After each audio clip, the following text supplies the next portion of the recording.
28?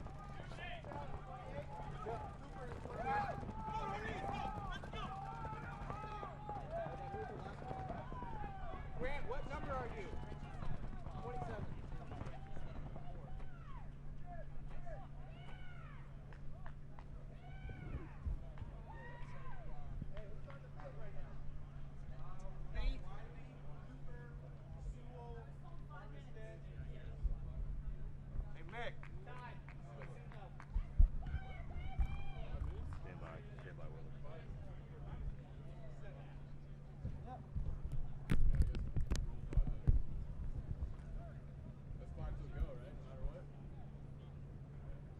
Mickey.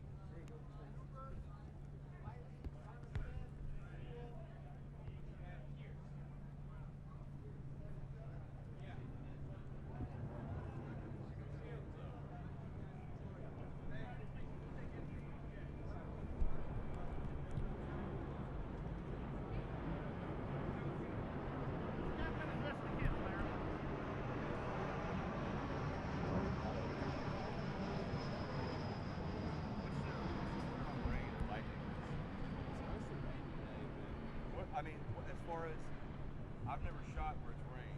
Paintball. What do they do if it starts lightning? Do they play? Yeah. What? Lightning is probably a delay, but rain you just keep playing. The lightning. Guns. Yeah. Lightning will probably. What? You just wash it off. Hey, I get hit. What? Yeah. Hey, problem is they gotta like change out your hoppers and everything. So it's all balls and just ruins your guns. I get a water guy. Last weekend they were at a tournament and everything shut down. The guns were firing. Like there's points where they had like one gun up. Yeah, they had the siren go off yesterday, and the soccer fields were full. It cleared everybody out here. So, Dwayne, I'm not worried about lightning. I'm worried about you, man. Don't worry about me. It's all you know. Will do. Grounded, somewhat. We'll drag you off the field first, though. Yeah. No, it's like rugby. You just play on. Just keep going. Right there. That's what go.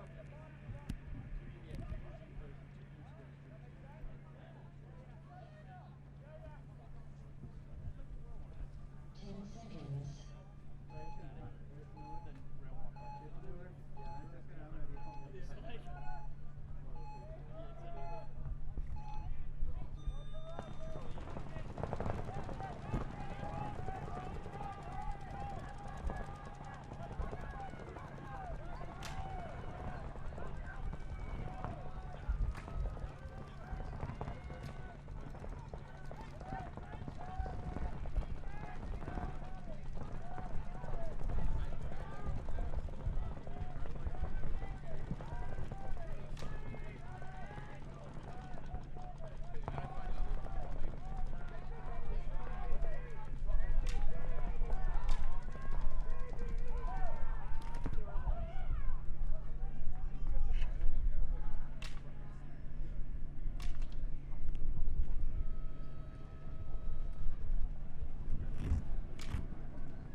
2016 National Collegiate Paintball Association Championships. I'm Matty Marshall alongside Todd Martinez.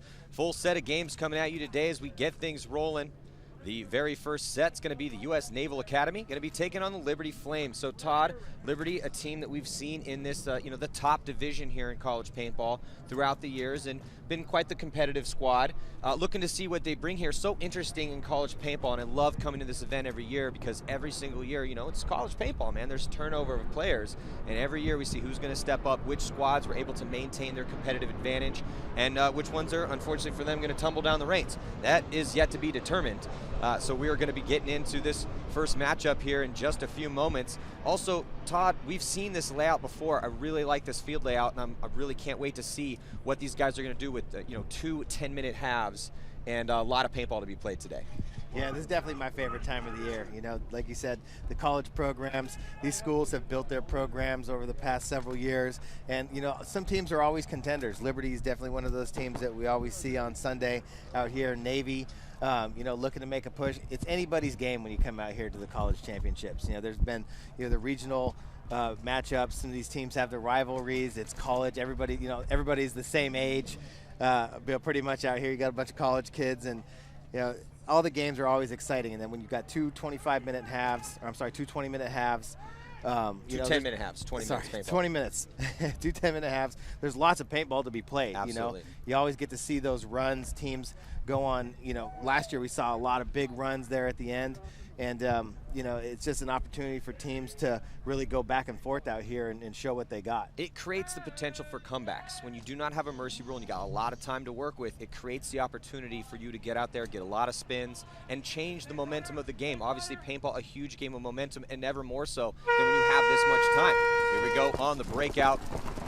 Looks like Liberty, and as we see, and we saw this in the professional ranks of paintball, as that new center wall bunker has been quite the battleground. Both teams send a body up there first to go, and it looks like Navy going to try to stab out Liberty, and looks like they are going to trade out, but off of that, Chaos able to make it in here to the Snake. Got a body for the Naval Academy in Snake 1. No one behind him, though.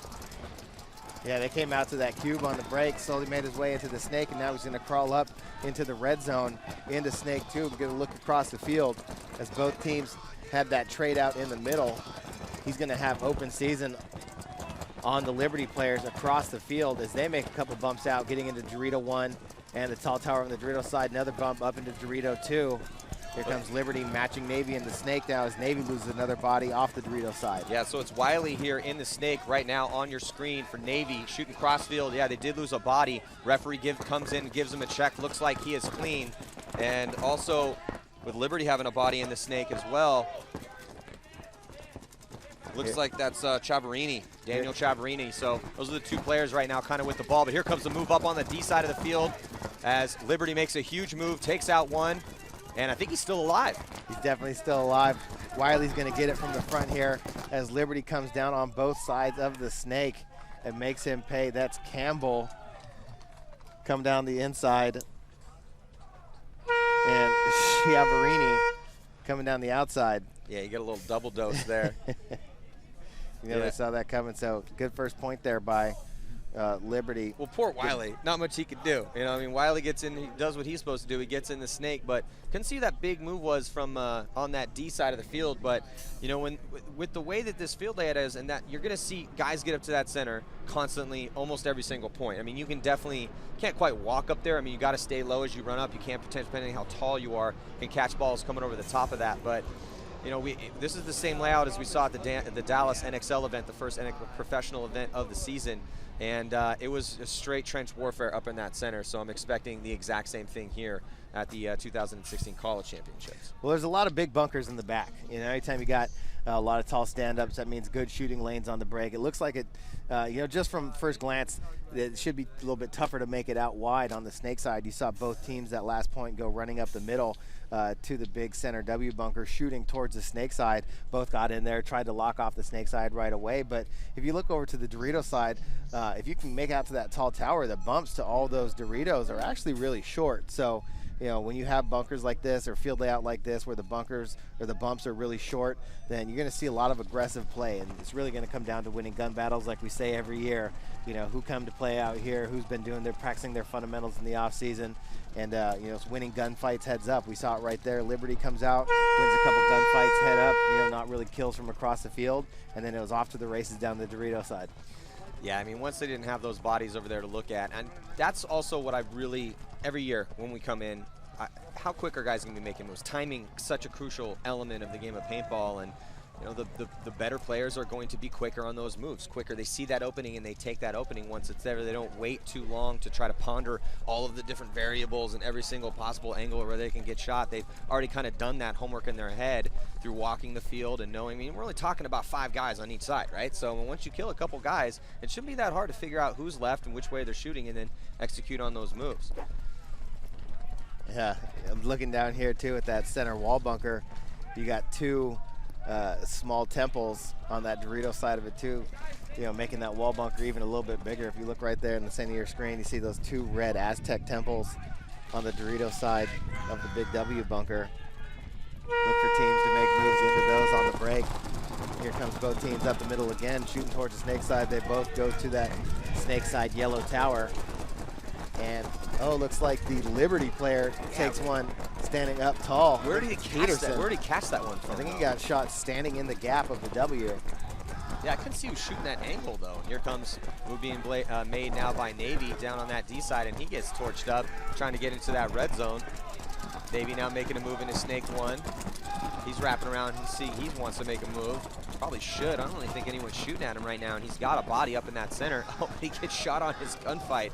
Oh, looks like Wiley gets shot out of the snake. He was in there again for Navy, looking across the field, but he gets picked off as Liberty is able to space the field out. They lost bodies really fast over on the Dorito side, but there you see Chiavarini over here still on the snake tower, looking across the field toward the Dorito side as Navy made that big push right away early. Navy still has that body, though, in the center, and he's just been posted on the snake side, really doing his job, but not much else other than that. I mean, he's kept him out of the snake, but when you've lost that many bodies, they've lost 2 bodies, and now he's going to get a little help as Navy moves up into the yellow zone. Stand-up center can. You can see the action on the D side of the field there, and then there's the guy in the center for Navy. There you see Chiavarini sitting in that yellow tower, going back and forth. Navy made the bump up the middle to the yellow can, and now coming into the mini W over on the Dorito side. There's the Liberty player standing in that back center can, looking towards the snake side, crossed up with the snake side tower. I think that's Lamar Cooper up in the center for Navy, and he's now playing both sides of that spot back and forth. You can see the battle here developing. That is the Navy player at the stand-up can. Now we can kind of get a back view here of the line for Navy. Navy want to tie this game up here, 6:25 to go now. Slow move over there, nice move though, nice crisp move up to improve his position. So good crossfield spread, pretty decent right now for Navy. They don't have anyone in the snake, but they do have good position obviously in that center and on the D side of the field with a little bit of help here on the snake side and that stand-up can. And now going past the 50-yard line. Oh, he gets executed though, trying to make that move past the 50-yard line. Gonna put his remaining 2 teammates in a little bit worse position though, but I think there's still the body count right now. It's still a 2-on-2. Yeah, it's a 2-on-2 game, but that's a high body situation that they squandered right now. Yeah, they had the bodies early, but Liberty able to fill out. And then, you know, kind of a tough move up there in the middle to that pin with Chiavarini looking across the middle, crossed up, chopped him up, evened it back up. So it's the 2-on-2 situation again now. Well, Todd, I like what I'm seeing at Chiavarini. He hasn't been freaking out. You can tell by his body language, he's pretty calm. Now he's going to make a nice little move here in the snake 1. I don't think anybody picked him up. Oh, no, they picked him up. Now Chiavarini's in a good spot, but I like that calm, methodical gunfighting, and looks like he might have got a shot cross field. Yep, he chews up that Dorito player for Navy who came across onto his side of the field. So now it's a 2-on-1 in favor of Liberty, and with nowhere to go in that center can, Navy player is going to get pinched out. That was Ryan Kearse. That's going to be a quick 2-0 lead here for Liberty. Hey, what do we always say? Bend, don't break, right?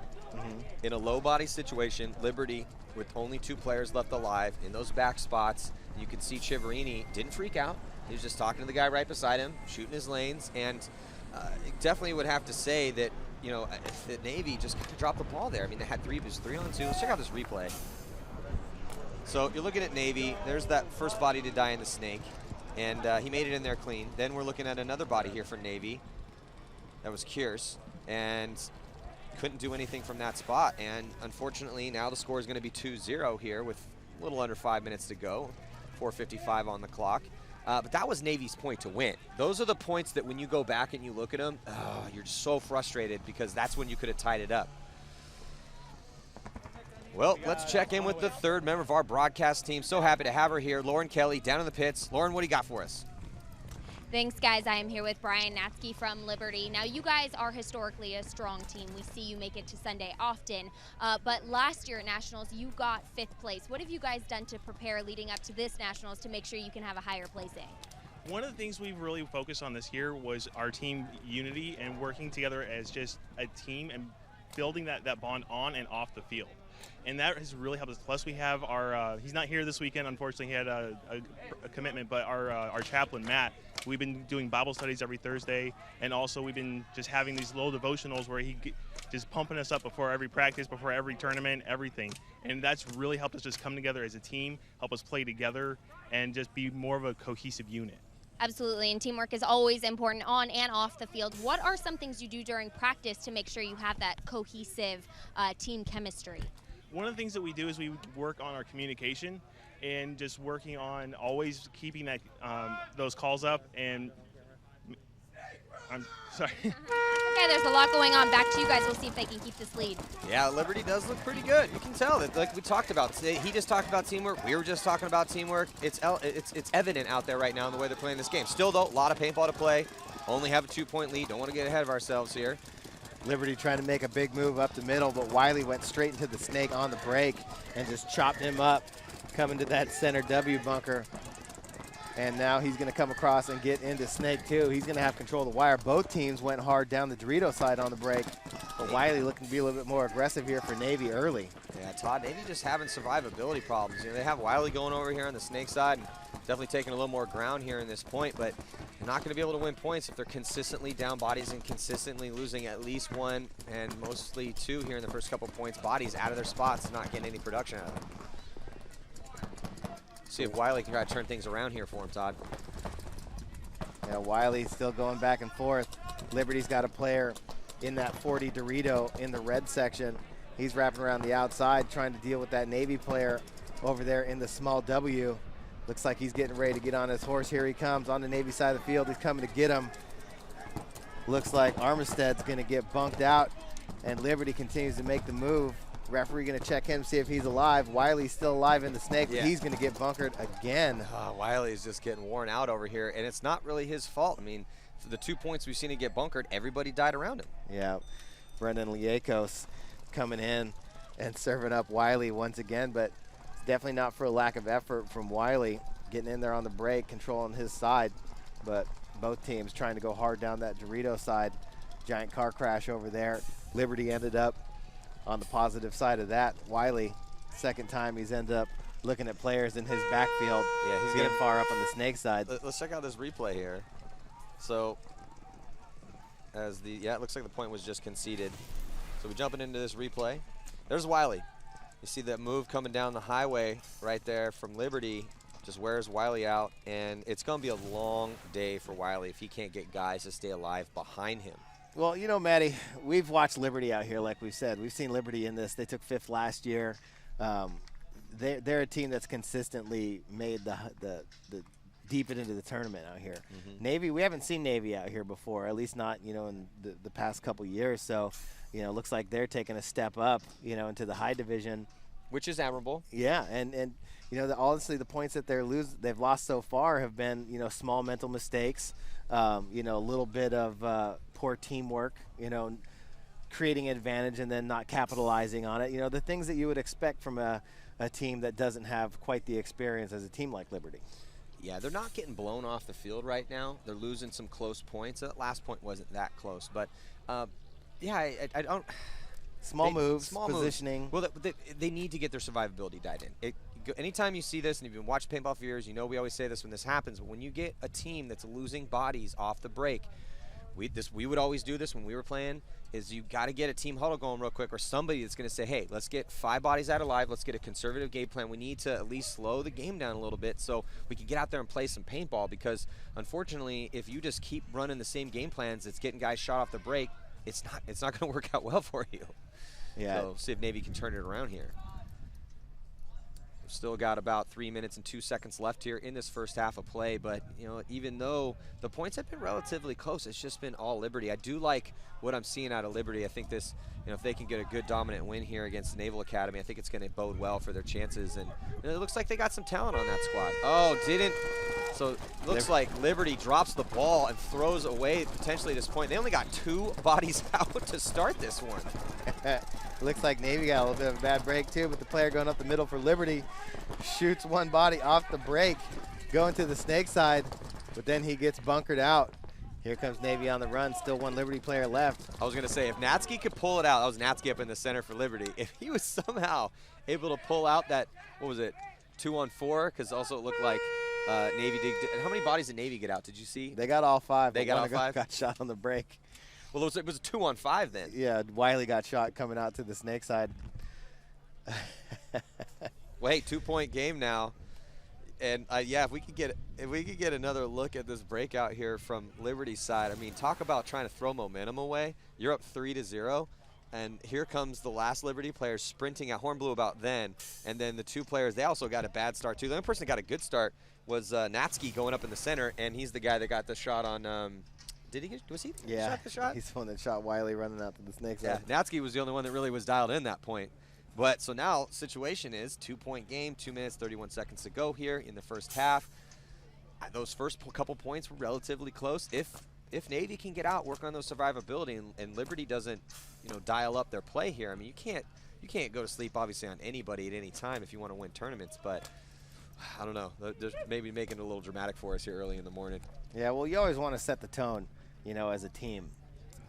You know, show that you're ready, you're prepared, you're executing your game plans first thing on Friday, right? Mm-hmm. You know, the way that you start out your first game on Friday is a representation of everything that you've done in practice, right? As the event goes on, you make adjustments, you see who you're playing, how they're playing, how the field's playing out. You make adjustments from there, but everything that's happening right now here Friday morning, your first game of the event, is just what's worked for us in practice. You know, let's get out here, play with who's comfortable, and maybe Liberty got caught trying to substitute in some guys after getting, you know, a 3-point lead early on Navy, and maybe had, you know, a little confusion in the pit, but, you know, for Maybe Navy, that was it. Yeah. It's like, hey, we got some guys here. You know, Liberty's got a pretty deep roster. This is one of the deeper rosters that we've seen out here. Mm-hmm. So maybe that was it. Hey, we're up a couple points. Let's get some new guys out there, get some fresh legs, keep our starting 5. Looks like Natsky going up in that center again, shooting towards the snake side. This time wasn't able to get that shot. Also, though, Naval Academy, they have a body close to the center in that Aztec, and then Natsky's going to come around and peels off that player, and he stays alive. Nice work by Natsky there, getting that confirmed kill up the gut. And now he's going to switch to the other side, look for that Dorito player from Navy. And it looks like there's going to be a red thrown on Liberty. First major penalty of the tournament, but leaving just Natsky up there, and no one has picked him up yet, and Natsky's going to wear about a half dozen in the back. Oh, there's still another body left alive. The Navy player doesn't. There are 2 bodies left alive right now for Liberty. And the Navy player has no idea that anyone's left alive, and he's just going to run right into guns and get diced to pieces. See, this is where we talk about That's bad. experience, you know, the communication, knowing where the bodies are, talking to your teammates. But, I mean, if you turn around, there's actually nobody left. His 2 bodies over there on the Dorito side both got shot. So that Liberty player who made the bump up to the mini W may have shot his wire again. Hey, as yeah, there's no Navy was coming through. Well, I could see making a mistake of losing 1 body. Hey, penalty happens right in front of you. You're down some points. You're kind of running low on time here in the first half. What do you want to do? You want to try to get up there and try to get it closer. Let's get a look at this penalty. But what I'm trying to say is the fact that he went to sleep on 2 bodies. Okay, so you're seeing here, we're looking this from a little over the shoulders of Liberty. There goes that penalty, pulling out the player in the center, pulling out the player in the stand-up temple in the yellow zone. So there's still 2 players left alive there on the D side. And those guys were there at the start of the game. So, again, no excuse. Unfortunately for Navy, not looking good right now. 4-1 is the score. 1 minute, 13 seconds to go in the first half. Still 15 seconds on that Liberty penalty. We're going to be right back after a few messages.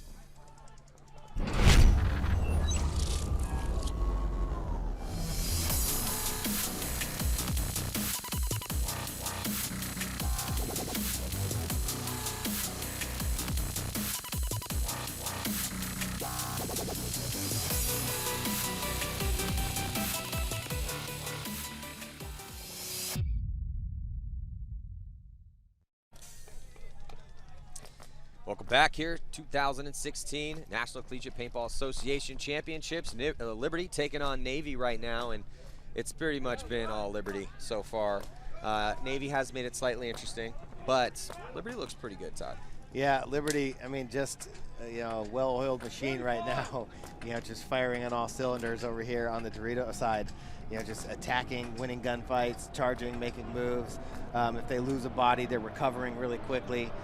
Definitely a team that has been here before, has some experience, and are actually now being coached by Aaron that used to play on the team. Was on the team last year. Aaron Thompson is now the new coach for Liberty. So a player that has experience here in the NCPA and high-level tournament paintball for several years. What's huge to have a good coach?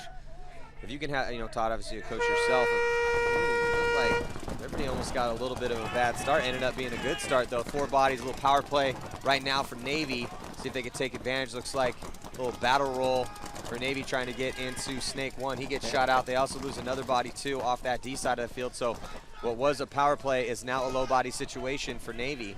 Yeah, I think Wiley knew that he got caught in the open trying to go to that Snake and got chopped up by Natsky in the middle there. Liberty loses the body off the Dorito side. Quickly fill out to that Dorito side tower. That blue tower, good spot. But, takes a bouncer in the arm.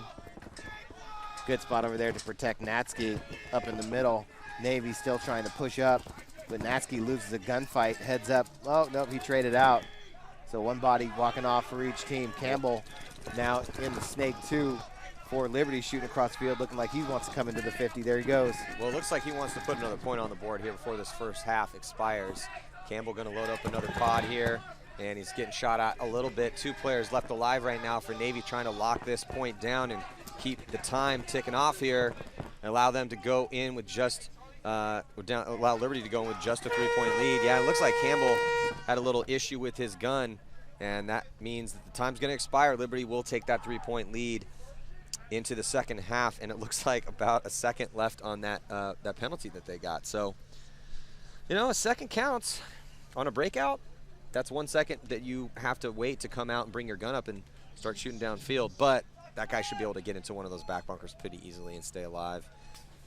I miss the penalty box. I like the penalty box. It definitely adds a little dramatic yeah, flair.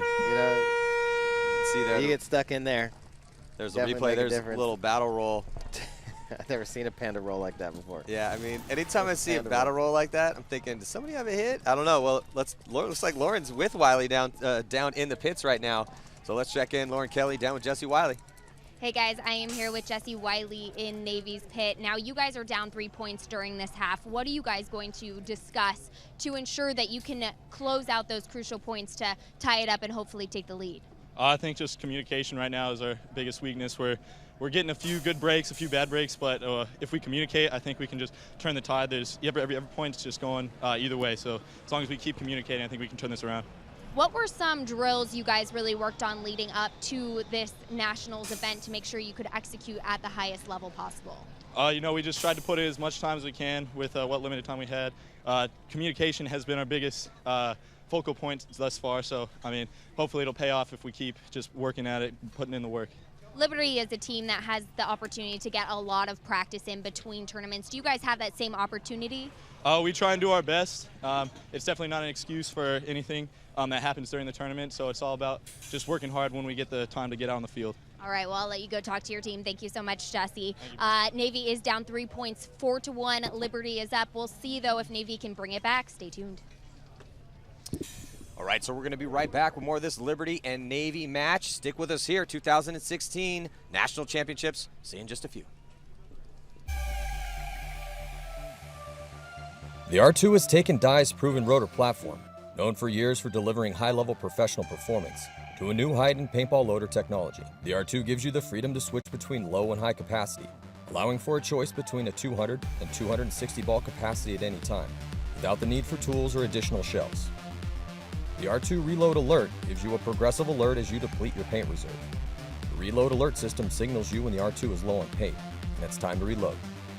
The patented rotor carousel provides consistently high feed rates, which far exceeds pro requirements, and a re-engineered feed system yields improved feeding reliability. With the active power conservation, the R2 monitors power needs and continuously optimizes the power supply. This active conservation of power makes the loader extremely efficient and provides excellent battery life.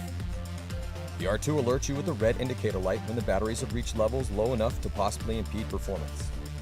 The R2 can be effortlessly broken down for true toolless cleaning and maintenance. The collapsing floor tray gives you the maximum ball capacity while ensuring reliable feeding down to the last ball. And with the highest feed rate on the market, the rotor is certain to keep up with any marker. The R2 benefits from the new rapid release safeguard system. This system allows you to change between a lid and a quick feed at a moment's notice, depending on your playing needs and weather conditions. The Dye R2 loading system, proven technology with new added and upgraded functional features, bringing smart, elegant loader engineering to the game, designed with the player in mind.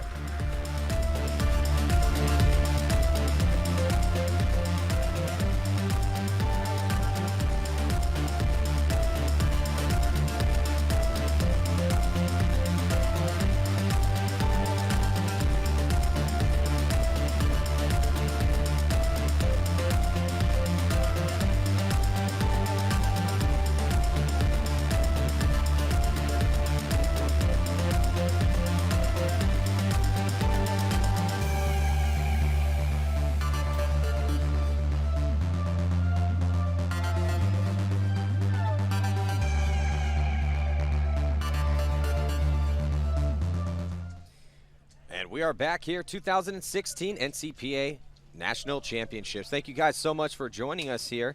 I'm Matty Marshall alongside Todd Martinez. So far through one half of action, it's been pretty much all the Liberty Flames. I do think, though, as we got a chance to check in with one of the players from the Naval Academy during that break, as Lauren was talking to him, he said they need to tighten it up. I think that's the key thing right here. They're getting really bad breaks for the most part, not able to keep 5 bodies alive. If they could just keep 5 players alive for a little bit longer, it's going to absolutely increase their chances, of course. Yeah, he also talked about communication, and it's so important. It's the #1 most important to me as a coach, is you can't make good decisions if you have bad information. So when they shoot a guy makes a move to fill out to a spot, they're not relaying that across the field. That's why you see players over here on the snake side trying to make moves through the middle once they see a couple bodies walk off and then get chopped up because they don't know where everybody else went to. Or run into 2 guns on the D side when there's a major penalty, not knowing where the bodies are.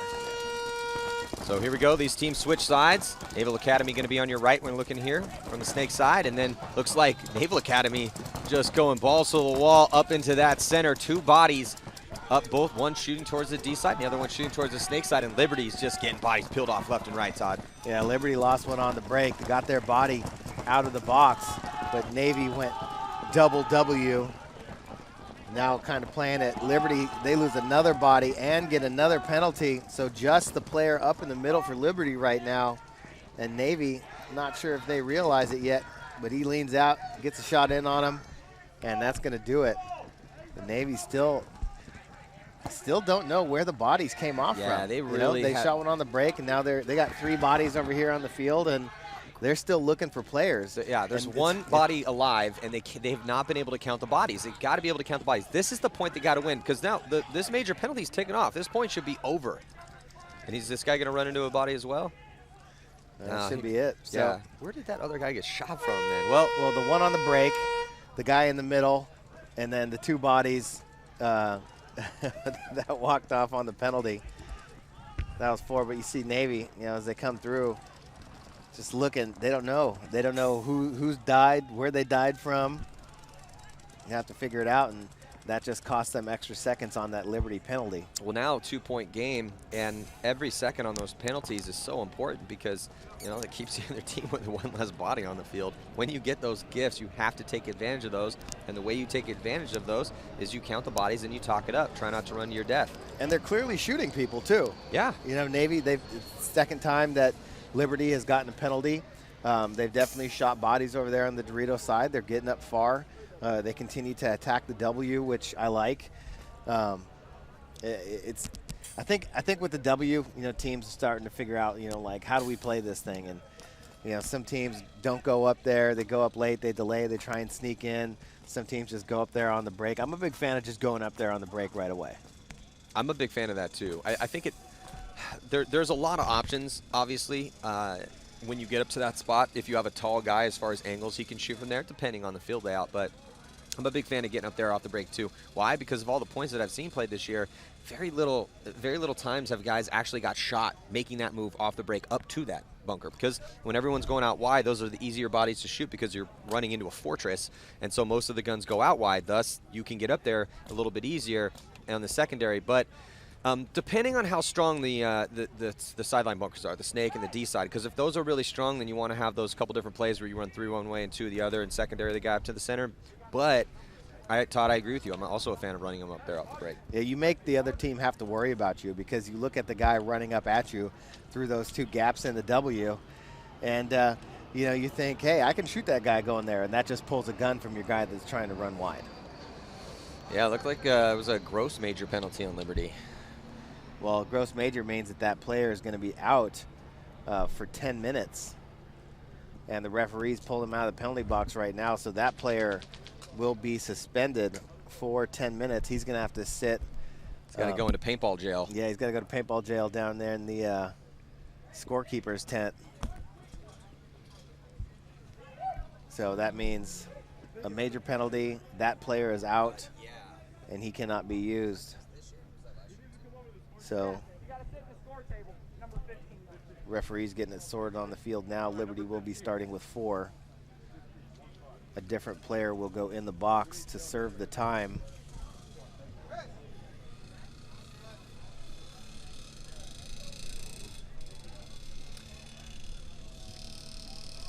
So that's always disheartening too if you're Liberty and you have a lead and a guy gets a gross major like that.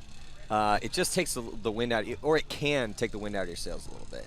And that's, you know, again, with paintball being such a mind game, so much of this is how confident you are. I mean, obviously, yeah, there's a lot to do with the physical elements and the aspects of playing the game skill-wise, but, you know, so much of this game is what decisions do you make in those pressure situations, and how stressed you are and how you handle stress is a big factor in these games. Yeah, I think stress got to him a little bit too much. You get a gross major. Why though? They're up. Intentionally. They were up points. They're still up points, but this definitely opens the door right now for Navy. This is the chance. And then so far, Liberty, they put up those first couple points. They took the lead, and then they've just been getting penalty after penalty. So Navy's going to have to play clean here because they don't want to. You know, that's another thing that will happen occasionally too. Is when you get that, oh God, okay. They got a penalty, you start playing a little bit looser, and then the penalties start coming on your team. So here we go on the breakout. Looks like Navy gonna run 2 bodies up into that center, and body for Liberty comes off early. Just 3 bodies left alive for them, and tucked in that pocket, just in that center. Now trying to spread things out a little bit here. Get to the stand-up temple in the yellow section of the field over here towards the snake side. There you see Wiley. He's again in the snake, in snake 2, looking across the field, trying to get shots on that Dorito side. Dickerson for Liberty gets shot out of that snake side tower by the middle player for Navy. There's Wiley. He's going to wrap and look for that body. He makes the move. Does he get through? He does. Gets into the 50. Liberty wheeling and dealing from the back center. Navy with plenty of time still, 40 seconds on that major penalty. Smartly running that in quickly here. So Liberty letting Navy hang around with these penalties. Navy clawing their way back in, shooting a body on the break off the snake side, putting Liberty at 3 bodies on the breakout, then instantly getting over here under the snake side. Missed the filler. That game could have been a little bit quicker. Check out this replay. Here comes the Liberty player getting shot, trying to go to that snake side tower. Yeah, and with only 4 bodies, and then we can see, you know, Liberty There's Dickerson. David Dickerson just tucked in his spot, couldn't get small enough as, hey man, Navy is doing what they needed to do. They're taking the opportunity presented to them with these penalties that Liberty's been getting nonstop, and now they pull within one with 8 minutes and 2 seconds left to go. It's anyone's game at this point. Yep, 1 point game, and still with the advantage, Navy, an opportunity right here with 34 seconds on this major to try and even it up before Liberty goes back to full strength. So, but 8 minutes, 2 seconds, a long time. So this one definitely could go either way. There you see Aaron Thompson right there with the headband on and the green shirt, the new coach of Liberty, trying to lay out game plans for his team here with 4 bodies. This should not be that difficult though for Liberty to burn off this penalty. You know, you can see 4 big stand-ups in the back. You got the tall cake in the back center. You got the blue can, the blue tower on the Dorito side. The yellow snake tower, a little bit harder to make. We saw Liberty just get shot going there on the break, but you know, if you're just trying to get your guy out of the box, we've already seen Liberty double up that can. Looks like Liberty's going to take a timeout here. Yeah, get more time. So as we can see, we can pause here, and as you're looking at the field, so Todd, talk us through again what you were just talking about. How do you burn, if you're Liberty needing to burn 34 seconds, left-hand side of the field, talk me through that. Well, what I would do, you know, going up to that Dorito side, obviously you can get a guy, you can split that back center, right? It's turn around, shoot your gun. You have lanes on both sides of the field. So you can either put 2 guys in the back there, or you can have 1 guy and then another guy go to that blue can just to the snake side of it, right? That Dorito, that first Dorito at the very bottom middle of your screen right now is only another like step or 2 past that tall blue tower. So sometimes when you have a bunker that's close like that, it's worth it to try and get out a little bit wider to create some space over on that Dorito side. We've already watched people run up to that small W, which is the red bunker behind the 40 red Dorito. You see on the left side of your screen that small W. You know, Navy and Liberty have already ran to that spot on the break, so making that first big yellow Dorito that's facing forward shouldn't be that hard. So, you know, if I was going to get some spacing, I'd probably try and get it over there on the Dorito side. You can go 1 to the Dorito, 1 to the tower, 2 in that back center, or 1 to that back center, or 1 to the blue can, you know, and just try and be alive for 34 seconds. They tried to run to that snake yellow tower over here on the break, and that's where they lost their body early, with Navy sending 2 bodies up the middle to that W right away, picked off that runner, and, you know, really didn't burn that much time off the major penalty. Yeah, Todd, great breakdown. Now we just got a glimpse there in Liberty's pits, as you can see the coach. I think it's Thompson is his last name? Thompson. Yeah, Thompson, former Liberty player, arguably probably maybe their best player ever to come through that program. Now coaching, you see there with the Planet Eclipse shirt on, talking to his boys. He's got his massive tablet out. We were talking to El Todd last night, the former coach of Liberty, said that Thompson was one of the best players. Plus, I believe a guy named Davidson, I believe, from a year or 2 ago. One of the best players to come out of Liberty. Liberty's had some great front players come out of that squad over the years. Yeah. Some really aggressive snake guys. So we'll see, though. Liberty kind of in a bad spot right now with the body in the penalty box for the next 32 seconds. They decide to send a body all the way up in that center. I think that's David Dickinson again. Ooh, and he gets the drop on the body for Navy. So that's going to allow both teams to get into the snake. There goes Wiley in there again. Campbell in there for Liberty, playing heads up. Wiley's looking across the field trying to shoot that Dorito side tower. 6 seconds till Liberty gets their body out of the box. Oh, Wiley getting shot out of the snake for Navy. That's going to open it up for Liberty. Yeah, this is huge for Liberty right here. Navy really needed to utilize this power play and tie this game up. That would have been huge, but unfortunately for them, just losing too many bodies out of their spots. They get into good positions, and then they just lose gunfights. Liberty, definitely the better gunfighters out there, really making that statement, as Natsky's going to grab that flag and force Navy to concede another point here, which will take that lead to 5-3, and burning through that gross major penalty, though they still will lose that body. He's going to have to sit out for the next 10 minutes of game time over here in paintball jail. You ever served time in paintball jail? I did actually serve time in paintball jail one time. You remember an old school NXL referee named Bob? Yeah. Yeah, kind of like crazy looking skinhead dude. Yeah, big Super angry white guy. Yeah, big angry white guy. Yeah, so we ended up becoming friends, but anyway, I shot a guy. Dude cheated me. Bob didn't call it. I gave Bob a piece of my mind. Threw a 10-minute major on me. So and I sat there, and Rich Telford at the time, like captain of my team, he was just giving me, every time he'd come out for a point, he'd be like, "Can't believe you did this to us." And I'll be like, I was right. I just to this day, I don't even care. I'll take that penalty. All right, so yeah. So I've been there before. It sucks to be in paintball jail. That was the one and only time. We'll get to a couple of your stories here in a little bit. We're going to be right back after these messages. Stick with us. How do you know I did time?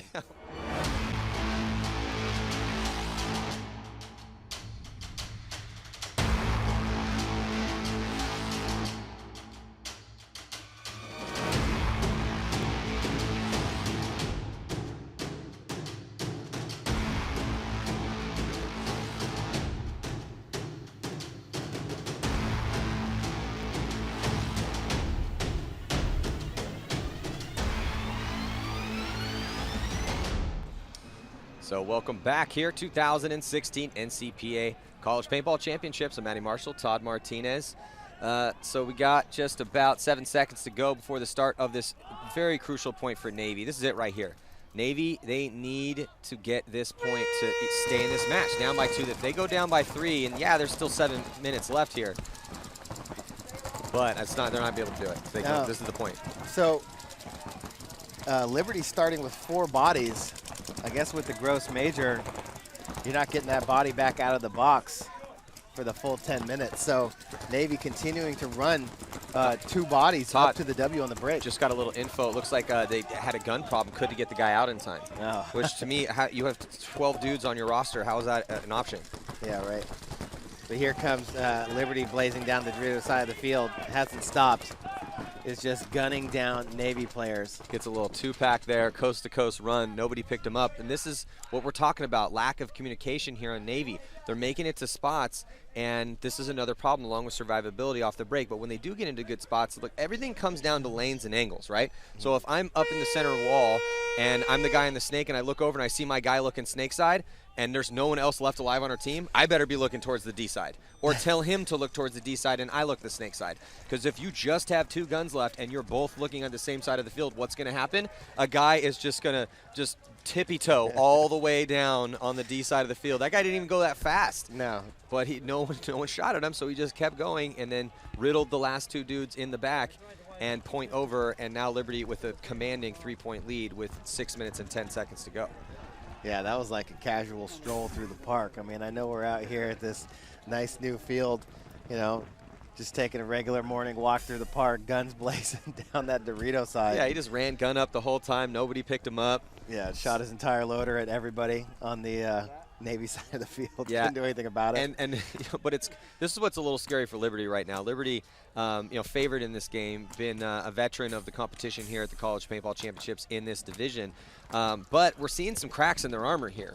Lots of penalties, some bad organization.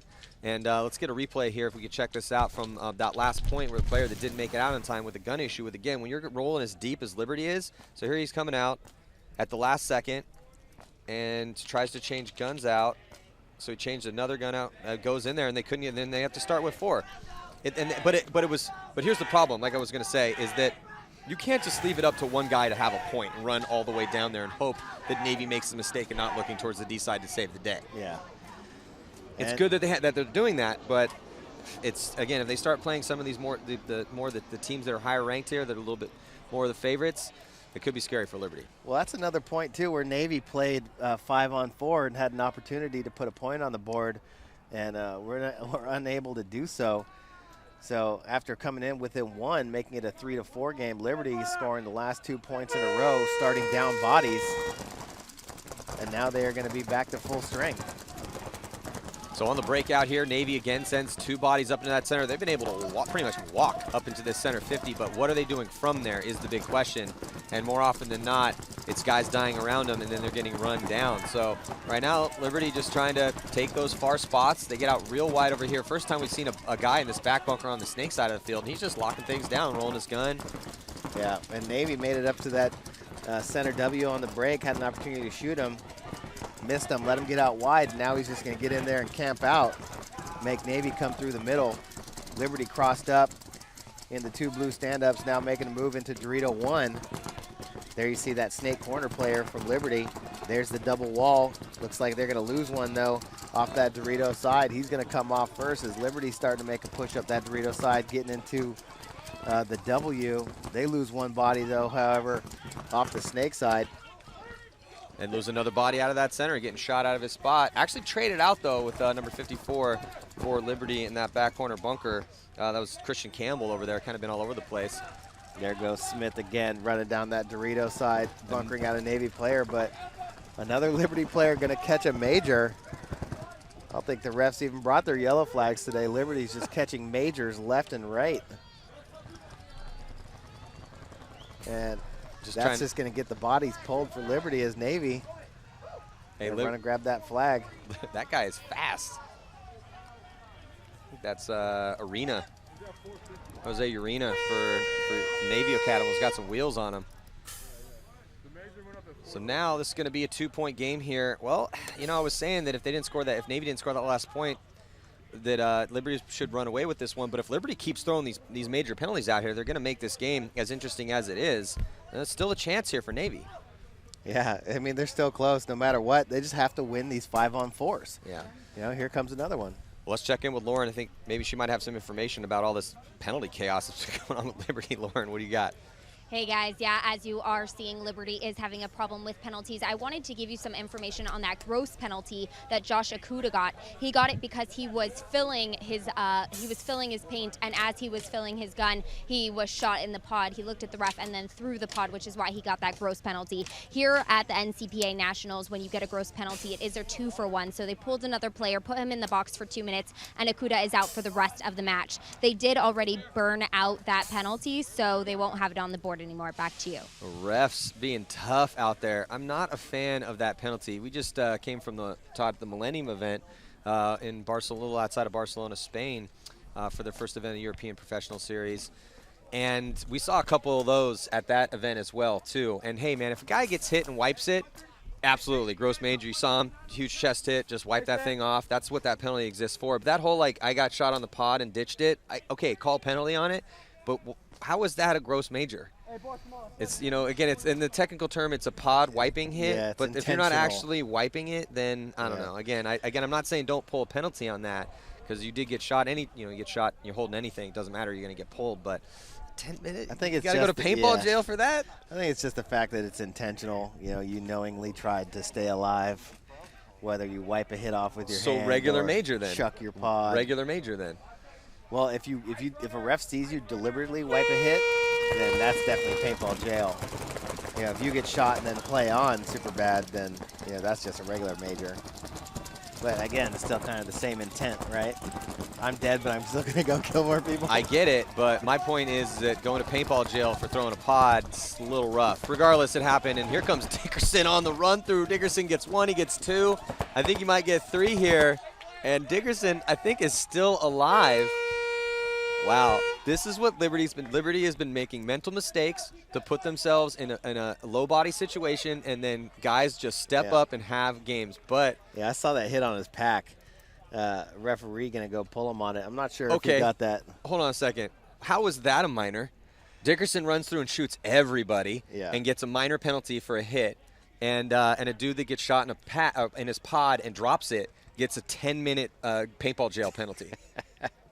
Well, they're going to say it's because it was on his pack and not on his body. Yeah, all right. Well, I'm just saying. Pack and loader. Well, let's see. Here he comes. It's a beautiful move. Yeah, beautiful move nonetheless. Yeah, that's probably where he got the hit right there.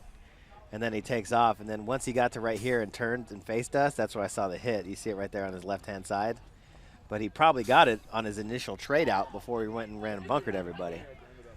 Regardless, here was Campbell coming down the side of the field, looking for bodies, but smart follow-up by Campbell. Yeah. He sees Dickerson go run through, and what do you do when you see your boy run through? You get right behind him, not necessarily right behind him, but you follow through the move. Yeah. Everyone's going to be shooting at Dickerson. Campbell comes up, just playing that stop, that safety valve, just in case things don't work out, and also taking those important upfield positions. You look for the guns to switch. You look for the guy that was shooting at you to instantly look the other way at your boy. and then try and make a move off of that. So Liberty's been making it interesting, but still just having players step up in the points, putting the team on their back, and making sure that they keep this lead. So now they got that 3-point lead back with 4 minutes and 2 seconds to go. Still a minute left to go on the, what is that, their 5th penalty of this match? Yeah, I believe so. I believe that's number 5. So next up, coming after the conclusion of this match, is going to be the Drexel Dragons, going to be taking on the Fresno State Bulldogs.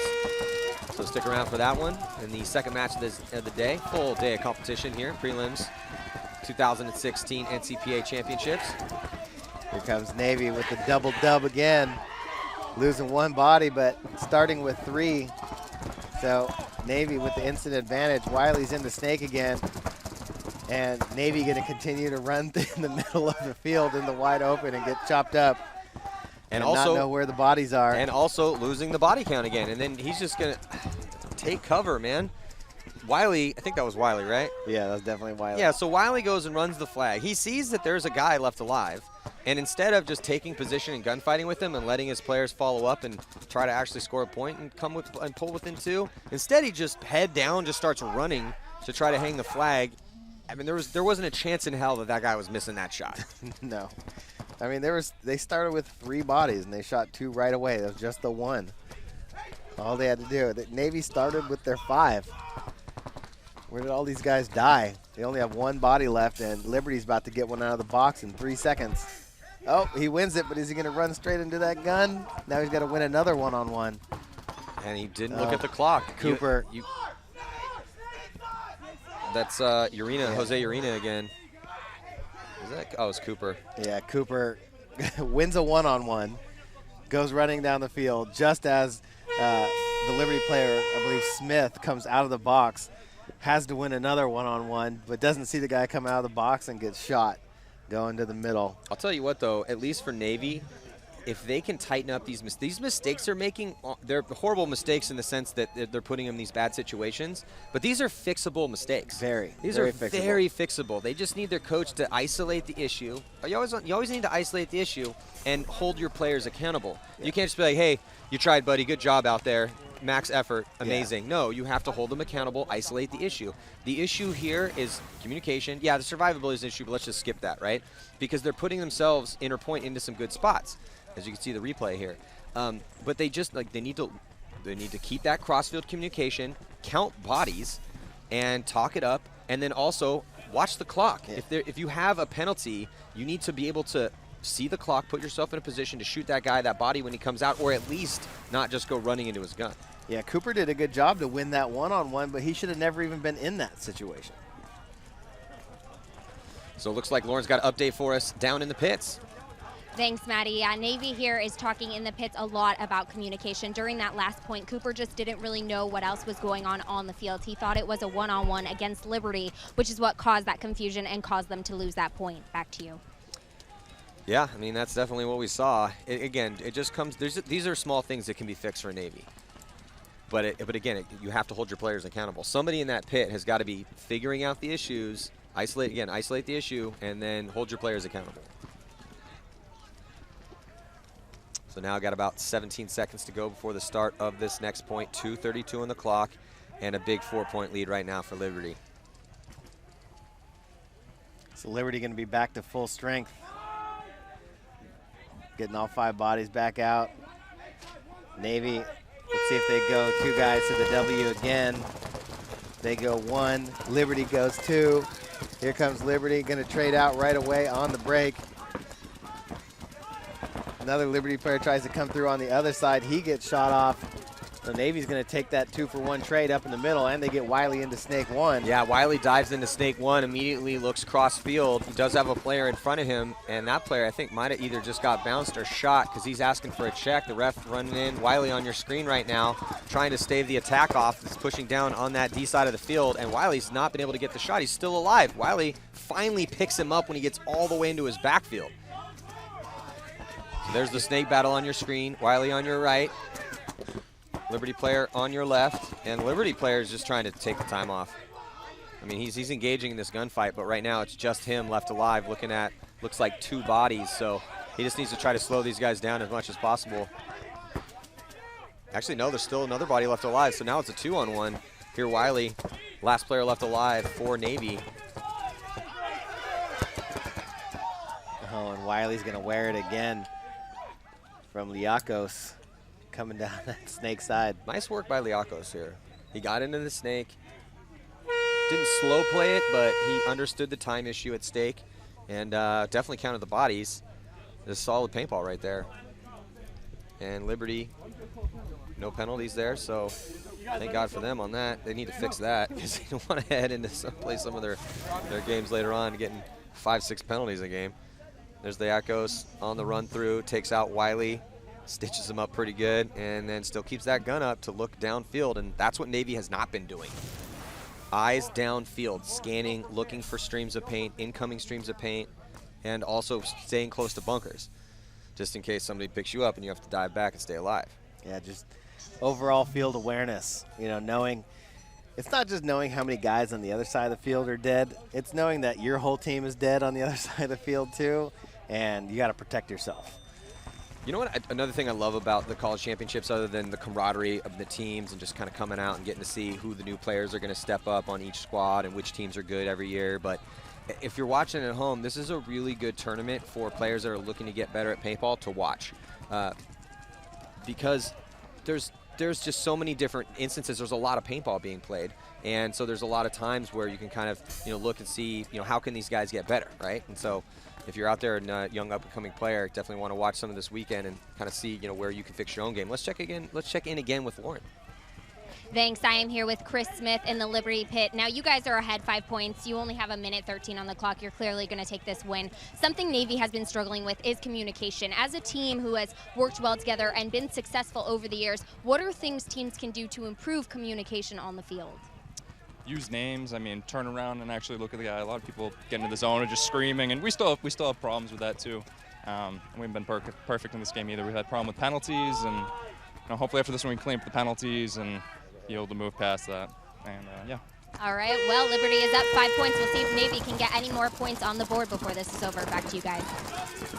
So Navy, good cross-field spread here, though. Do not attack the center, and Liberty, even with their huge lead, trying to have some fun. They send 2 bodies up in that center of the field. Looks like Licaros is getting checked out again by the referee here. Back corner bunker for Liberty. He's alive. Navy trying to get into Snake 1. He gets torched. That's why you send a body up to the center and watch that lane. Nice work by Liberty. Now he's just wrapping around that center. You can see their left-hand side of your screen, and he launches. Nobody picks him up. He gets 1. Might have got a 2-pack. Nope, looks like he only got that 1. He did get 2 confirmed kills, though. Gonna pull that body out of the middle, though, and now Liberty's gonna be able to get into that Aztec. Looking to launch again, trying to double team that Dorito 2 for Navy. He's only got 1 body to help him, and here comes the launch down the Dorito side. He is gonna get shot, trade out. Back center still holding it down, but he is gonna feel the pressure coming from that Dorito side of the field as Liberty, with 2 bodies left alive, 4 seconds left, trying to get that extra Boyer's point. going to be able to get in there in time. Oh, just in time. Boyer rumbling, stumbling, bumbling, and just tags up, I think, just in time to get that last point on the board there for Liberty. Boyer getting checked out by the ref. I think he hit the turbo button there at the end. Point is good. He hit the little turbo pad. So it looks launched like him in, got him that last point. Put in the cheat code real quick for the boost of speed. Yep. Take it to double digits. Yeah, ran over the gold star in the middle. Yeah, nice work by Boyer. So it looks like Liberty hitting that double digits with 10-4 as the score. So Navy's really going to have to fix multiple things here in their next set. So before we sign off for a short break, before we get into the Drexel Dragons Fresno State Bulldogs match, let's check in with Lauren down on the sidelines. Thanks. I'm here with David Dickinson. Congratulations. You guys won that with quite a substantial lead, your first match of the weekend.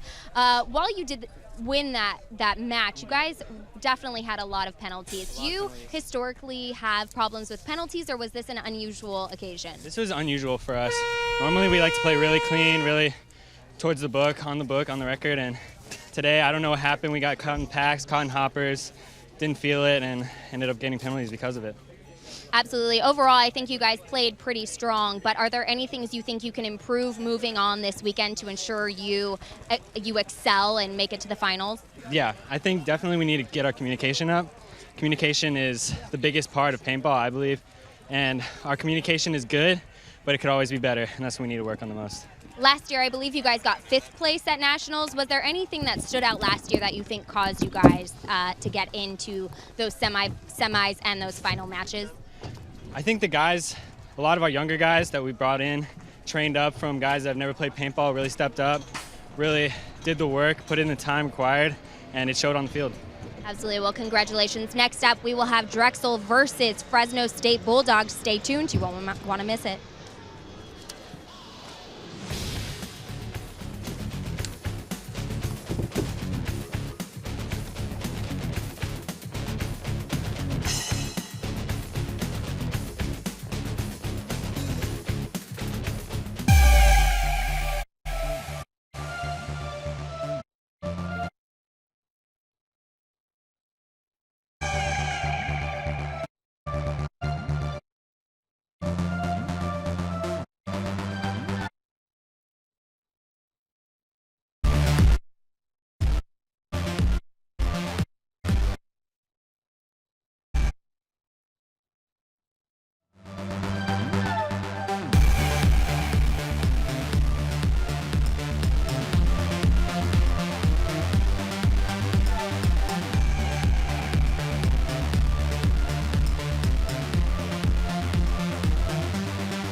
Welcome back here, 2016 NCPA College Championships. I'm Matty Marshall alongside Todd Martinez. Next game coming at you here, second game of the day. Going to be the Drexel Dragons taking on the Fresno State Bulldogs. So we'll see here. Drexel and Fresno, two teams that have been playing in the college paintball championships for a while now. Can't wait to see what they bring this year. And, Fresno State, obviously the only team representing California here, so got a little soft spot in my heart for Fresno State. And they lost some of their good guys. Remember we saw the year where Boothby was out there dominating, Deans. But they do have Venegas is back. Alex Henley is back. So we're going to see some of the guys that have been out here for Fresno State past couple years. But some new pickups. Looks like a lot of fresh names out here. Cervantes, Wynn, Valeros, Stephen Lopes. Stephen Lopes used to play with Sacramento Excessive quite a few years back now. Played with at a young age. Played at a high level. Well, and Fresno State does have, when we talk about franchises that have been around for a while, one of the franchises that's not here but has done very well at the NCPA before in the championship matches is Long Beach. So no Long Beach here. So Fresno, again, the lone California team, going to have to hold it down. And we'll see what Drexel has to bring as well. Drexel has a massive roster. It's a huge roster. Yeah. They have 13 guys on their team. So no one should be getting too winded from Drexel because they have a ton of bodies to draw from here. And there's a decent amount of paintball you have to play at these championships, these weekends. You're talking about 10 minutes per half and playing multiple games. And we've seen over the years, remember Chris Tregarthen? Mm-hmm. He had counted up. He played, I can't remember how many points it was. I might butcher the total a little bit here, but it was something like 150 points that he played in one weekend. And he broke his hand. Remember, he broke his hand and continued to play with a broken hand. And it was a legit broken hand. It wasn't like slightly cracked a bone. No, he broke the bone behind his pinky in half and wrapped it up and played with it. And I think they won that year. So, lots of paintball to be played out here. You're looking. Well, this event has been dominated by Florida teams over the past several years. Mm-hmm. Last year, we had FAU win. The year before that was University of Central Florida, UCF. Before that was Florida Gulf Coast. And I think the year before that was another Florida team, a different one. No, Long Beach, I think, might have won before that. So the past 3 years have been Florida teams. So let's see about what's going to happen this year. We're off to a start here. First thing in the morning on Friday. Lots of paintball to be played.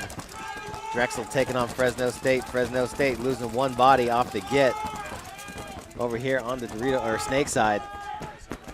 Filtering out two bodies split on each side for Fresno State. Drexel pushing the Snake side, getting into Snake one. Yeah, you're looking at the Drexel player on your screen here in the Snake. And Drexel, that is Brandon Clement. So Clement here in the Snake right now and talking it up, listening to his coach. Got a player right beside him too. I like the body language we're seeing from Clement. Getting set here to come out. No one's on the tape though. Doesn't really have anybody shoot. Looking at the back line there for the Bulldogs as the Bulldogs lose a body. And now we're looking at the back line still for the Bulldogs. Yeah, they lose Alexander Henley over there off the Dorito side. They're going to lose a body out of the middle right now. He's going to get his gun taken. Todd, looks like Clement able to get up to Snake 2. He's going to keep going, goes to Snake 3 there and has to tuck in immediately, gets shot cross field. He should have gone a little lower. If he had just crawled around on the outside and stayed low. When there's no one in front of you, no one in the back bunker, stay low. Go around and get into that position. It looks like his teammate immediately gets right in behind him, and it's Bothwell. William Bothwell is in there taking Clement's spot. Yeah, looking pretty good right now for Drexel, Todd. I think there's only one body left for Fresno State. Venegas got pulled and stuck in the box for one of his teammates. So just that Dorito over there as Drexel is coming from all sides. And Rothwell going to put that last shot in on Nakamura over there on the Dorito side.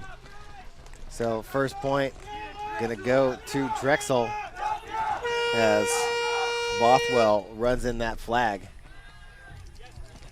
So a little bit of a slow start here for Fresno.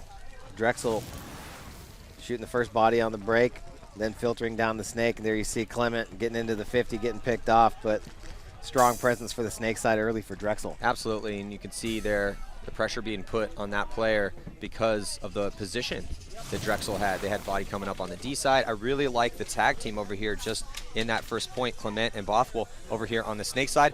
Let's check in. Lauren Kelly looks like she's down in the Drexel pit. Thanks, Maddie. I am down in the Drexel pit. Now, interesting fact, they have not played Class A since 2010. Coming into this match, they said that this was going to be the match they get the jitters out because they were feeling the pressure. But as you saw, they're playing really strong. They've had a fantastic season so far, getting 2 firsts and a third playing Class A. So we'll see if they can keep this up and keep the lead. Back to you guys. 2 firsts and a third, not too shabby. Yeah, I mean, it's good that Drexel back in the Class A. Again, Class A is the simulating the X-ball format here, and a little bit of a throwback to the original X-ball format. You have a penalty box, you have halves. There's no mercy rule. It's kind of that OG version of paintball. My favorite kind. Yeah, that was brought out. Originally in 2003 was the first year of the X-ball format as we transitioned from 10-man paintball, 10-on-10, to this current 5-on-5 that we've seen since 2003, and that's why it's always one of the reasons it's cool to come down and check out the NCPA tournaments and see these guys playing a little bit more OG version of the game. And yeah, so it's good to see. And Drexel looks good. I can see just immediately in that first point the calm, methodical nature of their moves. I mean, even when Clement got taken out of the snake, Bothwell didn't miss a beat. He knew where everybody was, got right into that spot, and he just picked up the slack. And if you on a snake side like this, if you have the tag team ability, 2 players playing really well, it's going to be tough to beat you. And they had tons of penetration over on the D side as well, too. Absolutely. Here comes Stephen Lopes on the break, getting out here to the snake side tower. Looks like Drexel's going to lose one body going out on the Dorito side, but Clement comes to the snake side corner. Drexel loses another body. They got Rothwell up in the middle. One in the back center, one in the W, and one in the snake side corner. There you see Rothwell on your screen. Clement makes a move out of that corner, gets into snake 1. Stephen Lopes still going heads up with him. Fresno State with bodies. They're going to fill out over here onto the snake side. Lopes looking to make a move. He jumps into snake 1. Mirrors up with Clement. Yeah, Lopes in good field position here now, and for Fresno State, he's really got to worry about that player in the center for Drexel, though. That's the guy that he's going to be locked in a gunfight with. You can see there the player from Drexel, dead center of your screen at the big wall bunker, 50-yard line in the center of the field. Oh, and he gets that shot on him. Nice work by Lopes. Fresno State loses another body out of that back center. Clement makes a move for Drexel out of snake 1 into snake 2. He's going to load up, get a check by the referee. Fresno State about to get out of that box here in about 5 seconds. And it looks like he wants to go towards the snake side. And then just as he's about to come out of the box, another major penalty. Nakamura getting a major penalty, getting Henley pulled. I was just about to say, good job as a little do-si-do. Lopes runs through and trades out with, that was Clement again over here. No, yeah, it was Clement. So Lopes goes and trades out with Clement. They almost hit each other. And just as Todd, as I was about to say, hey, good job of Fresno State to burn that penalty off, another major penalty pulled on them. Literally the second that the penalty came off, they got another major. Yeah, I look up and I'm waiting to see if he makes it out. First of all, which side is he going to go, and then does he make it out clean? And as I look up to see him, as he's getting ready to go with the second left, see another major red flag in the air. Tough break for Fresno State. Yeah, both coming over there. Definitely hurting him. So look at this snake battle here. There goes Clement. Clement jumps up, runs the highway, and then immediately guns up on Lopes because then Lopes tried to get the drop on him. He saw him go the highway. That's when Lopes comes out. And then Clement has to cut back in, close the gap a little bit just to make sure he puts paint on Lopes. Nice little snake battle there. 6 minutes and 6 seconds to go here in the first half of this matchup. Drexel and Fresno State. And pretty much the story of the day so far has been penalties. Tons of penalties called in that first match, all on Liberty. And they still won convincingly, though, so that's going to look good for them as they progress, even though they got tons of penalties. But right now, Fresno State down too early. Yeah, and no, not minor penalties, major penalties. Just red flags being thrown this morning. But sometimes the referee's got to come out here and set the tone. It's early. A lot of, like these teams are saying, people got the jitters. They're playing teams out of their class. They're stepping in a new class, coming back up. Which is another thing that's really cool about the NCPA is that, sometimes there's always, problems with, whether it be funding or having the amount of enough people. Like we've seen teams show up to this event with 6 guys, and play the event with 6 guys and play in the upper division. Some teams, Long Beach, like we were just talking about, came some teams down don't a bunch have of bodies. They don't have teams that are players that have experience, right? So they have to develop these players. They may have a bunch of freshmen come in. They start down in the lower division, and then you know, by the time everybody's seniors, they're playing up here, you know, in the high division. And you know, it's nice to see, and it's nice to be able to go back and forth and, you know, really develop your players. Well, that's a tough thing to kind of keep the franchise going, though. You know, I mean, you're talking about some of the teams that have been really successful over years, like the Huskies, Penn State, all the Florida teams. It goes in waves. It's just like any other college sport. It's hard to replace guys that are, you know, your solid ones, your first attackers. You hope to God that somebody really good ends up enrolling at your school and you can pick them up that first year. Yeah, it's just nice to be able to develop these players and put them in the right class so that the overall league can be better. So, looks like Fresno State still down that body, but shoots a couple on the break and then makes a big move up the center. But doing good again right here, down bodies. I mean, they started these past 2 points before and look really solid. Let's hope that they do not get another penalty if you're a Fresno State fan. Right now, if you're Drexel, you're thinking, hey, man, we started this 5-on-4, but lost a bunch of bodies. Now just 2 players left alive for Drexel. So it is 3-on-2 right now, and then another Drexel body coming off. And that was Steven Calabro. So Calabro takes the early walk, leaving just 1 player left alive for Drexel. And Fresno is just trying to burn this penalty clock off. They're hoping to get this guy out here. I mean, if I was Drexel, I would have blown this horn already. Try to preserve that power play on the breakout. What do you think? Yeah, they have 3 bodies on the field all across the 50s. 1 coming out of the box, might as well blow it. But they're going to let it play out. And now it's a 4-on-1 situation. And Lopes sends a rope in, shoots that last body for Drexel. I just think that's a mistake for Drexel. As soon as they saw that they were going to lose this point, if it's 3-on-1, you have a very, very small chance of prevailing in that point. I mean, that guy, the last guy left alive, is going to have, you know, the point of his paintball career to pull it off and to put a point on the board. So as soon as you have, if the other team still has a penalty, there's about 20, 25 seconds on that penalty left when it got to be a 3-on-1. Blow the horn, concede the point, keep that penalty clock up there, start the next one still up a body. Yeah, absolutely. Make Fresno State pay for getting that major. And that's what's cool about majors. You know, if you play them right, they stay on the board. You win that point, or you lose a point, they stay in the body. They stay in the box. You know, if it's a minor, the guy comes out, kind of like no harm, no foul. Start back with 5, but. Well, got about a minute 30 to go before the start of the next point. Stick with us. Going to take a quick commercial break.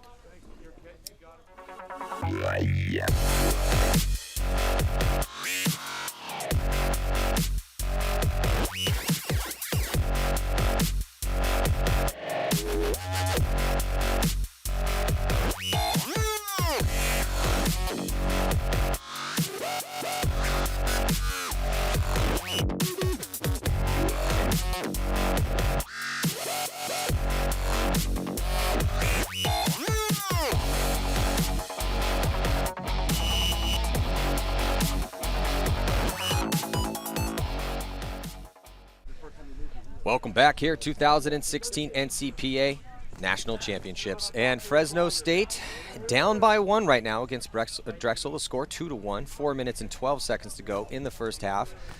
And Fresno State, considering that they've gotten 2 major penalties, Todd, not looking too bad in this game. No, not at all. I mean, they finally got some bodies out over here on the Snake side. They're alive. You know, they're alive over there, but the penalty's definitely hurting them. You know, but definitely getting a good spread out to both sides of the field. Drexel seems like they're making moves a little bit sharper together, even though Fresno State is, you know, getting a pretty balanced attack on both sides of the field. Steven Lopes has now gotten into that snake side tower on the break twice. Looks like they're going to go heavy guns. 4 guns up on the break. 1 body out wide to the Dorito side from Fresno State.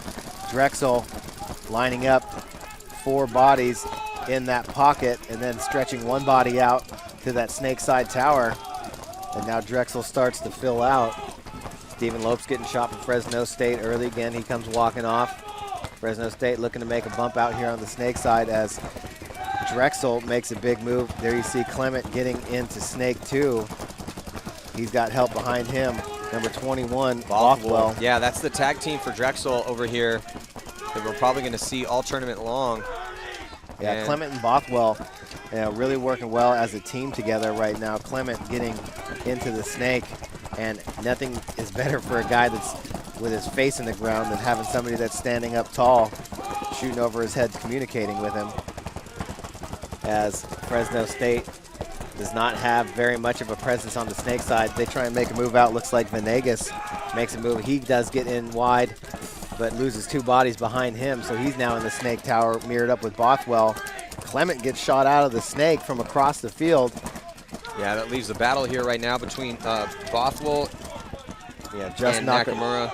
Just Nakamura over there now on the Dorito side for Fresno State. Nakamura's trying to push forward. He gets one. There's still 2 bodies left, and Bothwell just has his whole side. Did he get him? I think he missed his shot. He's still alive. So Bothwell can just push forward here and get a little bit more of his back, which is what he does. So, again, nice work by Bothwell to kind of polish things up over here. It's great to have a 2 that has good timing and good field awareness over here on any side of the field.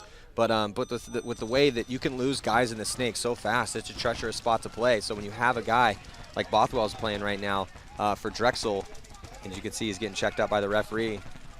Yeah, he's trying to play that burn the clock, sit in the bunker game right now and make Fresno State blow the horn. I'm not sure if Fresno State realizes what's happening on the field right now, as Cervantes is waiting for an interview with Lauren Kelly. Bothwell's just sitting there behind the mini Dorito. He's just taking a break. Yeah, and now that I think there might have been a nobody flag saw thrown. Nobody. The horn is not blown yet. Yeah, Bothwell is sitting there holding the flag, running the time down. I mean, which there's really no point to this right now. I mean, it's only a 1-point game, unless they're scared of playing long points with Fresno State. Well, it's going to be a 2-point game here as soon as this point's conceded, or Bothwell just goes and hangs that flag. But I guess he's just trying to preserve the legs in this lots of tournament or lots of paintball to be played here. So yeah, man, it's early. Let's play the game. I agree. Yeah, what are we doing? Yeah. Why are we sitting down? Did you fly all the way out here to sit in the bunker, sit in a little mini Dorito, and I agree with you. Play time in the grass. I agree with you. Putt in the park. I agree with you. But if Bothwell wasn't playing so well, I mean, I'm going to give him the benefit of the doubt, because he's been doing really some solid work over here for Drexel. I feel you, though. I mean, I agree. We came out here to play some paintball. Yeah. It's a little bit too early in the tournament to play the let's wait around game. But looks like let's touch base down with Lauren Kelly. She's in the pits. Lauren, what do you got for us? Thanks. I am here with Jason Cervantes. He plays with the Fresno State Bulldogs. Now, leading up to this match, you guys didn't perform the way you wanted to at Nationals last year. You said that you had switched up practices. You had a completely different approach to practicing. What did you guys change? The thing we changed from last year, we really didn't practice as much as we thought we should. We did practices maybe every other weekend, and there was just a lot of guys that didn't have the drive to go out every weekend and practice. This year, though, we're out there from February on, every weekend, out at Air Warriors in Lemoore, just constantly practicing, working on our fundamentals, playing points with the local teams. And then when we get here, we've just been practicing as much as we can. Practiced yesterday. Our best game plan for this layout, try to island off one side, and get down the field and blow up that other side. All right, thank you so much. We only have 30 seconds and 1:16 left in the game. We'll see if Fresno can get some more points on the board. Back to you guys. Yeah, I actually got a little message from Lopes before this event happened, said that they had a ton of practice. They had only had 3 practices last year and had like 15 practices leading into this event. Let's check out this replay real quick before we start the next point. So there was that first, that first penalty, or the first body coming off from that side, and yeah, so that's that. The first death was Clement, the number 1, the first attacker for Drexel. So here we go, starting this next point, 2 points lead for Drexel right now. Just 1:07 to go here, and 40. So that was that penalty. 48 seconds left on the Fresno State minor penalty that they got. So penalties, Todd, definitely playing a factor so far today. Yeah, here comes the exchange in the middle. Looks like they're going to trade out. Looked like he almost had a chance to live as he came in there. As Cervantes came across and bunkered out the Fresno State player in the middle. Drexel losing another body over there off the Dorito side. They have that center Dorito. They got Bothwell again. going to come across into the snake from the snake side tower. Oh, but a major penalty going to be assessed on Fresno State, and that's Venegas, Anthony Venegas for Fresno State. So Fresno State getting off to a slow start here because of the penalty bug that they have caught pretty early. And though they do, like we were saying, as I had spoken to Lopes before, and he was saying how prepared they were for this event and how many practices they had got under their belt, definitely didn't have the reffing, it seemed like, dialed in at their practices. You know, that's another thing that happens a lot when you ref yourselves and things get a little lax out there. I'm always on the side of ref to what you would see at the tournaments. Be strict with your players. If you're reffing each other while you're playing sets, be as strict as possible, because that way you're not unprepared for it when you get to the tournament and you have to then ramp up, you know, your understanding of how the calls are being called by the refs. It's funny when you practice a team too and you know they're cheating. There was the move right there as Brock got bunkered out. But here comes the referee running in. I'm going to go over there and pull out Venegas with the hit. He's going to get the major. But it's funny when you practice a team and you know they're cheating you, and it's like you don't even want to argue with them because they're just going to deny it. And then they get to the event and they just get blown out. And you're like, yeah, I knew it. Saw you guys. You guys were cheating. Knew you weren't winning.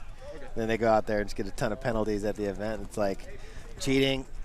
That's only going to translate into penalties when you get here to the event. It's never going to help you get any better. Well, even when you're doing drills with each other, you're doing those drills, and there's always those couple guys on the team. You're like, hey, did I bounce you on the run out to the corner? Nah, man, you didn't even come close. Nope. Nah, you were shooting behind me. And you're like, I know I bounced that guy. Yeah. I saw my other player bounce him 2 sets ago, so that's the thing. I mean, you want to be as tough on each other as you possibly can in practice, then you're not unprepared, as we've seen both Liberty here and Fresno State really struggling with penalties early on. And it's going to cost you. I mean, Fresno State, they don't look bad. They look good when they're playing clean, but just too many penalties right now. But they do have a full second half here to try to come back and stay in this match.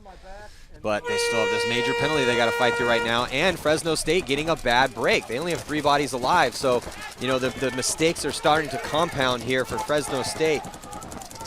Yeah, and they just had 2 bodies trip over each other going up the middle. There you see Lopes in the middle of the field, but is he going to be able to get one? Yeah, looks like he blew that guy apart going to the snake. Well, if I'm Fresno State, I'm just hoping that we can burn the clock off here. There it goes. Yeah, so burn the clock off and try to get a restart heading in to the second half. Down by 3, though, with the full 10 minutes to go, but still going to have some more time on that clock for that penalty. So a little unfortunate turn of events here for Fresno State to start out their 2016 national championship match. It's frustrating when you hear how well a team is prepared for an event and kind of have high expectations for them coming in. It's pretty frustrating to see them get a ton of penalties and not even really get out there to play a full set of get 5 guys out alive, keep them alive throughout the point, just getting penalties left and right here for Fresno State. Yeah, it takes you out of your game, because then all you're thinking about is, how do I not get penalties? What are we going to do on the penalty play? And a lot of teams don't even spend the time to prepare a penalty play.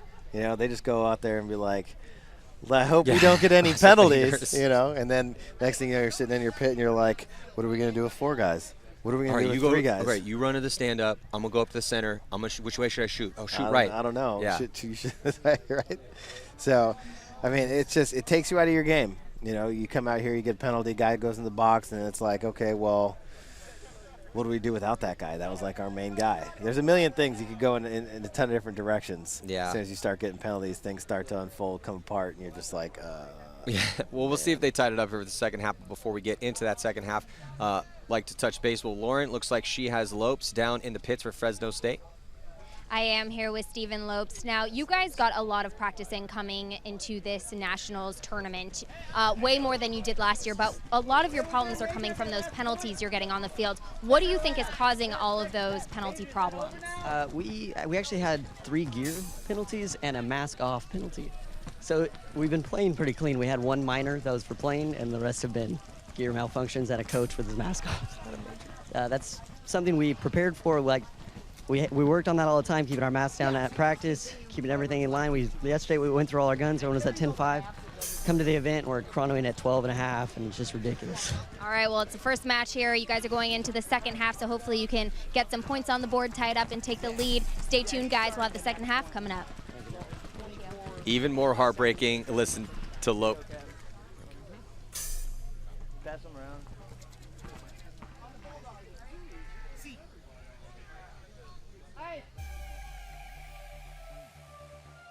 The R2 has taken Dye's proven rotor platform, known for years for delivering high-level professional performance, to a new height in paintball loader technology. The R2 gives you the freedom to switch between low and high capacity, allowing for a choice between a 200 and 260 ball capacity at any time, without the need for tools or additional shells.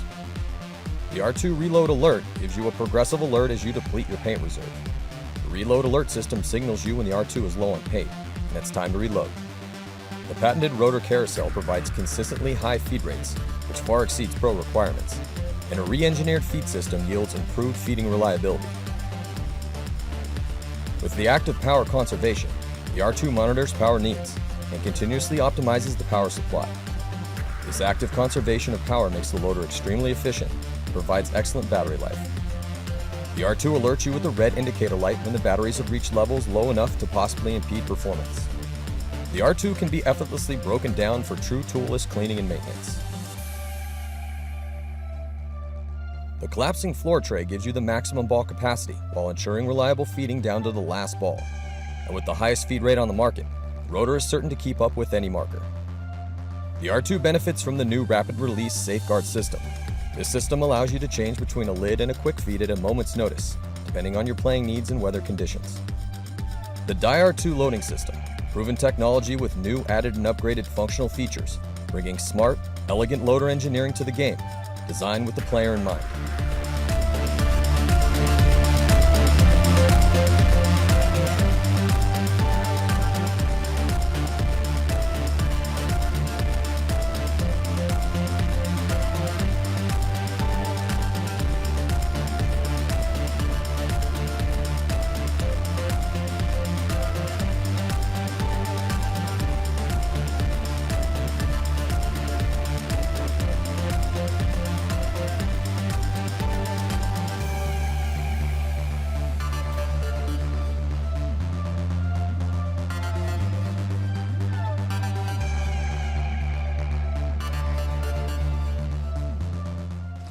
Welcome back here, 2016 National Collegiate Paintball Association Championships. I'm Matty Marshall with Todd Martinez.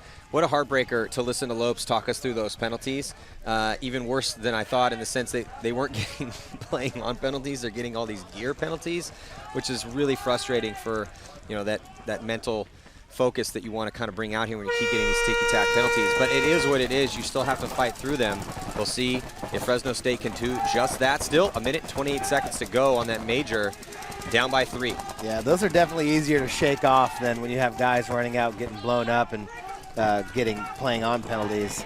You know, because that's angry and frustrating, you know, when you're in there. But a gun thing, it's something stupid, but hey, you know, that's easily fixable. So now these teams switch sides, and it looks like Nicholas DeMemo up in the center right now for Drexel, and shooting towards that D side of the field, trying to keep Fresno State from progressing up the field. And just as he switches sides and comes off that lane, thus ceding that bunker set to his opponents. So Fresno State in good field position, but they still need to pick up, and they still need to pick him up. Runs right into him and looks like takes him out. And here comes Fresno State on the attack. Lots of Drexel bodies have dropped. Just a body left alive. Back corner bunker here on the snake side. Venegas making that move up the middle. Came to get the middle guy, but he was gone. Ends up in the can. Shoots out that last body out of the snake side corner. And here comes Alexander Henley. Drexel looks like they got a penalty during that point. Yeah, I don't see it on the board yet. Yeah, I don't see it on the board. So nice work by Venegas. Good, solid, smart play by Lopes over here. He was kind of isolated in that back corner bunker, but just kind of hunkered down, stayed alive, and let his boys on that D side go to work, which is where that point was won for Fresno State. So now Fresno State back in this match, still with 45 seconds left on that major, and that Drexel penalty finally put up there. Let's check out this replay here. So you can see the last player left alive as the body's starting to streak down the field for Fresno. And that's that back corner bunker there for Drexel. Bothwell got stuck back there instead of on the attack, had to play on the defense, but nothing he could do. He's looking at too many guns. Yeah, he definitely had an opportunity to chop up Venegas coming through the middle there too. Definitely would have given him a little bit more breathing room to try and play it out, but unable to pick him up. Fresno State with too many bodies. So now Fresno State only 2 points down, and Drexel going to be playing with 4 bodies off the break here. So So let's see if Fresno State can take this opportunity to get back in this game, maybe score a quick point or two after getting all those gun penalties in the first one. Well, at least, you know, the ref's throwing it back a little bit to Drexel on that one. Get a penalty. Did you see what that penalty was on? Penalty for Drexel? I didn't see who it was on. Yeah, so it looks like about 45 seconds left on that penalty. But Fresno State showing some signs of life on that D side. Obviously, we know Lopes can play the game. Lopes, a former player for a professional team in Sacramento Excessive, and we know he can play the game.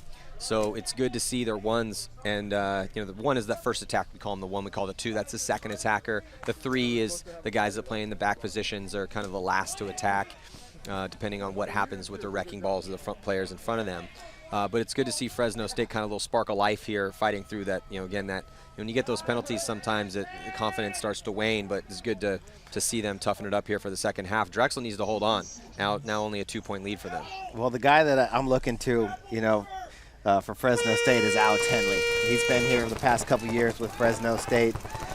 He's been deep in the tournament with his squads before.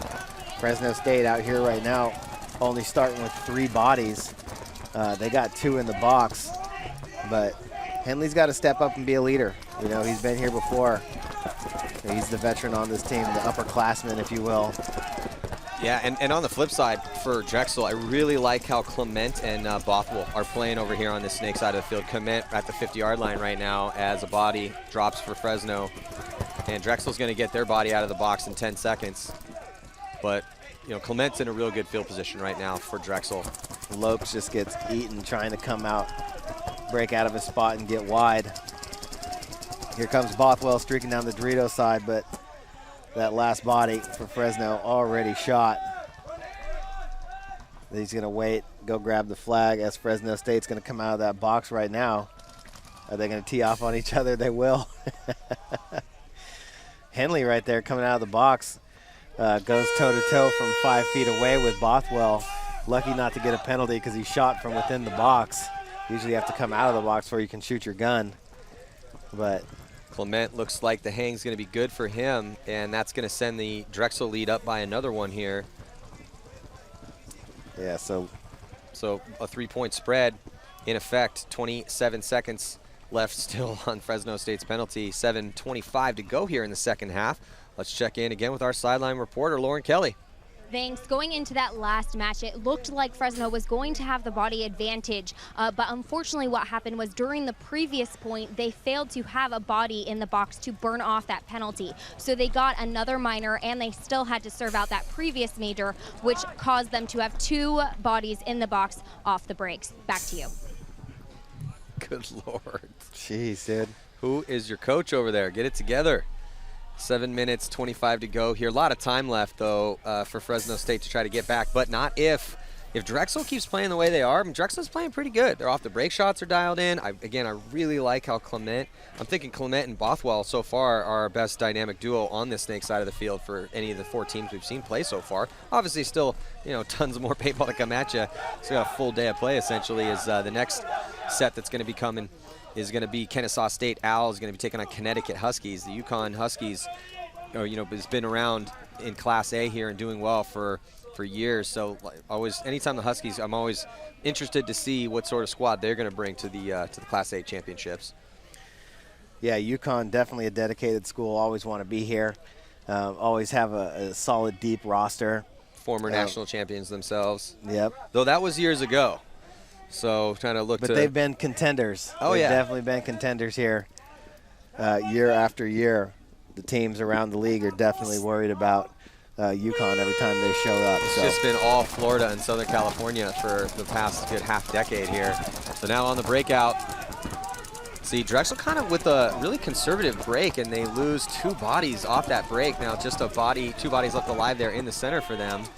And so we'll see if Fresno State can capitalize on this, and they're going to get their body back here in 8 seconds. This could really help things out for them.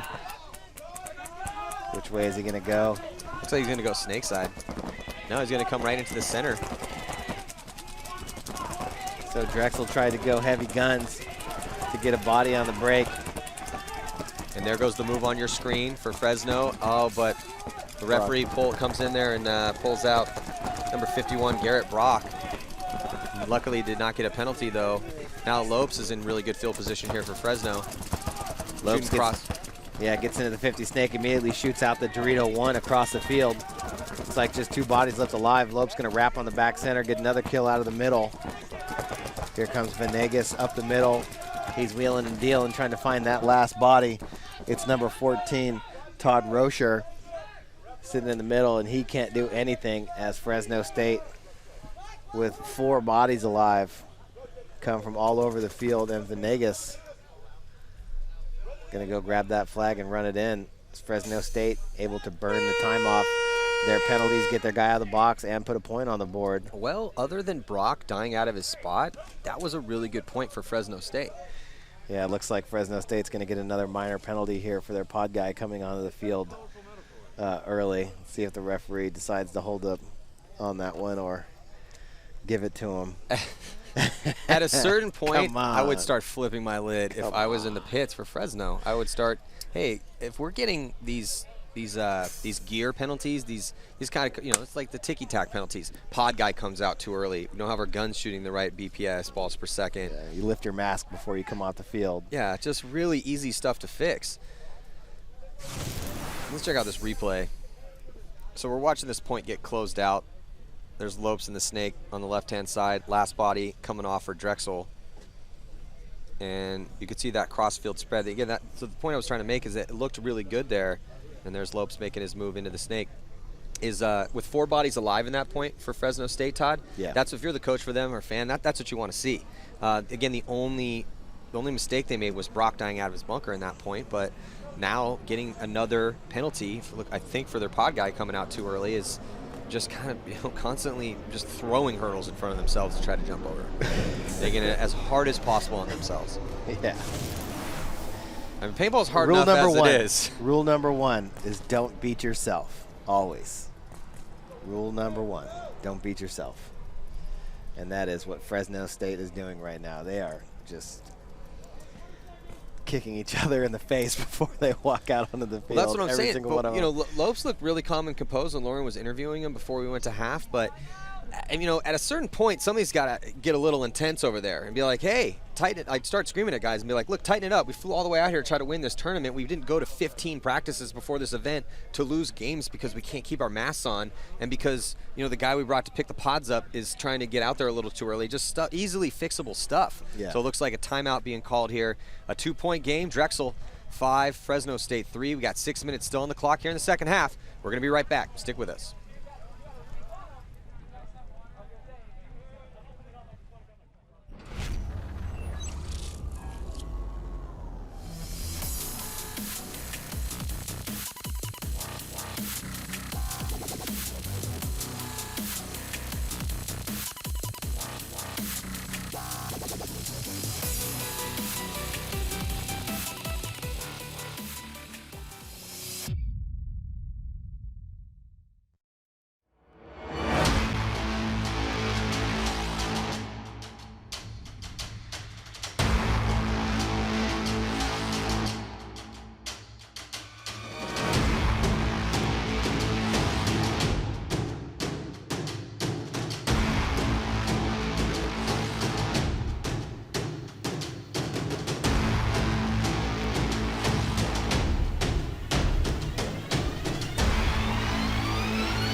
And we are back. 2016 NCPA championships. Right now, the story, if you're just joining us, has been Fresno State getting a slew of penalties to put themselves in a bad spot. Down by 2 against a Drexel team, Todd, that I think came to play this tournament looking real sharp out there. One of the early favorites here if they can continue this aggressive onslaught that we've seen. Obviously, getting some breaks here from Fresno with those penalties, though. Yeah, definitely helping them a lot, but looking solid over here on the snake side nonetheless, with Bothwell and Clement really attacking the snake side hard and working well as a team. But you're absolutely right, Fresno State doing themselves no favors, but 6 minutes left, still a 2-point game. Let's see if Fresno State has it in them to try and make a comeback here. Fresno State conservative breakout and leaning out in the open area, catching another major penalty. Disaster strikes. Venegas out in the open, gets domed up, gets a headshot, continues to roll his gun. And that's, you know, that you gotta stop doing that if you want to try to win games out here. Yeah, Maddie, at the same time, Drexel's Clement goes to that little kick. He gets a major penalty. So that evens the scales here. And now running up into that center, Brock for Fresno. And Drexel's already up in there. Brock's looking for him. Brock's going to come around. They're going to run into each other.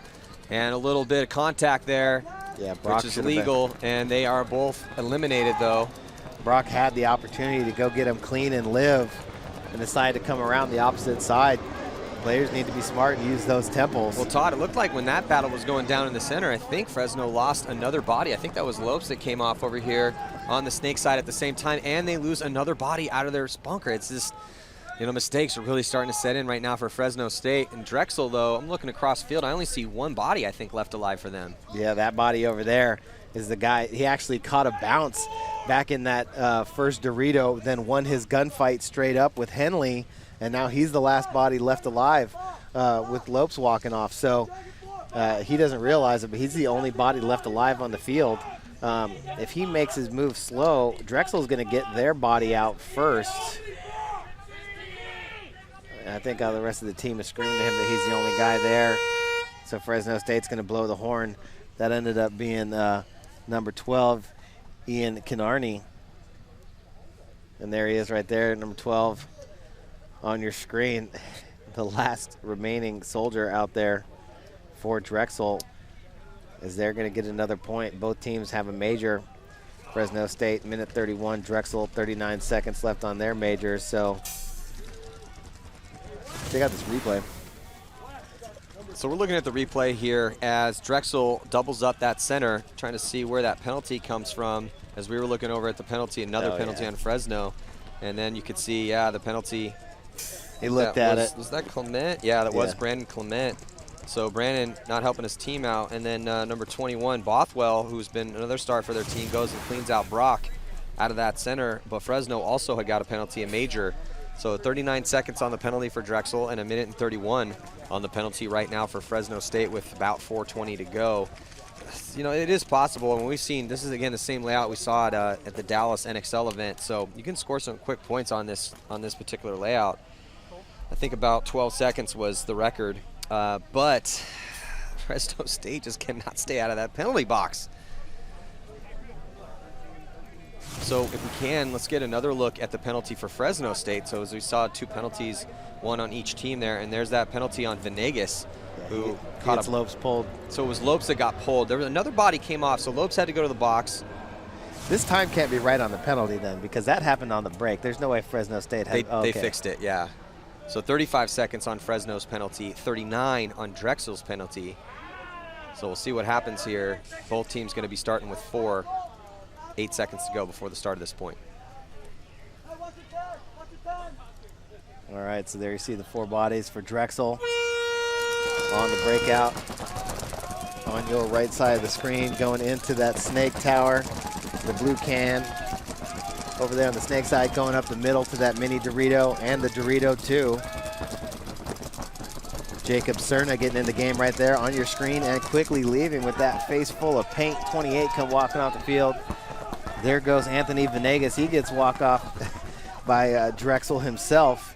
Just 2 bodies left alive now for Fresno State. They're in that Dorito side tower and the Dorito 2.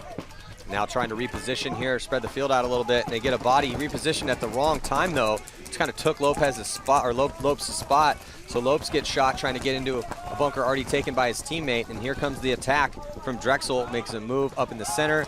Also getting to the 50-yard line. Over here on the snake side. Yeah, Leon gets into the 50 snake right now. Immediately wraps on that back center, shoots Brock to bits. And Henley with nowhere to go over there, and that Dorito 2 gets chopped up. So another point for Drexel. They're pouring it on right now. Yeah, they get their body out of the box as well. So Lamb getting a spin for Drexel and getting it done. Same with Leonig over here on the snake side. So Drexel getting, again, there's 13 guys on the roster, getting some of those fresh legs out there, and they're winning this point too. Depth is huge. If you can have some depth coming to this event with as much paintball as you have to play in these 3 days, really going to help things out. Fresno just can't. Anytime they get things started, they get penalties. And Drexel has just been a better team so far here in this first game. Well, definitely take advantage of those opportunities. You know, anytime a team's going to throw 5 penalties your way, you know, that's just a giant gift floating from the sky for you just to accept. And, you know, the paintball gift angels just descend from the sky and give you a nice big fat win for the first one. Let's check in with Lauren Kelly down in the pits. Thanks. This match has been extremely penalty-ridden. That gross penalty was on Brandon Clement for Drexel. What happened was he was shot in the leg. The ref called him over, and as he was walking over to the ref, he got shot on the inside of his gun, so he got an obvious hit. He will be sitting out for the rest of the match. Back to you guys. I don't think I've ever seen 2 paintball jail sentences back-to-back like this before. Yeah, first 2 games here, the refs are on it. Hey, if you're playing at this tournament and you're checking into the webcast right now, play as clean as you can and also have everything to make sure your guns are shooting at the right DPS. So yeah, another paintball jail sentence handed out. You can see the replay. Was that Clement? No, that wasn't Clement right there. Yeah, so we get over here. Yeah, so we didn't quite catch that gross major, but there goes one, gets polished off, Brock gets taken out, another body coming off. Yeah, Fresno State just struggling here. Brock and Henley going off at the same time for Fresno State. There's Stephen Lopes on your screen. If they're going to do well out here, they need him to get going on this snake side. He's got to be out at a spot alive. We need some help, too. Get into, get some help over here with him. But here he goes all the way to the snake on the break. He makes it in there alive, but his back guy gets shot. That's Venegas gets shot on the break. Looks like Drexel's going to get a minor penalty. I think I saw the yellow flag go. So they're going to lose 2 bodies right away. Nope, another major for Drexel. So Drexel in the box. Lopes now at the 50 snake. Drexel loses the body out of the back center. Just 2 bodies left alive for them. 1 in the back center and 1 in Dorito 1. Brock up at the 50. So this is what Fresno State wanted. A major on Drexel with just under 3 minutes to go. Fresno needs to close this one out as quick as possible. Try to get that point spread down a little bit here as there's Lopes rolling his gun towards that last player left alive for Drexel. It needs to close this one out quick, though. They know there's only 1 body left alive. They need to preserve this power play that they're going to be on. And the time. There's only 2:25 left to go. They need to play with a sense of urgency right now. They just kind of jogging that one in. You know, I mean, they're down by 3 now. They were down by 4 with... Again, like Todd, like you said, where is the sense of urgency? It was there. I mean, they weren't hiding in their bunkers, but knowing that you have to score 4 points with not a lot of time left. I mean, now they're in a situation where they're going to have to start maybe doing double center moves off the break and then getting those bodies out wide. Yeah, well, I mean, they have the opportunity with Drexel getting that major. Here you see Lopes. You know, all he had to do was go another knuckle down in the snake, and he would have torn that guy's back apart. Instead, he stopped, shot, loaded, jumped over the snake, went to the next bunker.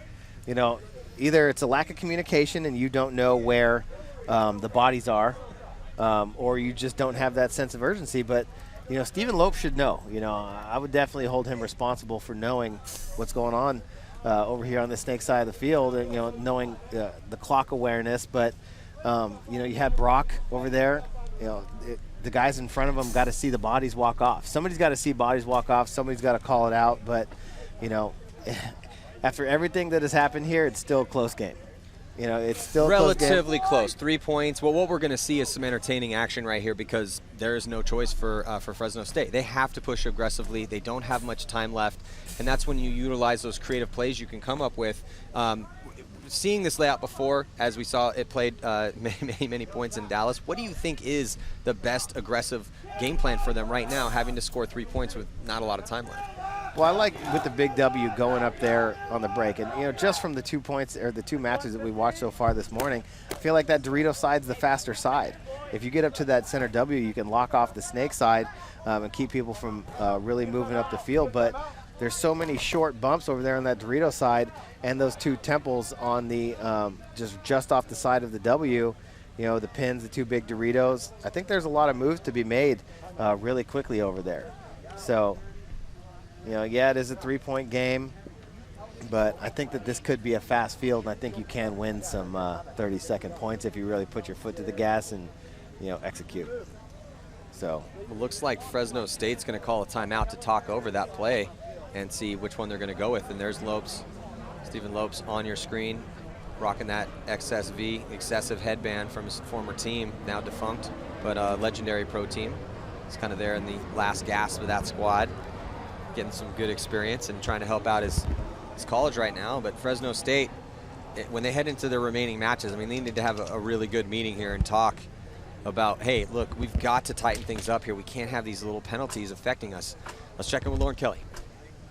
Going into this next point, Fresno actually seems pretty calm. They said 3 points ain't nothing, and they feel really confident that they can get these 3 points in 2 minutes and 19 seconds. Of course, they're trying to tighten up those little mistakes that they've been making, but now that they have all 5 bodies live off the break, they think that they can get this at least tied up and try to take the lead. Back to you.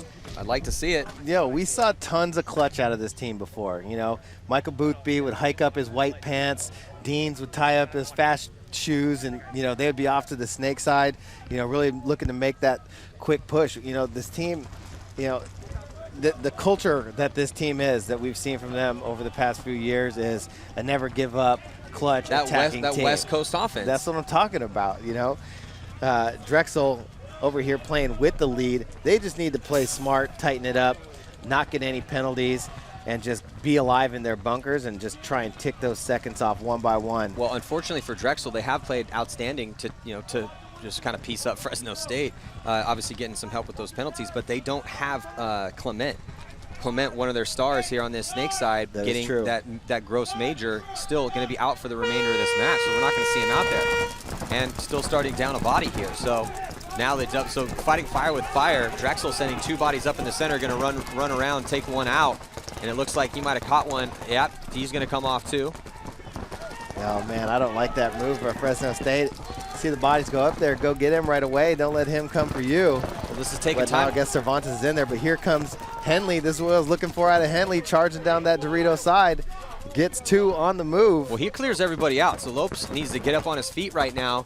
There's no one in front of him, and close this point out here to pull within 2 and save some time and some of that penalty. Yeah, and it looks like Henley drew another penalty on Drexel on his move. Well, Lopes needs to just go and run the flag himself. When Lopes stood up, he was yelling at his, I think it was Venegas there in the center, so Venegas is going to try to sprint that flag in. But Lopes should have just, once he knew all the bodies were dead, he should have jumped over because he's fast, grabbing that flag and ran it in himself. Yeah, nice move there by Henley, though. Part of that clutch team coming through, making that move.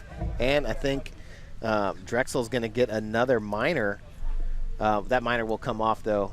I didn't see anybody left to pull, though, by the time. So, well, if there's no one left to pull, it's a different story. But if it's a minor, it will come off. Minor penalties come off if you lose the point. Stay on if you win. But now Drexel catching the penalty bug themselves a little bit here. Well, Drexel should still have time on that major, right? Because that major wasn't coming off until 1 minute left in the match. There's about 3:15 on the clock, or was it 2:15 on the clock and then 1:15 on that major. So they should still have that major. But when the minor was thrown, Henley thought it was on him. There's that move in the middle by Bothwell.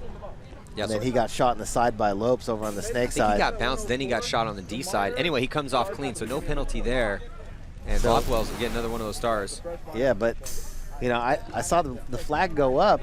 You know, Henley was kind of shaking his head, but they didn't pull anybody from Fresno State, and there was nobody left to pull from Drexel. So see if the referees sort this out, who ends up going into the box with how much time. Well, but another opportunity for Fresno State. Nice move up middle. You know, and then countering it with a move down the Dorito side. Well, next point, same story. Not a lot of time, still down, and Fresno, now I'm wondering, you saw in that last point, even though they were down a body, Drexel sending 2 bodies up into that center and looking out wide, ended up losing the point with some solid play up that D side by Fresno. But now, are they going to do the same thing to try to stop the attack? Because if that does work and you can keep one of those bodies alive, it really slows the attack down of the opposing team. But again, they only have 4 bodies. That's kind of a counter move. It's not the same as trying to get out wide. Yeah, now Drexel starting with 3. So Drexel just going out to the blue towers and the back center. But Fresno loses a body. I mean, they couldn't have a better situation here with 5 on 3, but they lose 2 bodies off the break and still have a body up in that center. Yeah, Brock's up there in the middle, but they did lose 2 bodies going wide. They still have Henley and Lopes. Lopes going to cut to the middle.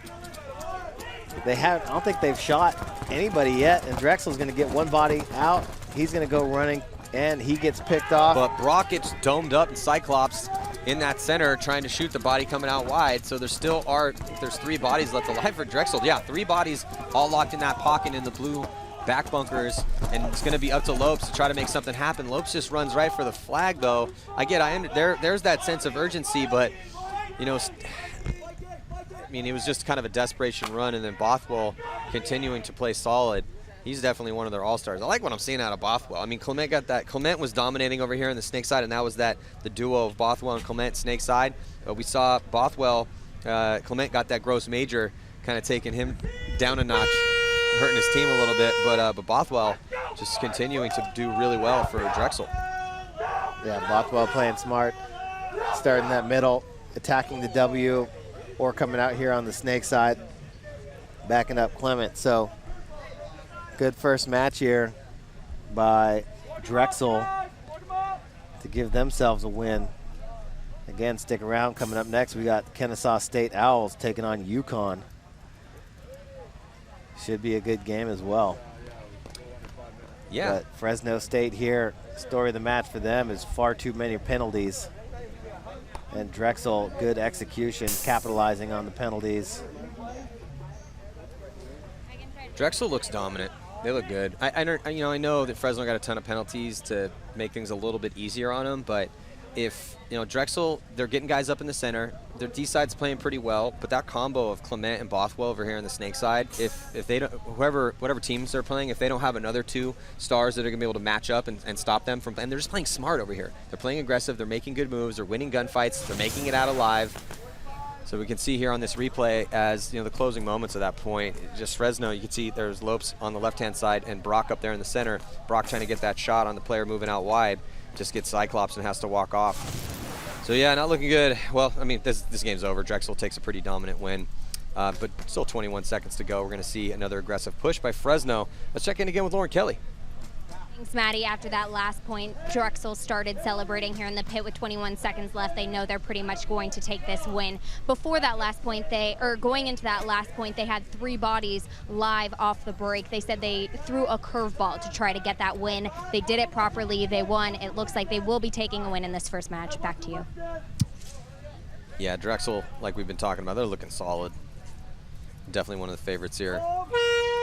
So on the breakout, look for that aggressive play as they're playing one for pride, and here comes Fresno State. Lopes goes right for the flag, and looks like Brock's still alive though. Brock wheeling and dealing, gets 1, gets 2, rolls up and shoots the last player in the back from 2 feet away. But they forgot the flag.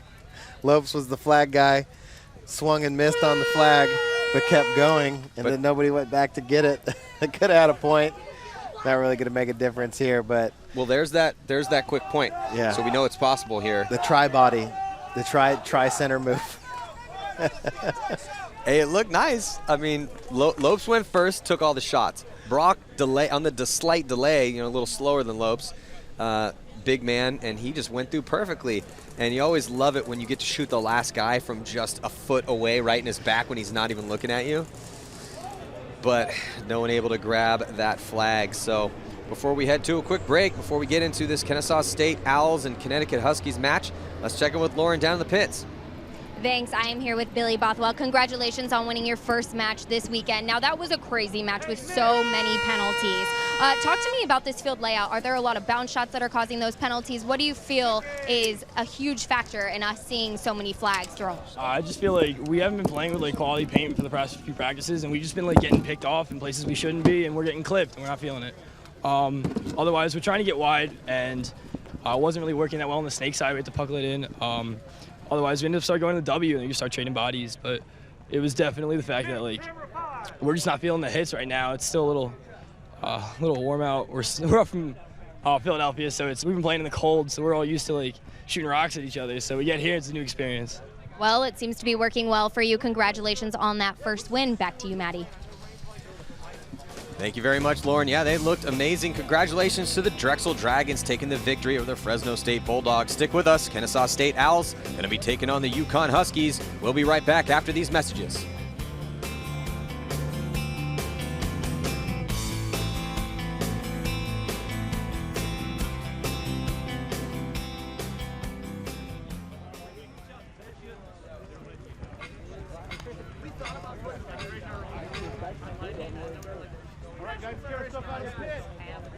Bring it in for a big old You can do better than that. It's a minor. Actually, no, Ty. That's correcting someone. Hey, Nick. Wes. I need Wes. you to bring your stuff. Razor blade. No, it's not here. Suck. Y'all can use the air pick. I just want to. Roger. It lasts a while. I want him to play the burn. Don't stop. Yep, I agree. Come on, bro. You can come. He come in here without that. You guys call live field in 2 minutes. You got about 50 seconds. Got to pick. Just don't lose those 2 O-rings. That's for there's only one. Oh, they might have already lost them. Have a nice run. It's 30 to point. Yeah, that's the way. That's the way. we're okay with that. Real quick, for a boxing jersey. Tuck your jersey in. Hey, you got maybe 2 minutes to point. I've done it before. Like, there's some way out there. Double up with the dick rat. And then, Hey, Tracy. Yeah, stop it at 2. Yeah. Wes and I are both doing that. You cut the box though and cut the top up. You open all the way up. They're not done with the adjusting the second box yet. Tuck in your jersey. Tuck your jersey and just hangs right there, man. And you're invincible.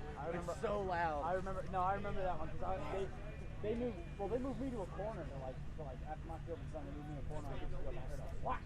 And Wes and I are getting annihilated back there. We're just like, it's so loud, man. But it was just taking. No, like, you're not stressing about anymore. It's like you just stay in the lane unless they find enough or something.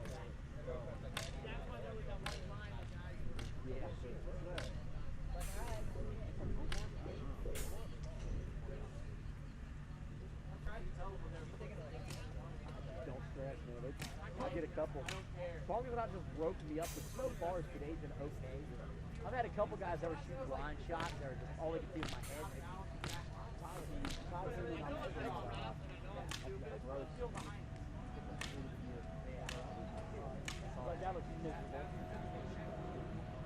So what kind of stuff y'all normally sell?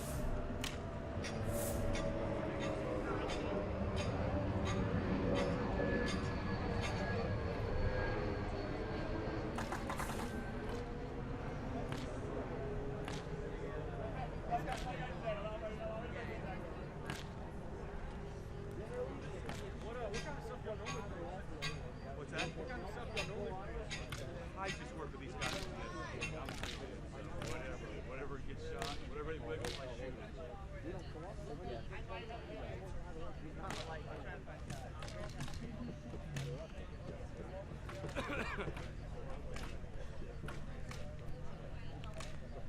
These guys are awesome. Next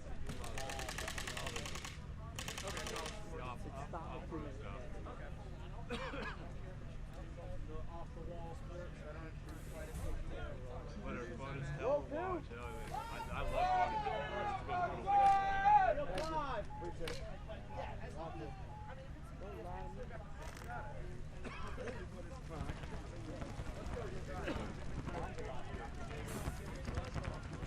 I didn't say she wasn't.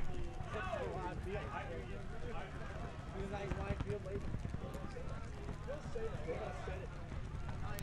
Start it. Six? What? Scaring me. Okay. Why is everyone there? Hey, be safe for him though. He's still working on it.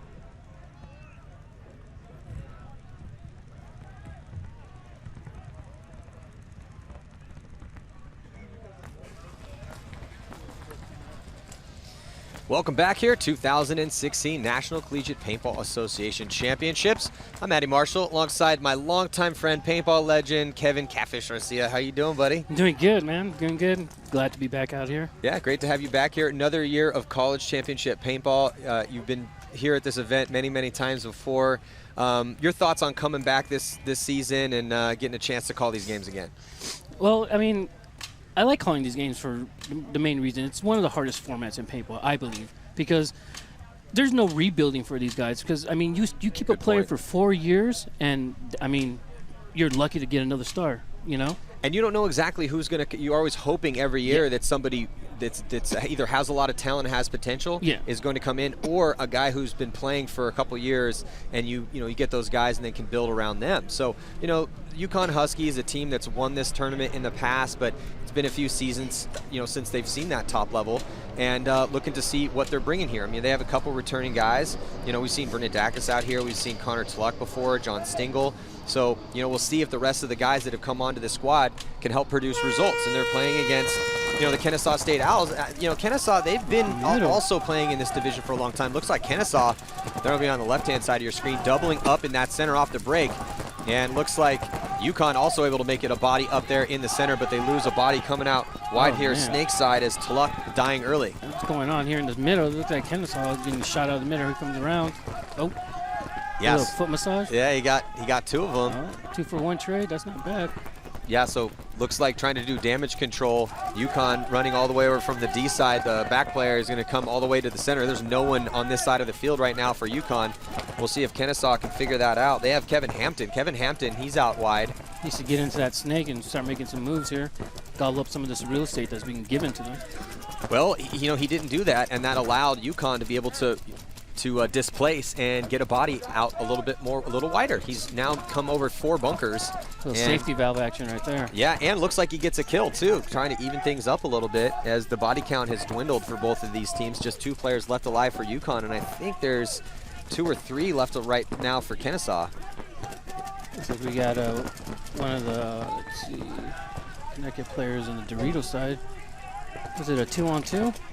Yeah, it is a 2-on-2. So there's the 2 players right there. 1-on-2 so quick. So let's see who this is right here for UConn, but he's really saved the day, and he's going to try to run up to that center. I'll do a little. Doesn't know that anybody's in there. Oh, let's get him out of there. Looks like the Huskies will take this one. I think this is Ciofari. Oh, yeah. Looks like he's hit. He doesn't want to touch that flag. Well, Ciofari, didn't grab the flag, but Ciofari is the reason why UConn was able to win this point. I mean, he was the back guy on the D side. All the way over there. He looks over, sees everybody on his team die, and has to reposition 4 different spots he takes, wins 2 gunfights, saves the first point here for UConn.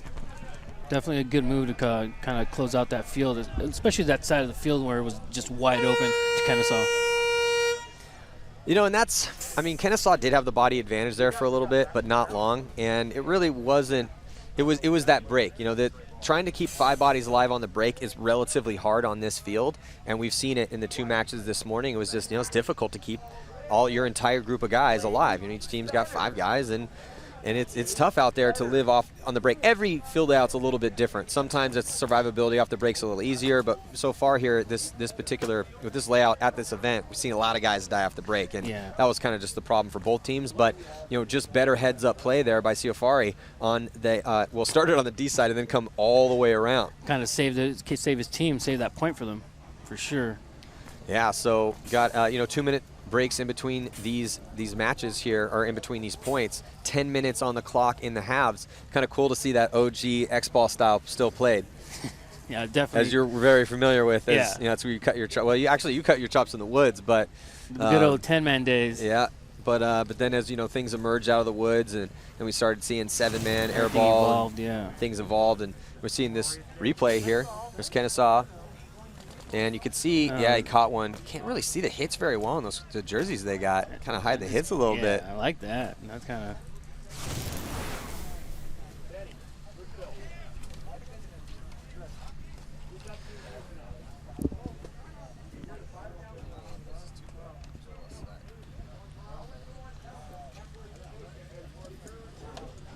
So, right now, 7 minutes. A lot of time to go here. Is that first point scored by UConn? We'll see. Again, when we come to these events every year, Catfish, and you kind of spoke to this a little bit. It's tough to keep your squad relevant. Oh yeah, definitely. I mean, can you imagine Dynasty losing 4 guys? Yeah, every couple years. Yeah, every 4 years, or X Factor, for that matter. These teams won't survive like that. Yeah. So now heading back into this match, UConn sending a body all the way to the center off the break. pretty good breakout for UConn. 5 bodies alive for them, and they've spread the field pretty decently. If you have a Kennesaw and someone's having a flag party in back Dorito corner. Dude, yeah, it's a red flag just sitting there. The referees have been merciless so far here, as we have seen penalty after penalty after penalty, and now a major on Kennesaw in that back corner bunker on the D side. Couldn't see who that was. I think they're getting bonuses for the flags that they throw. The referees? Yeah. Yeah, they've, like I said, just unrelenting penalties as we've seen for through the first 2 matches. Here we come up, run through the middle, and nope, denied. Yeah, well, Tulloch made it in the snake. You can see that was running through the center there for UConn, but just bodies dropping everywhere for Kennesaw. As we saw that penalty assessed, that brings 2 bodies off. It's the guy that gets shot, and if he plays on with an obvious hit, it's going to get that major. And things just not looking good early here for Kennesaw. Kennesaw's been losing this snake battle so far, the last 2 points, so looks for them to switch something up here, hopefully. Well, it's been tough to even analyze in these first 2 points the look that Kennesaw has given, because they lost a bunch of bodies off the break in that first point, and then after getting a decent break here, they lose 2 bodies immediately for that major penalty, and they're going to have 1 minute and 27 seconds left on that penalty. So let's check out this penalty, or hopefully you can see the penalty. You see in there on the breakout, that's Kennesaw. It was a nice lane run and dove in. Not shooting his gun though. And then, so he's going to lose a gunfight here. As you can see those bodies walking off behind him. That's why he's kind of wheeling, dealing back and forth. Yeah, so, it's just Cameron Enriquez, not much he could do though at that point. We've all been there before. You're one of the last guys left alive, penalties assessed, bodies are dropping off, and you're just trying to whip your gun back and forth and hope to God you can do some sort of damage control. We like to call living behind the gun at that point. Yeah, absolutely. So let's check in with Lauren Kelly, 3rd member of our broadcast team. Maybe she can bring some insight into what's going on with Kennesaw. Kennesaw's just having a hard time executing with the 5 men they were putting on the field. You will see some new players going out on the field to see if they can get some momentum going. They are trying to lock down on their snake corner and get to the X early on to ensure that they can get the kills they need in order to get the points. Back to you. Thanks, Lauren. Well, yeah, getting up into that center 50, as we've seen new bunker set this year, Catfish, and this is kind of your first look at it here live. What do you think? Your thoughts on it? I don't know. I like the X. I like the moves that a lot of these kids like to go through the X. At the W, they can jump up and do a little snapshot action, but and you got to be pretty tall to play that bunker efficiently. Right about 5'9", 5'10" is about the height limit to play all sections of that bunker. We saw some shorter guys play it well this year so far in the 2 major events that we've seen with that bunker set, and people seem to actually really like it. It was a controversial bunker, but people really like it. Here, losing a player as well. That's what Lauren was talking about. Get a body up in that center, and it looks like he gets run down as Cameron not able to stay alive. Nice move by the Huskies. You see a guy in there, go and take him out. Yeah, it looks like the Huskies are want to go snake side again. They know that Kennesaw can't stop them going that way, apparently, as they filter 2 players into the snake side. Kennesaw looking to stop that snake move as they have their 2 back snake bunkers looking down snake. Looking like... But now pretty interesting run from UConn to get to snake 2. Ran from that center and dropping a player. Yeah, Kennesaw loses another body. We'll see if everyone can play clean. There's 34 seconds left, and that's Stingle on your screen with a pretty nice move from that center. But Catfish, there was 8 penalties in that last match alone. Yeah.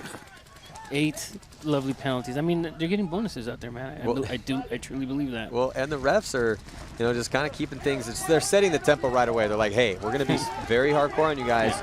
And it's Stingle kind of arguing with the last players left alive, yelling, hey, run that as Tulloch. Oh, they want to run the timeout. Oh, they're going to put up the shooting gallery right here. This is mercy, I guess. You're going to show some mercy. I don't agree with that at all. Yeah. To be honest, there's no reason to do that other than the innate joy of blasting somebody when they're pretty much relatively defenseless, don't have a bunker to hide behind and forced to come out. It looks like Mexican the point is good. Off right there. You'd see this replay, and you see there goes the run through in that center. So UConn is really playing the aggressor here, even on the counter punch. And there's another kill, but point on what it was going to make, Catfish, was that I don't agree with that. Why would you wait and blast the guy coming out of the box? Hang that flag and keep that penalty on the clock. It's some people are just ruthless. I don't know. They just want to shoot someone up, or it's it's not nice. No. That parent, Well, definitely not nice. it's paintball out here. Yeah. You know, it's a little hardcore. Let's check in with Lauren here. She looks like she's in the UConn pits, and they're doing real well right now. Thanks, Maddie. I'm in the UConn pit. There was some disagreement about whether or not to hold off on hanging the flag. I think they misunderstood. They thought he was going to come out of the box sooner than he was, so they were concerned he was going to shoot out the players or it was going to be a dirty hang, which is why they waited. But after that point, they came off the field in the pit, and they said they have to save the time on those penalties as much as possible, so you won't see those mistakes be made again. Back to you. Thanks, Lauren. Yeah, that's a good pickup from the rest of the guys in the pits, because just what we were talking about up here, they probably said the same thing to their guys as they filled into the pits. Hey, don't do that. Preserve the time on that penalty. And it looks like a timeout. It's got to be called by Kennesaw, and this is the time to call a timeout. Yeah. Yeah, it's early on in the match. There's still 5 minutes and 31 seconds left to go here in this first half, but time to regroup. Yeah, exactly. Time to regroup. And you and I come from the old school of paintball. You know, if that happened to us, it comes back tenfold. Well, if you were the guy coming out of the box getting blasted. Yeah, I come back tenfold. Well, you and I are old school. Well, we used to have the 10-to-1 rule, right? Yeah. If somebody gets a cheap shot on you, you remember that name, you see him walk off, and you let him know, all right, man, you're going to get yours eventually here. Give them that wave as they turn around and look where it came from. We just started this game. It's going to be a long game. Yeah. But Kennesaw's not really putting themselves in position to even do anything like that, unless they want to get some cheap shots on guys walking off dead. But UConn's That's one way to get paint on people, huh? Yeah, UConn's just doing really well right now. They look real sharp. They've got this field dialed in, up 3-0 right now. We're going to take a quick break. We'll get right back in this match.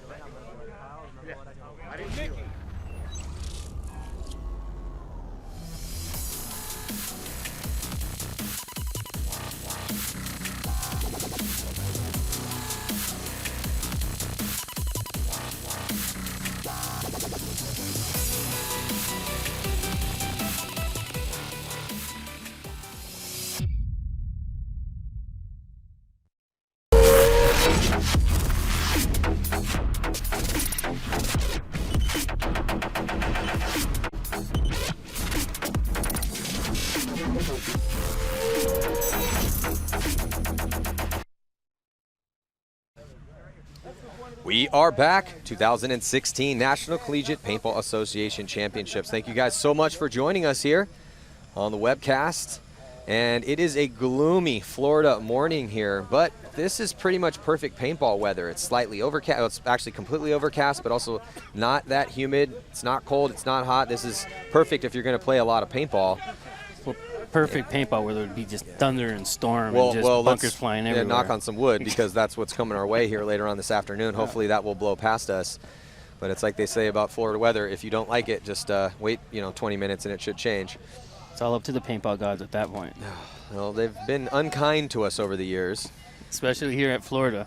Yeah, well, normally we get the heat here. So this is actually a little bit of a gift this morning if we can breeze past that storm that's coming our way. So right now, heading into this point, we'll see if Kennesaw can fight back as they take a very unconventional run going all the way into that red zone on the D side, but he gets chewed up. Kennesaw or UConn making methodical pushes here, and a flag party again for Kennesaw. They get another penalty? I think they did. I think the ref did not throw it up because the ref was about to throw it and just got blazed down. Yeah, I look over and see the red, the major penalty indicator in his hand, and definitely body rubbing his arm. Yeah, it looks like he got shot there trying to pull that penalty. Yeah. So Kennesaw is going to make this a long morning for themselves if they keep getting penalties. Yeah. UConn taking full advantage of this gift here. I think that was the last player there. Oh, Stingle getting a penalty, which pulls out Tluck. Shame on you, sir. And we see a bunch of bodies also. Okay, I thought they were walking off, but they're just slowly walking to get the flag because everybody's dead on Kennesaw's side. So right now, this is going to be I was thinking there was going to be a slow walk in because both teams have penalties and there's about the same time on those penalties. Yeah. So to kind of take the penalties off for both teams, it's a win-win for both situations. But instead, Kennesaw just want to preserve. Yeah. I think the reason why they're doing that is they want as much of that game clock to stay on as possible. Yeah. Because they're down a ton of points. So they want as much time to work with as they possibly can. Definitely been a long morning for Kennesaw right now. Maybe they're thinking, hey, maybe switch it up. 5-on-5 ain't working out for us. Maybe 4-on-4 going to work out for us for a little bit here. That's a low percentage play. Yeah, so we'll see. I mean, we're really seeing that the refs pulling tons of penalties out there today. There's no mercy and out there. if you're a team getting ready for that, so before this match, we saw Drexel and Fresno State play, and congratulations to Drexel for taking that victory. And then before that, we saw Liberty and the U.S. Naval Academy play. But what did we see in those two matches? Tons of penalties. Yeah. So if I'm getting ready to play the next set and I see tons of penalties in the first 2 sets before me, I'm going to tell my guys, hey, the refs are on it today. Let's be real careful about everything. You could see there Fritz in the ref, in that replay. Oh, right there. Ooh, that's smart. So there's Stingle, and the referee comes and kind of tackles him and pushes him into the yeah, right? What's going on here? Ref getting a little physical with Stingle in there. I need an adult. I need an adult. So, yeah, the ref's just bullying everybody around out there in this first couple sets. Man, I was talking to one of the tempo coaches, and he was asking me, "Is this for reals? All these flags being thrown up?" And I was like, "Man, you're watching it too." Well, I mean, this is the national championships in the paintball world. I can understand why. You want the referees to be relatively strict out here to kind of preserve. I'm not really a big fan of those like ticky-tack safety penalties with the goggles on. Now those are important because we can't have the safety obviously needs to be at a premium out here. Yeah. It's just frustrating to watch penalties that don't really affect the play. Knock teams and take their body count down. So now off the break, Kennesaw getting up to that 50-yard line. Referee is in there checking him out. He's looking towards that D side of the field. Oh, here comes the run through. Nope, not to home. Oh, head Ooh, massage. and he's still alive. And running through.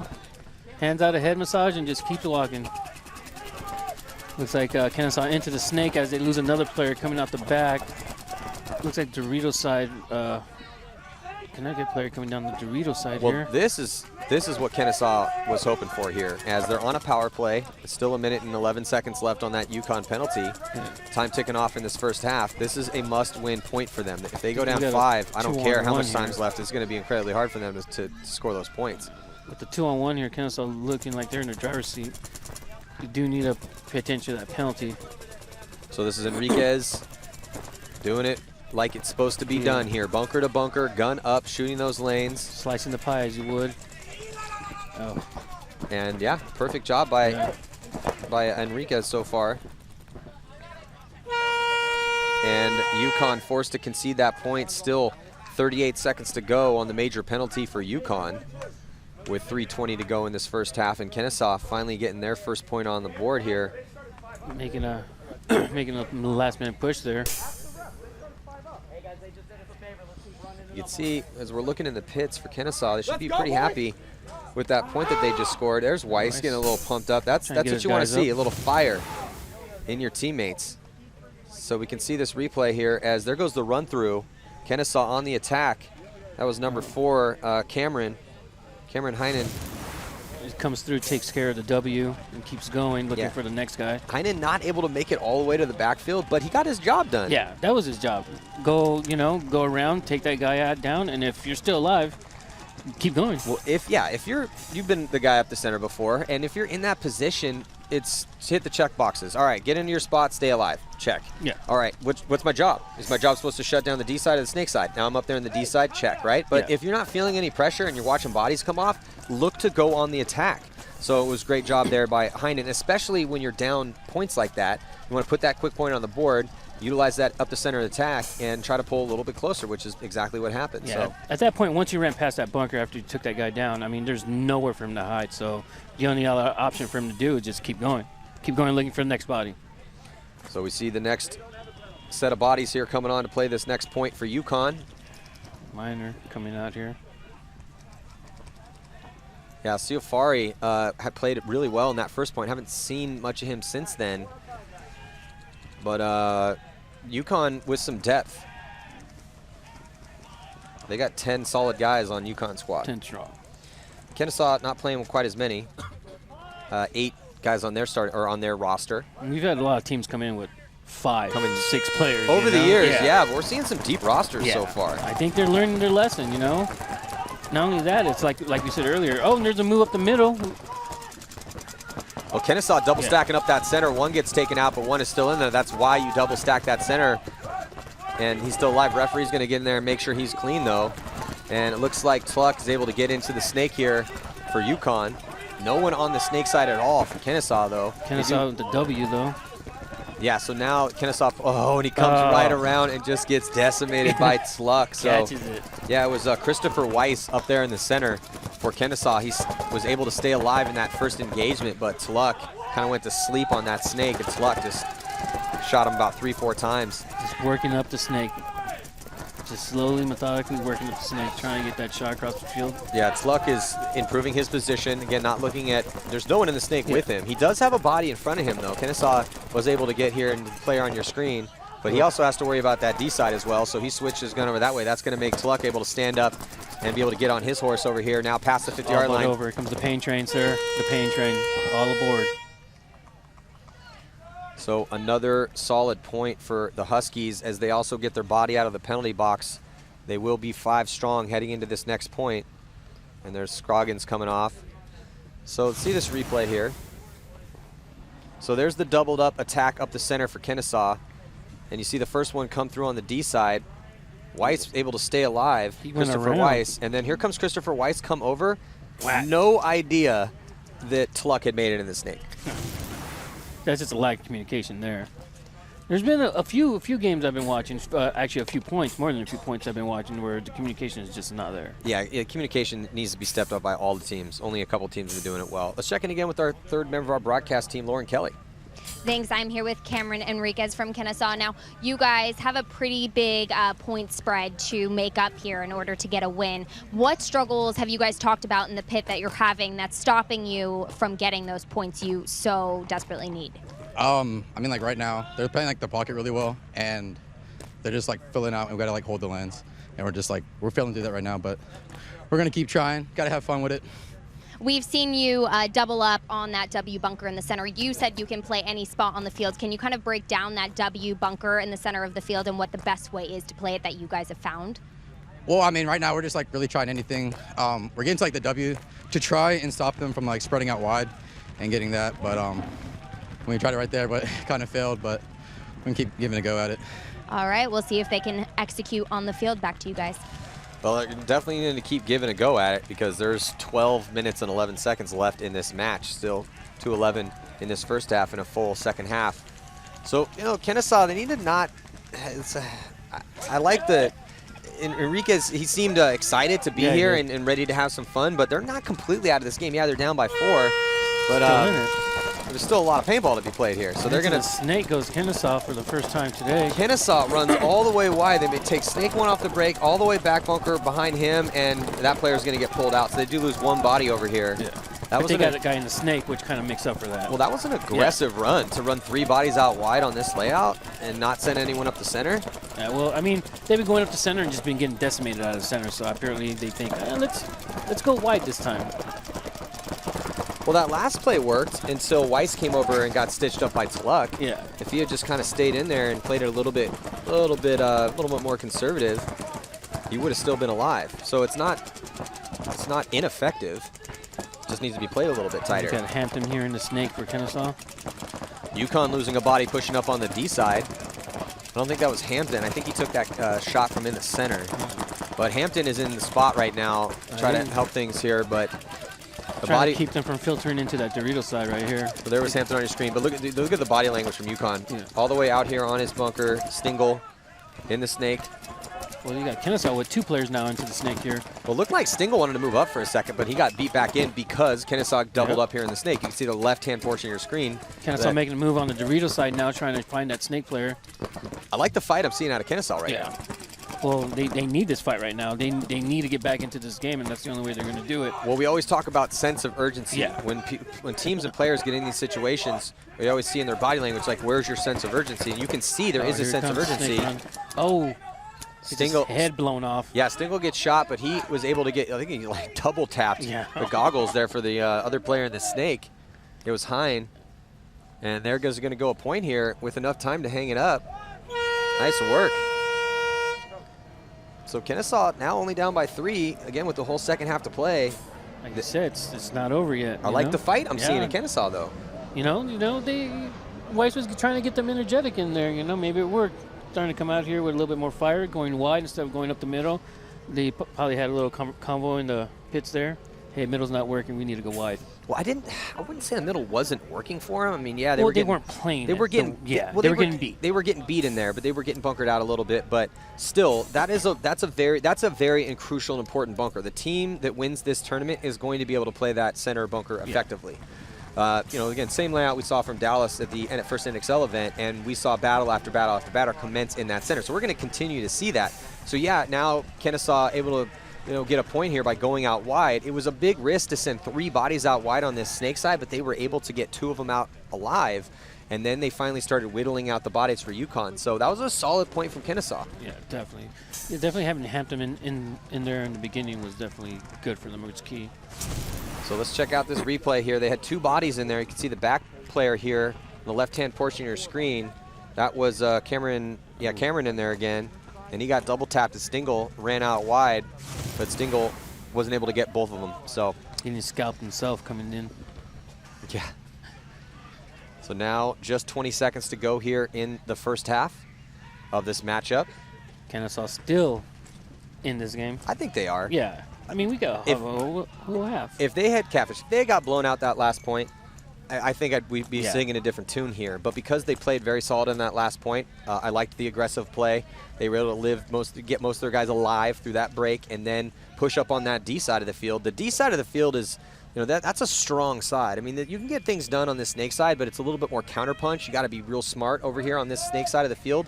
That D side is a very strong side. It looks like they're not coming snake side strong at all, Kennesaw. Instead, they went Dorito side. They're trying to I like the script. But I like that. I like that play. And into the W from the Doritos. You just walked in there, Matt. You see that? Yeah, so Kennesaw here, though, pushing. They're trying to close this out, but they're just not going to have enough time. Be careful that they don't get a point as Heinen completely commits. So UConn able to keep the attack from Kennesaw from being effective, and they will head here into the second half with a 3-point lead. 5-2 is the score. But still, even though they are losing by 3, I do like what I'm seeing out of Kennesaw. Yeah, they're coming out aggressive. They're not coming down with their heads, hanging low. You can tell by body language. Yeah, there's a lot of tournament to play here. We're just getting things going in the prelims. It's just the morning. It's just getting started. So we're going to have a 5-minute break in between halves. If Kennesaw, they're still losing, it seems like a body, though, almost every single break. Yeah. UConn is just playing tighter. Looks like UConn is definitely shooting their lanes a lot smarter and picking their lanes, the ones that they want to shoot. And looks like Kennesaw's trying to flip the script on them because they were going snake side heavy. Now, last point, they went, Dorito heavy and just trying to figure out what's going to be easier for them to come down the field on, I guess. Yeah, so let's check in with Lauren. She's down with the Huskies in their pits with Connor Tluck. Thanks, I am here with Connor Tluck. Now, as we know, that center W bunker is extremely important, but if you can really execute on the snake side, you can get a lot of kills as well. Can you kind of break down the snake side for me and the most productive bunkers that you can get into? Yeah, so far we were chopping them up off the break, so we ended up just keep rolling our guns, and they've gotten desperate, so they've been running out wide. So really just focusing up on those lanes has been a big help for us. You guys have been doing a really good job of playing the pocket. When do you know if you want to play the pocket or go more, have like a play on the outsides off the break? What we've seen from this field is that it's really tough to go out wide just because of how it's set up. So we've been pushing the middle almost exclusively, just because of the danger that when you go wide, you can get clipped by those lanes. Kennesaw is having a hard time executing. What do you think some of the teams that don't have as much experience are going to struggle with on this layout? I think staying alive off the break is going to be tough, as well as really locking those lanes in. If you're a little more inexperienced, it's a little harder to hit those shots, and then you're in trouble from there. All right, thank you so much, Connor. Good luck in the second half. Back to you, Maddie. Thanks, Lauren. Well, that was a pretty accurate breakdown of this field and what's been going on out there. So, yeah, the Huskies with the 3-point lead. But we're going to be right back with more of this second half action. Stick with us.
Welcome back here, 2016 NCPA Championships. I'm Matty Marshall, alongside Kevin Catfish Arcilla. And we have just a few moments to go before the start of this second half here. Beautiful paintball weather. It's very cloudy out here in Central Florida. But again, if you're playing the game, this is kind of what you want to see. Especially in Florida. Yeah, oh, exactly. No humidity, which really affects the paint and your stamina. Here we go. These teams will now switch sides, and Kennesaw will be on your right, UConn on your left. Kennesaw coming up to the W. Being secondary move into W. Looks like Connecticut losing one of the back Dorito players, keeping all back bunkers. Yeah, Heinen up there in the snake again, or up there in the center again for Kennesaw. I do like the play calls I'm seeing out of Kennesaw, though. They're not scared to go wide. It's really hard to get out wide on this field. You heard the interview with UConn as they're saying, yeah, we're going to try to shoot these guys as they go out wide, and the body walks off early for UConn. So the advantage right now goes to the Owls.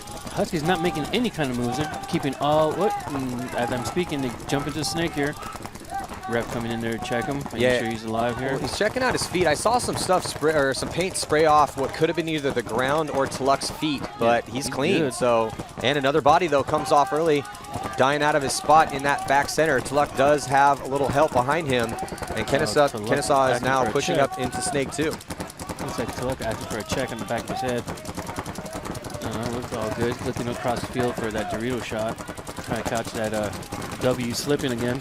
Well, it looks like Hampton might have got shot on a bounce shot. I think he did. I think Hampton got shot. I think what the bounce shot is shooting the back, actually the front of, but what was his back behind him, bouncing that paintball off of the snake 1 and into his back is how that penalty got. A little tricky trick right there. So right now you can see still though Heinen up there in the center for Kennesaw. Is this a 3-on-2 here? I think we got 3 Kennesaw players alive. Oh, well, make it 2 Kennesaw players alive. Oh, Heinen gets stitched up by Stingle. Back massage. Yeah, and Stingle's trying to close this point out single-handedly. A head massage for the guy in the Dorito. Nice little 2-pack run through by Stingle up there in the center to save this point for UConn. But just when it was looking good for Kennesaw, they got that minor penalty, which will come off the clock if because they're going to lose this point. But still, that penalty was what caused them to be in this situation. So just when it was looking good for them, UConn with that run through by Stingle, he saved that point. Yeah, he absolutely saved that point for them. Nice work by John Stingle. That's another one of those returning players. I'm expecting big tournaments out of John Stingle, Connor Tuluk, and Vernon Dacus. Who we haven't seen as much as Stingle or Tuluk. Do you think we're witnessing a lot more deeper rosters just because of the rotation and just because of when these guys graduate? At least they have hey, we take 12 guys with us, get some guys some reps in there, get them some experience, and then when the guys graduate, we got the guy coming in. Well, we'll touch on that in a second. Let's check out this replay here. So you could see the referee pulling him out, and he was hit on the inside part of or the outside part of his right thigh. So I think that was a bounce shot. And here comes Stingle with the run through, gets one, shot him in the booty, pauses up, yes, and then able to close the gap here and give this guy a head massage. So and then waves off the rest of his boys. So again, nice work by John Stingle. But so to kind of mention what you were talking about, I think that the depth in these rosters, I think it doesn't have much to do with the format. Obviously, you want to have as deeper of a roster as possible, particularly coming to Florida at the end for these events at the end of the season to get the championship. And normally it's really hot and humid down here. Again, different weather here for this event. We'll see if this stays this way. But I think that the deep roster has a lot to do with just who happens to be playing paintball at your college. At your university, who can you actually get to come out to practices and try to get better, and I think that just that's a little bit of luck as to who's who is looking at some neck welts there for UConn. His girlfriend's gonna be very upset with those hickeys. Yeah, you went to Florida? You got a girlfriend out in Florida? Yeah, sure, you got shot in your neck. Sure. So here we go with under 8 minutes to go in this match. UConn with a commanding 4-point lead. Oh, Kennesaw players getting blazed out of the back of the snake. The Huskies coming out this time, taking a W off the break, not coming out conservative like they did last time. Looking to take up more ground. With the W just trying to close off that snake side. Well, right now. Oh, just, yeah. Yeah, Kennesaw with a desperation run out of that back center. And like a 1-on-5 or yeah, something. nothing like he that. could do was Minor. Yeah. So nice job by Minor up in that center, tall enough to be able to play that whole spot. But what was that? Oh, he got shot? yeah, so looks like that was Pham, number 0 for UConn, getting a spin for them, but getting shot out. I'm not really sure what he was doing. You got. Oh, looks like Sluck dies out of his spot too. Almost gets the flag. Judge putting it back in his pocket. So Kennesaw not really having an answer for UConn, and looks like UConn is going to put another point on the board here. Funny part about a few of these judges here, they actually have the flags in their hands, not in their pockets. Well, in their hands. Well, the way that things have gone this Yeah. morning, I could understand why they're ready. Give Got me a those reason. penalties just poised. Give me a reason. I dare you. Well, things are not going Kennesaw's way right now. Let's check in with Lauren Kelly. She's down in their pit. Thanks. As you're seeing on the field, Kennesaw is having a difficult time figuring out how to beat UConn. It's not that much different here in the pits. It's very calm. There's not a ton of talk about strategy happening. What they are talking about is keeping a positive mental attitude. If they want any chance at getting some points on the board with 7 minutes left, they need to stay positive and believe in each other in order to get these kills. Back to you. Well, there's a lot of things they need to do. Most importantly, they need to keep bodies alive off the break. UConn has been doing a good job. Kennesaw's trying to run out wide because, like we listened to, I think that was Tluck actually, during the interview before we went to the break at halftime. He said they're getting desperate. They're running out wide. They're trying to spread the field, and we're getting those off the break shots on them. That is also continuing to happen for Kennesaw here. So, might need to, especially the fact they're down by 5, they have to push up that center. They really don't have a choice now. It's really hard to score quick points getting out wide unless you have also a couple guns up in that center shooting the opposing team getting out wide. But UConn, look for them to roll that conservative pocket play. Keep their bodies in the center, roll those guns, get those off the break shots out on Kennesaw as they try to get out wide, and then attack the center as well. That Kennesaw has to push and push hard. So where are they going to come? Most likely they're going to come up the center. So send a guy up there to deal with them and stop that aggression. In the beginning, Kennesaw was doing that, but they were just getting beat, playing sloppy in the middle.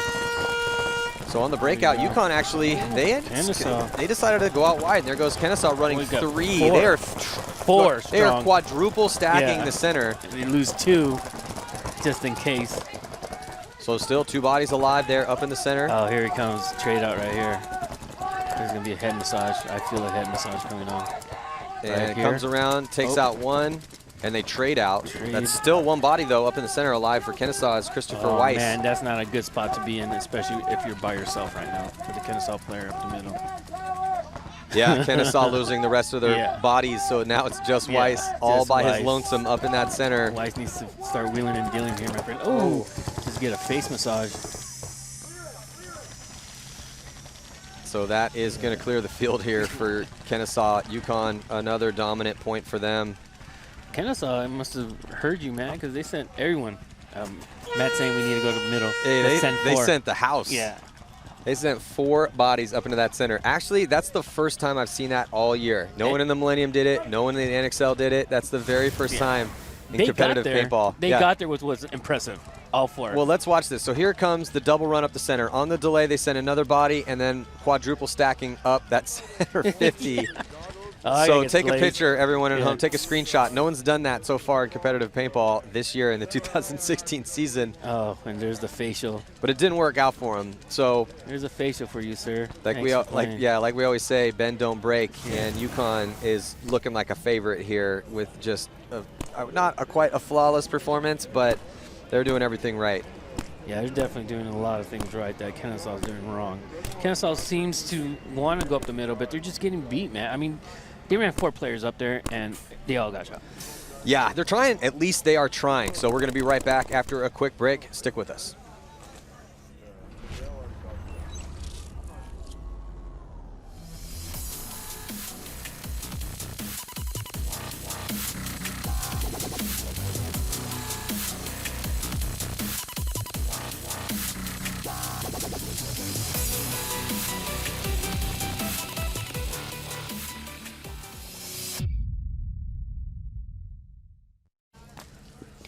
We are back here, 30 seconds to go before the start of this next point. 6 points separates these two teams. It's been all UConn if you're just joining us. 6 minutes and 2 seconds to go here in the second half. And after this game, we're going to have the East Carolina Pirates going to be taking on the Temple Owls in the last set of the morning division before we take a lunch break. And then the first set after lunch is going to be Miami Redhawks taking on the Purdue Boilermakers. Let's see Kennesaw, what they have up their sleeves on this one. Maybe 5 up the middle? Why not? Nothing else is working. So now they're going to send one up the center. He's going to pause at the Dorito in the yellow zone. Try to catch someone going into the snake. It looks like they're just trying to keep 5 alive, Yeah. and then you can see their break. Now we're switching over to UConn side of the field on your screen. They're just losing their gunfights, and I mean, that's key. You've got to be able to win your gun battles. So Kennesaw going away from trying to score the quick points, thus pretty much conceding this match to UConn. Oh, UConn player coming out off the Well, I back. think that's 2 bodies. No, yeah, that's 2 there's bodies. 3 left for UConn.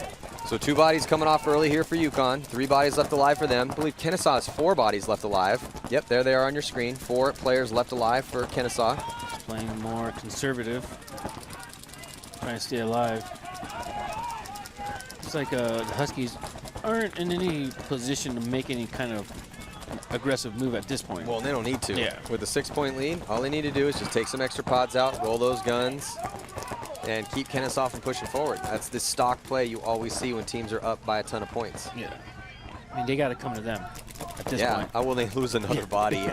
So UConn losing some bodies. We're seeing some good gunfights for Kennesaw right now, as they've taken 3 players for UConn out of their spots from just pure gunfighting. Just trying to pick them apart here one by one.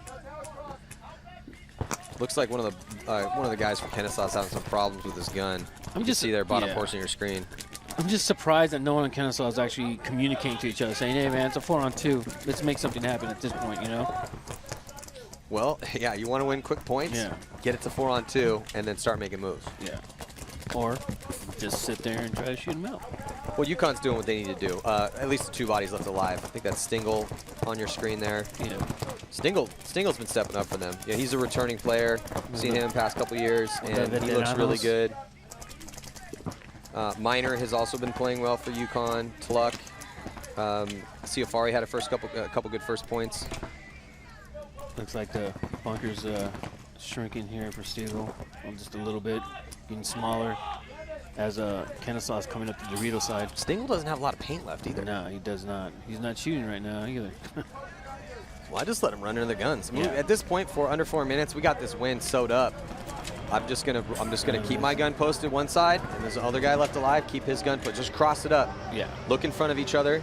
Keep each other alive at that point. I mean, they might just wait these guys out 3 minutes right here.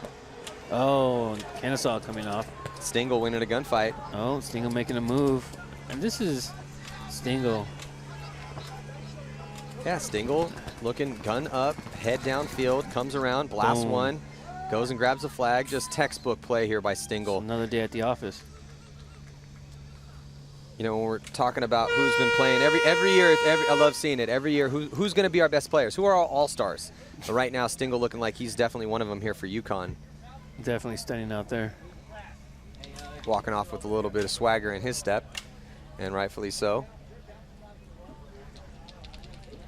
Eating a lot of time off that clock. Yeah, that's what they needed to do. And they won. It was a 2-on-4. Yeah, they're trying to hit double digits. Drexel hit the double-digit mark. Actually, no, it was Liberty. Liberty hit double digits against U.S. Naval Academy. That score was 10-4. Oh, really? Yeah, then Drexel comes out, beats Fresno State 8-4, 8-5. It was a little bit closer game. Yeah. Fresno threw that one away with tons of penalties. I think they had 8 penalties in that match. Or there was 8 total penalties in the match, most of them on Fresno. Didn't they forget to start with someone in the penalty box at one point? It was a series of disastrous occurrences. Well, let's check in with Lauren Kelly. Thanks. I'm here with Charlie Gerald. Now, you guys are most likely not going to take this win. UConn has been winning, but you haven't given up. You did actually try a really impressive play, stacking 4 people behind that W bunker. Is that something you guys had discussed in practices leading up to nationals, or just a last-ditch curveball to try to get some momentum going? Yeah, we've talked about it before. It's just kind of like a oddball just to go straight up, just to get super aggressive, try to get a point back. You know, that's what we're just trying to do here. Game's not looking too good right now, but, you know, we're still here to play paintball. We're here to just please the crowd, and, you know, that's, yeah. Well, that was a very entertaining play. We'll see if they can get any points on the board here. Back to you guys. Thanks, Lauren. Yeah, you can see a little frustration. Yeah. On I can understand. We've all been there before. No answers for any questions. If you have played tournament paintball, I don't care how good a team you were on, you've been on your fair share of the bad side of a beating before. Yeah, everyone's been on that bad side of the beating. And when just questions being thrown at you, you just don't have answers. Yeah, I mean, what can you say, really? But they need to keep their heads up because there's lots more paintball to play this weekend. So aggressive up the middle here again. And Kennesaw losing a player into the Doritos. UConn just sitting back and just chopping them up as they come. Yeah, and that's what you're going to see. That's all you're going to see from UConn for the next 2 minutes and 40 seconds. Get in your spots, take a couple extra pods out, roll your guns. Keep them from coming up. You know they got to push at you. Losing. Oh. Yeah. That So, one hurt. yeah, you're seeing just bodies coming off right now. Desperation runs from Kennesaw, and then here comes Miner, who's one of the players who's playing really well for UConn up that center. So Miner now past the 50-yard line at the pin and trying to take out the last couple players here for Kennesaw, and you see them now walking off. So that is going to be another awesome point here for UConn.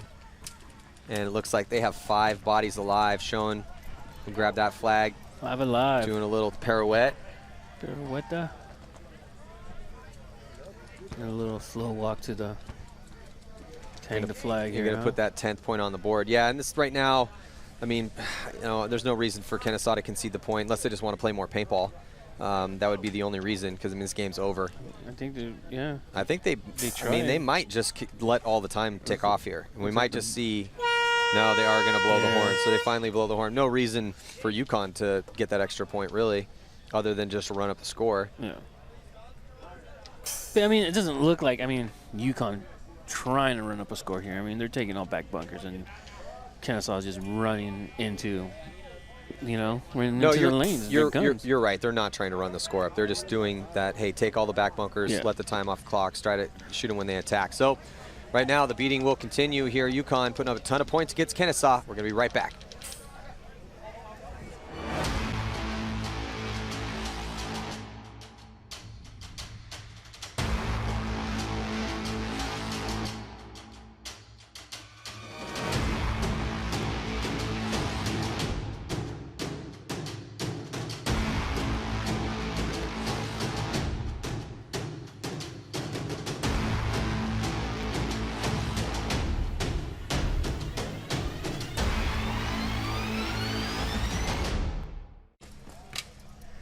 So we are back. This game is over. If you need to go up and get a beverage to get ready for the East Carolina Pirates Temple Owls match, which is coming at you next, before we head to a lunch break, this is the time to do it. If your girlfriend's been yelling at you to take the trash out, you should do that. Yeah. Take the dog out. Need to actually focus on that email. You know that you're writing at work. We know you're watching at work. We caught you. Yeah. If you need to finish off that email focus, this is the time to do it. Or finish off your homework that you're watching as well. Yeah. Trying to watch your roommate out here playing paintball. So, you know, though, I mean, Kennesaw's getting beat up right now, but to be honest, they're just, again, not making horrid mistakes. I like the game plans. I mean, you could see they had a lot of fight in them, but they're just getting beat out of their bunkers, just losing too many guys, and they need to really kind of go back and look at those game plans. And if they're going to continue to go out wide, they need to also have that up the center game plan dialed in a little bit more, as we see now. Yeah, just walking straight from the from the station into the pits. Yeah, literally didn't stop the momentum. Get shot, trying to get out wide here, snake side. It's tough. So if you're watching over here and you're not familiar with this layout, this is a tough layout to get out wide. And you really you can't just keep doing it over and over again. You have to shoot back at the people shooting at you. This angle just getting blazed. We got, looks like we have Miner trying to shut down the snake side over here, trying to keep the 2 Kennesaw players at bay. I like I like how Miner's playing. Yeah, he's the safety valve at that point right there, because he's going to the W, looking like he's just gonna get blazed in the back as well. Looks like Kennesaw gonna try to put one more point up on the board here. Kennesaw with an attack down on the that important D side of the field. I mean, This layout, you can really get a lot of effective points won from that D side of the field. Hampton if you push smart. It was right now. Yeah, it was Gerald. So Gerald on the D side kind of blew the door open a little bit, allowed Hampton here to get into the Snake 50. There's Hampton, number 18 from Kennesaw on your screen, just trying to put another point on the board for Pride here. Yeah.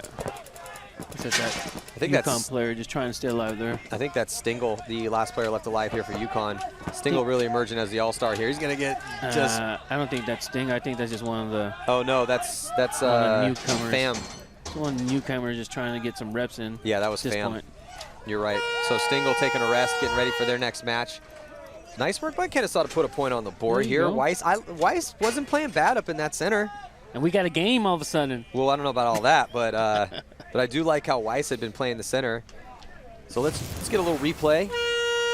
So you can see in that snake, UConn gets shot out, trying to shoot out wide. And then here comes the move as Hampton comes down and shoots up Fam. Look like a freshman. What's going on here? Yeah, Fam getting a spin out there and getting run down. And then Weiss was able there to finish it out and put the third point on the board. Like UConn's starting to give some of their younger guys some reps here. Hey, why not, right? Point, yeah. You want to get as many reps as possible and improve your crew across the board. So congratulations to UConn. But before we sign off, let's check in with Lauren Kelly. Thanks. I am here with John Stingle. Congratulations on that huge, significant win against Kennesaw. Now, you did lose your first match by just 1 point against FAU. You said you learned a lot and had a lot of experience during that match, though. What were some things that you learned losing that first match and coming into this one? Well, we were letting them shoot us off the break in spots that we thought we had shots from. So it was really big to know, you can go to these spots off the break, or you definitely have these shots off the break. And coming out of that, we realized that if the other team was going to get aggressive on us, then the way to win was to go right back at them. And so I think that what you saw in this match was, even when they came up the middle or they went hard on the Dorito side, we were able to, take that move and use it against them because we caught them out of position or being over-aggressive. Well, that is a great lesson, that even when you lose one match, you take the lessons you can find from that loss and execute in your next match. So congratulations. Thank you. Stay tuned, guys. We have more coming up. So the star from UConn, John Stingle, giving us a little bit of info. Man, he played outstanding for them to help them take this victory here against the Kennesaw State Owls. So stick with us.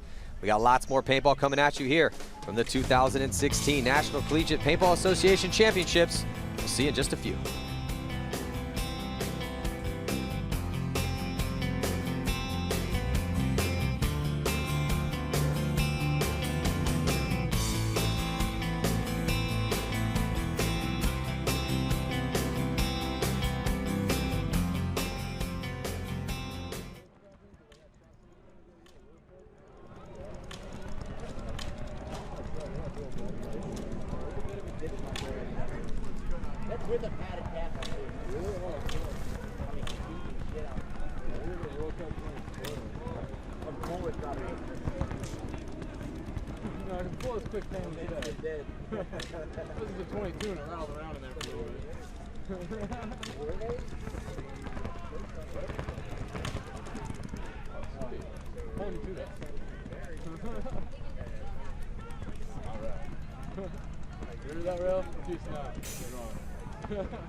I don't like it.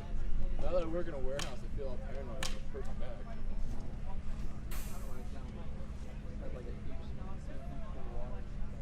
I think it's voice activated now.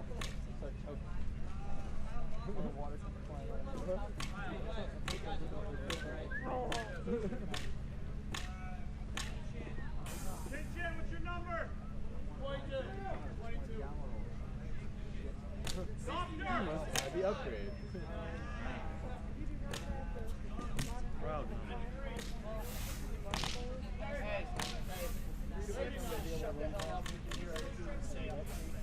Sims? Deal. Why is Sims watching the webcast? Why isn't Sims here? Sims, why are you not here? How can you hear us on the webcast. Apparently you can hear us on the webcast. I doubt it. From all the mics around, they probably can. Dude, these mics are pretty No, these mics right here. I Let's promise go with they hear Rich, us. all right? Let's just go with Rich. I promise they hear us.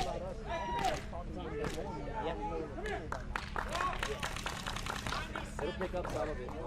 It won't be clear, but. Come here! Yeah, as they they pipe in ambience from around the field while they're playing in the commentating, so it makes it seem like more like they're thinking. But the mics up there aren't picking up the extra sound. They're not supposed to. No, they're not. Well, they can hear it.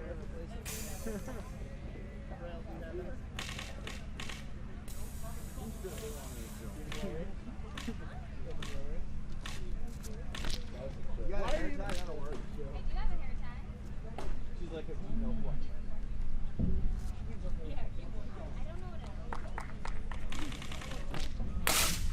Now we need another one. I would say it's one of the things we need one of now.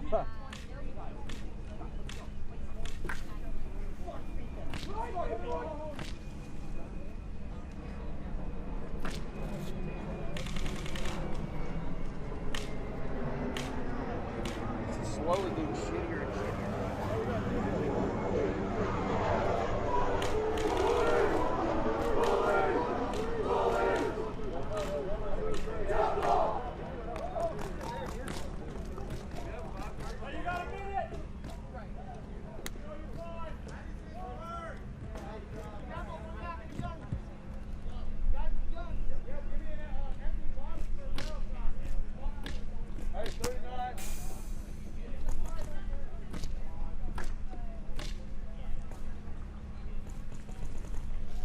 Hey, 30 seconds. 30 seconds. 30 seconds. 30. Hustle up. You got 20 seconds. 20 seconds. 20 pass. Hustle up. Hustle up. Hustle up. Hey, Ducky. Have a game, baby. Welcome here, 2016 NCPA Championships. Matty Marshall alongside Kevin Catfish Arcilla, and right now you are about to watch East Carolina Pirates take on the Temple Owls. On the breakout, Temple going to be on your right, and the Owls on your left. Pirates into the snake, aggressive. Temple looking a little bit more conservative, all the bunkers in the back. So yeah, so the Pirates are going to be on your left and Temple on your right, so there's Temple on your screen. Oh, two Pirates coming off here. So there goes Temple losing a body on the D side. Pirates also losing bodies as well too. And better field position right now for the Pirates. Have a body in Snake 1. And that is Christopher Altacruz. So Altacruz, he's got a good lane cross field. He's keeping them from advancing down that Dorito side right there. Yeah, which helps his player get up there on the side. And Temple coming out from the snake side. Yeah, and that is evening things up a little bit more here for the Pirates. It's a 2-on-3 now. The Pirates lost their last remaining back player. Yeah, so 2-on-3 in favor of Temple. So let's see if Temple can win this high body situation. As the move being made right now for Temple. He's just creeping up the Dorito side for Temple. Yeah, I think that's Walter Payne in D3. He's getting a facial here on the snake side. Looks like it's a 1-on-2 now. 1-on-3 actually. Yeah, Ultra Cruz, he comes off, and that is really that's pretty much it, man. I mean, there's one body left alive, but it's just going to take, this is a matter of time before Temple is going to be able to come down here and spread this field out on the snake side. As Dugan, we'll see if Dugan can get that crossfield shot. So he's locked up. The last player left alive for the Pirates is now locked up on Dugan, so the hammer needs to get dropped here. It doesn't even need to get dropped. Dugan gets that crossfield shot, Cat. Yeah, he did. Looks like that was silver on the Dorito side for the Pirates. Is getting low man on the ship there as to speak. All the Owls checking each other and just Dugan laying one of the cleaner players. Well, hey, no penalties in that first point, and as we've seen, if you guys have been watching with us this morning, I mean, no quarter given by the referees out there at all. They have just been executing players left and right for pretty much everything. And hey, they're just, hey, at least be consistent, right?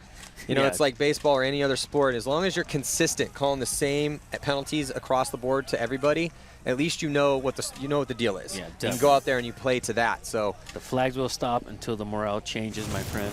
So let's check out this replay. So you're looking at Temple, and That's their backfield line. You can see they really didn't take a lot of ground there in that first match, or in that first point. Oh, and then, yeah, he got shot in that gunfight. So Pirates, yeah, we are. Gator. Well, welcome to Florida. Yeah. Then says Florida like a crocodile 20 feet away. I hope that's B-roll and not an actual alligator. Is it over there? Where is it? So, yeah, apparently that is an actual crocodile that's over here in the pond right behind our production truck. Right next to where we parked, dude. Yeah, everyone's going to have to be careful over there. I hope Todd's not the marsh in the background. Yeah, Todd's not in the van sleeping. Get an alligator surprise. Yeah, we haven't seen Todd in a while, and the last time I saw him, he was walking off towards the woods, so I'm kind of a little scared for him. Be a nice choice meal for a crocodile. So we'll see right now as that first point went to Temple, but I liked the breakout from the Pirates. They did take some ground, but just like pretty much a lot of the teams we've been seeing, it's been really hard. It's hard. I don't care who's playing out here. I mean, we saw, again, the same layout at the first NXL event. It was really hard for pro teams to keep 5 bodies alive on this field. So, continue to look for that. Yeah. But then the question is, all right, well, who is going to be the team that responds to, how many bodies of ours dropped, how many of theirs dropped, and then adjust accordingly with your game plans. So that's going to be the teams that we'll see on Sunday in the later rounds. I think Temple is more trying to feel out these Pirates, see how they're. I mean, they took all the back bunkers and didn't really make a move until they were up on the body count here. So in the second match we had 8 penalties, 4 in that last match. So we'll see how these teams respond to what's going on out here. And now moves being made. Temple on that D side of the field, getting themselves in good field position. And you see a body drop for the Pirates early? Oh, flag. Oh, minor talk. We just talked about penalties. What happens? Pirates get a penalty. Fault. I blame you for that one, man. And that was Ultra Cruz over here, who'd been the one on the snake side. Jinxed him. Yeah, my fault. So now we'll see if Temple can utilize this advantage, and they continue to push down on that D side of the field. They're stacked on that D side for the Temples. They got 3 deep there, and they got 2 into the snake side. Yeah, and a big move now here on the snake side. This is like 2 Pirates alive here, and the Owl's just trying to swoop in for a point here. Silver trying to keep his head down. Looks like he gets blazed on top of the dome. Oh, here comes the pain train. Yeah, they're all aboard. Bushery coming. Sir. Yeah, Bushery comes out here and just gets that crossfield shot to finish off the last player for the Pirates, and that is going to put another point on the board here for Temple. So 2-0 will be the score, and that minor penalty is going to come off for the Pirates. Get a minor penalty, comes off if you lose the point, stays on if you win the point. Majors stay up there regardless. We've seen a lot more major penalties so far today than we've seen minor penalties. Definitely a lot of penalties.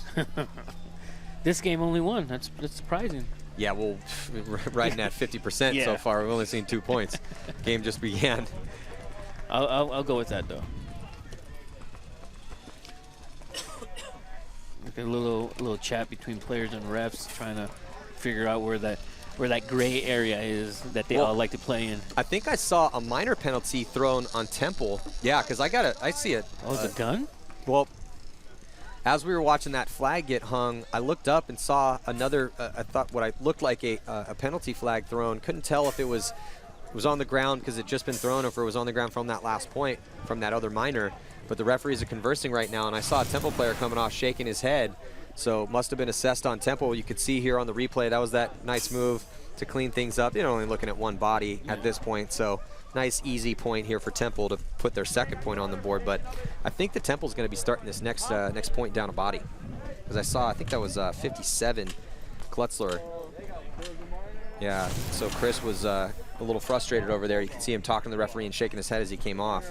Yeah, trying to figure out, man, that was that gray area. You can't get me for the gray area. Yeah, I'm not sure what the penalty was on. I don't know if it was on Klutzer or if he was arguing his case for one of his other players. Regardless, they are going to be starting down. So this is the Pirates' chance here. They will be on the power play this time. Put something up on the board here. So we got Silver coming out for the Pirates. One of the good things about this old school format with the 10-minute halves, no mercy rule, is it does allow the potential for a comeback. We haven't seen that yet out here so far at this event, but the opportunity is still there. It just obviously depends on what the team can bring, but we'll see now. The Pirates, they want to keep this one close. Yeah, you're Temple's right. good. Temple's starting with 4. Temple's good, man. You don't want to let Temple run off a bunch of points. No.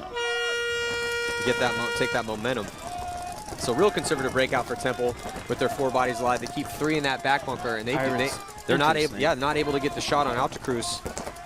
Altacruz just making that snake whenever he wants, it seems like. Trying to get that crossfield shot on that Temple player in the back blue. He's got some help right beside him. And you saw there on your screen. Now we're looking at that back line for Temple. Just stuck in those back spots, just rolling their guns. They don't really look like they want to move up. Altacruz trying to make moves here. Altacruz needs to stay alive in this spot. Needs to stay alive and get some production. This is a crucial spot for Altacruz here. Number 3 on your screen. Shooting inside, trying to get that crossfield shot. There's no one in front of him. Yeah. Oh, but Altacruz gets shot. Who got him? I don't know, man, but just getting too greedy in there. There's so much time left, and he's in that really good spot. He should have just chilled out in there for a little bit and just suck up those guns. Let the guy shoot at you and let the rest of your team move up spots. Looks like the Pirates are just having a rough one right now. Looks like Temple coming down on the snake side or trying to get into there. They have 2 stacked in the D side. Looks like, we got a 4-on-3 in favor of Temple. Temple making a move up to the W. And it's just frustrating to see Altacruz and the guys from the Pirates squander that opportunity they had here, as another Pirate is going to take a walk. And that should do it here for Temple. Going to put their 3rd point on the board. This goes under what you were saying earlier. You don't want Temple to just rattle off 3 quick ones on you, which they just did. Well, hey, good job by Temple. Yeah. They were down a body. It was a low body situation for them. They started with 4 because of that minor penalty. And what did they do? They took a real conservative breakout. They just took the back spots, rolled their guns. Yeah. Even up the count. Yeah, they tried to shoot Altacruz, get into the snake off the break. Couldn't do it. They didn't miss that shot.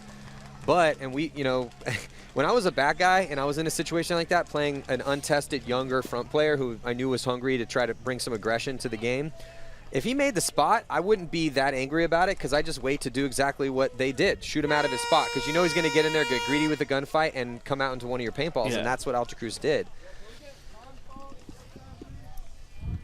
So we're going to have a 3-0 lead here. But again, that's a pretty easy thing to fix. Sometimes it takes some time, but it's a relatively easy thing to fix. So if you're the Pirates, if you're Altacruz, and you get into another good spot like that, and you know, so you're seeing it on so there is in its spot, and he's just gunfighting out. Yeah, he came around. And again, a lot of time on the clock. You have the advantage. You're in a good field position. There's 2 or 3 guns on you. No reason to engage right there. Just hang out, chill out for a little bit. Let those guys, soak those guns. That's your job. Let them shoot at you. Let the rest of the team catch up, and then start engaging. As we see our buddy here. Is Todd in there? Yeah, I don't know. Todd might be in his belly. I haven't seen Todd here for a little bit. Yeah, we're also looking for Lauren. Let's check in with Lauren Kelly. Lauren, what do you got for us? Hey, going into that last point, Temple did start a body down, and it was just because of a silly mistake. They were shooting hot on one of their guns. They did manage to get the point, however. Coming into this tournament, though, Temple is feeling better than they ever have. For the first time in their camp history, they were their conference champs, winning first place for the NEIC. The Pirates, though, are also ranked first in their conference, MSCC, so this should be a good match. We'll see if Pirates can get some points on the board and give us a game. Back to you. Catfish, I don't know about you, but what I'm seeing out of Temple, I'm just seeing a little bit more refinement out of their game. They're just a little tighter. It looks like they have those off-the-break shots dialed in a little bit, and they're not making poor decisions when they get to good spots. No, I talked to a couple of the players earlier today, and they were all very positive, and they were telling me it's their year this year. Their year. Well, you know, Temple's another one of those NCPA squads that's been around for a long time, fighting to stay relevant and increase their chances here at these big events. And they are looking good. 3-0 is the score. 4 minutes and 38 seconds to go here in the first half. We do still have a lot of this game to play. Altacruz again. At will, sir. Altacruz just cruising into Snake 1. Temple coming up to the W and into the Doritos. Looks like we got another Pirate coming out of the Dorito side. Looks like Silver being shot out to break. Temple losing another player off the Dorito side as well, but being filled in very quickly. Yeah, so Altacruz now by himself over here on the Snake side of the field. And you can see the moves being made on that D side by Temple. There's Altacruz. He's looking down the sideline, now looking back towards that center. And bodies are still dropping from the Pirates. The Pirates cannot stay alive in their bunkers here. Temple just taking these positions and winning gunfights. Oh, here comes the pain train, sir. Nope. Oh. Robbie Moore. Yeah, man. Robbie Moore tries to come and execute Alta Cruz, not able to do it. Alta Cruz catching the Alta Cruz catching one in the goggles. Nice job by Boucheri over here again to follow up that move from Robbie Moore. And he's going to grab that flag, and it's just been nothing but Temple. Temple just turning it on right now. Well, the issue is that and I don't want to knock Alta Cruz too much, but we can see on this replay, he's on your screen. It's not his fault here. He got to his spot. He did what he needed to do, losing bodies. There came Moore. Moore came up, and he got stopped before he can even get to Alta Cruz. I think he traded out with that guy, though. Yeah, he did. And then there's Alta Cruz. Nothing he can do. I mean, he's the last guy left alive. He's looking at a bunch of bodies. It's a frustrating situation. You've been there before. You played. Yeah. That's how you got paintball famous, was being the first attacker for the Los Angeles Ironmen, my teammate for many, many years. We could always count on you to get up in those spots, but how frustrating is it for you if you're up there constantly trying to do something and guys are dying around you and behind you? Oh, it's very. I mean, you never know when the dagger's coming down at that point, you know, and that's probably what he was feeling. But at that point, you know, you gotta trust your teammates around you that, you know, they're going to be alive and they're going to keep you alive. I remember lots of times getting in that spot and Rich would tell me, stay in there. If not, you and I are going to have a talk afterwards. And you don't want to have talks like that with Rich. You definitely don't want to have talks like that with Rich. But so let's check in with Lauren. She is down in the Pirate pits. Maybe she has a little bit of information as to what's going on with them right now. Yeah, it looks like Pirates here are going to be taking a timeout, but they had a little huddle and said they have to keep their heads up. The biggest problem is they don't have a game plan, so they're taking this timeout to figure out a game plan and try to figure out a way to beat Temple and get that point on the board. They've just been struggling figuring out where to put the bodies on the field in order to get the kills that they need. Back to you. Well, not having a game plan is definitely an issue, but you know what's even a bigger issue? Survivability. Surviving. They just can't survive in their bunkers. They're getting beat in their gunfights. Temple came into this match dialed in. We're seeing them not, I mean, it's not even coming down to the break as much as it is the Pirates are just losing too many bodies out of their spot. And with that timeout here called by the Pirates, we're going to take a quick break. 3:27 left in this first half. Stick with us.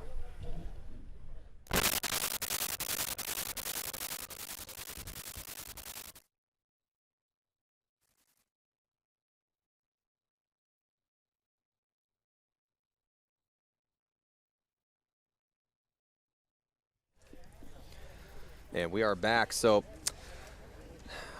as far as game plans, though, so okay, let's say you're the coach for the Pirates right now. They don't have a game plan like we just heard. Let's what do you got for me, Cap? Game plan's going to be we're going to have to figure out who's going to take the rental van back and what early flights to take if this continues. That's what they still have some game. I understand it's not looking good for them, but hypothetically, you're in their pits, you're their coach. Talk me through what, I mean, it's obviously I'd be yelling at everybody right now, hey, stay alive. And you're going to hear us say this tournament after tournament after tournament. If you can't keep guys alive, let's get a solid game plan here. But, you know, looking at this layout, we've seen some conservative breakouts before by a couple other squads this morning. Well, where would you be putting the guys? Well, I mean, I definitely have Alta Cruz doing what he's doing. I'd put another guy behind him, keep him alive. It seems like he's getting shot peeking out into the outside lane, you know, trying to make sure. But he's doing that because they're losing bodies, and he feels like, okay, I got to get something done here. I need to produce kills. That's when Alta Cruz is dying, either that or getting run down as the last guy left alive. So I agree. Put a solid guy behind him, and I would be in that guy's ear, hey, your job is to shoot the lanes in front of Alta Cruz. Yeah. Talk to him, tell him what's going on, you know. Let him hear you. So many years with you just talking behind me is comforting, you know what I mean? Especially when you're a front player because you don't know what's going on. He needs someone behind him communicating and letting him know, hey, everything's good. Chill out for a second. Everything's good. Look inside. I got the outside. Well, that is a point. And as a former back player myself, or a 2 or 3, after playing from the 1 when I was younger, but you got to keep that communication up, because what it does is it gives that confidence for your front players. They hear your gun rolling, they hear you talking, makes them feel more confident and let them do what they need to do. So Alta Cruz needs that over here. Yeah. So they hold him up. Actually, this time, no, Alta Cruz going to the center. Flipping the script on them. Looks like we're going to have a trade out in the middle. Oh, yep. So Alta Cruz trades out here in the middle, and now it looks like the Pirates, they send Nelms here, and he's getting checked out. So Nelms gets doubled up with. That is an interesting move. Yes, it is. But it looks like he makes it in clean. Yeah. So here comes the attack from the Pirates over here on the snake side. Man, you got some tight-ass pants on. Well, he's getting it done, though. He is unorthodox crawling and all, you know? He hopscotches past Nelms, and he's in a pretty good spot right now. Oh, but Nelms dies out of his bunker right behind him. How many Temple players? We got Temple into the snake as well. Is there 2-on-2? So there's the action going on the D side of the field on your screen. Pirates still have a player here in the snake. Time's ticking off. 2 minutes and 24 seconds to go in this first half. Temple just lost a player. Looks like one alive for Temple. Snake only. This is an incredibly crucial point right now for the Pirates. You see the player left alive here for Temple. It's Robbie Moore again over here on the snake side. Robbie Moore knows the situation he's in too, and he's definitely putting the fear on these players left alive for the Pirates. Oh, and he gets him one-on-one situation. Oh, he traded out with them. Thought for a second Robbie Moore won that gunfight to take it to a one-on-one. Love seeing those, but they're wonderful. But the player left alive for the Pirates and the snake was able to trade out with them. I think Silver about to hang that. Putting them up on the board now. Nice work by. So you could see there in the snake. That was. Let's see who that was for the Pirates. Seegers. Yeah, so Seegers in there traded out with Moore. So Seegers, if Seegers didn't win or at least trade out in that gunfight, and it was a close one, you can see he put his ball out and then he got shot in his hand. That bang bang play right there. Moore from up here, it looked for a second. I saw the paint hit on Seegers and I looked over and then Moore also had caught one too. So nice work by Seegers to get that accurate snapshot in right as he got shot to save the point there for the the Pirates. So now we got ourselves a 3-point game, 4-1, with 1 minute and 46 seconds left to go. Oh, they're still in it, Matt, and you want them to go home early. Jesus, man.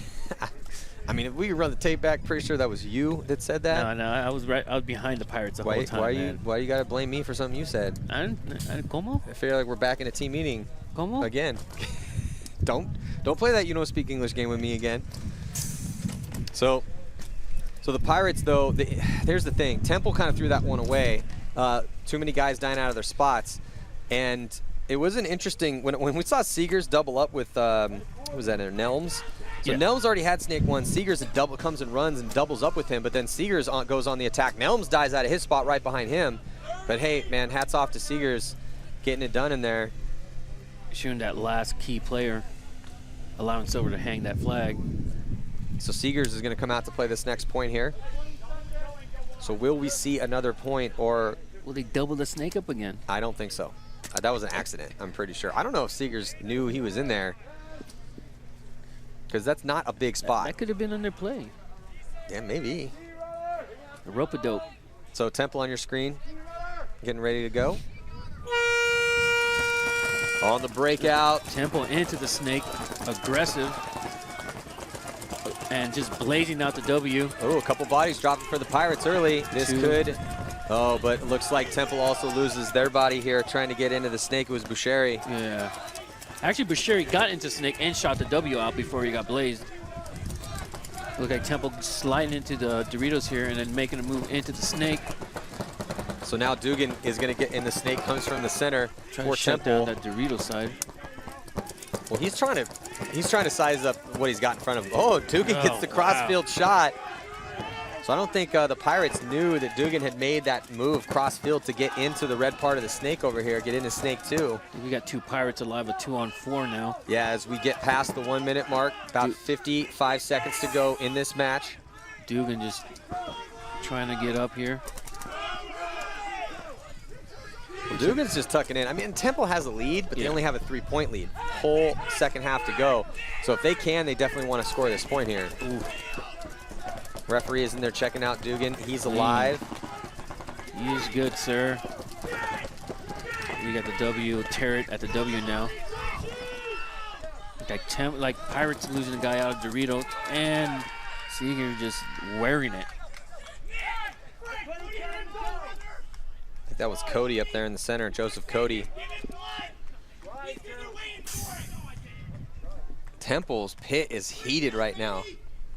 Temple's pit is heated. I like that, though. I like seeing that intensity. Yeah, as we could see. I don't know if there's some sort of controversy as far as maybe somebody they thought played on or what, or they're just hyped because they're now by 4 with 5 on the, they have 5 on the board.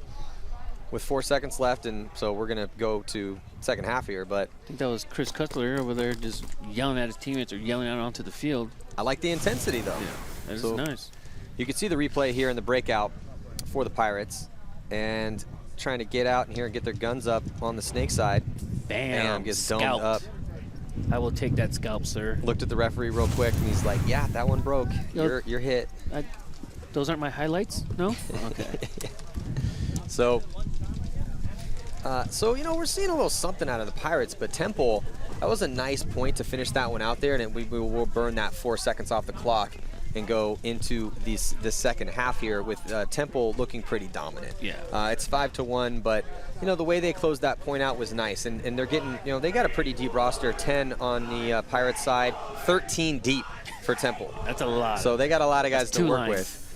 Two and a half lines. They got 2 lines pretty much if they wanted to run 2 lines. They seem to get some reps for some of their other players, but they're looking pretty good. Seeing Bouchard get reps over here on the snake side. He looks pretty solid, but across the board, I mean, you know, they're not looking bad at all. Temple looking like they're one of the favorites here. Oh, yeah, they're playing, like you said, methodical. They're just in their bunkers, in the zone, you know, not losing their gun battles, not giving the Pirates anything at all. Yeah, the Pirates are fighting. I do like the fight I'm seeing out of the Pirates. It's just sloppy, though, a little sloppy. Yeah, I would totally agree. Just a little bit too sloppy. But let's check in with Lauren Kelly. Looks like she's with Joe Cody from Temple. I am here with Joe Cody. Now, you guys got really heated after that last point, even though you have a wide point spread. What were you guys yelling about here on the sideline? It's just frustration. I mean, it's a lot of heat down here in Florida. We're not used to this. We just played our last tournament last week in the snow, so it's just taking a little bit of adjusting getting down here. But, you know, once we're rolling, we're rolling. You came off that last tournament, though, becoming the conference champions for the first time in the camp's history in Class A. Does that give you guys the confidence and momentum you need to come out here at Nationals and execute better than you did last year in 2015? Absolutely. 100%, you know. If this is a year for us to do it, it's this one. All right, well, it looks like they are going to take this one. They have a good chance. Stay tuned. The next half is coming up.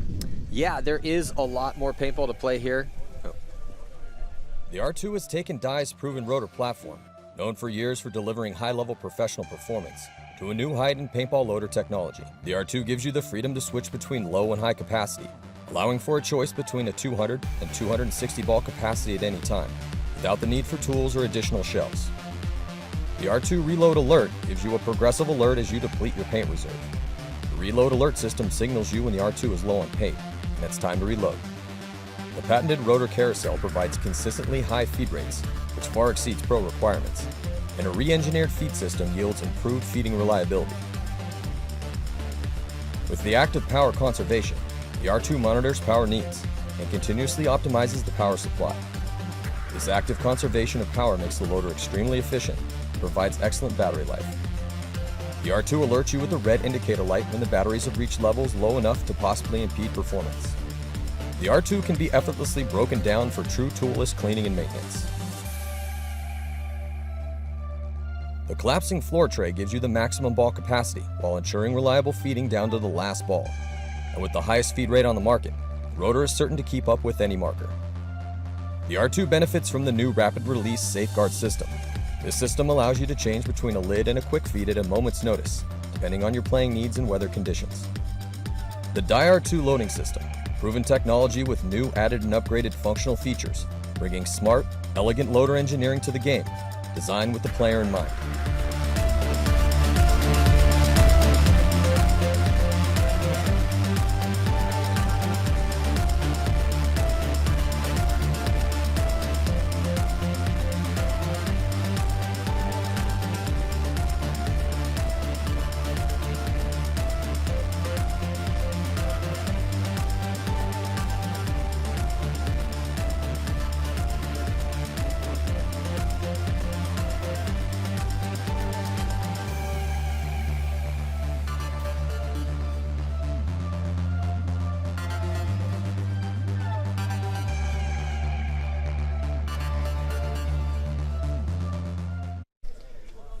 Welcome back, getting into the second half action here as the Pirates from East Carolina need to get something going against the Temple Owls, who looked outstanding in the first half of play. 5-1 is the score. We're going to throw 10 minutes on that clock and get right to it. these teams switch sides, and we'll see if the Pirates can keep that aggressive push going on the snake side of the field. But it's really been their lack of survivability that has been their Achilles heel thus far in this match. Looks like the Temple players are just like, they double stacked that one the one can back there, and now it's making the push out into the snake.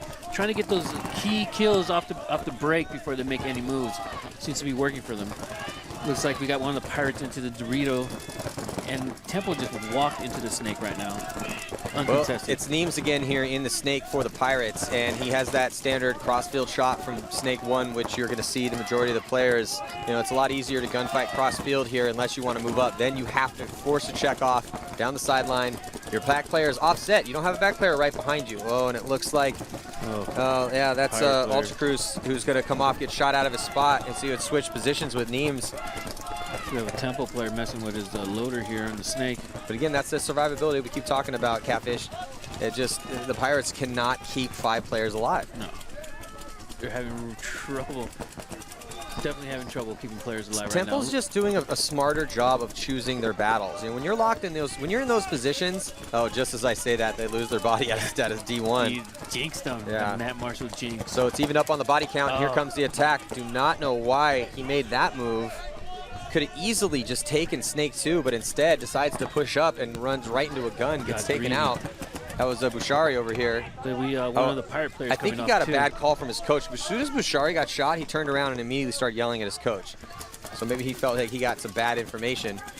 Maybe they're not used to playing this well. They just got back from the snow, Matt.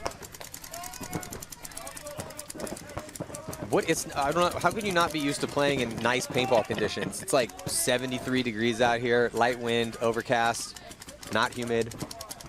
Maybe it had snowman bunkers. Looks like we have a Pirate player making the move into the Dorito side. Oh, and this Carlin's Temple player just blazed up now the leg. The snake side. Well, looks like Temple just pretty much conceded the snake side right now. Well, Neems is doing a great job over here, and he just got 1 kill. As the Temple player had tried to move up and just was fodder. As soon as he got up here, he just immediately got diced by Neems. Yeah, I don't understand why the Pirate coach is not letting him know that the snake is his. There's no one in the snake. He can crawl all the way down and just open up the different angles. There you go. Well, he's going to get that cross, so that's another kill for Neems. Nice job. But like you said, Catfish, I totally agree. He has the snake side. It's blown open. It's just him over here. Yeah. If he goes and belly crawls down, he can get all the way down on the side and shoot this guy in the side, or in the side. Yeah, oh, and there it is. We got Silver just eliminate the last player there. Putting a second point up on the, whoa, you forgot something. Putting a second point up on the board here. So we got Seeger running it in. Nice work by Silver, Neems, and also by Seegers. Yeah. So Seegers had a good point over here in the snake side not too long ago. Has another one hanging that flag. Neems really helped things out on this snake side of the field, kind of blowing that point open. Shooting that guy in the Dorito side, kind of loosening it up for the rest of the guys here. Yeah, so we got ourselves a little bit better game now, as 5-2 is the score. So you can see this action. I do not know why this move was made here. Nice follow-up, but then right here he just crawls to his death. Crawls up, and Neems just comes right over the top and stitches up his leg. Yeah, just like triple taps him. Yeah, like a quilt all stitched up. So 6 minutes and 50 seconds to go. 3 points now separates these teams, and it looks like it's a major penalty on the Pirates. What? Yeah, I see. He just got a point. Cut him a break, guys. I see the 2 minutes here on our scoreboard, but not sure what that was for. Did you see anything out there that would dictate a penalty at the end of that one? Nope. I don't know if Seeger had a hit on him when he hung it. Well, they gave him the point. Maybe named. Well, this is why we got Lauren Kelly down on the sidelines. Lauren, what's going on down there? I have information on that major penalty for you. They are going to be starting this next point with a body in the box, 2 minutes on the clock, because one of the players that was still alive when they got the point had an obvious hit underneath his hopper where he could see it looking straight down his barrel. So they did give him a major for that, and they will be starting with 4 bodies alive. Back to you. Referees are just on it today. That's iffy, man. Come on. She just said if you look down the barrel. I mean, when do you ever look down the barrel of your own gun? When I don't know, you break a paint and you're swabbing or something? Well, yeah, but I mean, not in the heat of the battle.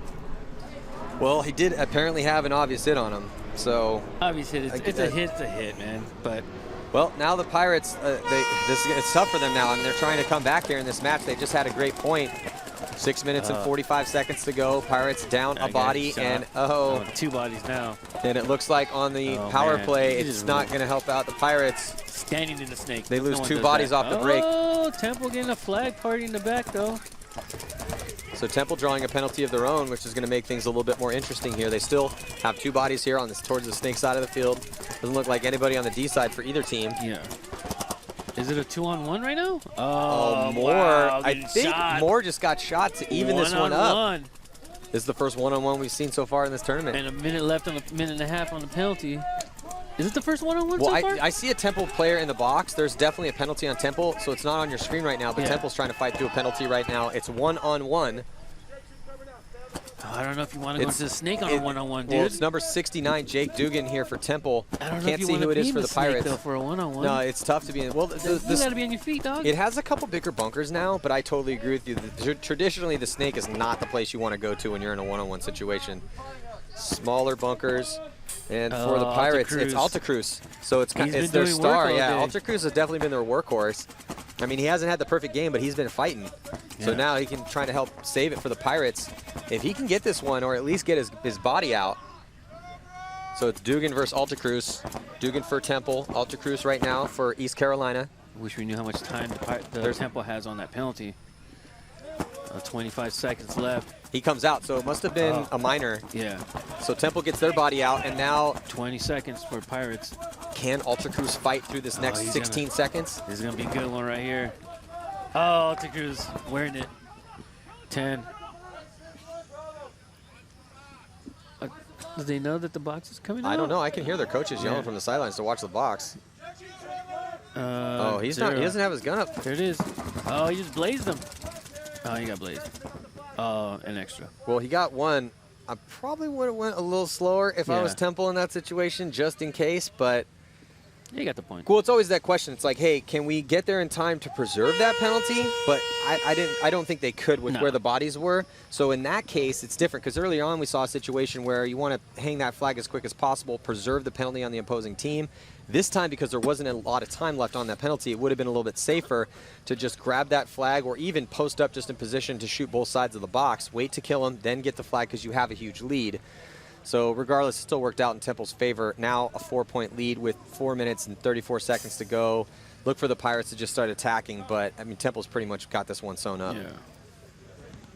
Maybe we'll see a little run up the middle. We're gonna have to. They don't have a choice. That wall bunker exists for a reason.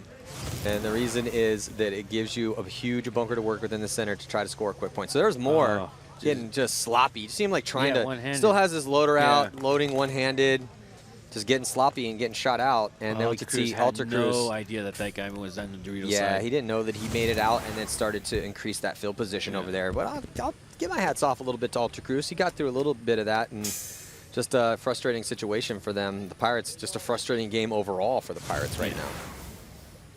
You can see there on this last replay that the body there for Temple, Cody again. So Cody just kind of rumbling up there. Probably should have stopped and just waited. You know, no reason to, because you never know what happens in those situations. Yeah, definitely. Because if he had shot him and stayed alive, then it's a one-on-one situation. All of a sudden, it's a completely different point. So Cody got to be a little bit more careful in that spot. Looks like the Pirates are coming out now. 6-2, huh? Yeah, I mean this one's pretty much in. It's going to be Temple. In the books, you think? I think so. 4 points in 4 minutes 34. It's going to be entertaining because Pirates no choice. Running into guns, they have to do it. Because that Alta Cruz is going into the snake again. I think he makes it. Yeah, Alta Cruz makes the snake off the break, and I think the Pirates keep 5 bodies alive. What? You can see there Temple and the snake on your screen getting shot out of his Temple spot. Players coming out now. Dorito side and snake side. Well, this is the opportunities there for the Pirates. Yeah. It's 5-on-3 right now. They just have to close smart. They got to close this point out smart, and they got to try to do it fast. Yeah, because they need 4 points right now. Looks like they're making moves on the Dorito side as well. Silver sliding into that small W. behind the 50 Dorito. Trying to get that angle. Oh, going into the snake. Temple just. Yeah, so Payne trying to slow him down. All Payne wants to do is just slow the Pirates down right now. It doesn't even matter if they lose the point. Just slow them down as much as possible. Got to be that thorn. That's all he needs to do. Be that thorn that you can't reach. If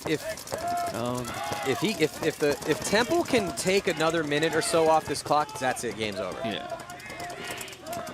Pirates trying to make moves. 3-on-5. Is that what's going on here, Matt? Yeah, Pirates still with a lot of bodies left alive here. Payne coming out.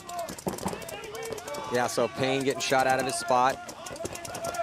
Things need to get sped up for the Pirates. Yeah. They have to try to score this point quick. Alta Cruz trying to be sneaky on this side of the snake here. Try to look for that crossfield shot. Yeah, he knew that shot right away. Did. Yeah, Alta Cruz definitely walked this field real well. He knew exactly where that shot was as soon as he popped up. Slow crawled into it, and then he got him. I think he got the shot. Clipped him. Yeah, he clipped him. Wait. Oh, maybe. Look for a penalty, though. If he plays, a flag, major penalty.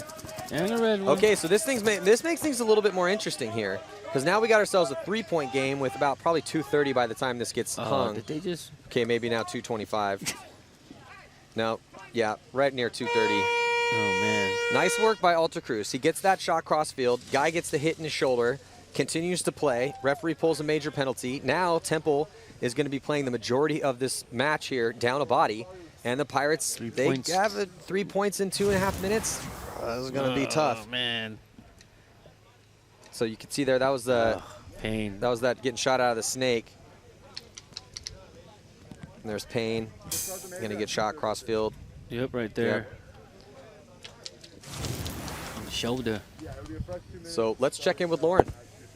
Thanks. I am here in Temple's pit. They have a 3-point lead with it looks like 2.5 minutes on the clock. Going into this point, they said they just want to lock down the field and burn out 2 minutes to really make it impossible for the Pirates to have a comeback and potentially take this game. Back to you. Well, we will see. I mean, Temple's making it. That's a nice plan. Temple's making it. Yeah, good. Yeah, we'll see how that works. But if you're Temple, you're a little frustrated right now. This game should be over.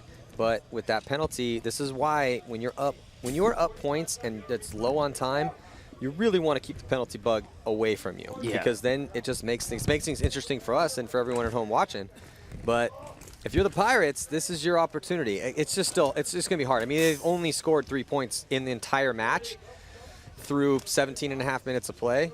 And, you know, it's, I mean, now they have to score 3 more points to tie it up in 2.5 minutes. I don't know about that. But it'll be interesting to watch. Yeah. Weirder things have happened.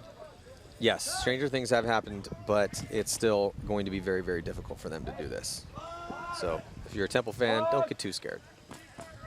So right now, Temple going to be starting. Ooh, Moore barely makes it out in time. He tagged up. As long as you get out there and tag up, you're good. Oh no! There's another major. Nowhere. I mean, that ref almost threw it off the field. Yeah, he did. He was excited about that one. Well, here's the quick point. This is going to be a very quick. This should be a very quick point for the Pirates. Wow. Pirates are only looking at one body right now. He's on the snake side of the field there. You saw on the left-hand side of your screen, get into snake 1 to try to slow things down. No, actually, they have 2 bodies. Nope, back to 1. Oh, man. So that's the last player left alive for Someone Temple. Needs to go get him. On your screen. And, yeah, the hammer needs to get... Highway. Here comes the highway. Ooh. Get the flag. Alta Cruz comes and finishes out that last player. You got to sprint this flag in, kid. He's trying, man. Dang. He got like 40 pods on his back. He didn't have 40 pods on his back. He had like 5 pods on his back. In those days, you had like 70 pods on your back. And he had like 40 on his back. Look. Guy probably weighs 100 pounds soaking wet. It's a little hyperbole right there. There's more about 6 pods maybe. Why would you carry 6 pods? Well, whatever. Anyway, point goes to the Pirates. They're only down by 2. Still 1 minute and 14 seconds left on this Temple penalty. And I mean, and that's actually 2 majors. So they're going to be playing with 3 bodies. So this is now a totally different story. I mean, it's really hard to score 2 points with 1 minute and 50 seconds left when it's 5-on-5. But when it's 5-on-3 for the entire rest of the match, essentially, or at least it's going to be 5-on-3 for the next minute 14. Then they get a body back for, well, who knows how much time that's going to be left on the clock at this point. But they have an opportunity now. It's a totally different scenario than it was just a little bit ago. Right here. You could see there, yeah, he runs them down. Alta Cruz getting it done. So this could get a little crazy, Catfish. Weirder things have happened, man. Yeah, well, like you just said, weirder things have happened, and Pirates getting a little bit of a gift with that another major penalty on that D side. But I just talked about this. When you are up points, when there's not a lot of time left, there is absolutely no reason for you to go out there and take hits and keep playing. Yeah. You got to trust your team at that point. And that ref, he threw that red flag almost off of the field. Yeah. I mean, he almost cleared that fence. He was over at there. the 50 Dorito, and it went almost into the alligator's mouth. I think he was throwing it at the alligator. Alligator's just waiting for a human to just walk close to the pit over there. Has anyone heard from Todd? I think I did see him, so I think he's safe. We're good. But yeah, so right now, I mean, we still have there is still an opportunity for the Pirates to tie this one up and take it to an overtime. They're only going to be looking at 3 bodies. It's going to come down to the break. Quick points are absolutely always dictated by how many bodies drop off the break. And since they only have 3 players, since Temple's only going to be starting with 3, the Pirates, they have a big opportunity. It's just a question of, where are they going to go? Are they going to try to run 2 up in the center? Are they going to lose bodies? Because if they lose a couple bodies, if it's 3-on-3 real quick, and the guys from Temple make smart gunfighting decisions, knowing that the Pirates have to push forward, then we're going to see them take the win here. But it's still possible. It's a lot more probable than it was just a couple minutes ago. Without a penalty? Infinitely more probable now. They're probably going to run 2 up the middle. It'd be dumb for them not to. I mean, is that what you the call you make right now? Yeah, because then they're going to keep 3 in the back. The only 3 they have. Yeah. And then you just no one comes out. Well, I mean, it helps your guys come up. Well, I'm also wondering, I mean, you have to do you concede the middle if you're Temple? You have 3 bodies. I mean, do you send a body up there to try to do a little bit of damage, maybe take those guys, at least preserve some time, and then maybe get guys out wide after that? Because if you can spread the field a little bit, it might help them out, slow things down a little bit. You could, yeah. I mean, it could slow them down, but I mean, I don't see them sacrificing a body like that. Especially if it's only 3. If there's only 3 of them left. I honestly don't really see them, just throwing a body to the wind like that. Yeah, so it looks like we're having a little technical issue with the air in the Pirates' pits. So that's going to give more time for both teams to try to figure out exactly what they're going to do with these game plans. Yeah, definitely.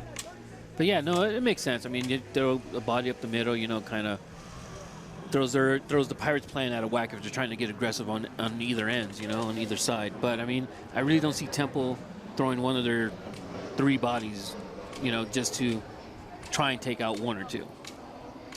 Yeah, so it looks like we're going to be on a little technical timeout here before we get to the end of this. What could be a dramatic conclusion. We will see if the Pirates can fight back and score quick 2-1s to tie it up. Stick with us.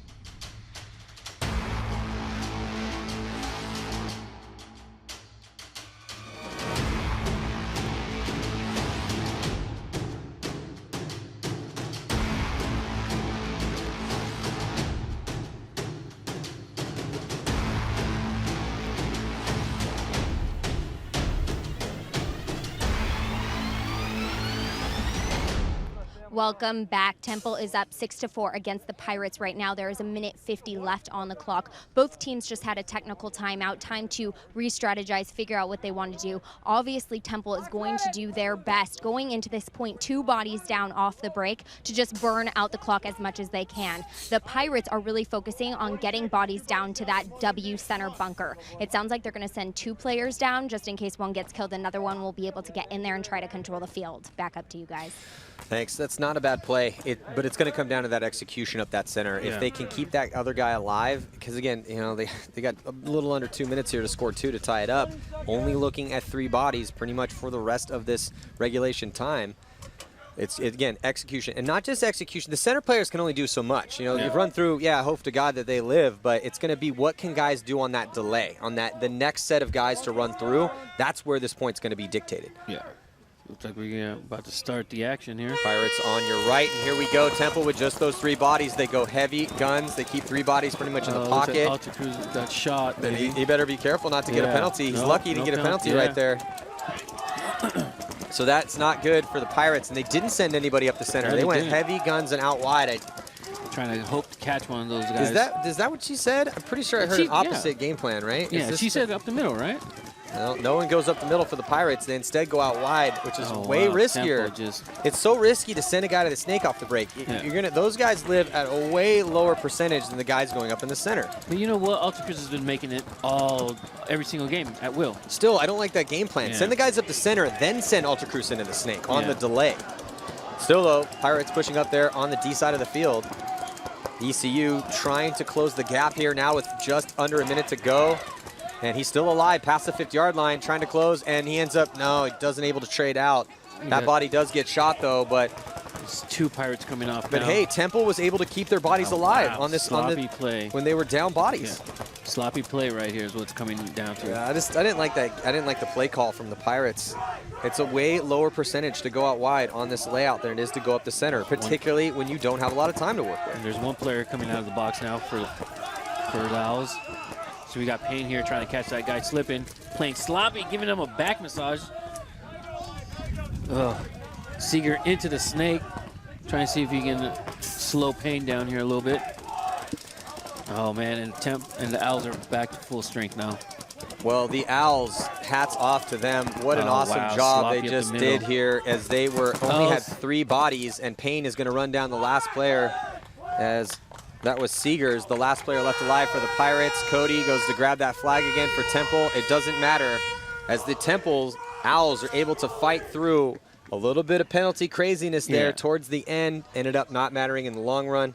They do take the victory here against the East Carolina Pirates. As we watch this replay on that last point, I just did not like the game plan that the Pirates ran there. Running out wide is a low percentage play, and you can see there the last player for the Pirates getting just diced up as Payne bringing the Payne train. Payne closes it out smart, gets that shot on Seegers. You can see a frustrated Seegers standing up out of his spot and giving a little bit of a piece of his mind to Temple.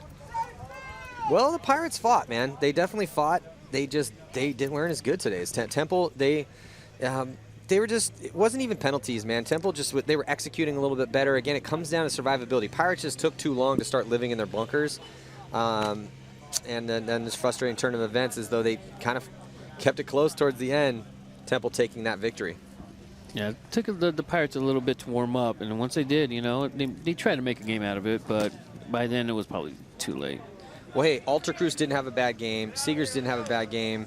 Silver, I mean, across the board, Nelms, they just got to tighten up a little bit to have a chance in their next match. Before we sign off here for a little bit of a lunch break, let's check on Lauren Kelly. Thanks. I am here with Walter Payne. Man, going into that last match, you guys were down 2 bodies, and Pirates had a chance to come back, try to close out that point spread. Going out for that last point, what was running through your mind? No, there was no chance. We just had to stay alive, get a G off the break, and, play Temple Paintball. That's it. Simple as that. What have you guys been doing during your practices to make sure you can execute at the highest level possible coming out here? We've been doing 3-on-4s, 3-on-5s, to simulate penalty points, which is what we needed to do right there. And, just playing Temple Paintball, that's it. You won that match that we just saw. You've played another match today, though. What was the outcome of that? No, this is the first match. Oh, this is your first match. Well, it's a good way to start the weekend. Congratulations on that win. I'll let you celebrate with your team. Stay tuned, guys. We'll have more after the lunch. Well, congratulations to Walter Payne. They take this victory here. Temple, nice work. Also, he's winning the mustache competition. That's looking like nice my pops mustache. about circa 1980.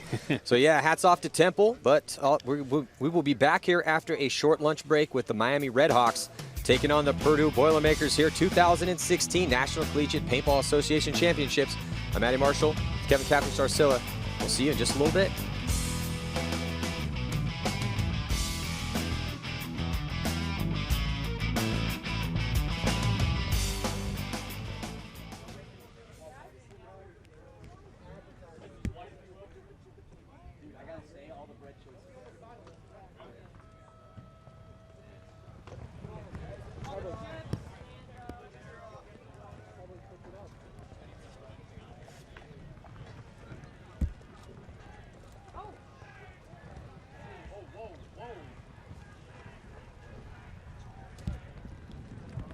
Just drop white stuff on my shoe.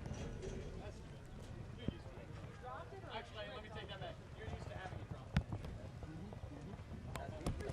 Usually they don't roll and drop. They hang masks up. Hey, where's the right over here. Yeah, very good. If one breaks over, you have an hour left break. Anyhow, thank you. It's not because of this.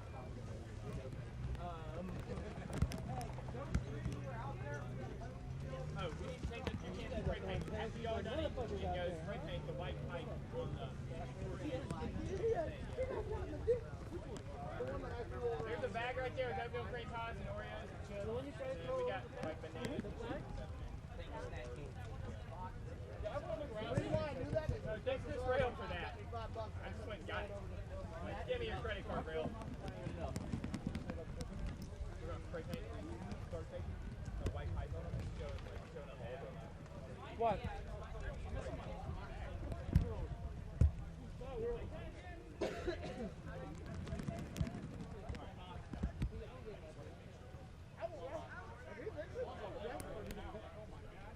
Oh my God! You gotta quit throwing so many penalties.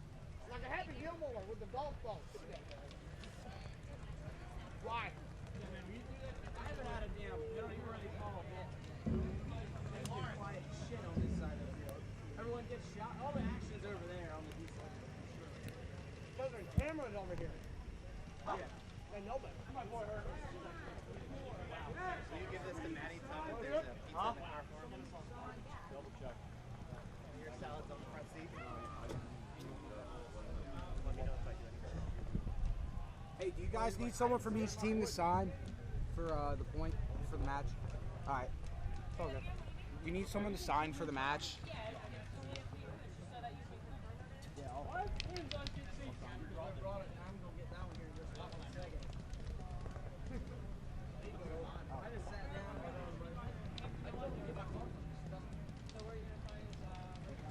What you mean in addition to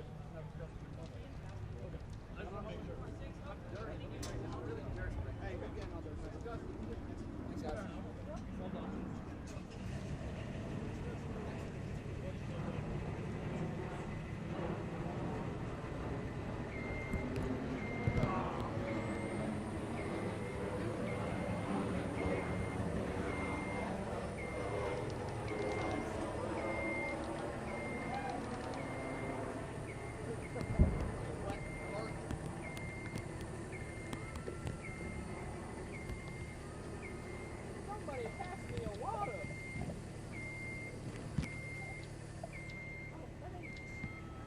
I'll take this cold one.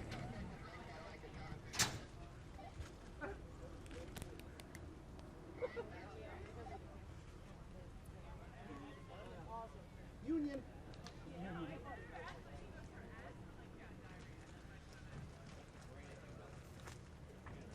we're not used to that shit. Not at all. It's like, hey, we're like 40 minutes behind. Everybody on TSB, it's like you can eat at the end of the day. Yeah. Break every few minutes.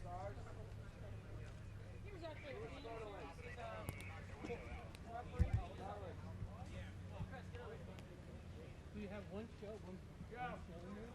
Come here. Everybody, hey! Careful! Bring it in! No, we need to go to the field. Anybody hear that?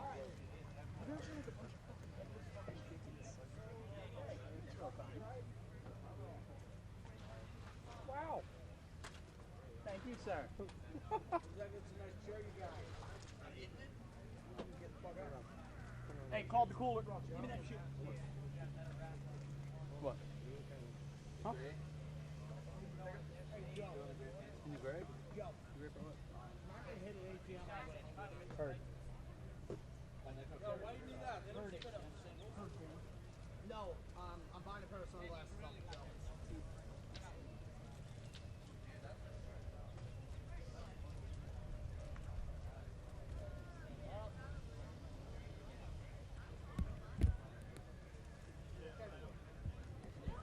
Yeah. Kevin, getting shot the shit up.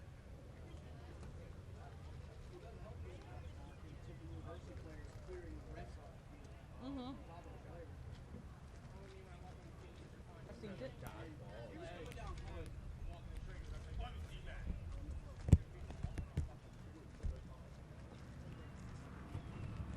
Hey, 207. I could eat a whole other one of those. I could eat another one. I'm going to sleep. I ate two already. You had turkey? No. But I've been avoiding the turkey. Yeah, you shouldn't have. Well, the turkey makes you sleepy. I mean, I don't know. I think there's like more sensitive to it.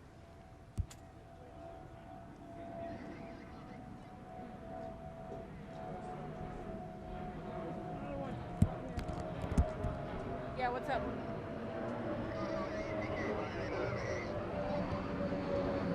Wait, say that again?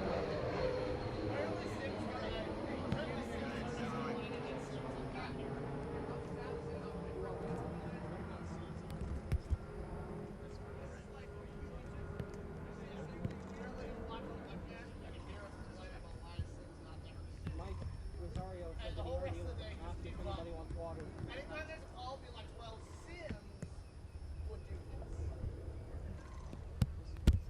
What would Sims do?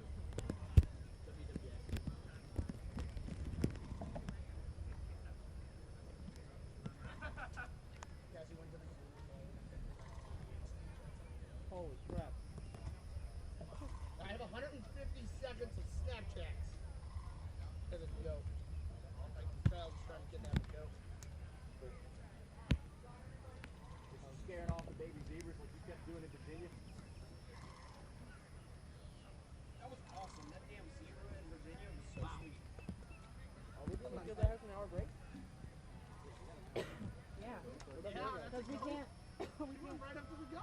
Yeah, we can't start because communion guys quit. We know our rights. Hey, you'll enjoy this. It's a baby and a goat. Oh, okay. And a baby goat. Babies, goats, baby goats. You guys up? Yeah, these are minutes till we start. What? I was going to do that. I hope it's no two packs of cigarettes from the I gave you down. Don't hit me, bro. That's Chloe. If you want to, you Yeah. go.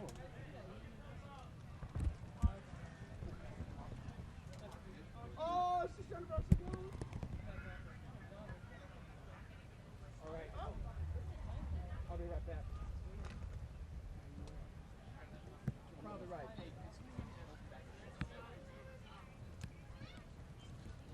Oh, God. Yeah, they were. That's the first one that I had. Yeah. Really depressing, but you figured. Sims says, Sims, are you still, how is Sims still listening to us?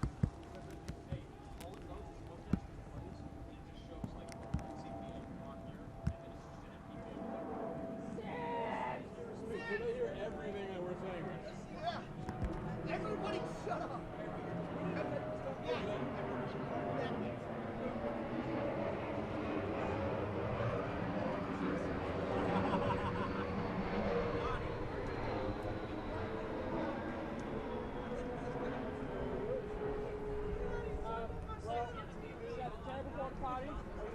Over there. Or that lake. Or you can go poop behind someone's car. I heard they were performing. Right next to the door. All the way up front. Hey. I don't know how Mooch will feel about that. Oh boy. Those people listening at home. Go to your home ball. Soccer field. Did anybody here rep California? Yes. Yeah. That was a nice rep. Yes, with the mountains in the background. Chicago. Also, did you rep that one?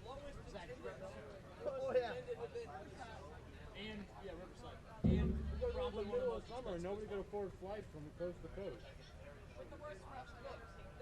I didn't rap. That's why we got sickness. But not everybody's bad. Remember, like, they California teams don't play national events. They play regional events and think they're the shit and want everybody to pay for everything for them. and then come and play Florida teams. Like it's fucked up.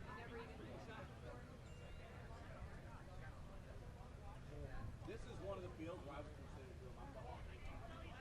Last PSV Dallas. Dude, that field on back there. God decided that he hated paintball. Step out from that box where I don't want to die. You get like the first 20 seconds of the game. Hold on. Hey, if this webcast, Dad, are you watching this? Ignore everything we've said. Are you giving me one of those Yeah. cream pies? Megan, I love you.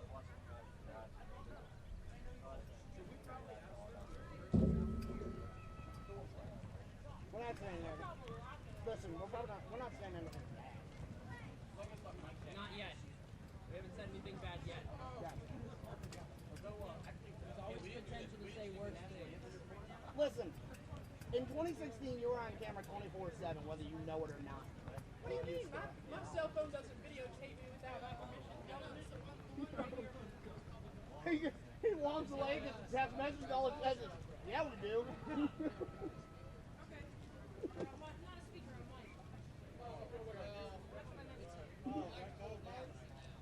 TV 14 up in the top corner.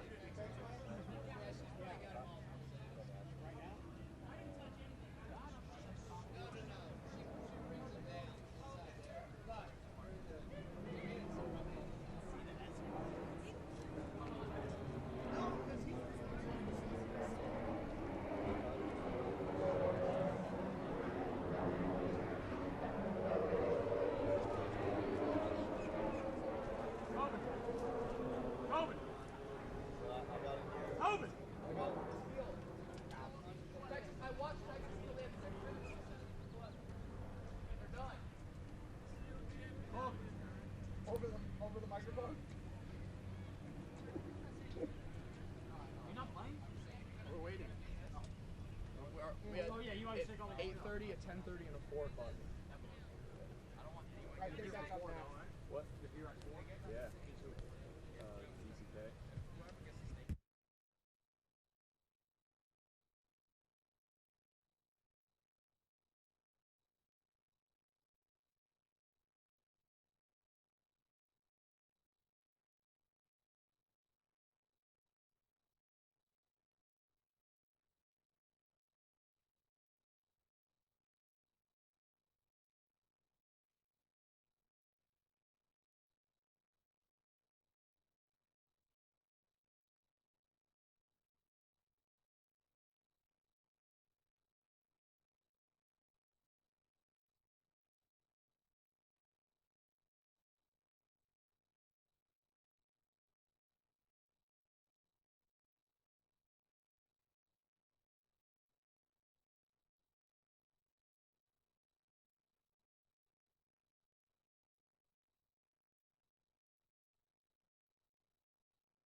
Hello and welcome to the 2016 National Collegiate Paintball Association Championships. I am Todd Martinez, and I have the absolute pleasure of sitting next to Kevin Arcia, a former professional player with Excessive and the Ironmen.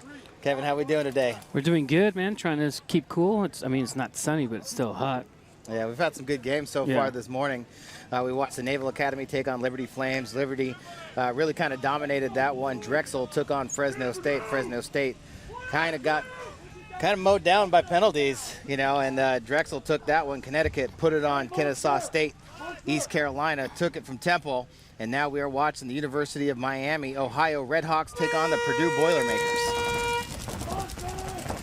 I think we got a nice even breakout with Miami coming up to the W. Oh, getting smoked in the grill. Miami trying to make that move to the snake. Had two bodies running out to the snake side. One gets clipped, and another one off that Dorito side getting clipped. Purdue just getting smoked out the middle as well. Looking like coming a little bit sloppy up in the middle. Still with bodies over here on the snake side, though.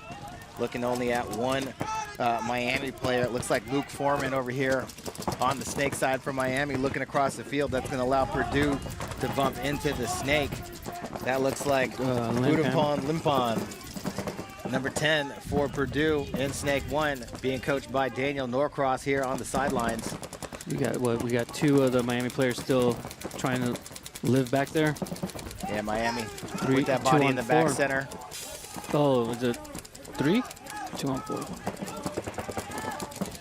Foreman trying to fight, but he's going to take one in the back of the head. Limpan just crawling up the snake here. There you see him. He's going to pop up, look across, try and find that body across the field. Oh, here comes the pain train, sir. Just that one in the back center as Michael Khalil comes through and stabs him out. And he's feeling a little bit there in the back center. He's going to come walking off. That was Justin Mays there, left alive in the back center for the Miami University. So lots of penalties we've seen so far today. Tons and tons. The refs aren't shy today. No, lots of red flags for different things here. We've had two players serve some jail time already with gross 10-minute majors. Do not pass go. Do not collect $200, sir. Looks like Michael Z. Lazinski. That's an injury. Z. Lazinski is sitting down on the side right now.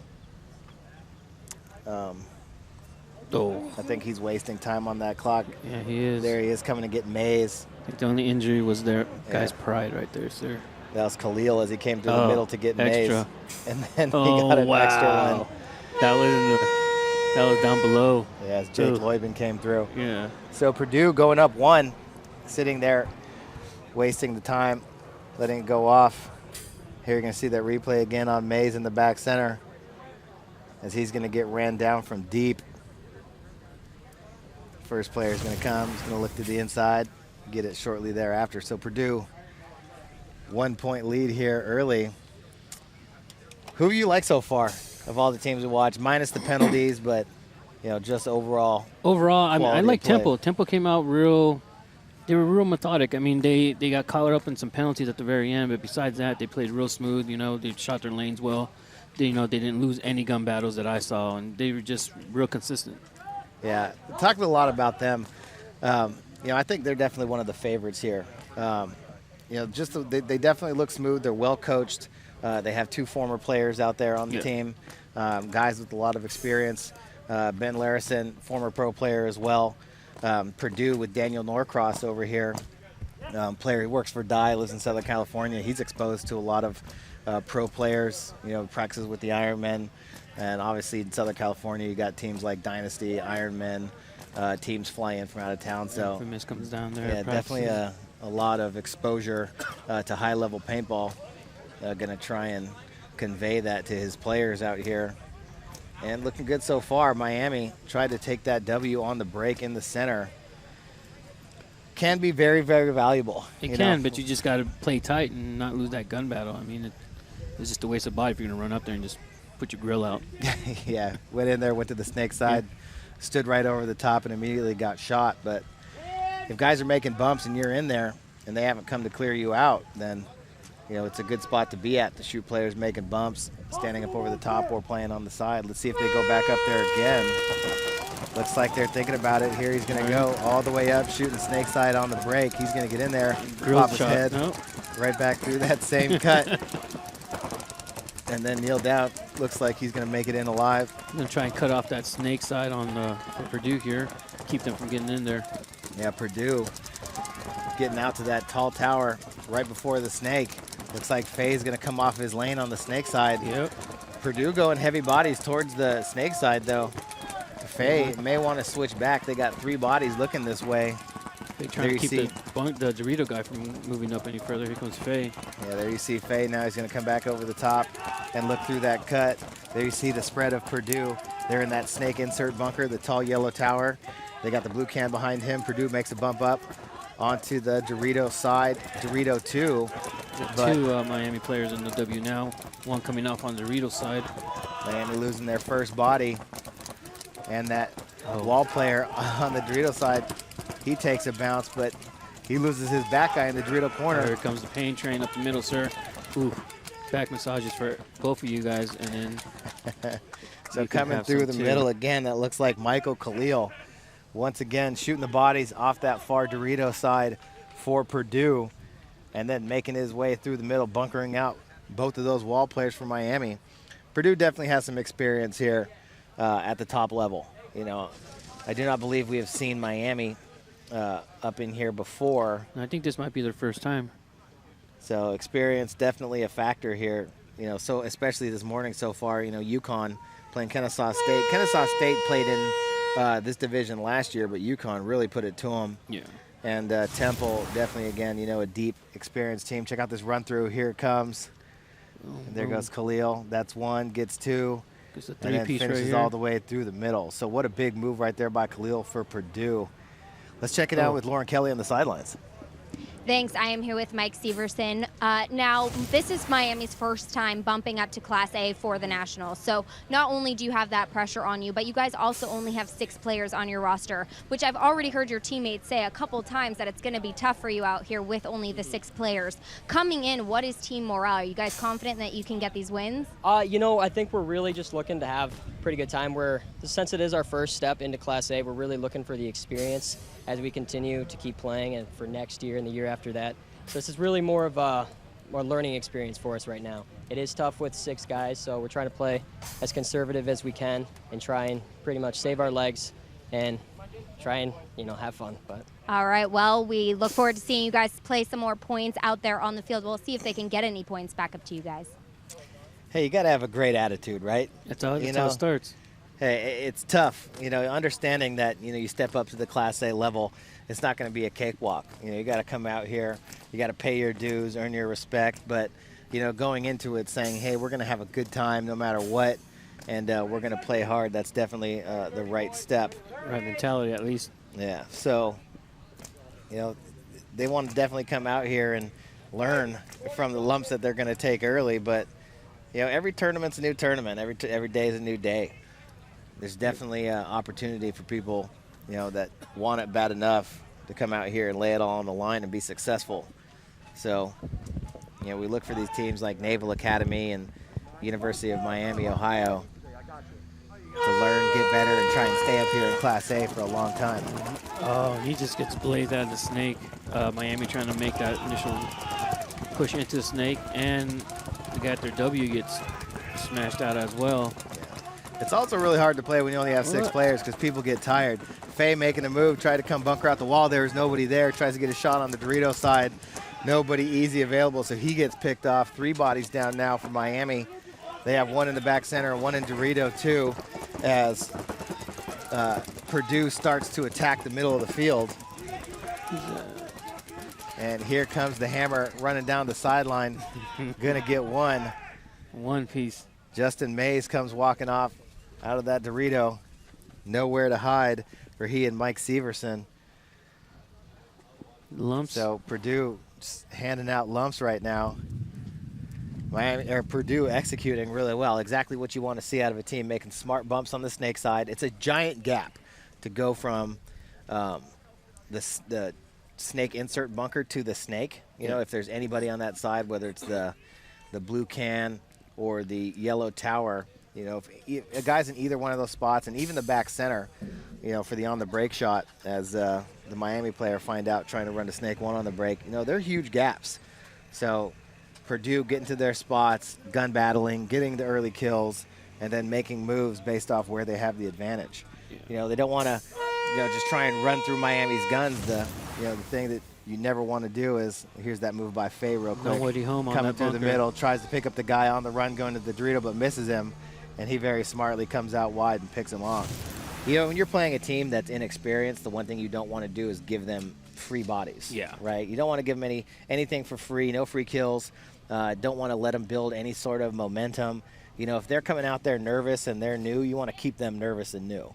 You know, play smart, play more controlled, and slowly work your way up the field where the opportunities present themselves. So Purdue doing a good job right now as an experienced team, coming out slowly on the snake side, making smart bumps, working together, making their secondary bumps, and then launching players up the middle to go take out the center players that are exposed. Yeah, well, I mean, it seems to me that Miami is just coming in playing sloppily and just losing a few of their gun battles here. Yeah, well, let's check in with Lauren down on the sidelines in the Purdue pit. Thanks. Purdue Boilermakers have played 2 other matches today against NC State and Kennesaw. Both of those matches actually went into overtime. So they came into this match really hoping to get a better point margin for going into tomorrow, which it looks like they're already starting off well. Back to you guys. Suavemente, Lauren. You know, you have 2 of those tough games, overtime games. Those are real grinders that help you, you know, develop as a team. So, yeah, you know, probably having those games early in the mornings help Purdue kind of dial in a little bit better right now. Warmed them up a little bit coming into this game. Yeah. We'll see, because, I mean, it looks like all their shots are on point, all their gun battles as well. And Miami just being new to the show here is maybe getting some, you know, first-time jitters, or just getting over anxious and just playing sloppily. Here we go, getting ready for the breakout. Purdue up 3-0, 4:23 left to go in the first half. On the breakout, Miami pulls up short in that center Dorito, but they do make it out to the snake side tower. Gonna go heads up, try and make a move first. Does he get in there? Yes, he does. He does. NC looks across field. That's Linder on your screen. Looks like Purdue trying to get that shot on the snake. Look for him. Purdue got to jump in there pretty soon here. In a hot second. Yeah, Miami's got to protect their guy in the snake one. He's working down the line, but Purdue going to make a move. And nobody picks him up. And right up from that Dorito to the wall. Miami makes a move. Looks like he gets a shot. He does. What a shot there on Ryan Boyle, getting him out of the snake, as Severson made that move from the middle up to the wall. Going to switch over, look on the Dorito side, then come right back. A little too late. Yeah, just a second missed away him. from shooting out Loibin. Yeah, Loibin getting in there clean. We got a Miami snake player making the moves here. Yeah, Linder now in snake too. Feeling the pressure from across the field. Sorensen getting shot out of the W here. So 3 bodies left alive for Miami. I'm sorry, 4 bodies left alive for Miami. They've got 1 in the back center and 2 on the Dorito side. Looks like we got 4 here for Purdue as well. Linder is crossed up, shooting across the Dorito field shot. at the Dorito side. Oh, and it looks like he gets one. Actually, maybe got pinched out from both sides as Michael Khalil gets shot, comes walking off for Purdue. 3 bodies left alive now for Purdue. Still 4. Look at Linder getting antsy here. Gonna make a move here. Foreman up in that wall for Miami, looking towards the Dorito side. There goes another body for Purdue coming walking off the field. So just 2 bodies left alive for them. We got a 2-on-3 here, or 2-on-4. Jake Loibin sitting in snake 1. There you see him, number 15 on your screen. And Linder here for Miami, snake 2. Referee gonna go get a check on Foreman. Miami with the bodies and the field position. Just need to get out Loibin. And Linder goes to get Loibin, but Loibin had already got shot, so Linder gets shot from across the field with too much pressure on Purdue over there in that Dorito. Miami making a game of it. So Miami getting back in. going to score a point, and that was a good job by them. You know, attack the snake first, got in there. Yeah. Got a kill on Purdue trying to make a bump. And then made moves up the field. Got up to the W. Good counter move. They're losing that W battle. I mean, I don't know who they're saying in there first, but he's playing a little bit too reckless. Faye. You know, Faye getting up there. Getting faded. You can't fade him. Yeah. Check out this replay. Here's right when Purdue gets into the snake and then gets shot right in the face by Faye. And then here comes Linder on the move, down the snake side, going to go get that body, going to go get Loiben, but Loiben was already dead, so he got picked off. But the right move nonetheless, even if he does go bunker him out and they both walk off the field, that's still move to make because now that entire side of the field is open. And Miami would take control. So stick around with us. We'll be right back. You're watching the NCPA Championships. To play well at a tournament, you have to make a lot of good decisions. But making the right decisions doesn't start the day of the tournament. It starts every single time you step on the practice field and practice until you can't practice anymore.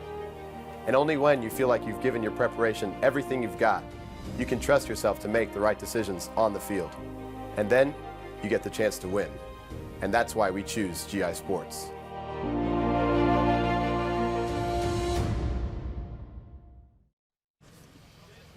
All right, we are back. 2016 National Collegiate Paintball Association Championships. It is a typical day here in Florida. Great for paintball, overcast, not getting smoked by the sun. Sitting up here enjoying with my friend Catfish. You're getting smoked by the mosquitoes. Those are just appetizers. You just got to snatch them with your tongue as quick as you can. But Purdue right now kind of giving it to Miami. Miami coming back, putting a point on the board.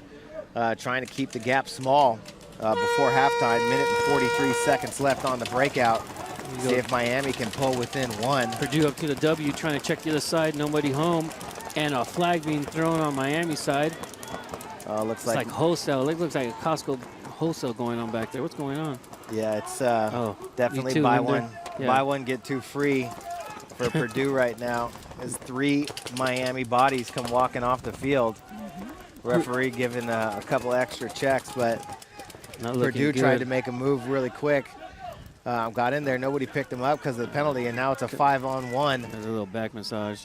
Yep, coming through the center of the field. Here comes Loiben, going to grab that flag. So Purdue with a quick point.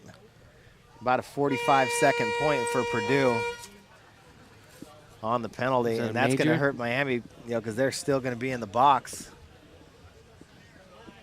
As Purdue ran and hanged that flag rather quickly. Trying to preserve some of that time. Check out this replay. Here's the move on the break. Diving into his spot. I think this is the player that actually got the penalty. Referee runs in on the backside.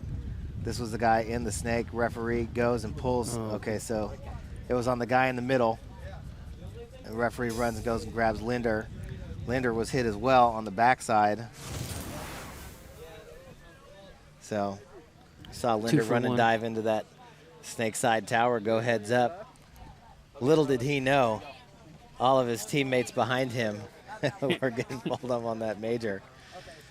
So we're going on a vacation. Yeah, let's see. We saw Purdue right there.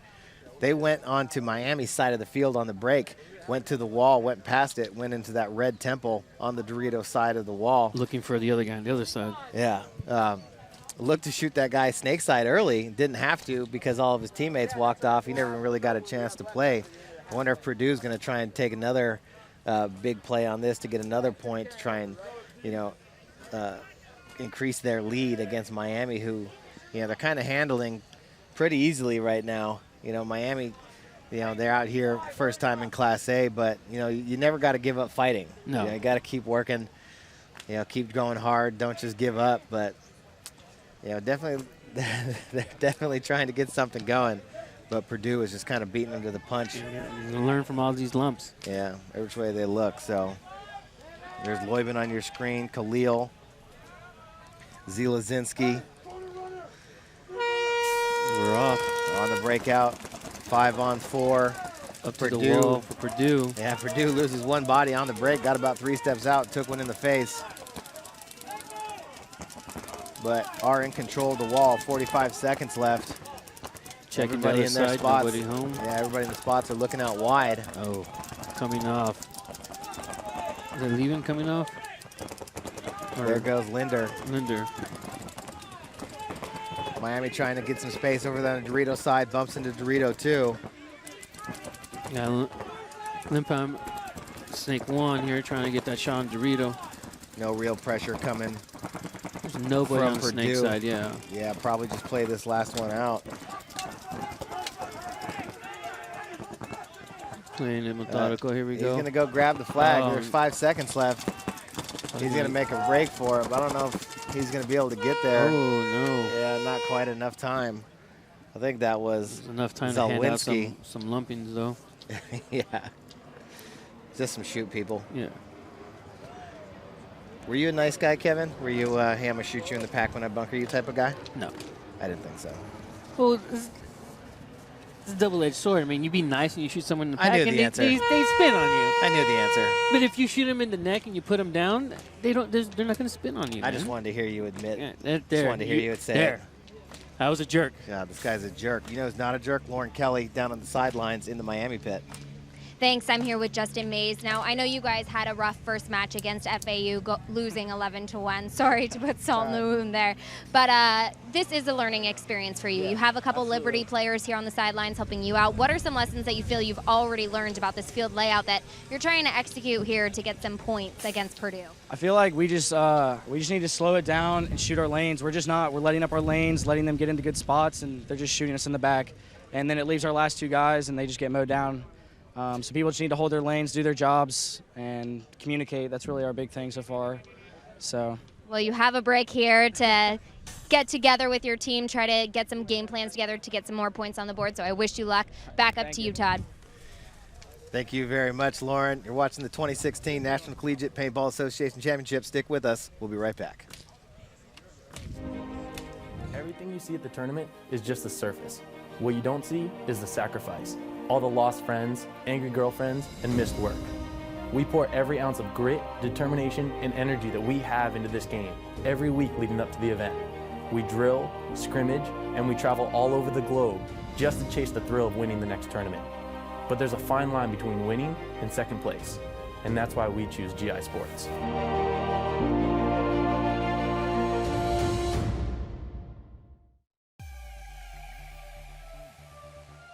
The R2 has taken Dye's proven rotor platform, known for years for delivering high-level professional performance, to a new height-end paintball loader technology. The R2 gives you the freedom to switch between low and high capacity, allowing for a choice between a 200 and 260 ball capacity at any time, without the need for tools or additional shells. The R2 Reload Alert gives you a progressive alert as you deplete your paint reserve. The Reload Alert system signals you when the R2 is low on paint, and it's time to reload. The patented rotor carousel provides consistently high feed rates, which far exceeds pro requirements, and a re-engineered feed system yields improved feeding reliability. With the active power conservation, the R2 monitors power needs and continuously optimizes the power supply. This active conservation of power makes the loader extremely efficient and provides excellent battery life.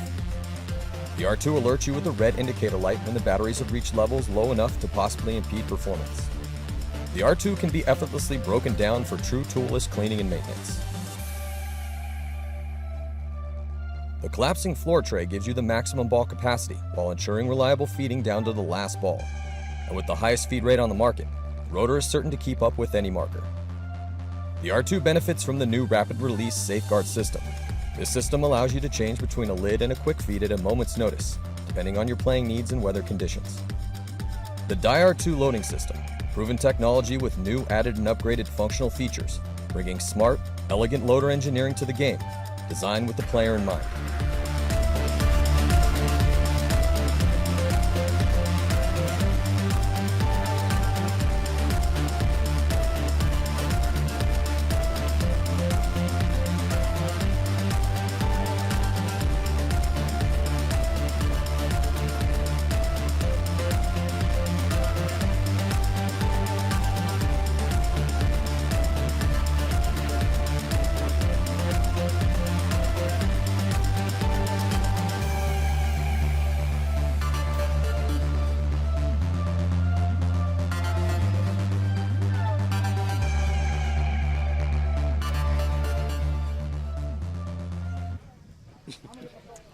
All right, we are back for the second half.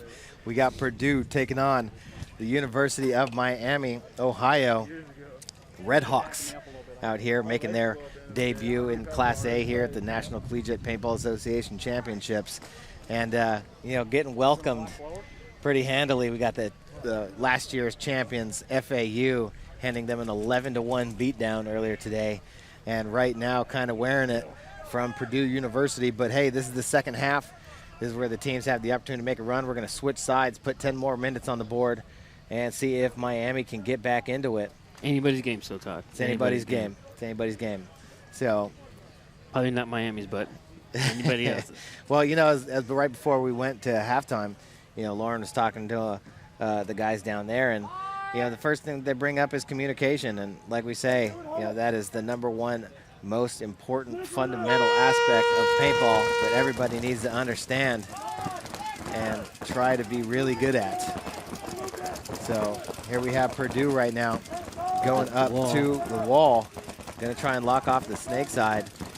Miami needs to communicate to each other that somebody is in there once they realize, so that their snake players don't go running into guns. There's number 10, Udumpong Limpon for the Purdue Boilermakers on your screen. Getting ready to make a move in the snake here. Yeah, he's got Lucas Salwinski up in the center, working with him as they start picking off Miami players from the Dorito side of the field. 2 coming off now. Looks like 1 Purdue player coming off. Salwinski tries to make a move through the middle of the field, but gets chopped up.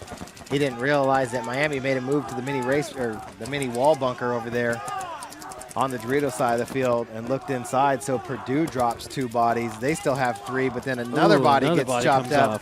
We're having a big game right now. That's either, I think that's Maze. I think that's Maze or Faye over there. I think it's Faye making that bump down the Dorito side. He got 2 kills, looking to get more. Limpon's trying to get that crossfield shot on the Dorito on their side. He's still alive. So Faye standing on Purdue's side of the field. Limpon just trying to look down the snake. Oh man, and here comes the gravy train right now. Yep, just 1 body left. Oh. Limpon's gonna stand there. Oh my God, little razzle dazzle head massage. What a move right there by Linder. Gave him the okie doke. Went highway, coach yells highway. He jumps back across down to the outside. And then put 3 right on top of Limpon's headpiece. Taking scalps. So what a game right there by John Fay. As Miami started losing bodies, made that huge bump up down the Dorito side, picked off a couple bodies, won a gunfight heads up, then came on to Purdue's side of the field. So good way to start the second half for Miami. Anybody's game, my friend. That could be the beginning of the run right here. As Miami starts their epic comeback. So I mean, Purdue had a pretty close game against Kennesaw. So here's that okie doke move. Okie doke highway, nope. Oh. Yeah, it looks like his pants are falling down. Forgot his belt. There's Limpon. He's like, switch where? Oh, my neck. Don't shoot me in the neck. My girlfriend's going to think I had a hickey now. My head, my neck. Doctor said he's going to be all right. I'm sure we'll see Limpon back out there on the field. No major damage. But the loss of pants by Limpon coming down that side of the field. So it's anybody's game out here. That's what I love about this format, you know, the traditional X-Ball format.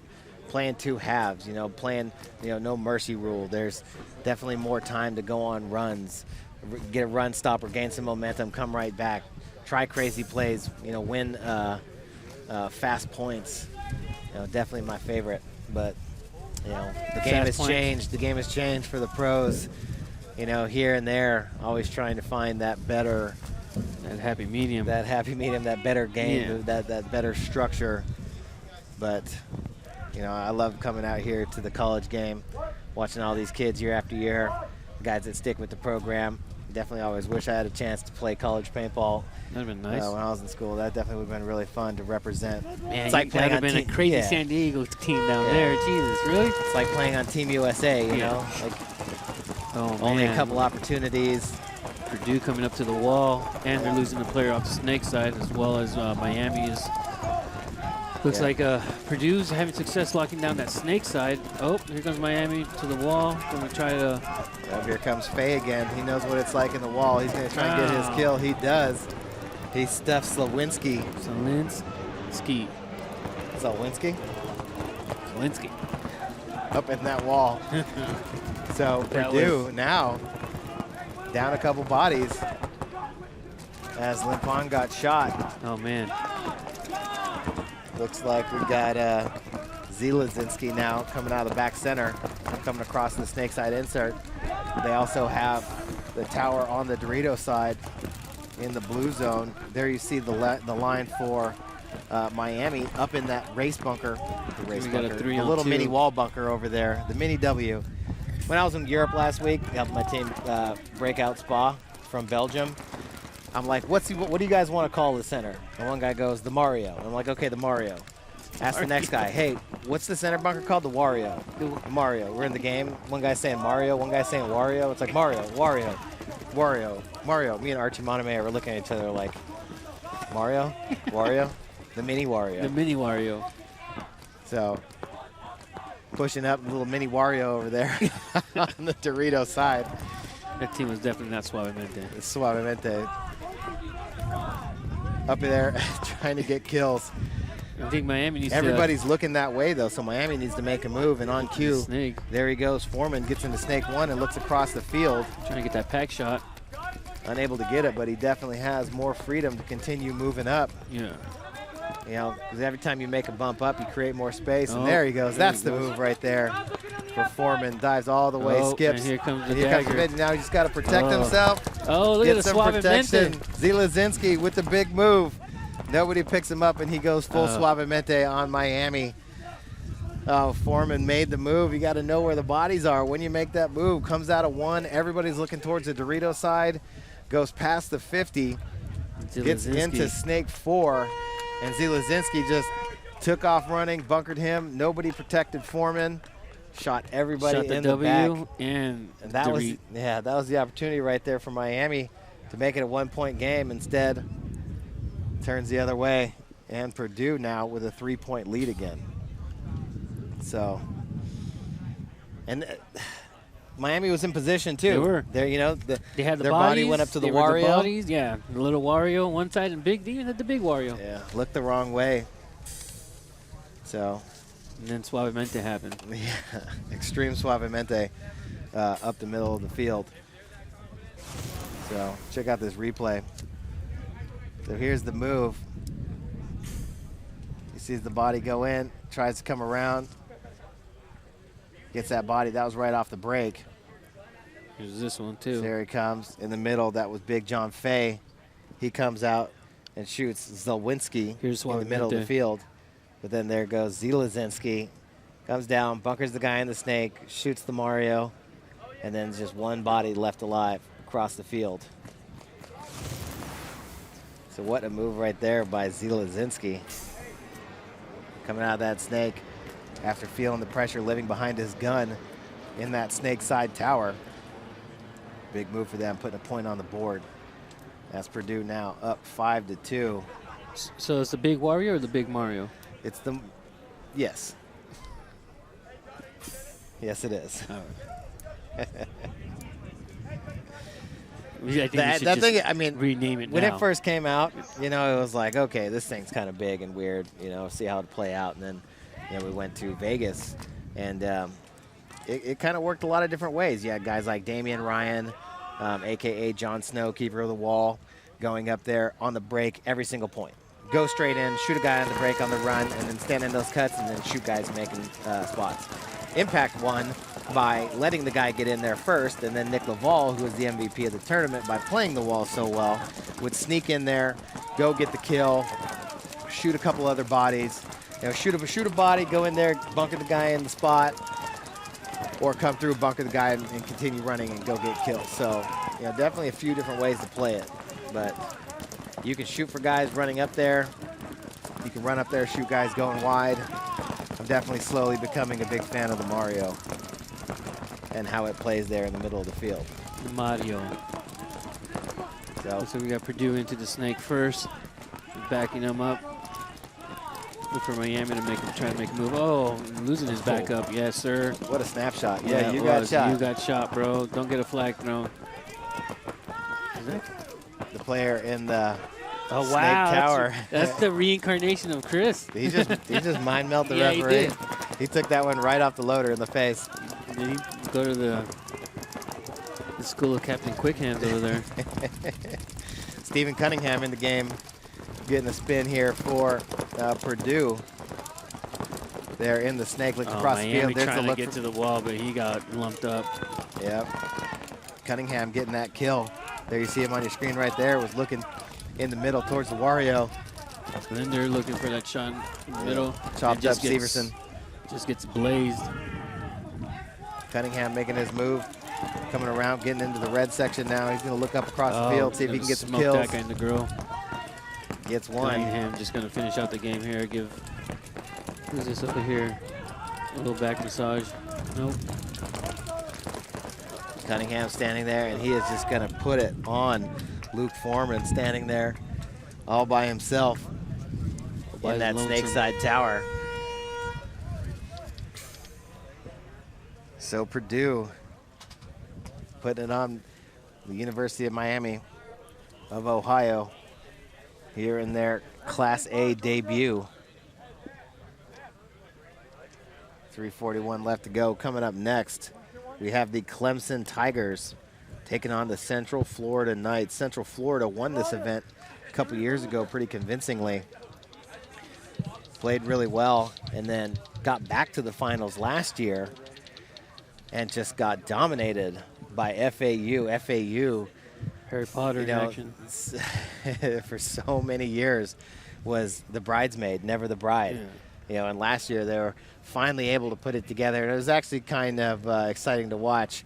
Catfish's favorite player is Dietrich Vogel on FAU. Mr. Harry Potter to you. He was Mr. Potter. working his magic out there. Lots of good games coming up. Stick around with us for the conclusion of this one. We'll be right back.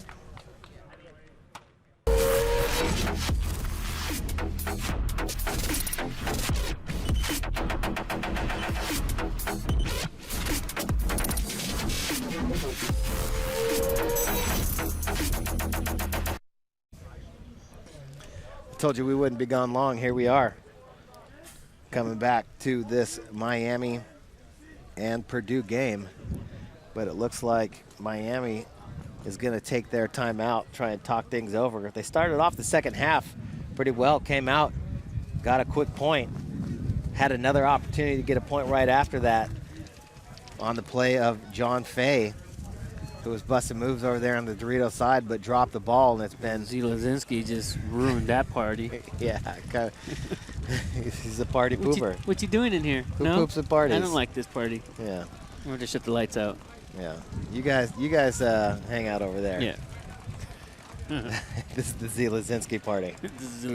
This is what I meant to show over here. Yeah, if you can't pronounce my name, then you can't come to the party. Yeah.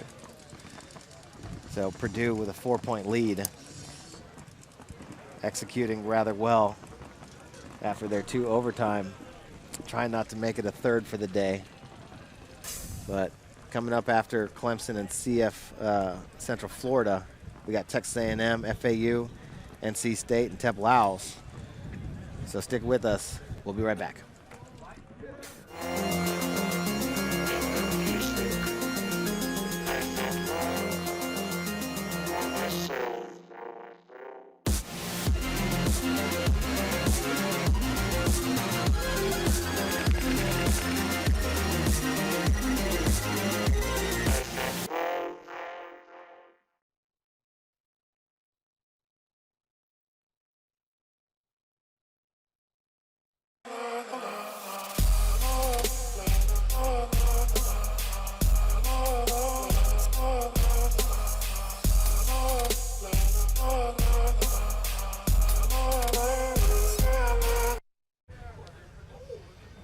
All right, we are back. And after that timeout, Miami trying to put a game plan together. Probably need a little bit of extra time as they're only running 6 bodies. And that can be definitely difficult, you know, when you're playing 20 minutes of paintball, 2 halves.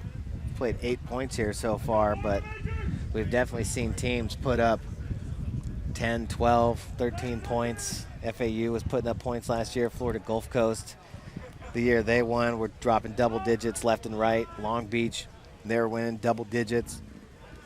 So doubles. Definitely get tired out here running around. Oh, yeah. It's always humid in Florida, but Mario we have a nice action. overcast day. Double Mario Oh, and for double Purdue Miami. players coming out too. Oh, and you're coming all the way across. Look at this guy. Oh, there it is. Oh, Linder making the big Linder. move, coming across, looking to get kills. Purdue crossing it up as they lose bodies. Oh man, Miami's starting to lose bodies. Faye coming out off the Dorito side. Looks like it's even Steven right now, sir. 3 on 3. Man. What an advantage off the break. Unable to capitalize. Needed to make a move out here on the snake side, but didn't go. Oh, yes, they did. Cunningham's right into the snake. He's about to shoot. Yeah. Looks like May in the side of the dome. Well, Purdue now, yes. But Miami's the one that had the opportunity to make that move on the snake side when Linder came through the middle. So now Cunningham, he should be able to crawl all the way down as far as he wants on the snake for Purdue. Cunningham's getting a look-see. Oh, getting a little back rub. You're good. It's nice when you know, run into the snake and a ref comes in, gives you a back rub. Yeah, it's always nice. Like, hey, Sometimes man, you you're just doing need- work. You're doing work. Go ahead, kid. Yeah. Keep playing.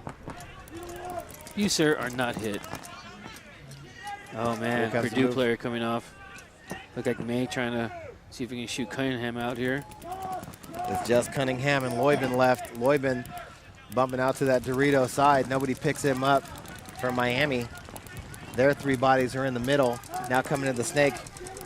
Here comes Foreman. Foreman's going to come make a move on Cunningham. Wow. Cunningham didn't have the body. Looks like Foreman gets picked up from across the field by 2-on-1 Loybin. now. Loybin looking to survive this, a 2-on-1 here. Looks like we got a W action and a little Wario action. Yeah, I'm not going to try to pronounce that name. You're on your own, Todd. Bogziewicz. Yeah. I think that's we're gonna go- Bogziewicz over there in Maze. Bogziewicz running down the side of the field. We're just going to go He's with coming number after 45. Loybin. Number 45 running down the side of the field over there. That's a big boy. You don't want to mispronounce his name. Yeah, right. He'll came up here to take all of our Suavemente away from us. He's going to come up to you and be like, that wasn't Suavemente, man. Yeah. That was a nice move there, though, as Loybin looked to the outside at Mays. Made the big move down the Dorito side. So here was when Linder came through the middle of the field. That was the opportunity. But it ended up coming eventually as Luke Foreman comes down and just buries Cunningham. He gets clipped right in the pack right there as he came into that spot. But well-timed move nonetheless. Do you think Linder should have probably stayed at the what do we call him, at the Mario? Wario? Yeah, the Wario. Yeah, the Wario? Yeah. I think it was a good move because he was going there looking for kills. They're trying to win fast points. But the thing was that Foreman needed to come sooner because as soon as Cunningham saw Linder walk off, he switched. Yeah. So the guy all the way across on the Dorito side wasn't going to pick up Foreman as he made the move into Snake 1. He would have been sitting in Snake 1. Cunningham would have looked on the inside. He would have known where he was. So they end up getting the point, but now there's only 1 minute and 34 seconds left on the clock, and Purdue still has a 3-point lead. So looking at Linder right there, walking on the field. Purdue bringing back Loybin. They're Looks doing like a lot of bringing- work for them here. Yeah, bringing back Khalil.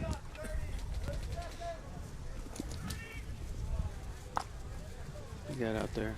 Coach Dan Norcross in the flag station for them right now, giving instructions. You're looking at Purdue's side of the field. All the way down on the far end, that is Miami walking on the field. If you look in the top right corner of your screen, and then go a little bit farther right off camera, there's 2 handsome gentlemen sitting Suavemente up here in the middle as the triple Mario play for Miami. Oh, wow. He just marauded. Wow, dude. He cleaned house right there. Look, you can have some too. What are you doing? Did he get a fight piece? There's only one time that the triple Mario doesn't work. Yeah. And that is when Lucas Lewinsky runs up into the middle and shoots your whole He team. doesn't like them to have any kind of parties, is it? Not at all, dude. Lucas Zalwinski. Just shutting down the party over He there. shut down the Triple Mario. Shut it down. Shut it down, sir. Yeah, I'm sorry, sir. There's no Triple Mario going on here. Miami ran to every point of the Wario. Every point. Tried to get jiggy, but No. let's take a look at this on the replay. So here comes the Triple Mario play. We got the runner, Yeah. the slider, And then the off man. And then, like, noise complaint. And there's sir, Zalwinski. Noise complaint. Just Uno, marauding. dos, And then a three-piece. tres. Three-piece. You can go for four-piece. And then here comes one more. Four-piece. That's 4. Zalwinski. Holler at me. This is my party. Suavemente. Suavemente. You don't want no part of that? None of that. Oh, man. What a play right there. So that ended pretty quickly there for Miami. You think they'll try it again? I think they should. I mean, it almost worked out. It was pretty close. It was close. If it wasn't for Zalwinski, then that Would've was happened. probably the move. Yeah. That's probably the game changer right there. Yeah. There's a lot of teams down here watching what's going on right now. Yeah. You know, I think some of these other teams might try and incorporate the Triple Wario into their game planning.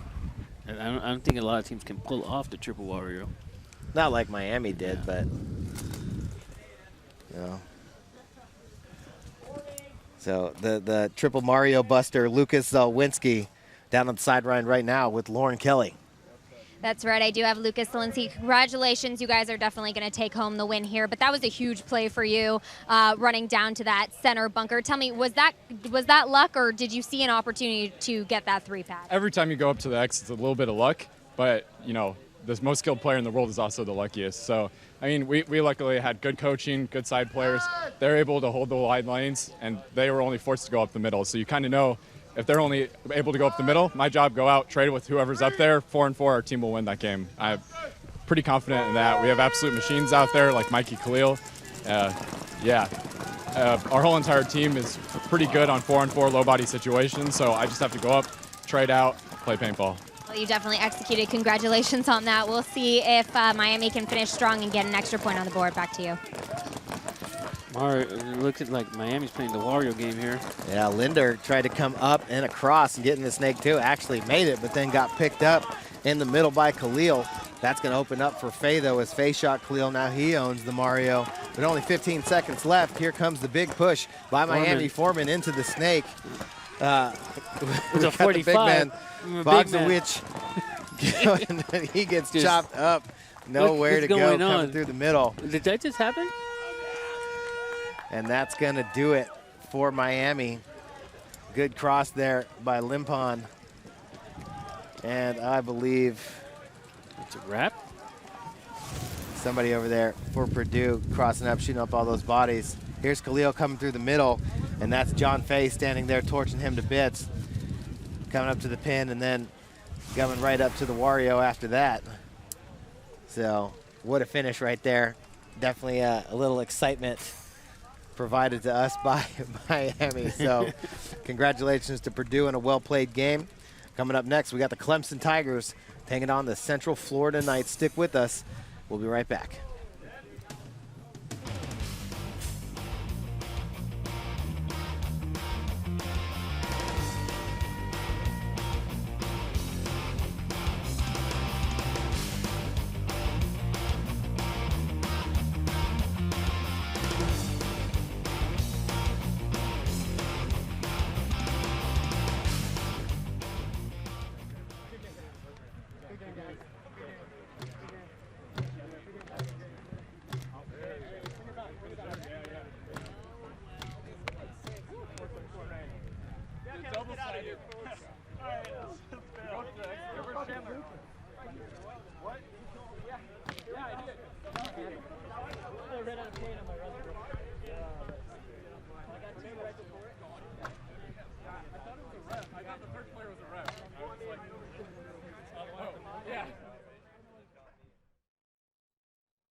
Welcome back here, 2016 National Collegiate Paintball Association Championships. I'm Matty Marshall alongside Todd Martinez right now. We got 3 more games coming at you today. Clemson Tigers are going to be taking on the Central Florida Knights.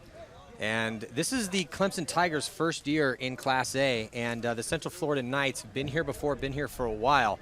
Lost some of their dominant players, and they still have some good guys on that squad trying to do a little bit of a rebuild right now. So we'll see how they contend here up against Clemson, who are looking to make a name for themselves here in Class A. Yeah, it's been a little bit of a rough morning for all these teams coming into Class A to begin with. You know, just like we just watched Miami struggled a little bit there against Purdue. You know, there's definitely a learning curve, but you know, the teams that have the experience have definitely shown, you know, why that they belong here. But the only way to be able to understand the game is to get in the game and play it. So it's nice to see teams like Clemson, Miami, Navy really step up here. And it's the only way you're going to understand the timing at this level, for sure. So on the breakout here, Clemson on your left and Central Florida Knights on your right. Looks like a pretty good break for the Knights. Unfortunately for Clemson, they do lose their attacker over here, Snakeside. They also lose a body out of D1. Just 3 players left alive for Clemson, and they are stuck in the pocket right now. And here come the Knights spreading the field out. I think that's Daughtry, who we've seen here do really well and get some good, solid spins in for his squad. Yeah, it is Daughtry all the way to the snake and on your screen. So it looks like Daughtry and the rest of the crew from Central Florida are going to be taking this first point here. I think it's just a matter of time, Todd.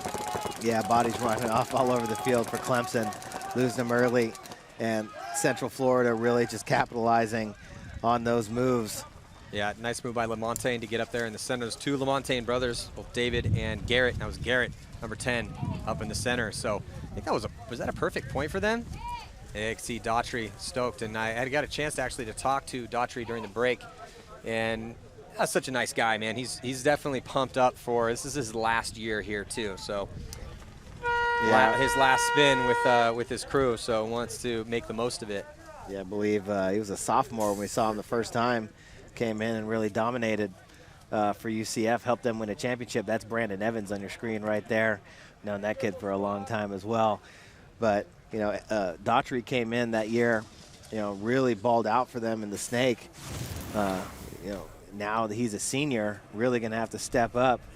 Yeah, especially with that team losing, as we can see the replay here, the Clemson players. Had a chance to talk to them as well. They're incredibly excited to be here, but they had a really rough game, their first game against Texas A&M, who I think is the favorite here at this event with the squad that they have. So yeah, a lot of people. 54 seconds ago, just getting going here. A lot of people talking about Texas A&M. Yeah. Because they got a couple former pro players. Cam McCarty from VCK, got a couple other guys from the AC Dallas squad. But let's check in with Lauren Kelly before we get to this next point. Thanks. Like you said, Maddie, they did have a tough match against Texas A&M, losing 11-1. But they are coming off heading into this Nationals match with a second-place win. So they feel like they're playing well. They're just learning things as they go along each match, and they're hoping to be a bit more productive in this one. Back to you. So hoping to get these games in these last 3 games before the weather starts to set in. And it looked like the storm that was going to hit us this afternoon, according to the forecast, was going to push through, but the winds are starting to gust, and we're seeing some dark clouds there, as you can see on your screen on the horizon. So we'll just have to hold tight here and see what happens. It's Florida. You never know. Yeah, the storm could come in, just rain on us for 10 minutes, and then be gone, sunshine the rest of the day. But, you know, I hate playing in the mud and the rain, but I would rather play in the overcast and the cold than play with the wide open sky and the sun just bearing down on us. It's super humid here in Florida. So. Yeah, so again, when we woke up this morning, I checked the forecast, and it looked like we were going to get hit later on this afternoon, but I think it's going to blow through, according to the experts. We'll see. Now into this next point here, as the Knights go straight up into the center, and I think that's Dempsey. Yeah, so Dempsey up into the center here for the Knights, and it looks like Daughtry's going to get shot out of his spot there in Snake 1. He does have a player right beside him. Clemson also losing a body as well, too. Looks like Clemson, the Tigers, are going to lose another body on that D side. They do have Heiner here in Snake 1, and he's also got a player right beside him. But those guys, oh, minor penalty. That's going to do it right here. Heiner does get the shot on the middle, but yeah, he got a shot on Dempsey, but yeah, he's going to get pulled. So UCF.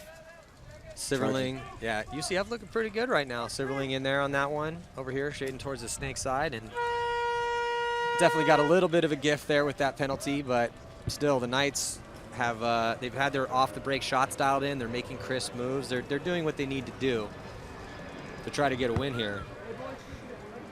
This tournament normally held at UCF's home field too, Central Florida Paintball, but we have moved to a new location over here in the city. It's really nice.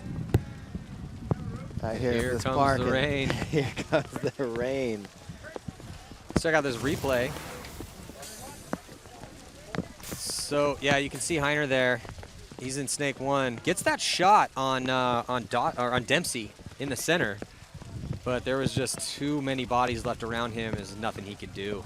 Even though Daughtry and Dempsey had both come off a little early, didn't matter. That point goes to UCF Knights as we get, again, that rain starting to fall. I guess the experts were wrong, Todd. They were. They're always wrong. I don't know what they were thinking. It's nice up here in our air-conditioned covered booth. NCPA provides us with nothing but the finest. That tray of caviar that we had for breakfast was amazing. Yeah. Yeah, so we're going to have to huddle up a little bit here as the winds are kicking up. But thank you guys again so much for joining us here at College Paintball Championships in Orlando, Florida. And we did get some pretty decent paintball weather to start the morning out with the overcast skies, no humidity, not too hot, but now getting a little bit of a light rain. It's not that bad yet. So yeah, you're on the rain side over there though. Yeah. How's your right arm? Is it getting a little wet? It's going more that way than it's coming this way. So, you know, we're actually not doing too bad up here. Yeah, we still get to watch. We still get to watch. Yeah, the I mean, game at least we do have a cover, cover over us.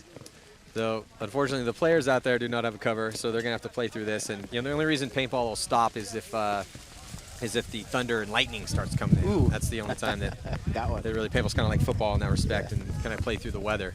So yeah, we're tough like that. We ain't scared no rain. I ain't scared of rain. You know? Yeah. I play in the rain. So right now here, so getting a nice glimpse at our little scaffolding as our crew is going to come up to kind of weatherproof up here a little bit. Hey, yeah, Mick. I'd like to thank Mick to come here. You know, the big crew working behind the scenes to bring you guys some paintball. And we see the everyone that came out to watch this game kind of running for cover a little bit. This isn't that bad. It's a little drizzle. Just a little drizzle. Just a little drizzle. Compared to Dallas a couple years ago. Oh, yeah. Yeah. This is like a gentle shower on a bright sunny day. It's quite pleasurable. I like it. I'm into this.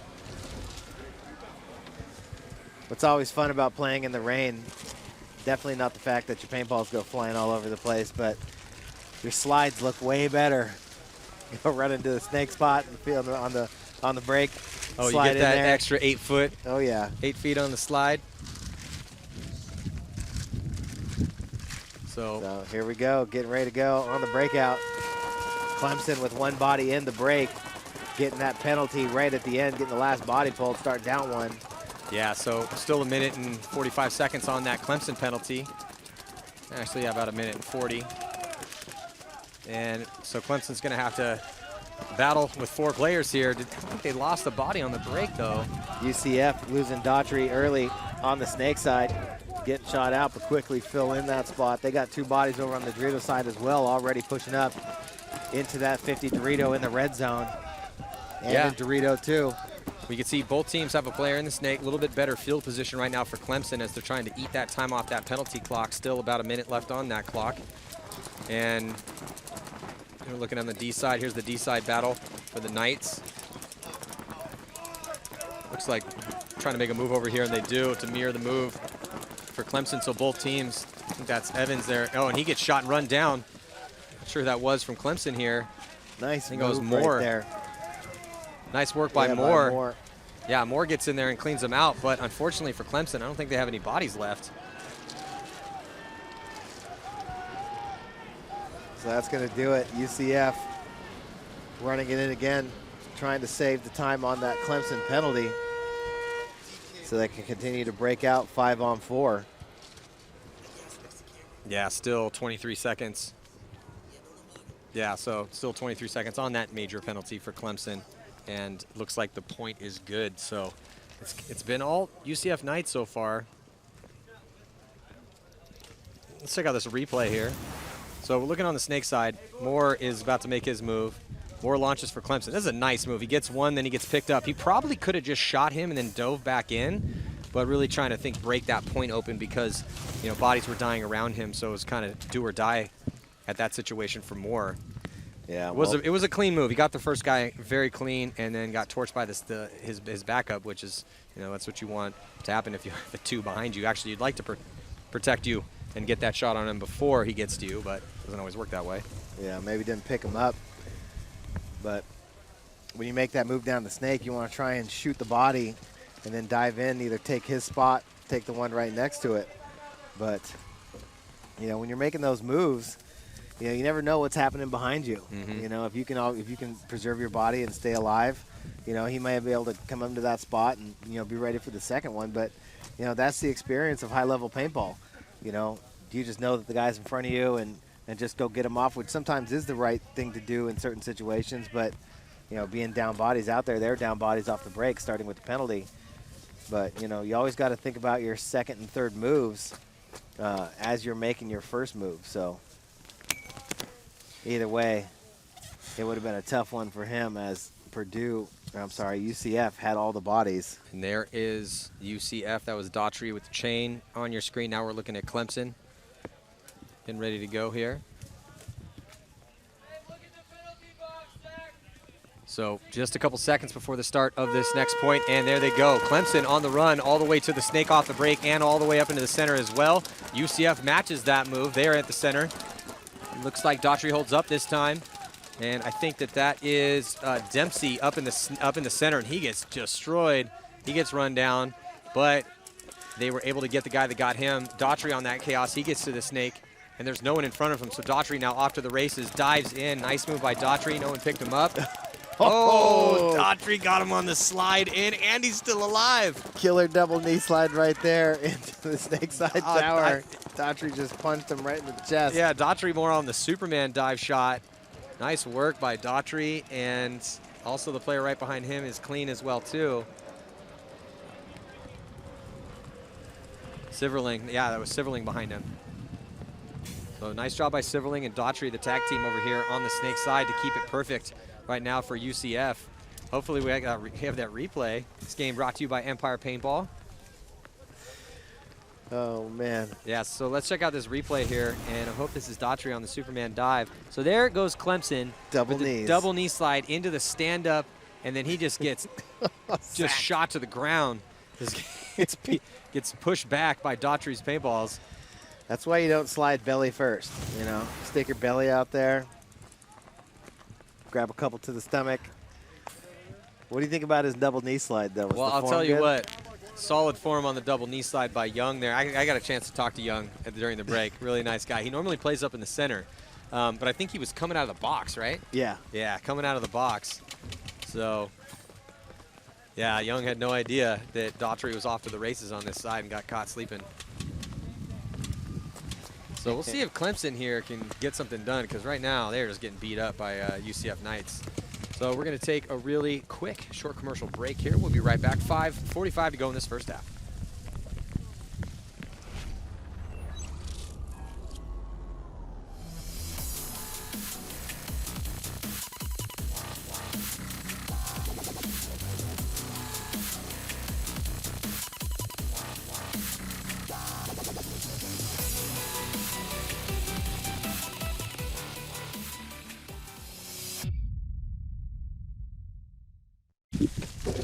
So welcome back here as the wind is picking up this afternoon, and you can see UCF getting ready. So flawless paintball so far from University of Central Florida Knights. And there is Clemson. You know, again, this is Clemson's first adventure into Class A. And again, I got a chance to talk to them during the break. They're pretty excited here about this match. They're just, you know, they're stoked to be up here in this level of competition and see how they can do. There goes Young up into that center for Clemson. No one's up there with him, but UCF shoots a body off the break, and there goes another one. So Clemson Not looking good here, just 3 bodies alive. Young all by himself up in the center. There's another body that dies. So I think Young also just caught one there on his front. He got to be careful not to get a penalty. Yep, he takes about another triple tap there on the inside part of his leg. And here come the Knights. Man, that was a quick one there for UCF. Yeah, no, that was definitely another quick one. So this is the point where Clemson, with 5 minutes here in the first half, they have got to get something going here. You do not want to let the Knights start to put point after point after point on the board here with no answer. You can see the frustration. Let's see. Let's see. I mean, let's see how they look in the pits. There's more. Oh, they look pretty calm and composed still. Yeah, still about 15 minutes left to play. You know, so plenty of time to get things together, try some different stuff. Yeah, and that's what's, again, nice about playing, you know, 2 10-minute halves, is that you have plenty of time to try different stuff. You know, try and figure out if one thing's not working, let's try something different. Even if you continue to lose points, you know, being a less experienced team, you know, you at least get tournament experience where you get to try different stuff, you know, and see if anything's working for you. Maybe take that to some of your later games, but the more experienced teams here, as far as, you know, having been playing Class A, having been a program for longer, definitely showing the difference out here early.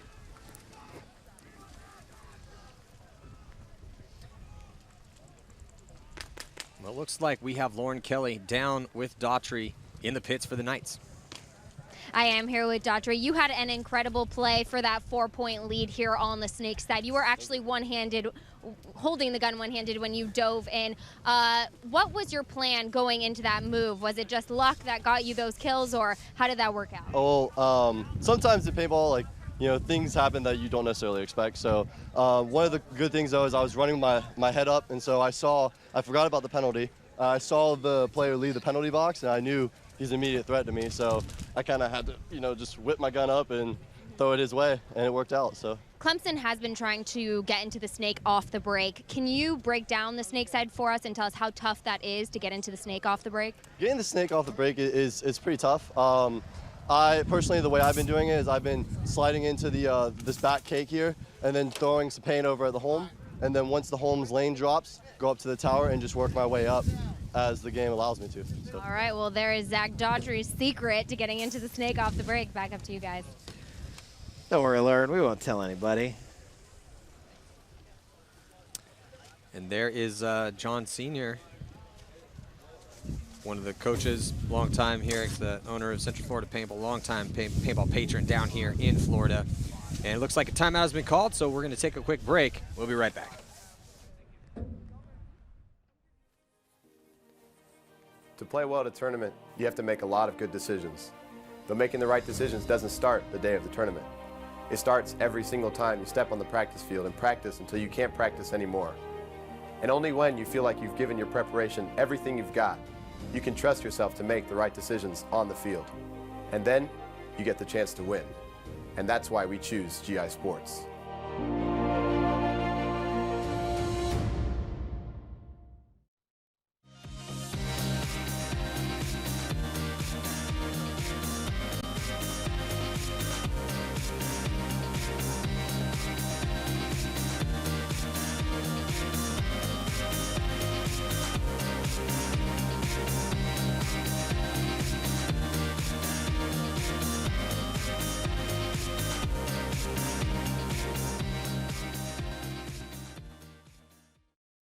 Welcome back here.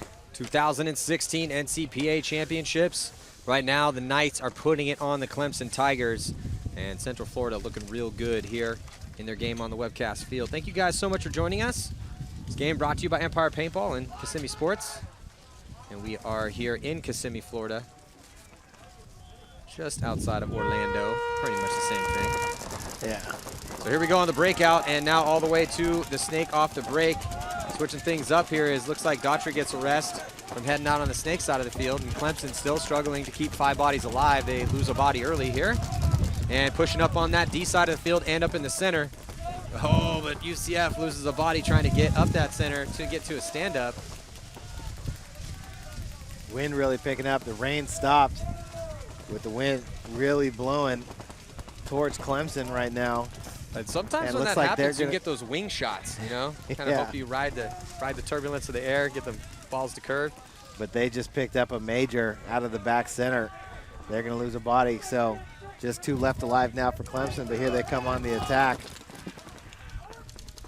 Down that Dorito side, each team has a player in that 40 Dorito. Well, UCF losing another body. I think we might have a one-on-one right now. Yeah, we do. We have a one-on-one, so bodies dropping for both teams.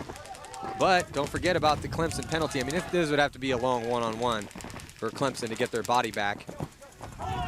Well, Heiner definitely wants to make this a long one-on-one so he can burn that time, but... Or win it, and then, but yeah, longer one-on-one would be good, but most importantly, they need the point, man. I mean, down by 5, yeah, sure, we got a whole second half of play here, but the Knights are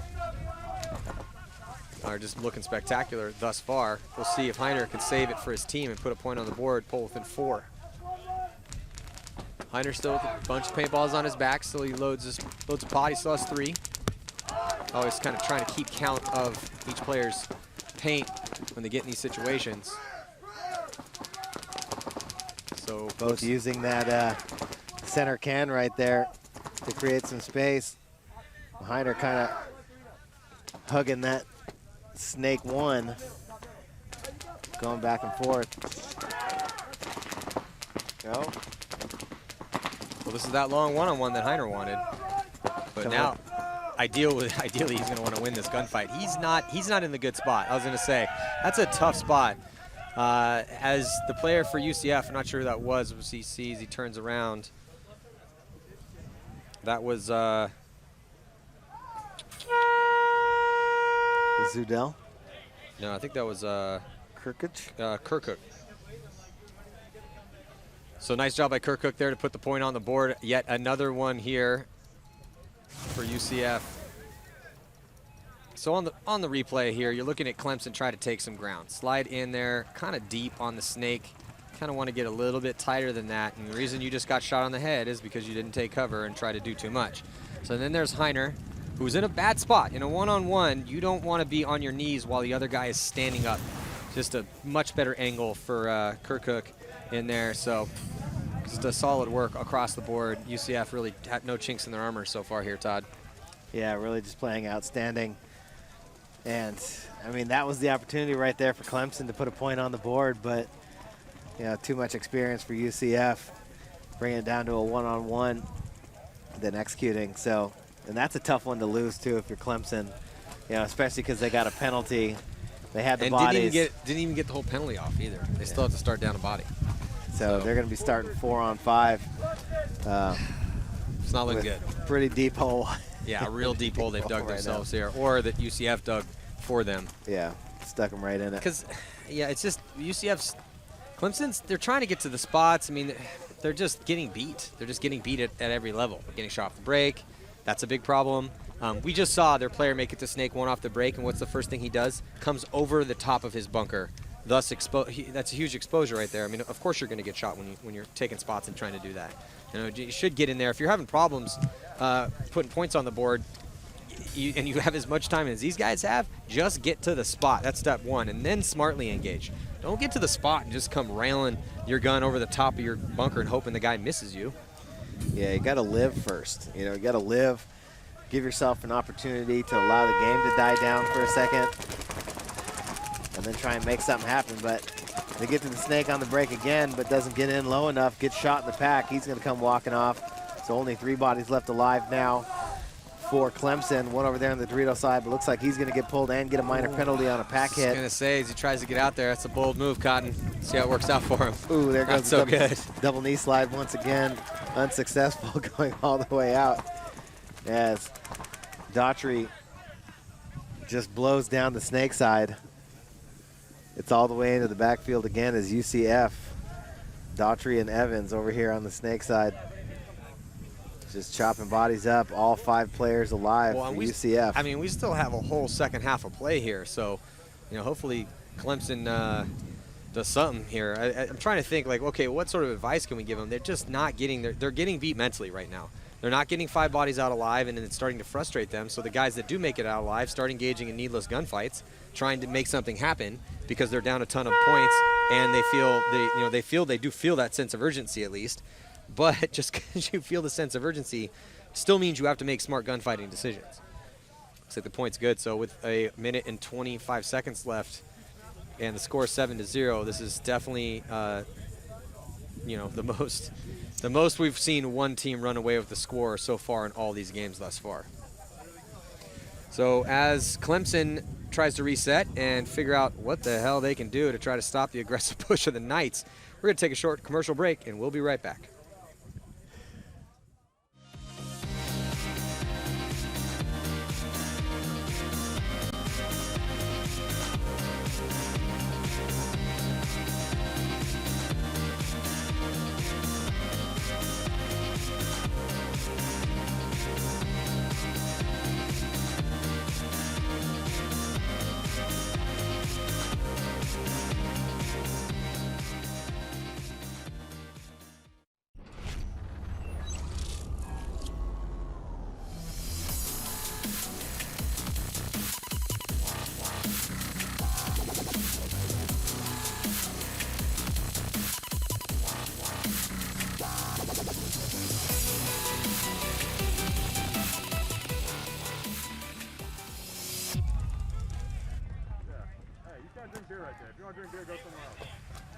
So we are back into the 7-0 stomping that the Knights are putting on the Tigers right now with a minute and 25 seconds to go in this first half and a whole second half of play. So should Clemson somehow find the magical play to start implementing here, we could see something happen here. But again, I don't want to knock Clemson too hard. This is their first year in Class A. The UCF Knights have been up in this division for years and with a solid competitive squad. So we've seen them do really well in these tournaments. And though they're still on a little bit of a rebuild year, and here goes Clemson up, double stacking that center, but still, they have not played a point yet where they've had 5 bodies alive. They have no one on the Dorito side, and now another minor penalty. So it's up to the 2 players for Clemson up that center. And here comes the big move. Whitney running down the snake. He shoots the one player in the middle, but doesn't realize that there was a second one there up into Wario. And then Conti comes back to the snake side, and he gets his face painted up by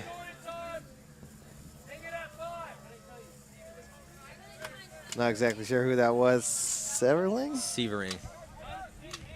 Severling. Severling.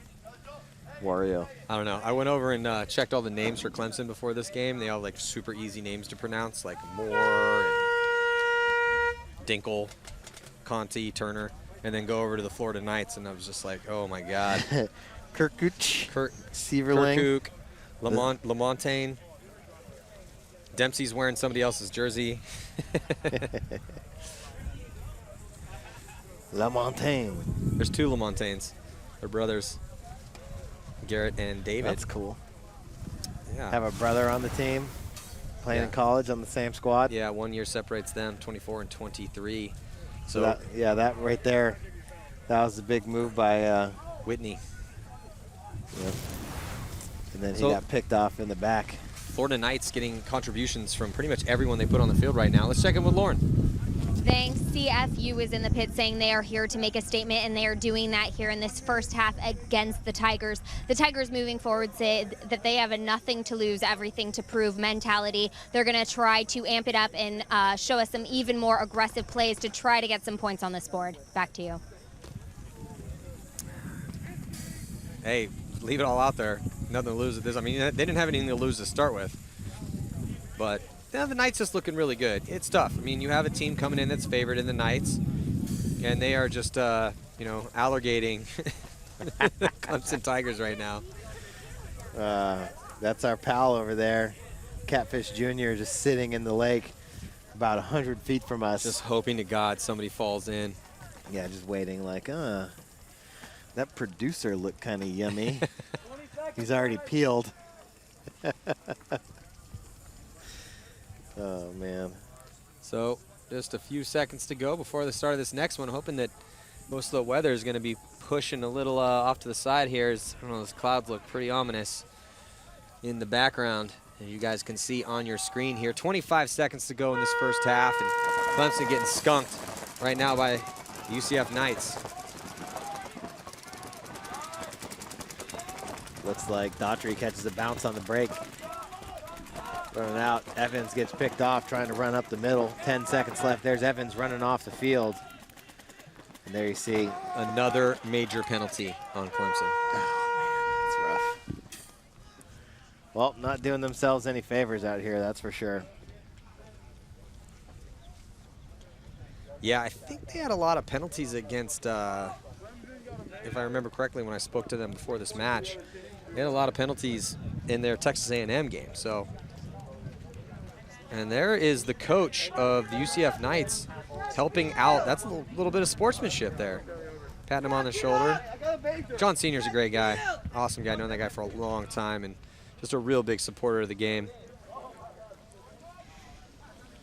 Well, let's check in with Lauren. Looks like she has Stephen Kirkhook from UCF.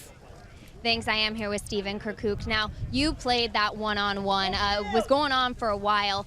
Obviously, you guys have a lot of experience, and I'm sure you drill one-on-ones often. In that situation, what was running through your mind that you needed to execute in order to make sure you got the kill? Number one, he was in a snake. It's the worst bunker to be on a one-on-one with. I have my brother on the sideline, and I've been playing with him for years, so he just coached me through it. I already knew I had enough paint, and it was just waiting it out, plus we're up points, so I just had to buy time. Where are the best bunkers to be when you're in a one-on-one situation? Pretty much the middle of the field. Wherever there's more bunkers, the better. That, I don't know if you noticed, but he was stuck in that one position where I was able to move around, and I just pinched him out eventually. But, I mean, the more opportunity that you can move, the better, and he was playing from his knees, so it's hard, yeah. Absolutely. Well, CFU has a very significant lead. They will most likely take this win, but we'll see. Stay tuned. Well, we do have a full second half of competition, but things do not look good for Clemson right now. We'll see, though. So, with a little bit of a break here before the start of the second half, stick with us. We'll be right back. The R2 has taken Dye's proven rotor platform, known for years for delivering high-level professional performance, to a new heightened paintball loader technology. The R2 gives you the freedom to switch between low and high capacity, allowing for a choice between a 200 and 260 ball capacity at any time, without the need for tools or additional shells. The R2 Reload Alert gives you a progressive alert as you deplete your paint reserve. The Reload Alert system signals you when the R2 is low on paint, and it's time to reload. The patented rotor carousel provides consistently high feed rates, which far exceeds pro requirements, and a re-engineered feed system yields improved feeding reliability. With the active power conservation, the R2 monitors power needs and continuously optimizes the power supply. This active conservation of power makes the loader extremely efficient and provides excellent battery life. The R2 alerts you with a red indicator light when the batteries have reached levels low enough to possibly impede performance. The R2 can be effortlessly broken down for true toolless cleaning and maintenance. The collapsing floor tray gives you the maximum ball capacity while ensuring reliable feeding down to the last ball. And with the highest feed rate on the market, the rotor is certain to keep up with any marker. The R2 benefits from the new rapid release safeguard system. This system allows you to change between a lid and a quick feed at a moment's notice, depending on your playing needs and weather conditions. The Dye R2 loading system, proven technology with new added and upgraded functional features, bringing smart, elegant loader engineering to the game, designed with the player in mind.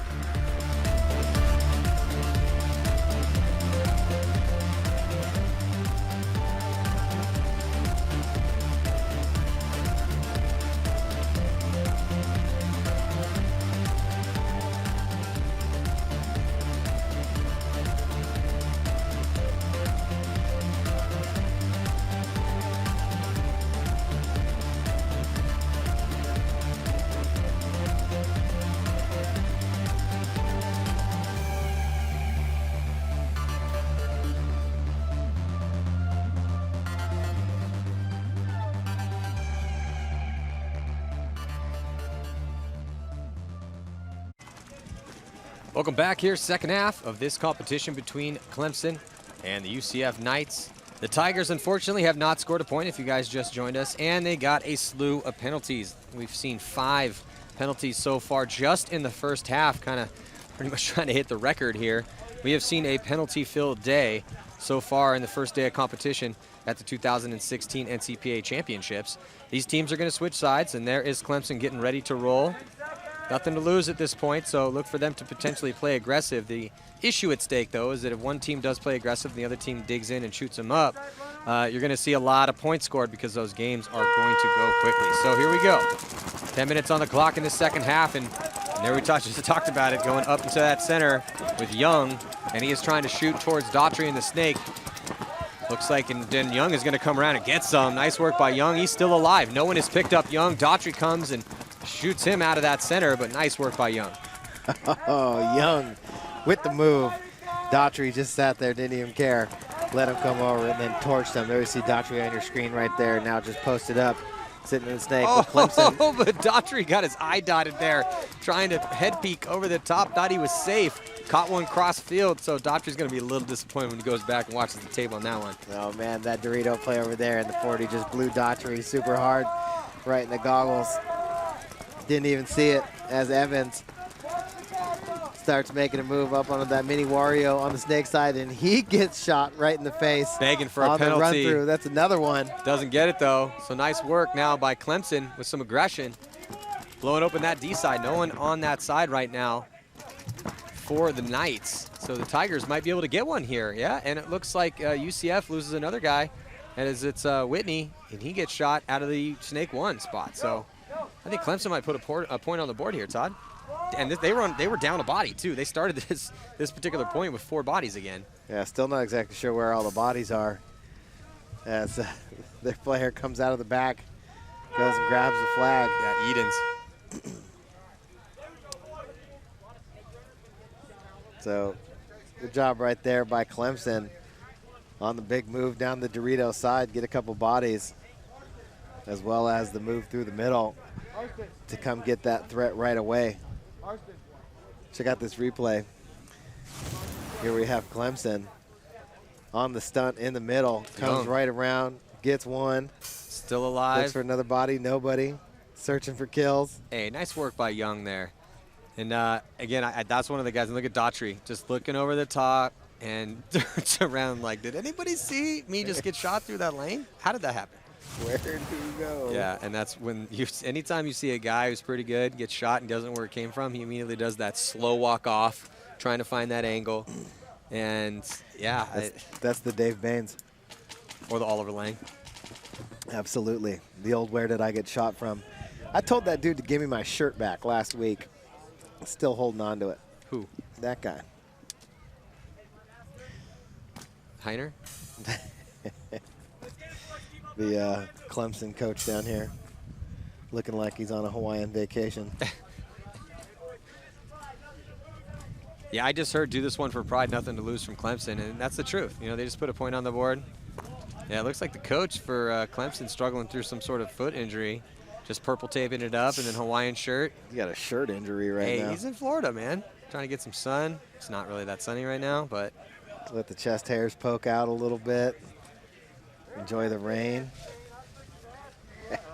So there's the split screen. Clemson on your right and the Knights on your left. 8:29 to go, so a ton of time in this second half. And that body, you can see there for Clemson, still chilling in that penalty box. So they are starting with 4 again, and Young goes up to the center again and gets a shot on. That's not Daughtry this time. That's I think that was Dempsey. Young is just sidearm gadding, bumbling, stumbling up the middle of the field, getting kills right now, just doing work. Yeah, again, I talked to Young. We were talking about that center, and he looked raring and ready to get some. He wanted to get up there and get after it. I told him how much of a battleground that had become, and he was just got all big-eyed, saucer-eyed, and was like, I can't wait for it. Yeah, he's all about it. He's in there right now. Dices up another one, trying to make a move up on him. UCF player can't even believe it. Doesn't even want to come out. Yeah, so that's a 2-pack right there for Young. He did what he was supposed to do up in there to even the body count here. So it's 2-on-2. No, 3-on-2 in favor of Clemson. Moore on your screen. They're in snake 1 for Clemson. If I'm the Knights right now, I'm just going to slow play this point as much as I possibly can. Actually, looks like it's 3-on-3. Clemson up over the top of the snake, looking to make a move. He wants to come down the highway. He is. Oh, He's nice going to do it. Goes out super wide. And Moore stays alive, jumps over the top, try to trade out. And that is going to be another kill for Moore. And Moore. Nice move right there by Moore. Came out super wide. Didn't get shot and realized that he could have come back in. Went right back into the snake. Looks like we got a 2-on-1 now in favor of Clemson. They got one body in the back center. Can and one player in the little mini Mario over there. And he gets shot. Up. And, oh yeah, looks like the two Dorito side players trade. So Clemson going on a little run here. 2 points coming back against UCF to start the second half. So seeing some signs of life out of Clemson. Heiner there with the hang. Getting checked out by the referee. 6:35 to play. It's just a little, too late here. We're talking about a 7-point differential. But I do like what I like the aggression we're seeing out of Clemson. Look at this move. As Moore comes down, gets one, and then stays alive in there, gets right into his spot. There's no one in front of him, and then they're trying to attempt a run through right there, but he gets a shot on him too, so trades out 2 for 1. So both Young and Moore, this is Whitney getting just getting tapped out. No, thank you. So let's check in with Lauren down in the Clemson pits. Thanks. After a rough first half, Clemson has really come back here, getting 2 of the first points here in this second half. The main thing I've noticed that is different is their communication has significantly changed. Just in that last point, Moore was in the snake, and he was listening to his teammates on the sidelines as well as sideline coach telling him exactly when to attack that CFU player on the snake side, getting that kill. They've been getting a ton of players from other teams have come into their pit to help them in here because they actually had no help, which was costing them the communication in that first half, so we'll see if they can keep this up. Back to you. Thanks, Lauren. Yeah, the communication is huge, and the better your communication is, the higher your chances are to prevail in any given match. This is paintball, man. You have to be able to get as much information as you possibly can to figure out what you're going to do, what moves you're going to make. We just saw one of the members of the, I'd say, favored Texas A&M Aggies, who have really stacked their roster this season. And they have a couple semi-pro and one former pro paintball player on their team. As Texas paintball has really come up. I mean, the Texas paintball has always been really solid, but man, the past 5 years, I mean, Texas paintball has really started to make strides. I mean, obviously Houston Heat, even though they're not really Texan, but San Antonio X Factor won a world championship not too long ago. AC Dallas, they've been doing well in their first couple spins in the pro ranks. Looks like UCF going hard to the snake, getting in there but losing the middle guy. Double W play for Clemson. But both bodies get chopped up, and that snake player is going to shoot up. There's Pasos going to shoot up that spot over there on the Dorito side. Yeah, it's actually Dempsey. Dempsey wearing Pasos' jersey. Dempsey didn't get his jersey in time. Should have it later on, but so now Dempsey going to try to run him down. And there's Moore right there. Oh, gonna exchange. Does he get him? Looks like he does. Daughtry getting shot coming off the field. We have Moore over here again in the snake doing work. 1-on-1. Evans is over there. No, it's 2 in the Dorito. I think it's a 2-on-1. Moore just got to go one more step further. Well, both teams looking like with the penalty right now. Actually, do you see anyone in the box for Clemson? No, it was on the Knights. So yeah, major penalty on the Knights. So this is going to help things out for Clemson, see if they can work with some of this time. Moore, got to go lower than that, Moore.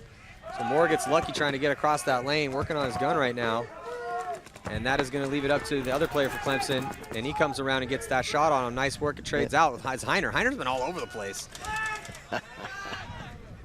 Oh, man, the madness right now. Clemson just throwing bodies everywhere, just going to get it. I like it, rolling though. The dice. Hey, like they said, when they started, I could hear through my headphones, hey, we're playing this one for pride. We have nothing to lose. One of their guys was screaming that at the players walking out onto the field, and that's what it's been looking like here. Now, all of a sudden, they get 3 points on the board. I mean, it's still talking about a 6-point spread with 5 minutes to go. And the Knights did give them a gift, getting that major penalty, which they still have 1 minute and 13 seconds left, so they're going to be down a body for this next point. But I like the fight in Clemson. This is what you want to see. This is what you want to see. We're talking about the future of these teams, and these guys come in.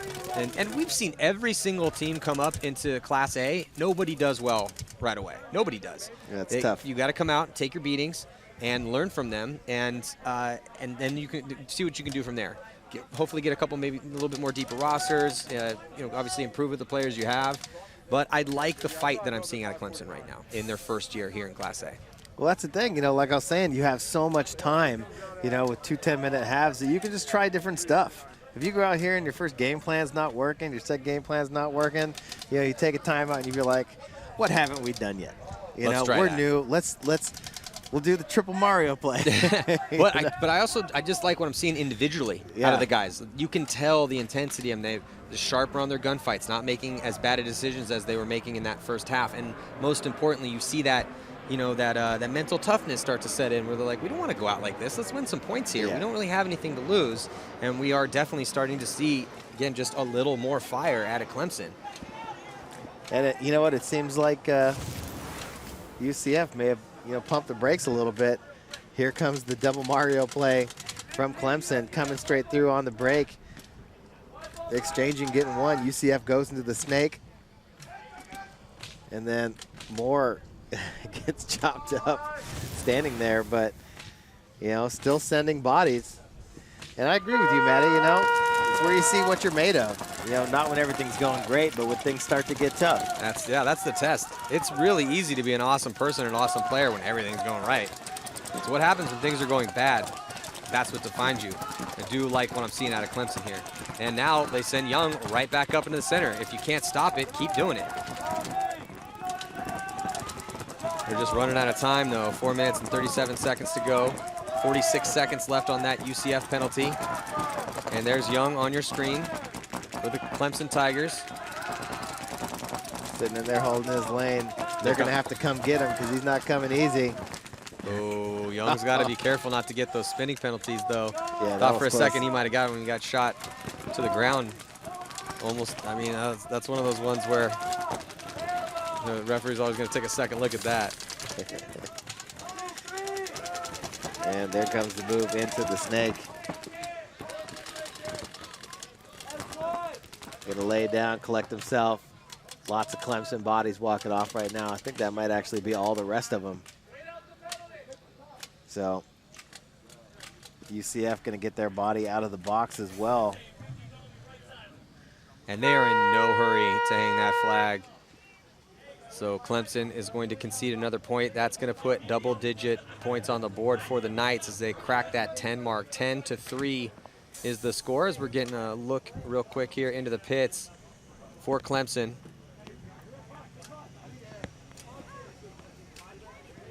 Looking forward to this next game, Texas A&M Aggies, which everyone's been telling me is, one of the favorites here with the roster they're bringing to this, and Florida Atlantic Owls, which we've seen win this tournament before. Yeah, last year's champions. Got some fresh new digs, too. Getting ready to come out. And there's John Smith Sr., coach for UCF Knights. So, yeah, 2 more games coming at you after the conclusion of this match. Still a little bit of time left in this one, 3:44 to go. And though Clemson did lose that point, I just, again, like the fight I'm seeing out of them here. They're losing bad, but they refuse to give up the fight. Yeah, 3 straight points out of the half, showing a little bit of mental toughness and, just fighting back. UCF, former champion, plenty of experience, top-tier NCPA player in Daughtry, just blowing down the snake side point after point. Kind of pumped the brakes a little bit, and, that's definitely not what you want to do, but, a big enough lead to where they can try and make the points a little bit slower. So. Look at this replay here. There's Young trying to shoot towards the snake side, gets dumped. Gets dumped on there. But I do, again, Young has been going up there point after point after point and giving a lot more than he's been taking recently, at least. Yeah. And there is Young on your screen from the Clemson Tigers. Getting ready to launch again. There goes Flash. Heiner, Young. You think Young's going to go? Guaranteed. Guaranteed. There he goes. All the way up to the middle on the break. Looks like he's going to run into somebody. Who's the first to go? Let's see who goes and gets some first. Oh, yeah. Oh, gets the dome peeled off. Still, though, traded out with them. That's going to be fun for a while.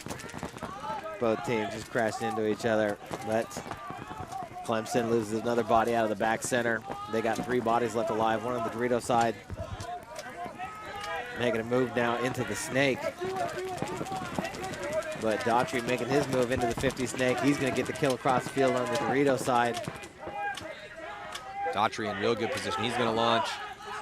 Posts up. He waits. Oh, that was pretty. Nice work by Daughtry. He heard the coach screaming for Clemson that Daughtry was coming. So he slowed down and just walked up and put one ball on him. The guy did trade out with him, but, I mean, that's best case scenario right there. Yeah, that was kind of weird. I just like seeing Daughtry's wheels turning, though. Yeah, you know, sure. he didn't just fully commit. Yeah, he stopped, pumped the brakes, and just waited for the guy. Because you know when the coach starts yelling at you, he's coming, he's coming, he's coming, everybody flips out. They flip out, post up. Turn, spin, come up over the top. So Daughtry just stopped and waited. And then walked towards him and shot him with one ball as he came out. Did the Knights get a fresh 2-minute? I think they got a fresh minor, or a fresh major on that one. Yeah, I didn't see where it came from or who got it, but the time on the board. So now just 2:26 to go. And waiting in the wings here, the Texas A&M Aggies is going to be taking on the Florida Atlantic Owls. And I've always liked watching the Owls play, and the Aggies haven't had a highly competitive Class A squad in a while. So, I mean, they've always been in there, but they've been up and down. But apparently, from what I've been hearing, is they've been just mashing on teams. They beat Clemson. I mean, obviously, this is a pretty big beating, too, but they beat Clemson 11-1. Oof. I mean, UCF ran off 9 straight points against against Clemson here, but. Well, it looks like Lauren is down in the UCF pits again. Lauren, what do you got for us?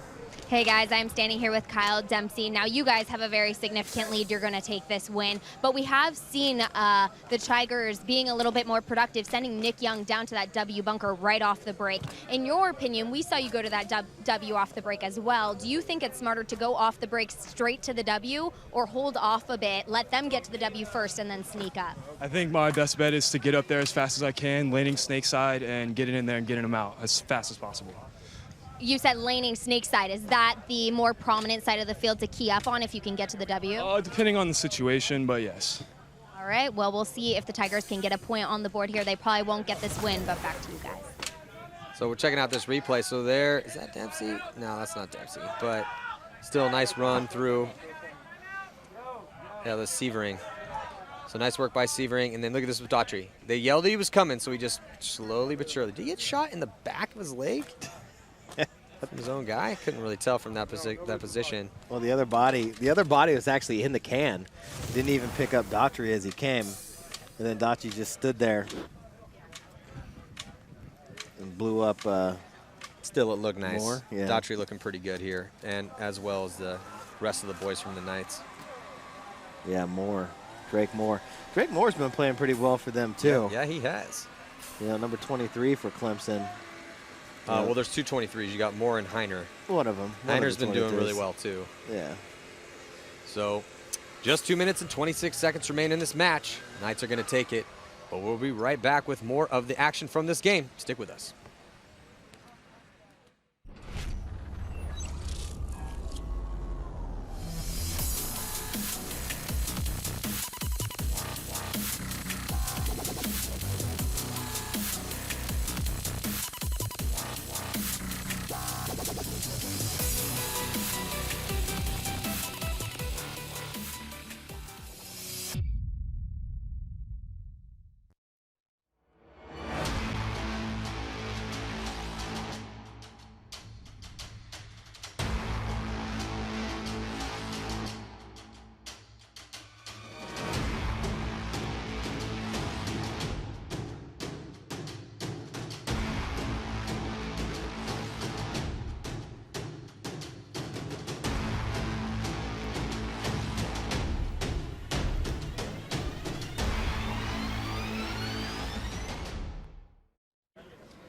Welcome back to this match between Clemson and the Knights. So Clemson here, it's just been really rough for them in this match. They got a bunch of penalties. The Knights are also looking really good.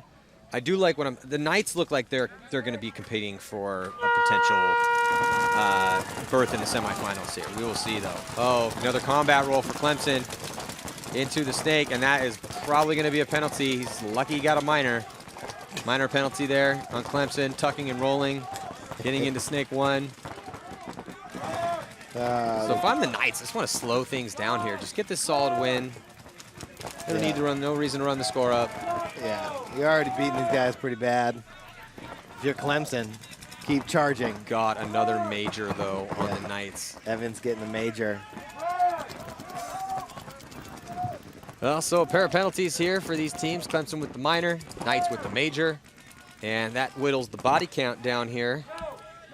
So it looks like a couple bodies, 2 bodies left alive for Clemson in the back bunker in the center, and now making moves. Oh, there's 3 of them actually. So now there's 2 bodies on that D side of the field. And here comes the move up the middle for UCF. Trying to get those 2 Clemson players. Looks like he might have got one. Yeah, it's Garrett LaMontagne. Oh, no, he's rolling with it. He's still in. I think he might have. Nope, he knows he's there. Yeah, LaMontagne the younger runs through and gets one. Did he get one? Yeah, we'll give him one. And then Young coming through the middle, still alive. Yeah, and Dinkle also alive too. I think it was Dinkle was in that box. Young's gonna be happy he got through a point without getting bunkered this time. Young? Bunkered somebody, yeah. Yeah, Young's been going to war up in that center. Finished the game alive. It was like when we were in Vegas and we're watching that D1 final, and it was Distortion out of Canada, you know, and they had their player. Are you sure that wasn't Image? It was Yes, Image. And that one guy got bunkered Finlay. like 6 times in a Yeah, row. Michael Finlay was up there, and it was just like went in, got bunkered, Just getting next one worn bunker out. a guy, got bunkered a couple more times. No, he got. I think comes back, bunkered a couple guy, I a couple feel like more he times. got worn out a bunch in a row, but then the story of that what I thought was awesome for him was that he didn't. After that, he was like, okay, I'm tired of getting bunkered. Then he started to run through and dishing it out. Mitch Finlay. Yeah. That's who it was. Yeah. And Image ended up winning that game. Exactly, because of the way he was playing. Yeah, it was good. It was a good story. Oh, yeah. Couldn't head check away from that one. And here's LaMontagne the younger going through there. It looked like he got one, but there he's looking at 3 bodies. He's begging for a penalty there from the referee. Didn't get it.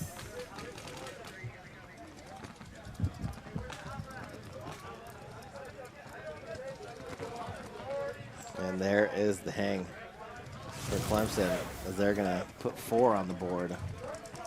UCF going to be starting with 4 bodies, 102 on the penalty. And under a minute to go. So we'll see what sort of game plan Clemson is going to bring. Hey, under a minute, they're going to lose this match. They've already been fighting hard. I'm thinking aggressive play up the center. Going to go out on a limb, Todd. Say aggressive move up the center. I would do it. Double Wu-Tang. Double? Double Wu-Tang. Why I would not? triple. I would triple it up. Triple it up. Yeah. We've already seen a quadruple move up there earlier we? on today. I think you were out that game. Oh, man. I think me and Catfish were calling that game. Can't believe I missed that. So, no, they're just going to single it up. Young going up there to his bunker again, and it looks like a body is going to come off early. I think that's Daughtry taking the early walk. There's Heiner in there. He's going to be taking his barrel off. I don't think he's having enough time to actually squeegee that thing out. You might as well run. Did he take a core sample? Guarantee he For sure took a core sample. sample. Yeah, he barrel rolled last time. The barrel roll didn't work, so we went with the I don't core know if technique. that was Heiner barrel rolling in there last time. There comes Dinkle, and he gets stitched trying to get that flag. Oh, Dinkle gets dunked on. And here comes Goto.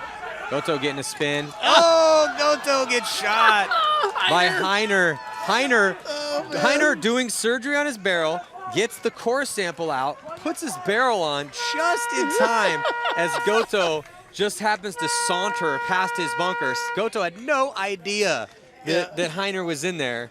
If we could replay on that, that would be great. And then Heiner picked up the flag and took off running towards the Dorito side like, I got a flag. What am I supposed to do with this thing?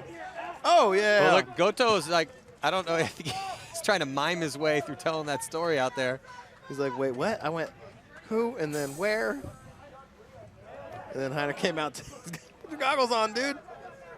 What are you doing? Oh, yeah, I don't know. Yeah, put your goggles on, man. Oh, no, it looks like they cleared the field because I see refs without their goggles on now. So we can get a replay of that. I want to see it because Heiner is in there. He dives in, takes a core sample, and then he squeezes his gun, puts his barrel on just in time to catch Goto as he's running through, and you can see restriction on. Look at Heiner's like finally getting the game. I'm coming up. Oh, there's a guy right here. Oh my God. The pit goes crazy and starts yelling at him right as he screws his barrel on. Yeah, Goto thought he was going to get his moment of glory there at the end of that match, but regardless, victory and a huge one for Central Florida Knights as they take down the Clemson Tigers. But hey, again, it's the Tigers' first go here in Class A, and you know they were playing for pride out there. There's Daughtry, Kyle, and there's we got a Kyle Dempsey, Zach Daughtry, and there's Heiner and the rest of the boys. As yeah, you know, a little good show of sportsmanship right there. Let's go to. So let's check in with Lauren with the victors. I am here with TJ Saverling. Congratulations on that win. You guys won with such a huge point spread there. Now, you guys have been playing together and been successful together for a very long time. You're a junior on the team, so you've been building these wins with them. What is your advice for the teams who are bumping up to play X-Ball here at Nationals for the first time? I would say play smart and play tight. A lot of people like to hang out of their bunker, and that's how they get shot. So if you play tight, you can avoid that. All right, well, you guys definitely executed that. Congratulations on that win. I'll let you go celebrate. Back up to you guys. Well, thank you, Lauren. Yeah, congratulations to the Knights. They take a huge victory here. And we're going to be right back. 2 more games coming at you. 2016 National Collegiate Paintball Association Championships. And next game, Texas A&M Aggies, one of the favorites here, going to be taking on a team that has won this event before, Florida Atlantic Owls. We'll be right back.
Welcome back here, 2016 National Collegiate Paintball Association Championships. And Maddie Marshall alongside Kevin Catfish Arcilla, and we are getting into this match.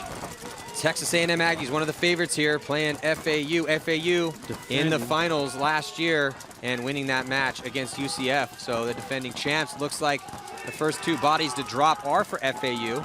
Texas A&M, they are on your left-hand side right now. You're looking at the 3 bodies left alive now. Texas A&M.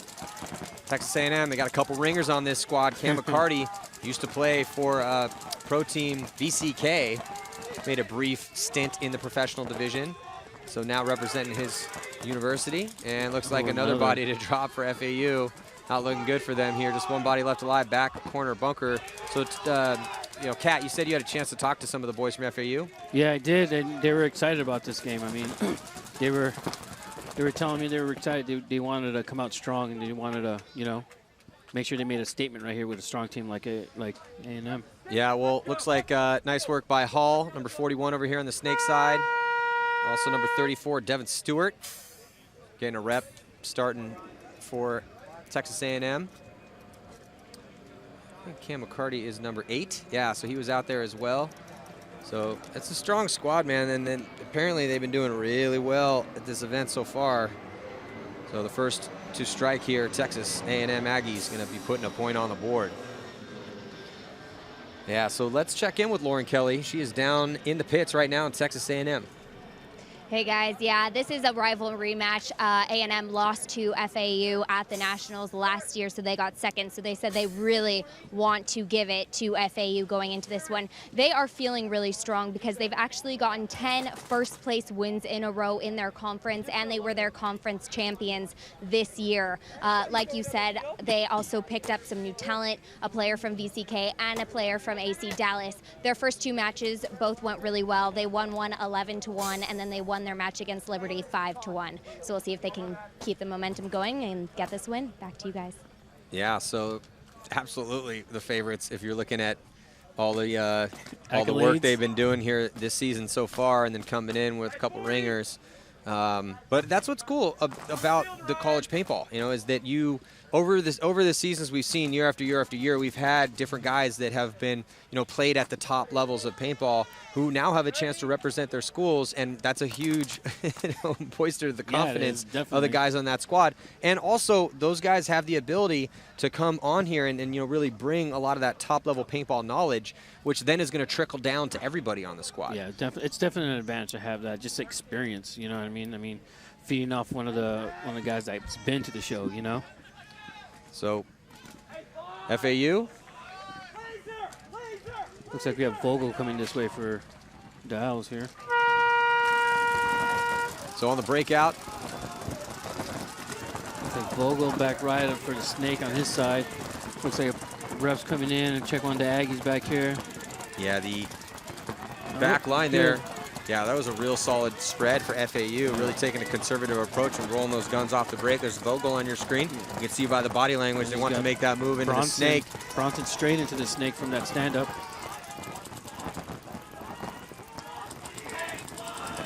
Or Robson.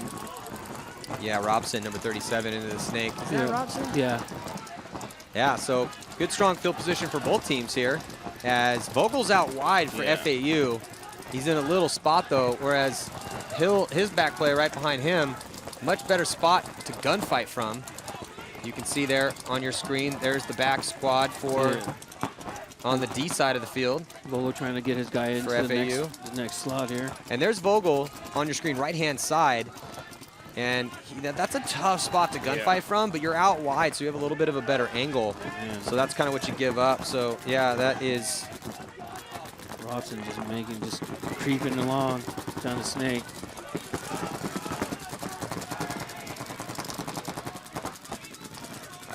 Looks like we got some action going down on Dorito's side. The Owl side in there, trying to make his way up.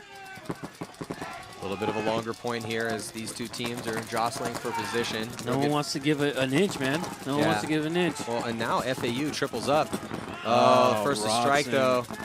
Yeah, body is going to come off early here, FAU, and he's asking for the referee, and he's going to get a minor penalty. Oh, wow. Rodson, you really got to be careful, man. You can't be arguing with the referees like that. And you know what? I actually had talked to Robson. I told him, I was like, hey, man, be careful. These guys are just flag happy, man. They each are carrying 10 flags each. Well, just he to let didn't. you know.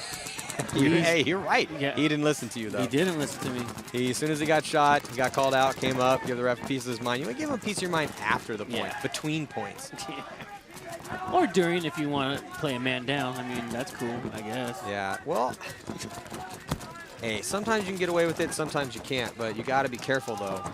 Maybe he's just trying to test Vogel, see what he can do. Ooh, look at what Hill's doing in here, though. Hill and the snake, look at that. See that bunker on the left-hand side moving? He's moving the bunker with his foot, waiting for that stream to come in on that bunker, hoping his opponent thinks he's in snake 1. Once he hears that stream come into snake 1, he's in snake 2, he's going to pop up and try to get that shot. That's crafty. Trickery. You don't get to see that at this level very often. That's some trickery. old school paintball right there. Yeah. I like seeing stuff like that. And And then grilled up. Hill does all that work. You cursed him. He does all that work. Oh, don't put that That's evil on me. That's Don't put that evil on me. It's like the announcers. Oh, the quarterback is having a wonderful day and then throwing single interception and broken leg on good one old play. famous commentator curse. Yeah. But still, I do like, regardless if Hill got clipped in there, I like seeing stuff like that. Yeah. Cam McCarty coming all the way out of the back bunker. There on your screen now at that center 50 in the middle, shooting towards that D side. And Cam McCarty gets picked off. So a couple of bad deaths here for Texas A&M. Might give this point to FAU. We'll see. 3-on-3 now. Still They got have some Ansberg. bodies. Ansberg on Dorito side. They got Stewart here in the snake trying to figure out what he can do.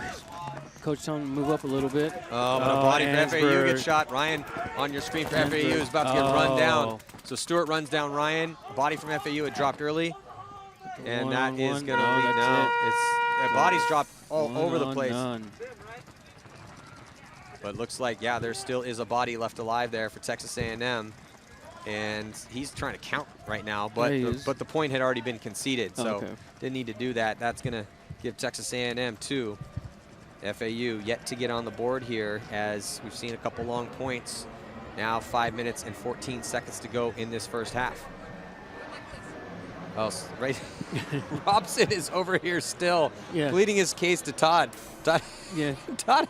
Todd's taking a break over there, trying to save his voice, and Robson is losing his mind over here. Yeah, he is. You know, I mean, there is some pain on his shoulder. Todd's pointed out right now. Yeah. And I told him, hey, if you get shot, if it's just a doubt, you walk off. Not listening to you. No, not listening to you me. You really think he be listening to you? No, heck, no one listens to me. Would you listen to me? Of course they listen to you, Catfish. Lie on TV. Lying. And of course I'm going to listen to what you say. Well, he should have listened to you, because now, you know, but did that cost his team that point? Did that minor affect it? Yeah, and there's Todd over there. Yeah, there's Todd talking to Robson down there. Robson actually now walking back out. Let's check out a replay. So this is it right here. Robson gets shot. Referee calls him out. He asks, where? On my arm? He gets up. He's already been called out. He's hit. He comes over, gives the referee a piece of mind. Boom. And the referee's like, you know what? Hey, kid, have you been watching us all day today? He was like, didn't the Catfish talk to you about that? And this is Hill. So Hill was just doing some crafty stuff, hitting his bunker with his back leg, but as soon as he got tucked into there, the guy shooting at him wasn't buying any of his tricks and put one in on him. And there was Ryan getting run down. So that was a pretty awesome point there. A little seesaw battle back and forth, bodies dropping from both sides. A little shenanigans in between. The result is Texas A&M up by 2. Still, though, ton of time left to go. Yeah, that was a long that was a pretty long point. Looks like we got Vogel out there, Ansberg. Looks like we got Ryan out there as well for FAU. Who else we got back there? So right now, FAU, you know, this is one of those games. Yeah, we're in the prelims, but every game's important, and you're playing a team that you know is contending for the title here at the Collegiate Paintball Championships, and you don't want to go down too many points. Sure, still a lot of game left, and with these two evenly matched squads, we could see a close one, but you know, FAU, they need to put one on the board. This is it right here. I mean, this isn't completely. Of course, they could come back. If they could go down 4-0 and still come back with the way this format is with 2 10-minute halves. However, that being said, you do not want to let a good, smart team like Texas A&M go up points, because once they get locked up, or you know, once they go up points, they're going to get locked in and start crossing the field up, trying to slow things down. I wonder if Robson learned his lesson. He's still complaining over there and looks in the dead box over there. Well, let's get another check-in with Lauren Kelly. Looks like she's down in the FAU pits. Thanks, Corbin Robson. Number 64 was extremely upset after getting that minor penalty. He came off the field saying he didn't say a word. He did get that penalty for talking after being eliminated, but his coach said it doesn't matter if you said anything. You shouldn't question the ref. Just get off the field and let's move on. Back to you guys. Liar, liar, pants on fire. Liar, You didn't liar, say anything? We pants on just watched the fire. replay. Unless he Replay it, please. I mean, I don't know. There's Robson on your screen right now. I don't know. I mean, look, we Well, he's a didn't good kid, have good a kid, hey, but we yeah. didn't have a mic on him, so maybe I can't tell for certain. You know, I'm not going to give a Supreme Court judgment on it or anything, but by his body language, you're telling me he didn't go up to the referee and say something? Come on now. Come on, Robson. Actually, I'm being told that we do have audio, but we just can't play it because of the family show. So Robson back in there and into Snake One here for FAU. Vogel into Snake One, Robson. Is Vogel? Yeah, Vogel. Yeah, Robson behind him. Yeah, Vogel was like, enough of this. Let me see what I can do in there. Looks like the Aggies trying to make a push into Snake. They're down a player. Oh, here comes an owl coming off. So there's Vogel on your screen, number 42 for FAU, veteran for their squad. Gonna need to contribute here. Penalty over now. Yeah, so everyone back here full strength, though Texas A&M did lose a body. They don't have anybody in the Snake either. Good crossfield spread, though, as the players are making some moves on the D side of the field, getting to D2. Another body backing up out of that center and then moving over to support his player now, making a move into Snake One, kind of mirroring the move from Vogel. But there is Rodson on your screen. So there's the back line for FAU. And there's the only player on the Snake side for Texas A&M there, left-hand portion of your screen, looking at a couple bodies in front of him. But trying to listen to the coach there. Well, for some help. FAU brings the body over to support their player in this front bunker right here. Not sure if that's Hill again, and it looks like that in a Hall. So that's Hall, not Hill. So Hall, Ryan Hall in Snake One right now for Texas A&M. Got a body right behind him. Looks like he's trying to get that shot on Dietrich. I think that's Devin Stewart, who's right behind Hall. So long points, man. These teams definitely respecting each other here and careful to make these moves. Oh, Robson. Oh, so Robson getting shot out of his spot. That spot's immediately filled, though. Oh, Snake moving up here for the Aggies. Hall puts himself in a better position, gets into that red zone. Hall now looks like he wants to move up even more. Is Vogel having gun trouble? I think he's having gun trouble. Yeah, Vogel is having gun trouble right here. His gun is down. He's shaking it. Shaky, shaky. Yeah, Vogel he's is definitely having some issues. You can see he's still got a couple pods of paint, but he is going to have to dump a pod out, kind of duck down there, be ineffective for a little bit to try to get his weapon working. That's a key position not to have up. Catfish, man. Texas A&M loses a body. Trying to get out on that D side of the field. It might have been Daniel Morales. We'll see. But right now, 4 bodies alive for the Aggies. Long points. Look what's he doing. They have 3. It's actually 3-on-3 right now. Look at Vogel taking his hopper apart. Well, it's 3-on-3, but Vogel's gun down, so essentially it's 2-on-2 because there's only 2 working guns on FAU. Is Vogel doing some surgery in there? Connect this, wrap this, tape this. Back in the game. If he's gotten to that point. Yeah. Oh, he's back up. Nope. He's got to that point. Oh, his hopper's on, and it looks like he's up and ready to go. We'll see if he can actually get a ball out of there, though. Yep. Yeah, Vogel's gun's up and working again, so that's huge for FAU. Someone must have put a diamond in the loader. Remember Well, the old school days? The quarter trick. Yeah, the quarter trick.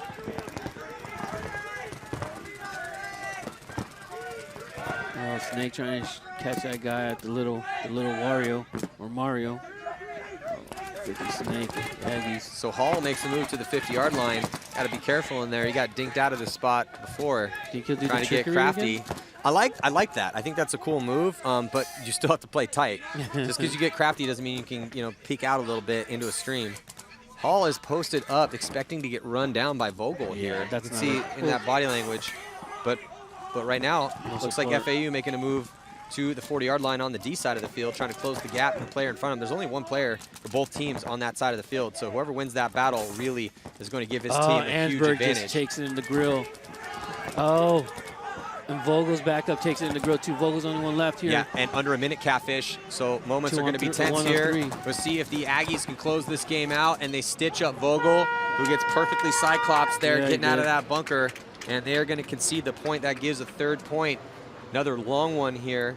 These two evenly matched teams throwing down, but Texas A, man, we always say you want to win. You want to win tournaments, you want to win games, win the close points. Yeah. If a point's close, you can win the close points. That really demoralizes the opponents, and right now the Owls down by 3 here, still a whole second half of play and 49 seconds in this first one, but they got to start putting points on the board here. Those are close points, all 3 of those points. All 3 of the points are very close, but it came down to that move on the D side, and couldn't see who it was for FAU, but he gets shot out, thus that was when the tables were turned. Ansberg, I think it was. Yeah, Ansberg. Was it Ansberg? Yeah, it was Ansberg. He got Cyclops too.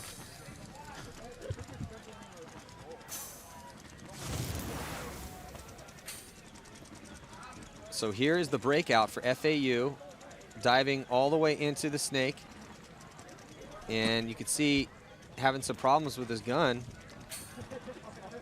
Vogel.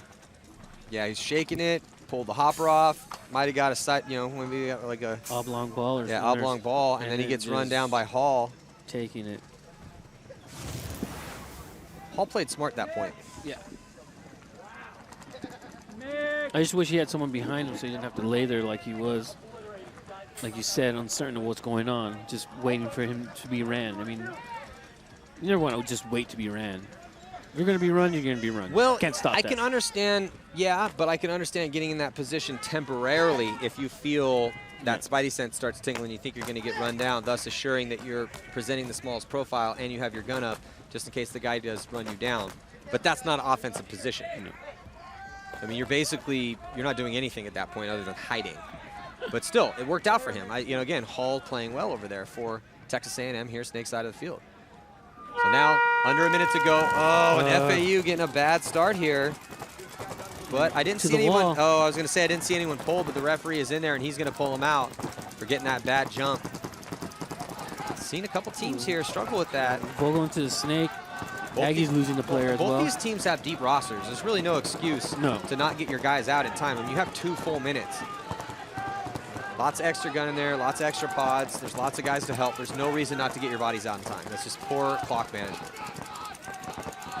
But it doesn't look like it's going to cost them here because I think we're going to go into, body drops for Texas A&M. Another body drops. So, and FAU, they don't have any time to capitalize on those kills. Oh, and they're just coming into... Ambach run into his death. Yeah, so was Vogel. Just sloppy. Yeah, but what are you going to do? Yeah, I mean, there's not a lot of time. There's, Ambach trying to make something happen. Same with Vogel. And the Aggies should be pretty pumped right now. I can see frustration. And Ryan spikes a pod into the ground as he's coming off here. And FAU getting skunked in this first half, not able to put even 1 point on the board, even Catfish with all those close points. Yeah, that's definitely, close points is just, like you said, man, it takes everything out of you. I'm going to get this point, we're going to get this point, and then all of a sudden, nope. Well, look at this bad start. I mean, again, no excuse for this. You guys are down by 3. You have a huge roster of players and support guys. I mean, there's really no reason that in 2 minutes you can't get 5 bodies out. Again, lots of extra. There's lots of guys to help clean up. There's extra guns. There's extra pods. There's no reason in an important game like this to not get all of your guys out there to start a point. So we will throw 10 minutes up on that clock and head into the second half, but not before we check in with Lauren Kelly.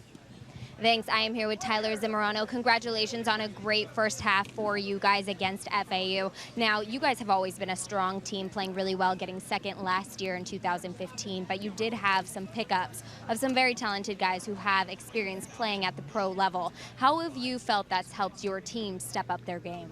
Well, they bring a lot of experience, I mean, we have 2 guys that used to play pro, 3 guys actually used to play pro, 1 still does, and another one is semi-pro. So much experience, so much knowledge has just helped this whole program grow, really. And we're looking to come out here with these great group of guys, and use that experience to win all of our matches. What would you say is one of the biggest things you've learned from bringing those players onto your team? Teamwork. Teamwork. Being calm, being patient, and doing our jobs. That's the greatest and biggest lesson that we've learned from these guys that they brought to the team. Awesome. Well, thank you so much. A&M is up 3-0 against FAU. Stay tuned. The second half will be after the commercials. The R2 has taken Dye's proven rotor platform, known for years for delivering high-level professional performance, to a new height-end paintball loader technology. The R2 gives you the freedom to switch between low and high capacity, allowing for a choice between a 200 and 260 ball capacity at any time, without the need for tools or additional shells. The R2 Reload Alert gives you a progressive alert as you deplete your paint reserve. The Reload Alert system signals you when the R2 is low on paint, and it's time to reload. The patented rotor carousel provides consistently high feed rates, which far exceeds pro requirements, and a re-engineered feed system yields improved feeding reliability. With the active power conservation, the R2 monitors power needs and continuously optimizes the power supply.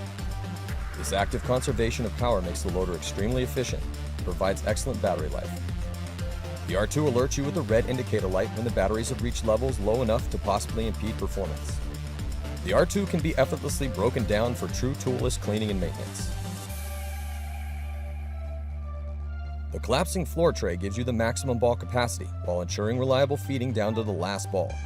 And with the highest feed rate on the market, the rotor is certain to keep up with any marker. The R2 benefits from the new rapid release safeguard system.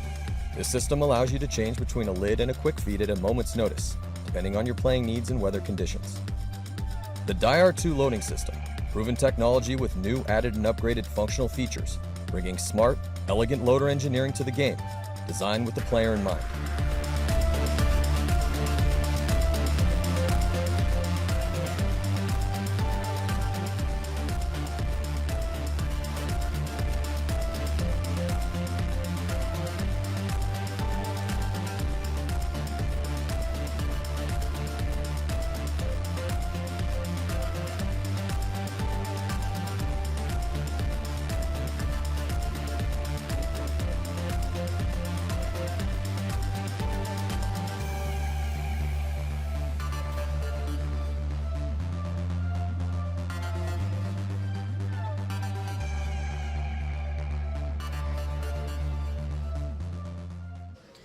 Getting back into the second half of this match, which I think is much closer than the score dictates between FAU Owls and the Texas A&M Aggies.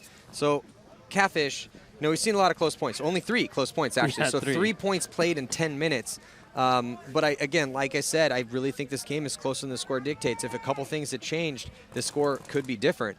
Texas A&M, though, like we always say, you got to win the close points if you want to win big games, and Texas A&M is doing just that. Yeah, definitely none of these points were given, or, these were all earned, man. I mean, like you said, it's a tough game. Yeah, it's a tough shake right now for the Owls. But Texas A&M looking again like those favorites. And we listened to that interview during the halftime period, and they have a former pro player in Cam McCarty and a semi-pro player from the AC Dallas squad coming out of that big gigantic group they have in Texas. But Texas paintball, man, dude, the Texas paintball has been coming up the past 5 years. They've always been good, always been a strong representative in the paintball world. But there's a lot of good things happening down in Texas for paintball. Looks like we got one of the Owls up in the 50. Vogel trying to make a move into the snake. So right now, FAU doubling up in that center. One at the wall, one at the insert Aztec right beside it in that red zone. FAU up in bodies here. This is the point right here. And we're going to see some more of these long points. FAU, they have to put a point on the board. I mean, this is... they don't want to let Texas A&M get up by 4. Yeah. Not in these long points we're seeing. Yeah, literally one point will put them back in this. You know what I mean? Yeah, absolutely. If they score a point right here, pull within 2, keep some time on the clock. Obviously, we just got going here in the second half, but already we got a minute peeled off. They got 2 at the wall here. Yeah, it's tough, though, because when you're playing a really good squad, it's like, what can you do once you get to the wall? You have to fully commit. Yes, there is that Aztec bunker towards that D side of the field. And this is a Yeah, that's another long point. So that's the thing about these close points. You can't eat that much. They need to save some time. Well, I mean, Texas A&M is doing a great job of just closing those gaps off and not letting FAU do anything once they've got to that center 50. And they get a drop, drop a shot in on Vogel as he tries to get to snake one. Oh, and then looked like that from Texas A&M. Got the shot on, I think that was Hall. Was that Hall? No, I think that was Luton's. Look for, I think this Hall's over here looking to get into the snake here for the Aggies. Looks like he's in now. Well, this is a good move, right? But then they drop another body. So it's going to be up to the Aggies right now. The player here, I think this is Hall. And he is going to get run down. That was a beautiful work right there. Looks like Ansberg and someone else on the Dorito side. That was Ryan. Thomas Ryan, number 88, comes over and gets a shot on the snake player here. That really blew things open. I can't believe they let him run all the way over here. Yeah. That was clutch play. You got a 2-on-2 now. By Thomas Ryan, though. So no one on the snake side for either team. No one in the center either. 2 players left alive for both of these teams. It's 2-on-2, better field position still for FAU Owls, and and Catfish, another close point here. Yeah, just one advantage, they lose the advantage. Win advantage, lose advantage. That's just the way it's been going. Look at Ansberg's making his move. Oh, does he get clipped?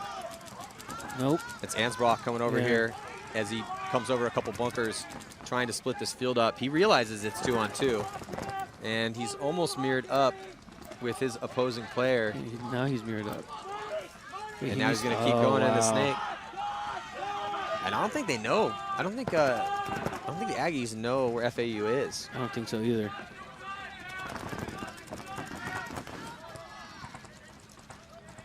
Yeah, Ansbro's in a good field position. Yeah, he is. So you can see here on your screen, there's the player for FAU. And then now we're looking at the player for the Aggies over here on the D side of the field. And he's trying to wing a shot over on Ansbro, but I don't think they know where he is. I don't think they know either. Yeah. So I don't think, doesn't look like his coach is telling them. So there's Cam McCarty. So if you're going to have 2 players left on the field, that's one of the guys you want out there. That's the player that used to play for Houston DCK a couple years ago in the professional divisions. Oh, did you get him? Oh, Ansberg's about to get clipped. He's not pretty well, Ansbro is still alive here. We have one of the bodies coming off FAU, and here's the Aggies. And again, in these close points, Ansbro is going to have to try to pull off a 2-on-1 to keep Texas A&M from going up 4-0. Oh, nope. Nope, not able to do it. So nice work, Cam McCarty. Bend, don't break, as we always say. And that was some solid paintball right there by Cam McCarty. And I could see the last player left alive. It was number 85 for the Aggies, Daniel Morales. Close points, man. This has got to be kind of just heartbreaking over there. Absolutely. You're in there and then just door shut. Well, that's been the situation right now for FAU Owls, is they keep having these close points against a team that they're pretty evenly matched with, but they cannot win the close points. No, not at all. And the problem is it's 5 minutes off the timer now, you know what I mean? Close to 5 minutes. So let's check out this replay here. Oh. Yeah, and you can see there up in that center. So yeah, that was that battle in the center of the field as things. And then there was that big move all the way across that kind of saved it as Hall had got all the way up there. Yeah, that needed to happen. Yeah, that was pretty clutch. It was a clutch rundown right there. And unconventional, too. We haven't really seen anybody run anyone down in the snake coming all the way from that center 50. From the wall. So the sun is now finally making its appearance here this afternoon as we got a little bit of that, burst of rain, but it wasn't that bad at all. Just a little shower. Yeah, just a little Florida liquid sunshine, as they say down here. Yeah. And but yeah, right now it's the Aggies are just looking really solid. They're winning, like we've been saying, winning the close points. They're winning gunfights, and you can almost see them as soon as it gets to a 3-on-3. They understand, okay, we got to win this one. Let's start playing a little bit tighter. And they're getting in those spots. They're talking it up. And I just feel really bad right now for the Florida Atlantic University Owls because they just can't win any points. And here's that awesome rundown coming all the way from that center wall. He realized that Hall was in there, and he knows that if he doesn't kill that guy, that's it. Not only is he going to die, but everyone on the other side of the field is going to die, and he just didn't let him get all the way down there. So nice work. I think that was Devin Stewart just getting smoked or up Daniel in the Morales. break. The Owls taking the wall again. Looks like each team has lost a body. We got the Owls in a better position just because they're at the wall. The Aggies do have a player in Snake 1. Well, you know, I mean, this is it right here. The FAU Owls, with only 5 minutes left to go, I mean, they haven't scored a point yet. It's just been kind of sad to watch, though, because though they don't look bad at all, Texas A&M refuses to give up any points here. Yeah. And again, this game is much closer, unfortunately, for the Owls than the score dictates. But Catfish, 4 points in less than 5 minutes with these long points we've been seeing. I mean, it looks like Texas A&M is going to take this game. And the thing is, both teams are solid. I mean, FAU is a solid team. I mean, do you have a bunch of returning players from last year? In the finals last year. In the finals, year. you know, won the finals last year. Yeah, exactly. Our returning champions. Yeah. So, I mean, this is a solid team. This is not like a gimme here. Here comes Cam McCarty. Cam McCarty moves up a little bit. Cam McCarty is going to run down the train player and probably stay alive. Nice, beautiful work. Wait, well, that was not Cam McCarty. That was Devin Stewart. Nice work by Devin Stewart. Sorry, Devin. I don't want to take any of your glory away from you, but that was beautiful. Yeah. So Devin Stewart rolls up, blasts the guy in the center, stays alive, and closes out another point. And I think this might be the point where the Owls break, because there's really no chance for them now. I mean, we're going to see them push hard. They're just going to let the clock run out, apparently.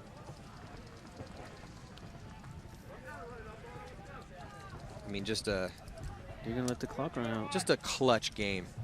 You know, clutch game by the boys from Texas A&M. Because these matches, these points have been so close, that though a couple guys will drop the ball, get shot early, or get shot on moves, whoever's left, and it's been lots of different guys. It's not just the same guys. Yeah. I think Hall's having a game for Texas A&M. Devin Stewart.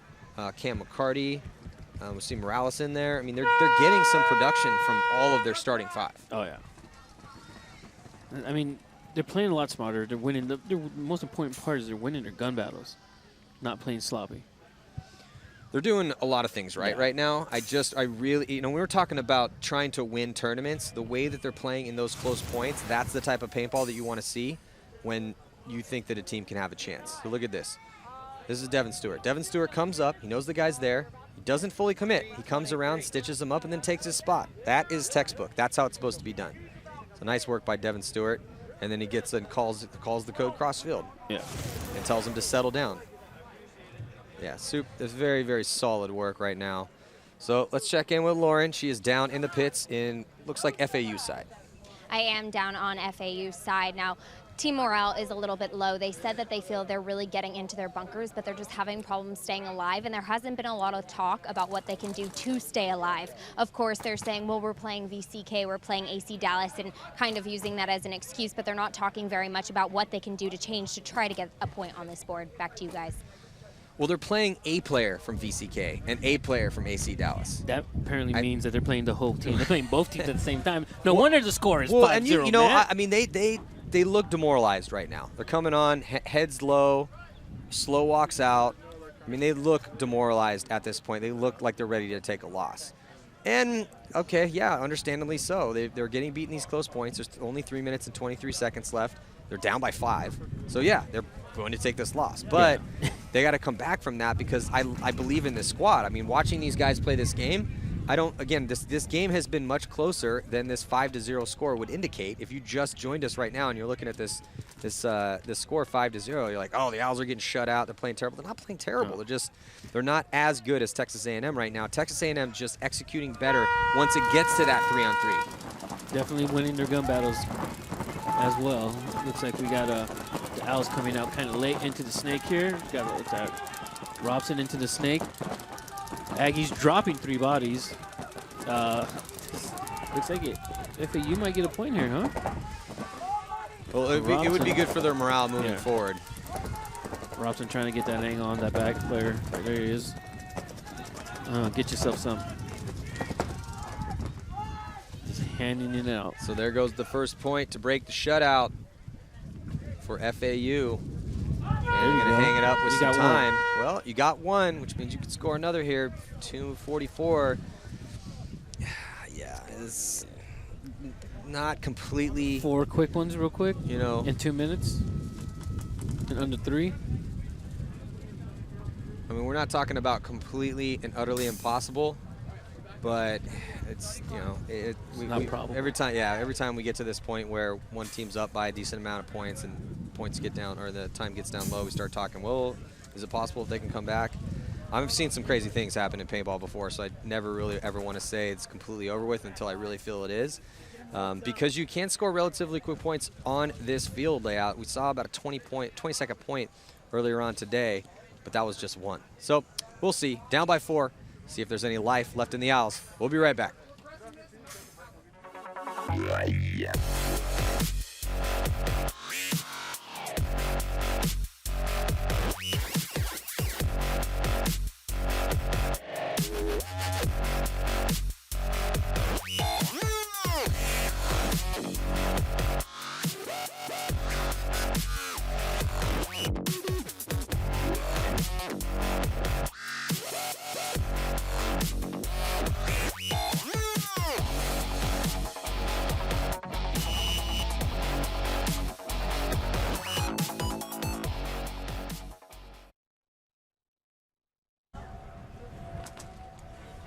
And we are back.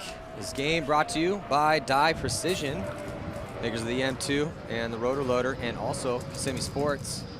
So we got about a little under 2:44 left to play in this match. And the Owls finally getting on the board to stave off that shutout. Texas A&M looking like the favorites that everyone's telling me that they are here at this event. Well, everyone's playing both those teams at the same time. 2 pro players. The whole team. Well, you know, you are referencing that they were saying that they're playing DC. Oh, I think they might have 2 players from the AC squad. Well, not sure, but no one. But yeah, well, no one from the pro team. Yeah, so it looks like we still got a little bit of time on this timeout. Yeah, timeout just got called, so we are going to take another quick break, and we'll be right back.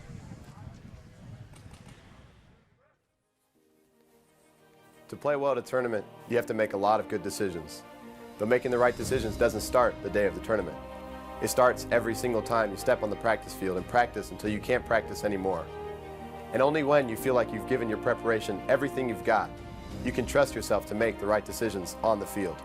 And then you get the chance to win. And that's why we choose GI Sports.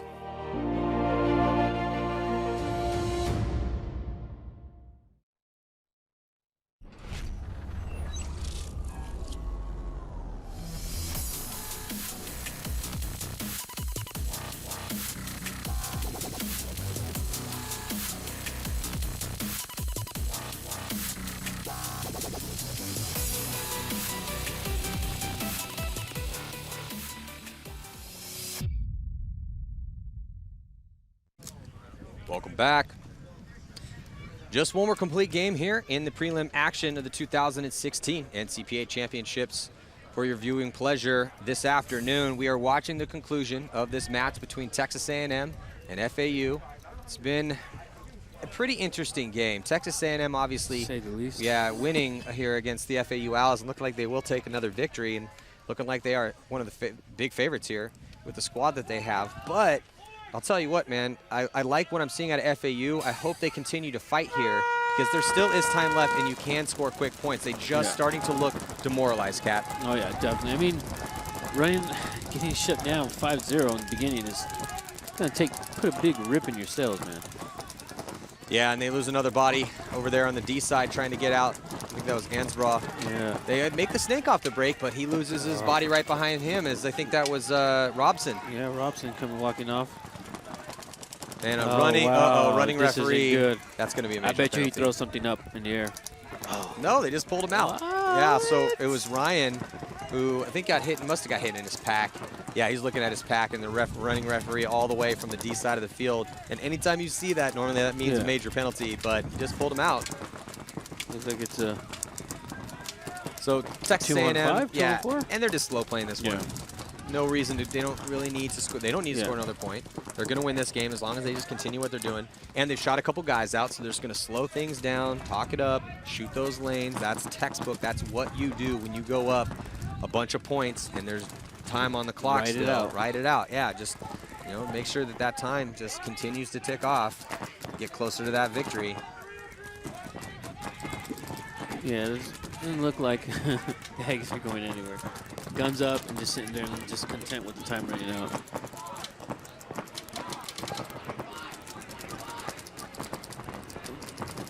Yeah, they're just doing it perfectly right now. Aggies. What do we got, 2 on 4? I don't think they're. I have not seen a team out here yet that looks better than the way that the Aggies have played this game. Good game plans, great off the break shots.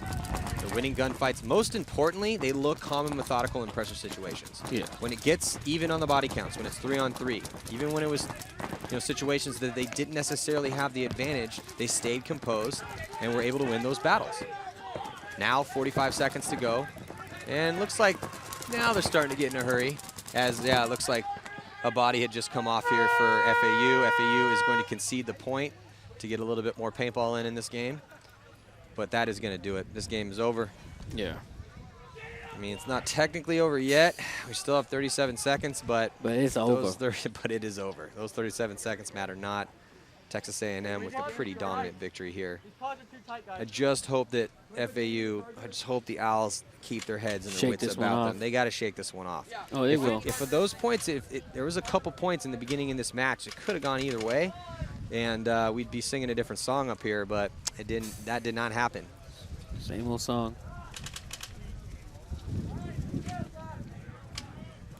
Well, let's check in with Lauren Kelly down in Texas A&M Pitt. Hey guys, I am down on the A&M side, but before I came over here, I was actually on FAU side, and they got a warning from the refs that they were going to get a gross penalty in this next point if they didn't calm down. Apparently one of the players made some threatening, bad sportsman-like comments on the field, and if he had followed through with the threats he had made on the field previously, they were going to give them a gross penalty. So right now, they're just talking about calming down. Obviously, they know they're not going to win this match, but they don't want to lose it with a gross penalty like that. Yeah, well, you can see there was Rodson right there shaking his head a little bit. That's just frustration setting in. Yeah, it's a lot of frustration setting in. Yeah. It's 5 points of frustration setting in. Yeah, so for people maybe checking out paintball for the first time here on the webcast, you have minors, majors, and gross majors. The gross major is a flagrant major penalty. You wipe a hit off, and it's just a little different. A major is you playing on with an obvious hit. It's a 2-minute major.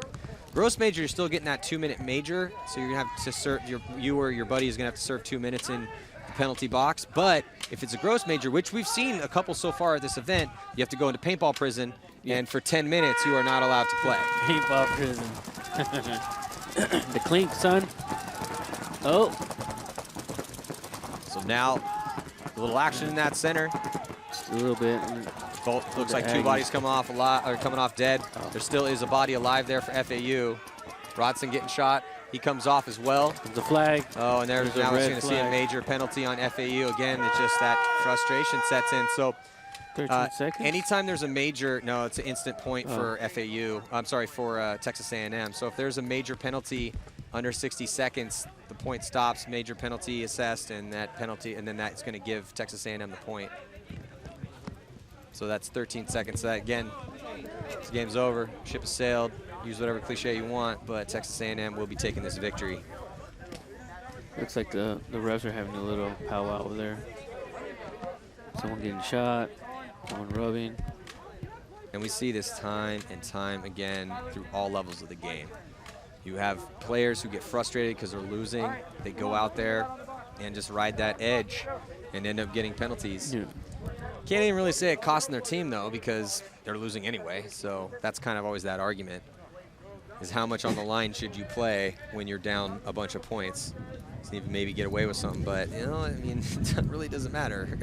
When you're riding lightning, you're eventually going to get zapped, man. Yeah. Well, it doesn't matter anyway. Yeah, true. Because with just 16 seconds, that is it. That's all she wrote. And, I mean, I don't know how many other ways we can say it, but the Aggies are a dominant favorite here at this event. Well, they are a mixture of two pro teams. Well, it's tough. I mean, we've seen over the years, I mean, Vicious came and played pretty much, not as a whole squad, but they had a bunch of their guys play. They didn't win, made it pretty far, but I think they took second that year. And Cal State had Chris Tregarthen and the brothers. Yeah, and the Bornstein brothers. And so, over the years we've seen, and with varied levels of success. Some years those teams are able to win. Some years they don't. I mean, this is a team game out here, man. I mean, there's 5 guys on the field, so just because you have one guy who's played pro paintball before does not necessarily mean you guys are just going to walk into the victory circle. No. I mean, we've seen those teams fall and fail before, so you can beat those squads. It looks like they've been preaching to the team and telling them, what they need to do. Oh, what's going on? Not sure exactly what's going on here, and they get a start. I mean, the horn blew, but everyone kind of waved each other off, and then Texas A&M just went up and grabbed the flag. What was that? But they're going to run out of time, so this is one player left alive for 2 players, and that is going to do it. He just jaunted up to the middle. Yeah, well, one of the more interesting games. Kind of a blowout towards the end, but still, I just think that FAU, if they could tighten things up a little bit, I think they got a chance. Yeah. Not sure how they did in their other matches this morning, but though the score would not indicate it, I still think that team, they could play a little bit stronger than this if they just tighten up a few things here or there. So and then, again, do not go anywhere. Coming up next, the last game of the day, NC State Paintball. They're going to be taking on Temple Owls. And that's going to be Temple's second game here on the main field. As Temple took their the first game, they took a victory against East Carolina Pirates. But before we sign off, short break before our final match, let's check in with Lauren Kelly. Thanks. I am here with Ryan Hall. Congratulations on your win. A&M has won all of their matches today. Now, you guys have always been a really strong team, but you're showing up. You're playing so smart and so methodical. You guys are sitting back a little bit and waiting for those openings to play those aggressive moves. What are you looking for to know that you can make those aggressive moves down the field and get the advantage? We're just trying to play high percentage paintball. We don't want to force anything, especially whenever we're up on points. I mean, we're perfectly fine winning a match by 1 point, so there's no point in rushing things and taking chances. All right, well, good job. A&M has gone undefeated on the first day. Stay tuned for our last match coming up.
Welcome back here.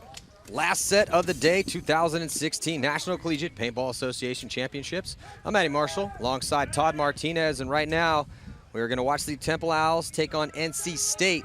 And we already saw the Temple Owls take a victory here earlier on today as they defeated the East Carolina Pirates. So Temple is going to be on your right, and on your left will be NC State. NC State sending 2 players up into that center off the break, taking out the player for Temple. Oh, looks like NC State's going to catch a minor. They're going to get 2 bodies pulled, leaving just 2. There's 1 on Temple's side of the field. Temple runs right by him, shoots him in the back. Only 1 body in the snake. Temple's in the snake as well. But on that big move on the break, looks like the referee's going to throw a minor, might be a major penalty. Referee running to go look for the NC State player, can't find him. He's sitting in the 50 snake. So he's going to get pulled out on the trade out. Referee is looking for that body. They might need to sort that out because it looked like the referee was looking to pull a body, couldn't find him. He was going to pull the penalty on NC State. NC State was still in there. So Temple should be getting the point on this one because they had their 1 body. They had their 1 body alive, but he ran down and traded out. But that player should have been eliminated. The referee ran down, couldn't see him in the snake as he was laying on his stomach. Did you see that? Yeah. He blew the red, but ran towards Temple first, but then came back across the field to NC State's side to go find an NC State player, couldn't find him. Yeah, so a confusing point right out the gate here in this match. We'll see, referees are still trying to sort it out, having a little powwow. Let's check in with Lauren Kelly. Thanks. I am down here on NC State's side. They've had a pretty good day so far. They actually lost their first match to Purdue Boilermakers in overtime, but then they beat Fresno State Bulldogs 7-3 in their second match. Coming into today, they actually hadn't had any time to practice on this field layout. So they said that first match that they lost to Purdue, they were just getting their bearings, but now they're ready to come out here and get a win against Temple. Back to you. Well, they better come with their best game because Temple looked pretty good in that first match. Yeah, that was a crazy move right there. Check out this breakout from both these teams. Temple is going to go charging up the middle to the W and send 1 player out wide to the snake corner. NC State just ran tons of bodies up the middle. We might have to wait a second on this replay. We're getting a long look on the replay. So yeah, they got dialed in, and then there they go all the way to the center off the break, and here comes NC State. They run 1 through, run the second one through. Second one stays alive. So nice play. And then here was that last play, Todd. Yeah, here comes Boucheri running down the highway, but that was the player right there that the referee was looking for. So that major was on NC State. NC State's going to be starting with 4 bodies to start this one, and Temple did get that point, so the referees were able to sort that one out. And Temple now with a 1-point lead, 5-on-4. Well, it looks like a timeout has been called, and I'm wondering if this is a timeout from the referees to try to get things situated, or if that was or called by, because I don't really see any action from either NC State or Temple that would tell me that they just called a timeout. I think the referees called a timeout so that they could tell the referee what exactly, or tell the NC State coach exactly what was happening over there.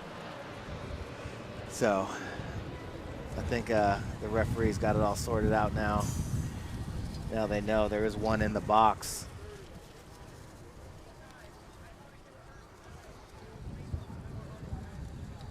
So it looks like they're getting things sorted here. As we are just getting things kicked off in this last game of the day. The wind is also picking up here, so we've seen quite a, it's typical Florida. This morning it was overcast and not cold, not hot. And then the rain came in a little bit, and then the sun came out, and then now the wind is picking up here for the last game. Keep it nice and breezy up in here, Manny. I like it. Anything better than the hot sun and humidity of Florida. Well, makes me feel kind of suavemente. Yeah, well, so it looks like there's going to be a minor and a major assessed on NC State. So the minor came off because they lost the point. The major obviously still applicable, and they will start with a fresh major. 2 minutes on the clock there. You can see that on your scoreboard. 9:09 to go. We're just getting things rolling. on the breakout. Looks like another body's going to drop off the break, trying to get to the little bunker over here on the snake side of the field. That leaves just 3 bodies for NC State against 5 bodies for Temple. So Temple with the dominant power play right now. Yeah, Temple with heavy guns, shooting from that Dorito side, then making their bumps out, coming in now onto the snake side, getting in the snake side tower. It looks like Boucheri again, and getting into that Dorito too. Gonna go heads up with the NC State players looking on the inside. They have 3 bodies, 1 in Dorito 2, 1 in the Dorito tower, and 1 in the snake side corner. Able to sneak out under that gun, but Boucheri gonna make a big run all the way up from that tower, dive into the 50. Snake, can't believe he didn't get picked off there. Yeah, big bite for Boucheri, but he makes it in clean, and he's playing smart right now. As soon as he dove in, he's not coming up, doing anything crazy. He's not engaging in a gunfight. He knows there's 2 guns on him. He's just hiding right now, sucking those guns up, and letting his other players gunfight behind him. So here comes Temple now making a move up on the snakes or the Dorito side, getting 2 bodies over there, Dorito 2, yeah, and the mini Wario bunker. Also, Todd, looks like Robbie Moore repositioning in that center. Robbie going to try to get up in that, up to the center 50. Boucheri here, talking it up, or trying to listen. Another body drops off for NC State.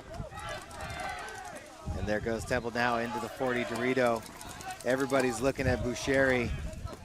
Just the 2 bodies left alive now. Boucheri gonna have a shot sitting in Snake 4 across the field. He's gonna light up that Dorito as soon as he wraps around, puts 3 balls right in his face. He's gonna get another one too as he shoots the stand-up in the back center. So Boucheri gets a little 2-pack over here. And nice work, Todd. We talked about this. Got in, got right into the 50, and what did he do? He didn't do anything for a while. He waited and bided his time, and then now not even gonna come out. Oh, and it looks like a major, fresh major gonna be pulled on Temple. Oh no, he does come out and still hasn't been shot yet, but Boucheri gets cold on the penalty, and I think we might have a point go to NC State. And is there still 1 body left alive for Temple? What happened there? Well, they got a major, which threw 2 bodies away. So it looked like there was no one left alive. There was just a body coming out. So 3 bodies for Temple were just waiting. Points 1. They're just waiting for the body to come out of the penalty box, but they get a major. And then, luckily for them, they still end up winning this point, but they almost threw it away right there. But I want to know, who was the major on? What was the major called for? I don't know.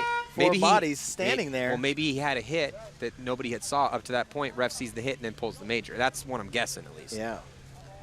But, I mean, they still had, as Boucheri came to the end of the snake, they were looking at where all the bodies were dead. They're looking at the player in the penalty box. They're waiting for him to come out. I had time to look down, look at the penalty clock. There was still 10 seconds on that clock. They definitely had time to just run over, grab that flag, and run in and hang it. You know, then you're still playing 5-on-4 to start. Instead, worried about that 1 player coming out against 4 bodies. You know, leave 1 guy, run 1 guy right up next to him and stand next to the penalty box with him. Worst case scenario, they trade out, right?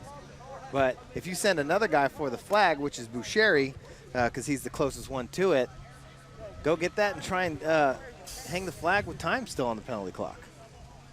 Well, right now, 2 relatively long points, 6 minutes and 37 seconds to go here in this first half. The refs having another convention, try to figure out what went down there in that last point. Yeah, referee right now discussing it with the Temple coach. But the Temple still had that last body over there on the Dorito side of the field. So 2 guys got pulled. Let's check out the replay here. So here's the move by Boucheri as he comes across and goes straight into the 50.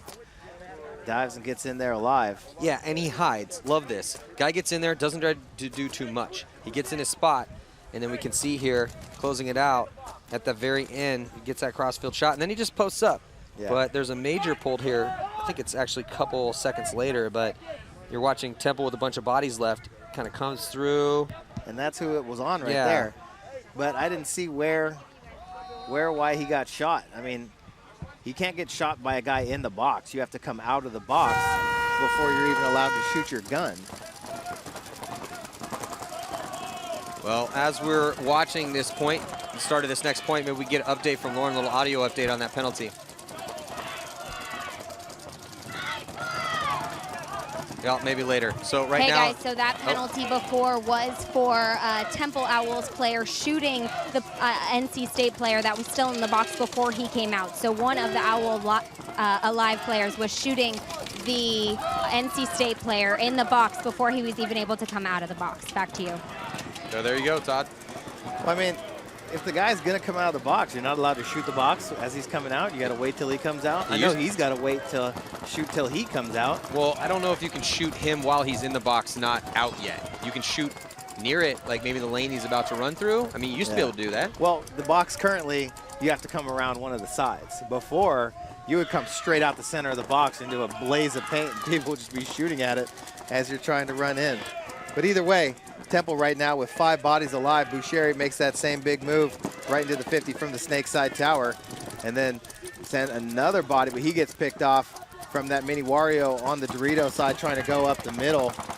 Looks like that was number 57 for Temple, the first body to drop off. And here's Boucheri, and again, in that 50-yard line, he's just listening to his coach who's right beside him. You know, Todd, we didn't see any of the coaches this morning come, because in this format, the coaches can they can come out onto the field and be right beside you. We didn't see any of the coaches this morning do that, right? A little bit, you know, maybe not. Not the first very not the first effective. couple sets. They weren't out. They weren't actually out on the field. Yeah, kind of here or there. Yeah. Anyway, But so, I mean, Temple, like the teams that have been here for a long time, clearly, you know, Temple's got 2 coaches, one off the field and one on the field and one in the pits. NC State, they have their big man down here on the sidelines. I think he's calling the plays from his clipboard on the field. So, I mean, definitely when you can have a guy standing 5 feet away from you, yelling at you, you know, when to move and what to do, definitely plays to your advantage. But yeah, so, well, it's a huge advantage if you have that capability. You definitely want to access that capability. So right now it's been all Temple. A couple close points though, but NC State just hasn't really mounted any sort of solid offense. Temple, you know, getting Boucheri in here into this 50-yard line, doing what he needs to do. We see this replay here. So there he is again, 50-yard line in that snake, and not doing too much for the most part. He's just in that spot, staying alive, forcing people to react to him being in there, and his guys are getting kills around him. Temple's just doing a real solid job of executing that game plan and then finishing these points off and getting some help with penalties, of course. yeah, and Temple, you know, again, doing a good job of backing up Boucheri. As soon as he goes to make his move, his secondary players coming in right behind him, gun up into his spot. You know, sometimes the best time to make a move is when your front guy is going, because everybody switches their gun real quick reactively towards the front guy, and you can sneak through a lane that a guy previously was cutting down. So good job right there by Temple to play that 2-man game over here on the snake side and really continue to launch bodies over there on that Dorito side, get far up the field, put the pressure on NC State. You know, we saw this in the last match. In case you guys are just joining us, we saw Texas A&M just slowly but surely start to run away from Florida Atlantic Owls, as the Owls, even though they played some close points, just couldn't put anything on the board. And we're starting to watch that right now with Temple and NC State. I mean, this is the point right now where NC State, they got to start putting points on the board to keep this one at least honest heading into the second half. Still have some time in this first half, 4 minutes and 32 seconds to go, but I like what I'm seeing out of Temple. Just like in their first match. When Temple played against East Carolina Pirates, they also were dictating the pace of those points.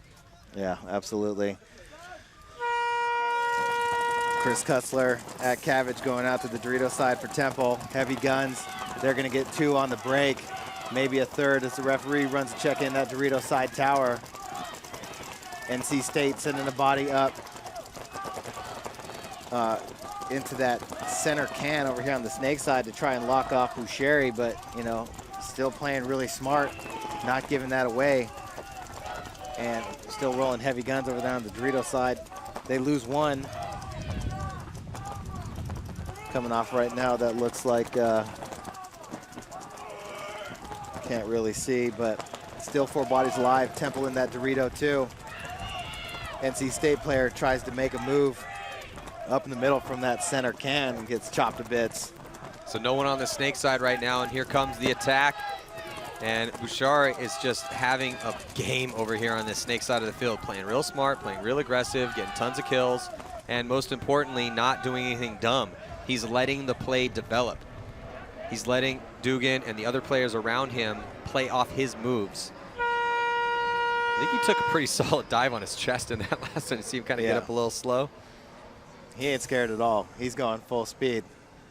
I think Boucheri might be a senior. We've seen him for a couple years now. I know definitely one. I want to say 2. I don't think he was a freshman when he first came on. Boucheri might be a senior. He's playing like it. Yep. I mean, he looks polished. So here's the move by NC State. He was locking off, but then there goes Boucheri, makes his move. So he decides, I better get up in this center W. But that play didn't work out for him. Not mobile like Phillip Rivers from NC State in the pocket so much. But there goes Boucheri with the big move. He has just been having a field day over here, getting wherever he wants on the snake side for Temple. And then realized it was just the back center left. As he walks it in, gets the call from his coach on the sidelines, pump the brakes a little bit as they get it sorted out. So a bunch of points here put up on the board for Temple. 4-0 is the score. This game brought to you by GI Sports, makers of some pretty amazing paintballs, as you can tell by how many winning teams have been using those paintballs throughout the years, as well as Kissimmee Sports. Shout out to everybody tuning in and watching us here on the College Championships. Definitely my favorite tournament of the year. So happy to be invited back every year. Having a great time coming out here. The college atmosphere is definitely one that is fun to be a part of. These teams come out here, they give it their all, representing their schools, representing where they're from. Had this conversation in Spain with Archie Montemayor, you know, how you talk about it all the time. You know, it's cool when you have teams that are all coming, you know, like the pro teams that come from one place. Tribalism. You know, tribalism. That's the way it is here with these college teams for sure. You're representing your school. Always a fun event to come out here. Yeah, me too. Love coming out here. The camaraderie and the rivalries out here is just, it's a joy to be a part of, man. It really is. Getting caught trying to make that snake move. Hey, this is what we need to see right now at NC State. Yeah, NC State showing some life up there, getting up there in the middle right away, chopping up Kutzler. It's Mike Haruska up there. Are you kidding me? This is only Boucheri's second year. He's a sophomore, so last year we saw him was his first year. Out here doing work, they're gonna have him for a couple more years. He could be a star. Yeah, definitely. The NCPA All-Stars that play in the NXL should pick him up. Looks like Temple loses the body, making a bump out on the Dorito side as NC State got up wide, got him that 40 Dorito right away, and is wrapping around the outside. Now probing the middle of the field, standing up wide, looking for this snake player. I see 2 bodies left alive for NC State. I see 2 for Temple. They'll make that 3 for NC State. They have the Dorito 2 as well as the center wall and the 40 Dorito. So 2 bodies in the red zone. The 2 bodies for Temple in the Dorito side tower and the snake side tower. Well, Dugan's in a spot right now where he's just trying to take as much time off the clock as possible. There's only a minute and 46 seconds left before we get to halftime. So if he could try to fight here with the last remaining player and just keep these guys, I mean, and then a high body situation for NC State. These are the points you have to win to stay in this match. It's 3-on-2, and you have a player just run to his death. Didn't check off on a laying, and Dugan just pieced him up. Yeah, I think they thought they were crossed up, tried to come down the wire, and got sawed in half, cutting down the inside highway. And then the player from Dorito 2 on NC State now came into the inside. He's going to bump back out to the outside, go back to Dorito 2. So Dugan now, with all the freedom on the outside of the snake side tower, plenty of paint too, loads wide. He's focusing his gun on that middle. Under a minute to go here now. Dugan is doing a really good job right now. Can't see who that other player is left alive for Temple, but the 2 players left alive for Temple, Dugan and his teammate, they are doing exactly what they need to do. That's Dugan on your screen. Yeah, so it's all they need to do. Here comes the attack. Oh, he cuts the gap. No one saw him. Nice work. And now it's a one-on-one. Oh, and it gets roped up. Now we're about to find out who that is. So number 5 for Temple. At Cabbage. What a move by At Cabbage. He won his gun battle heads up. And then right when the player from NC State made that move on Dugan, he gave him the okey doke, wrapped around Dorito's side, and then as the NC State player went into his back center, cut right through the middle on Ruska. Yeah, Ruska shot him in the side. Well, Ruska made a good move. That was a good move with not a lot of time left. He did what he needed to do, but that was just a better move by Cabbage. Exactly. It was the right move to make that run on Dugan, but happened just a second too late as that Cabbage was already on his way up the middle.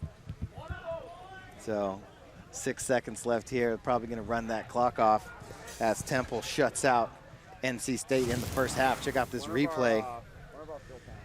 So here's that first move, trying to go down, thinking that at Cabbage was on the inside, but he was on the outside, so he chopped him to bits. Yeah, it was Knox. And now you see the gun split. So at Cabbage, he sees the body run by. Yeah, it's Ruska. So there goes Ruska. He's going to come into the center and then look on the outside, and there comes at Cabbage, shoots him right in the pack. Just gets the drop on him. So that was a good move by Hureska and just a better move by at Cabbage to save that point. So before we get into our second half, let's check in with Lauren Kelly. Thanks. I am here on the NC State sidelines. As you can see behind me, they're having a team huddle, and I was eavesdropping for a bit there. They were saying that they are playing way too aggressive for Temple right now. Temple's doing a great job playing the pocket, and they're just waiting for the NC State players to run into their paint. So they're trying to put some smarter, slower game plans together to get some points here on the board. Back to you. What do you think about that? Well, I kind of feel like Temple right now is playing a smarter, slower game, and sometimes, you know, when somebody's doing that to you and you can't get wide, the best thing you can do is try and just go heads up with the slower game. Well, it sucks when you're down points, but it's kind of what you have to do sometimes. Well, I kind of agree with you, except for Boucheri. Boucheri's getting up here in the snake. Things are slowing down around him as the guns turn to him. He's playing hyper aggressive over here, diving into the 50-yard line. So he's definitely not playing conservative at all, but everyone around him is playing smart paintball off of that move. So, and it's working for him, and if it's working, keep running it until they can stop it. So we'll see if... He's not forcing any of those moves. He's not. You know, he's not, but that's still, he is still playing really aggressive over there. Yeah, but it's the aggression you want, the smart aggression. So, yeah, we're going to head into the second half action here after a short break. We'll be right back.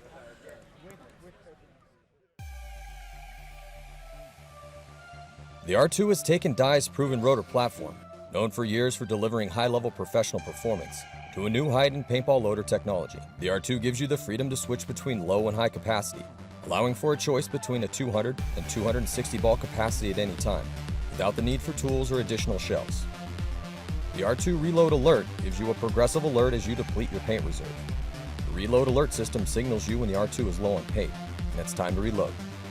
The patented rotor carousel provides consistently high feed rates, which far exceeds pro requirements, and a re-engineered feed system yields improved feeding reliability. With the active power conservation, the R2 monitors power needs and continuously optimizes the power supply. This active conservation of power makes the loader extremely efficient and provides excellent battery life. The R2 alerts you with a red indicator light when the batteries have reached levels low enough to possibly impede performance. The R2 can be effortlessly broken down for true toolless cleaning and maintenance. The collapsing floor tray gives you the maximum ball capacity while ensuring reliable feeding down to the last ball. And with the highest feed rate on the market, rotor is certain to keep up with any marker. The R2 benefits from the new rapid release safeguard system. This system allows you to change between a lid and a quick feed at a moment's notice, depending on your playing needs and weather conditions. The Dye R2 loading system, proven technology with new added and upgraded functional features, bringing smart, elegant loader engineering to the game, designed with the player in mind.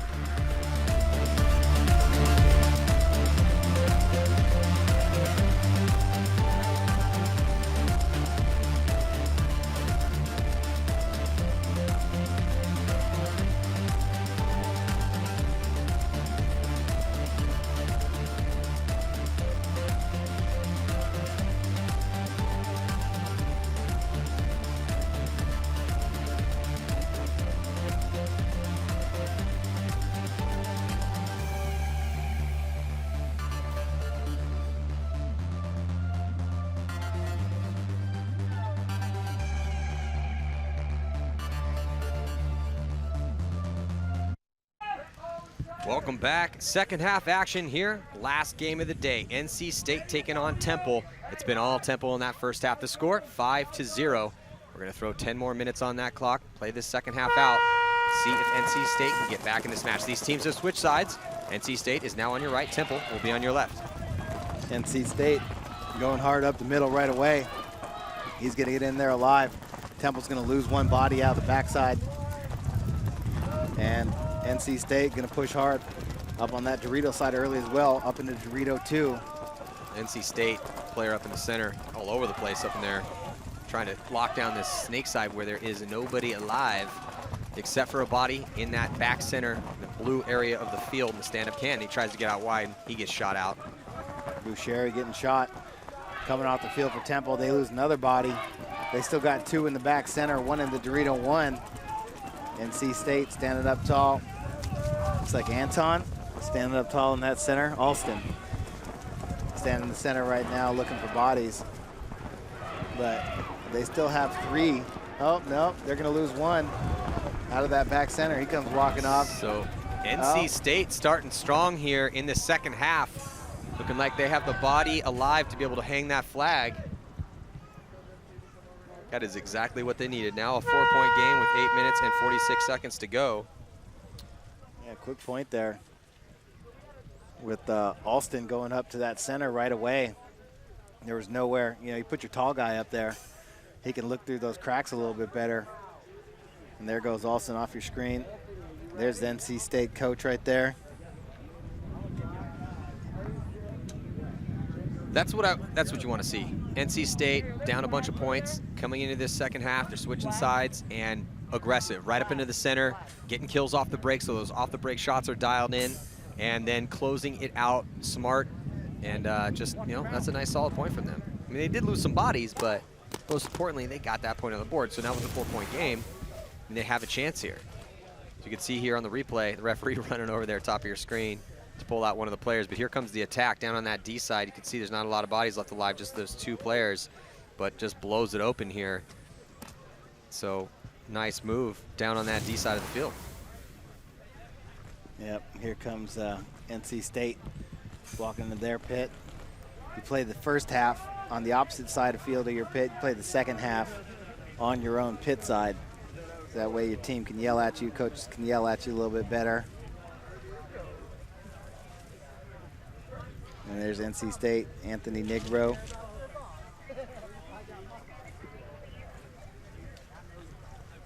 So they got a couple big boys down there. Got some wheels though. And there are, on the flip side, Temple. I think that's Boucheri. Is that Boucheri? Yep, number 4. Here's Kutzler. Yeah, Kutzler coming on. Looks like Big Negro is going to go up the middle again. Try and charge that W. Oh, does he go? Nope, No, stays. So heavy guns off the break for NC State. Kutzler goes, though. Goes to that Temple. You can see that the conservative breakout for NC State on your screen. A little bit better break for Temple as they take ground in the center. There's Boucheri on your screen. Heads up, standing at that snake side tower, looking to make a move again. NC State's got 1 body in the back center, locking him off, but he might have just caught a bouncer. He could be walking off. Boucheri going to take full advantage of that gun dropping. Well, Todd, there's that insert move you were talking about. How he's been getting in that bunker, getting into the red zone in that 50-yard line, really smart, and mostly on the insert, just timing it perfectly through lanes. Yeah, he's not forcing it. He's just going at the right time every single time. Playing really smart. Now he picks off the bodies sitting doubled up in the back center right now for NC State. 4 bodies left alive.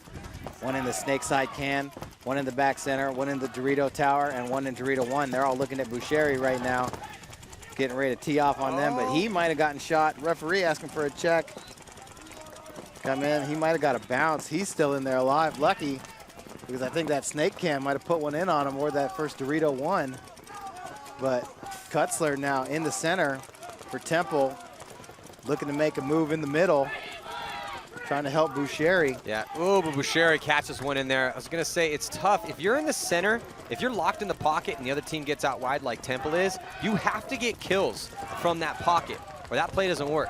So that was a great shot right there. One of the players in the center for NC State to take out the weapon for Temple, Boucheri here in the Snake. Yeah, it looks like they get another one though.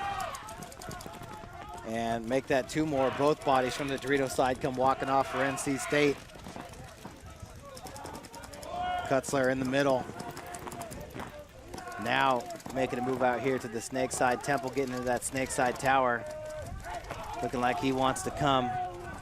And here comes the move for Temple to execute the last player in that center. There goes Duggan down the middle, or down the Snake side. That was Chris Kutzler. Kutzler make that move through the middle. That was a good job right there by Kutzler. He got there on the break. He recognized when Boucheri died. Tried to make that move down the middle earlier, playing off the guns, looking towards Boucheri. Ended up closing out the game anyway. So he's going to walk that flag in. Jake Dugan going to walk the flag in, and NC State doesn't appear to be very concerned with time. I would have blown that horn a lot earlier. Preserve as much time as you possibly can because, you know, yeah, you're down 5, but you want to at least give yourself an opportunity. So there's Boucheri. He's about to head check into a ball right here. It comes out a little bit more and then just catches one. That's some sharp shooting out of that back center on Boucheri. And then here came that Rue Kunstler. Comes through, stitches up the last player. I think the last player might have been dead anyway, but Kunstler tried to make it look pretty on the bunkering slide. Looks like we got Lauren down in the NC State pits. Lauren. Thanks, guys. I'm standing here with Merrick Alston. Now, during the half, you guys had a team huddle. I heard you talking about Temple playing the pocket well. What were some things you wanted to change up to make sure you could get some points this? We were essentially running into their guns, so we figured why not just put on some heavy guns and run one up the center. That was me. And then, you know, give them a taste, not a taste of their own medicine, but stop running into their guns and just lane them, and prevent them from getting wide, and then kill them in the center. And that's what we did.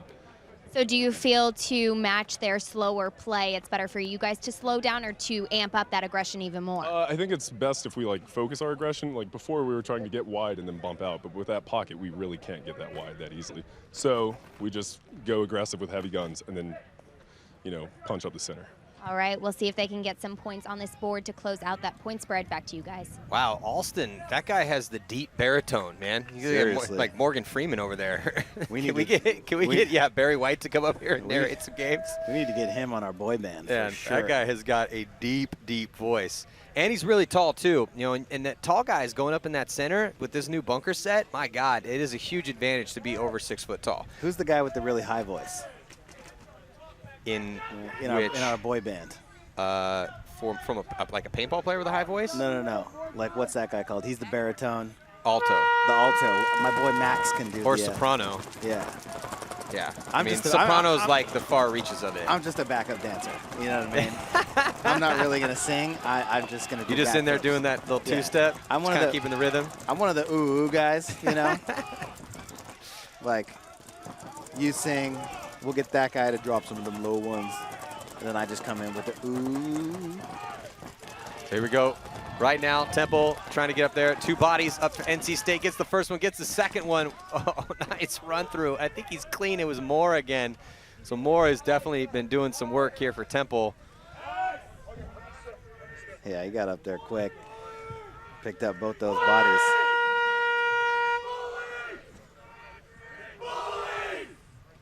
He's like, I ain't no backup dancer. I'm taking the lead up here through the middle. You know what, though? We're talking about favorites as we've seen these teams start to play out. Obviously, Texas A&M looked phenomenal in their game. Temple looks good. I like the production we're seeing out of some of these guys. Dugan's playing well. Obviously, Boucheri in the Snake side. Cabbage has had some points. They're starting to get some productions. Kunstler been on the run through a couple times. Yeah, Kutzler actually, you know, he's from Pennsylvania, but he played on a team out in California for a bit, the Wrecking Crew. You know, the same team that Alex Rodriguez from Dynasty came from, CC from the Ironmen, Eric Humphreys played for the Ironmen. That California, that West San Coast Diego offense. Wrecking Crew squad. Check out this replay. So here comes Moore on the middle move, gets him before he can get his gun up, gets the second guy, turns around, calls himself out, but doesn't even have any hits on him. Watch it from this other angle. Look at this. This is what you dream about. Gets one, gets two, blasts the first guy, doesn't trade out. I mean, he smartly calls him, well, at least he's out in the open, and he's checking himself out as he kind of takes a little bit of cover there, but still, just nice run through by Moore. 7-1 is the score. Temple just dominating this game here against NC State. 5 minutes, 23 seconds to go. Yeah, definitely having a good one out here. And I think that's him right there on the screen. Sean McDonald. Not the Sean McDonald. Not 5'2" Sean McDonald. He used to play for the Ironmen. Yeah. The Cajun assassin. Yeah. Shout out New Orleans. Joe Cody in the mix. Big Joe Cody. If your name's Sean McDonald and you want to play paintball, you better come with some aggressive game. Seriously. As Temple gets out to that Dorito 1, doubling up the back center. Looks like the big man going up in the middle for NC State's going to get a minor. That was Ruska again. He's going to get one of his body pulls, but NC State making a move into the 40 Dorito. Here comes Joe Cody, though. He's going to try and counter, goes up into the W. Ruska picks him up, but here comes the big move. Cody's going to trade out. NC State getting a major. Just one body left alive now, sitting in that tiny little cake with make that 2 Temple players. And here comes the rundown Payne, bringing himself on that last body. Sorry. That was too easy, man. I can't believe we went for that one. Yeah, nice work by Payne. We're seeing Temple getting some of their other guys some reps right now and getting some production. So yeah, Temple just start play. Yeah, they're running away with this one right now, especially with NC State on that major penalty. We're going to see some quick points here. So you're looking at, there's Cody up in the center. He gets that shot on the aggressor for NC State, trades out with them, but that's all he needed to do at that point. They had a lot more bodies than NC State did in that desperation run. Sometimes that plays out. I like to see the aggression, but just a little too much tempo right now for NC State, and with about 4 minutes and just a little under 4:30 to play here this game, brought to you by GI Sports. And we are going to take a quick, short commercial break. We'll be right back.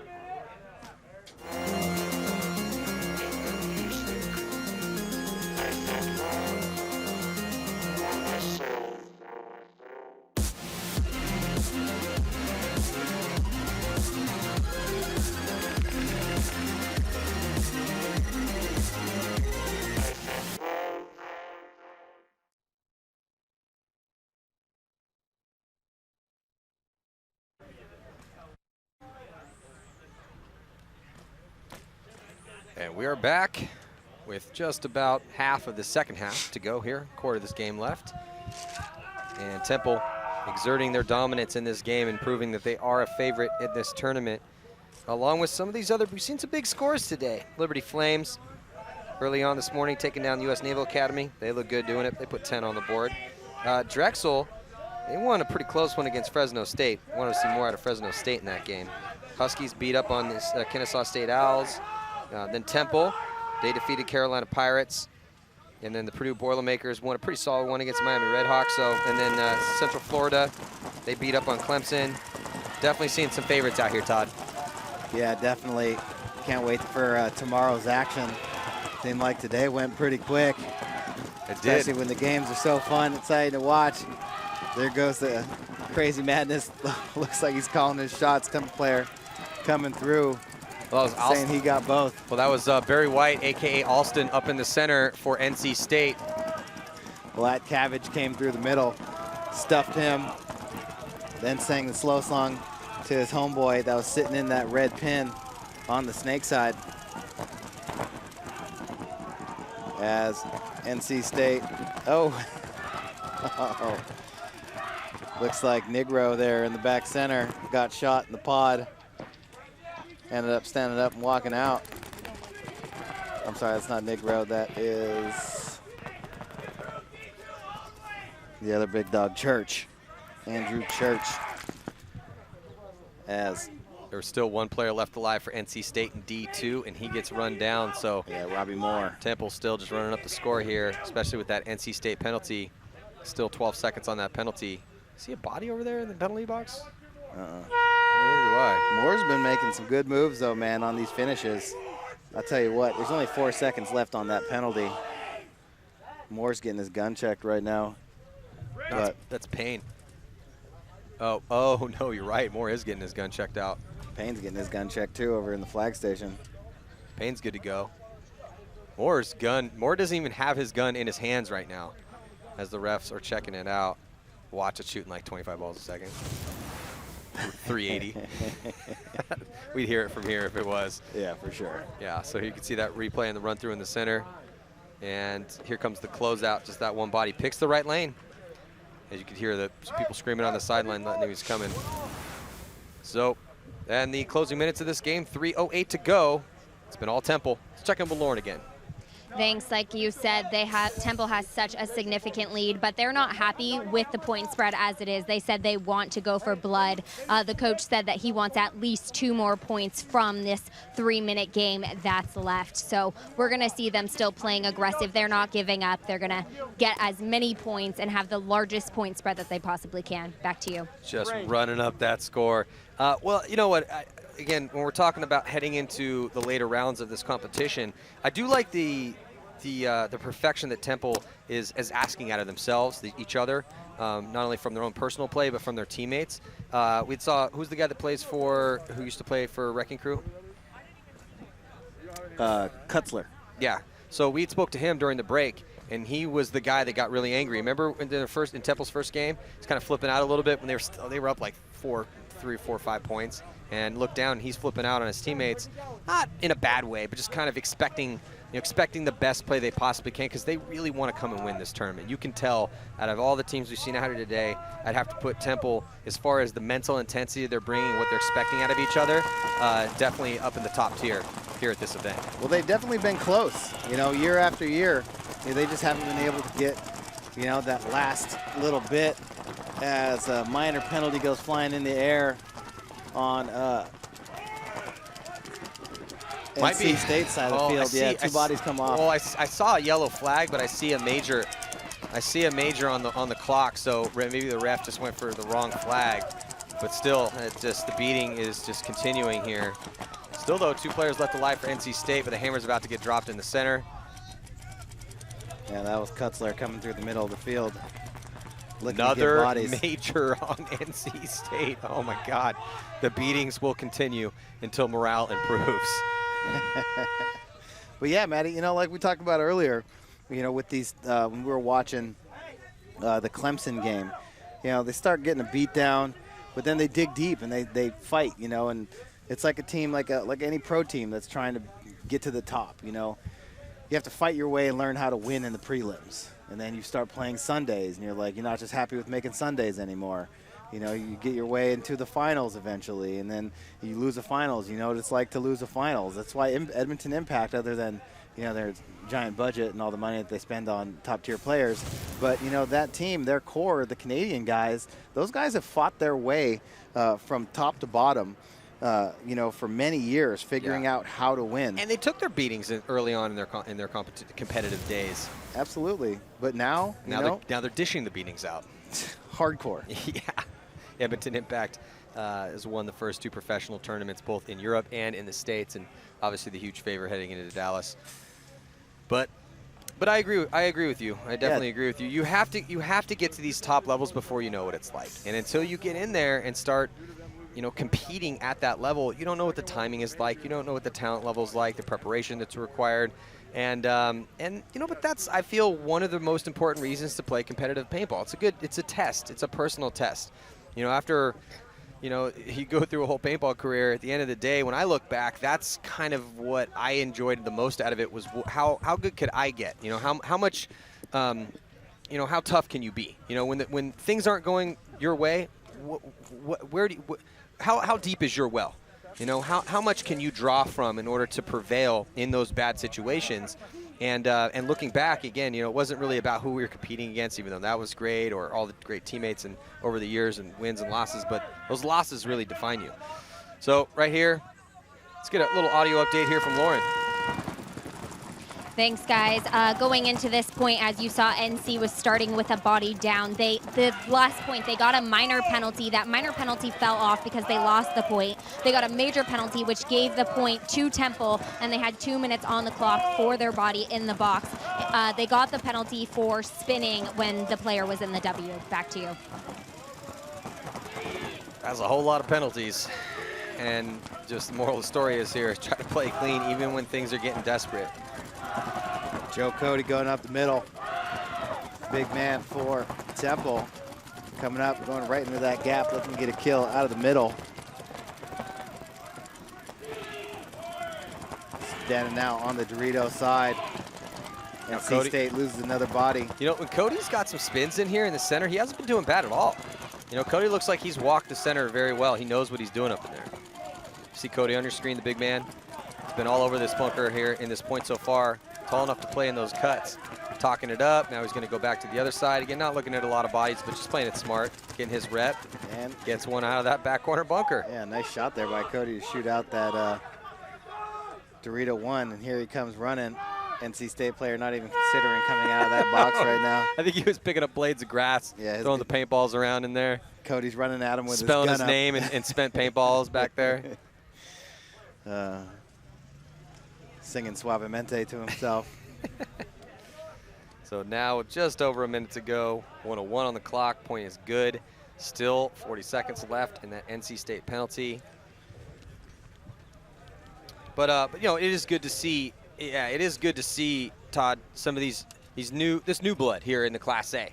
The U.S. Naval Academy getting out here and seeing what the fight's like. Obviously, we've seen Fresno State and Drexel for years. Kennesaw State, Connecticut Huskies, same thing there. But, you know, some of these younger teams, the Miami Redhawks, NC State, it's good to see these guys because it kind of, you know, breathes a little new life into the division. And it's tough in collegiate paintball because, just like any other college sport, you have a lot of turnover. And it's not easy to play at this level. So it's good to see these guys getting some reps against a really good team like Temple, who's been fighting for years to put this squad together. Yeah, and, you know, really, I think they have a shot to take a run at it. I think they do. I really do. You know, like we were talking about, you know, they work and work and work. And, you know, they got former players coaching, they got former pros coaching. You know, guys that understand, you know, that have been here with some of those younger Temple generation teams and have gotten so close. And, you know, and I know that their coach, Ben Larison, is just ready to get a championship. So fired up. He can't wait for it. Yeah, he must be very proud right now of the guys. And you know, we've seen Ben used to play for Temple, now been coaching the past couple seasons, and really fired up to try to get the best out of his team. And Temple definitely looks really good, as we can see by, I think this is the biggest point spread that we've seen all day today. Yeah, I think this is the biggest point spread. And he's got to be happy. You know, they're playing consistent. You know, they're executing, getting big plays out of their big players like at Cabbage and Boucheri. Well, another team that's making their first event, or making their first splash here, is Clemson Tigers' first event in Class A. And they got beat by Texas A&M 11-1, which is the same score we're seeing right now. A little bit of battle in there in the center as we reach the closing moments here of this match. Alston going up that middle. Almost had the body, is almost just tall enough to bunker him over the top. Couldn't get him, came around. Lots of commotion in the middle as Bostrom gets a spin, gets in there and goes looking for some bodies. Moore still alive over there on the Dorito side for Temple, but bodies are walking off. Looks like Church comes walking off for NC State. Only one body left alive, and he's going to get chopped up by Moore. I believe heads up. So Moore going to come over here. Last body alive on the field. Going to be just him, but he's not going to have enough time. He misses the flag. He didn't have enough time either, but man, Moore left it all out there. What a great performance by that guy on your screen. Really holding it down. Moore at Cabbage. Yeah, Robbie Moore, he played great. Richard at Cabbage, he stepped up. Saw a lot out of Jake Dugan. He played really great. And of course, Bouchari. Yeah, absolutely. Here's that play in the middle. Tries to go up over the top, can't quite get him. Little Mexican standoff there in the center. Yeah, got to come around. A little bit of that paintball to end the day. So, yeah, big congratulations to the Temple Owls, and it looks like Lauren is down with the victors in their pit. Yeah, I'm here with Yakub Boucheri. Congratulations, you guys went undefeated on your first day here at Nationals. Last year, you guys got 8th place at Nationals. It wasn't the showing that you wanted. This might be your best year ever as a team. You guys won your conference for the first time ever, and you guys are playing so well here on the first day. What would you attribute your success and your improvement to? I mean, really, we've been practicing every week. Everyone's been committing to the sport, to the team. We're all putting 100% effort in practice. We're all coming with goals in our mind, and this is just how, this is how we do at Temple. And you guys really went for blood, as you were saying here. You didn't give them any shot. You wanted to keep going for more and more points. What is the goal? Do you guys feel like you have something to prove that you're #1 coming in? Yeah, we're just trying to, send a message to all the teams out there, telling them this is our year. We're trying to do our best to win, and we can't do it unless we show all the other teams what we're capable of. Awesome. Well, you definitely showed that today, so congratulations. Go ahead and celebrate. Back up to you, Maddie. Thanks, Lauren. So thank you guys so much for joining us here. 2016 National Collegiate Paintball Association Championships. It's been a great day at paintball. Congratulations again to Temple. 2 wins for them, along with the Aggies, Central Florida Knights, Purdue Boilermakers, Connecticut Huskies, Drexel Dragons, and the Liberty Flames. They were the winners here today on this main field. We got a full set of games coming at you tomorrow as well. Can't wait for it. Thank you guys for joining us. We will see you tomorrow bright and early.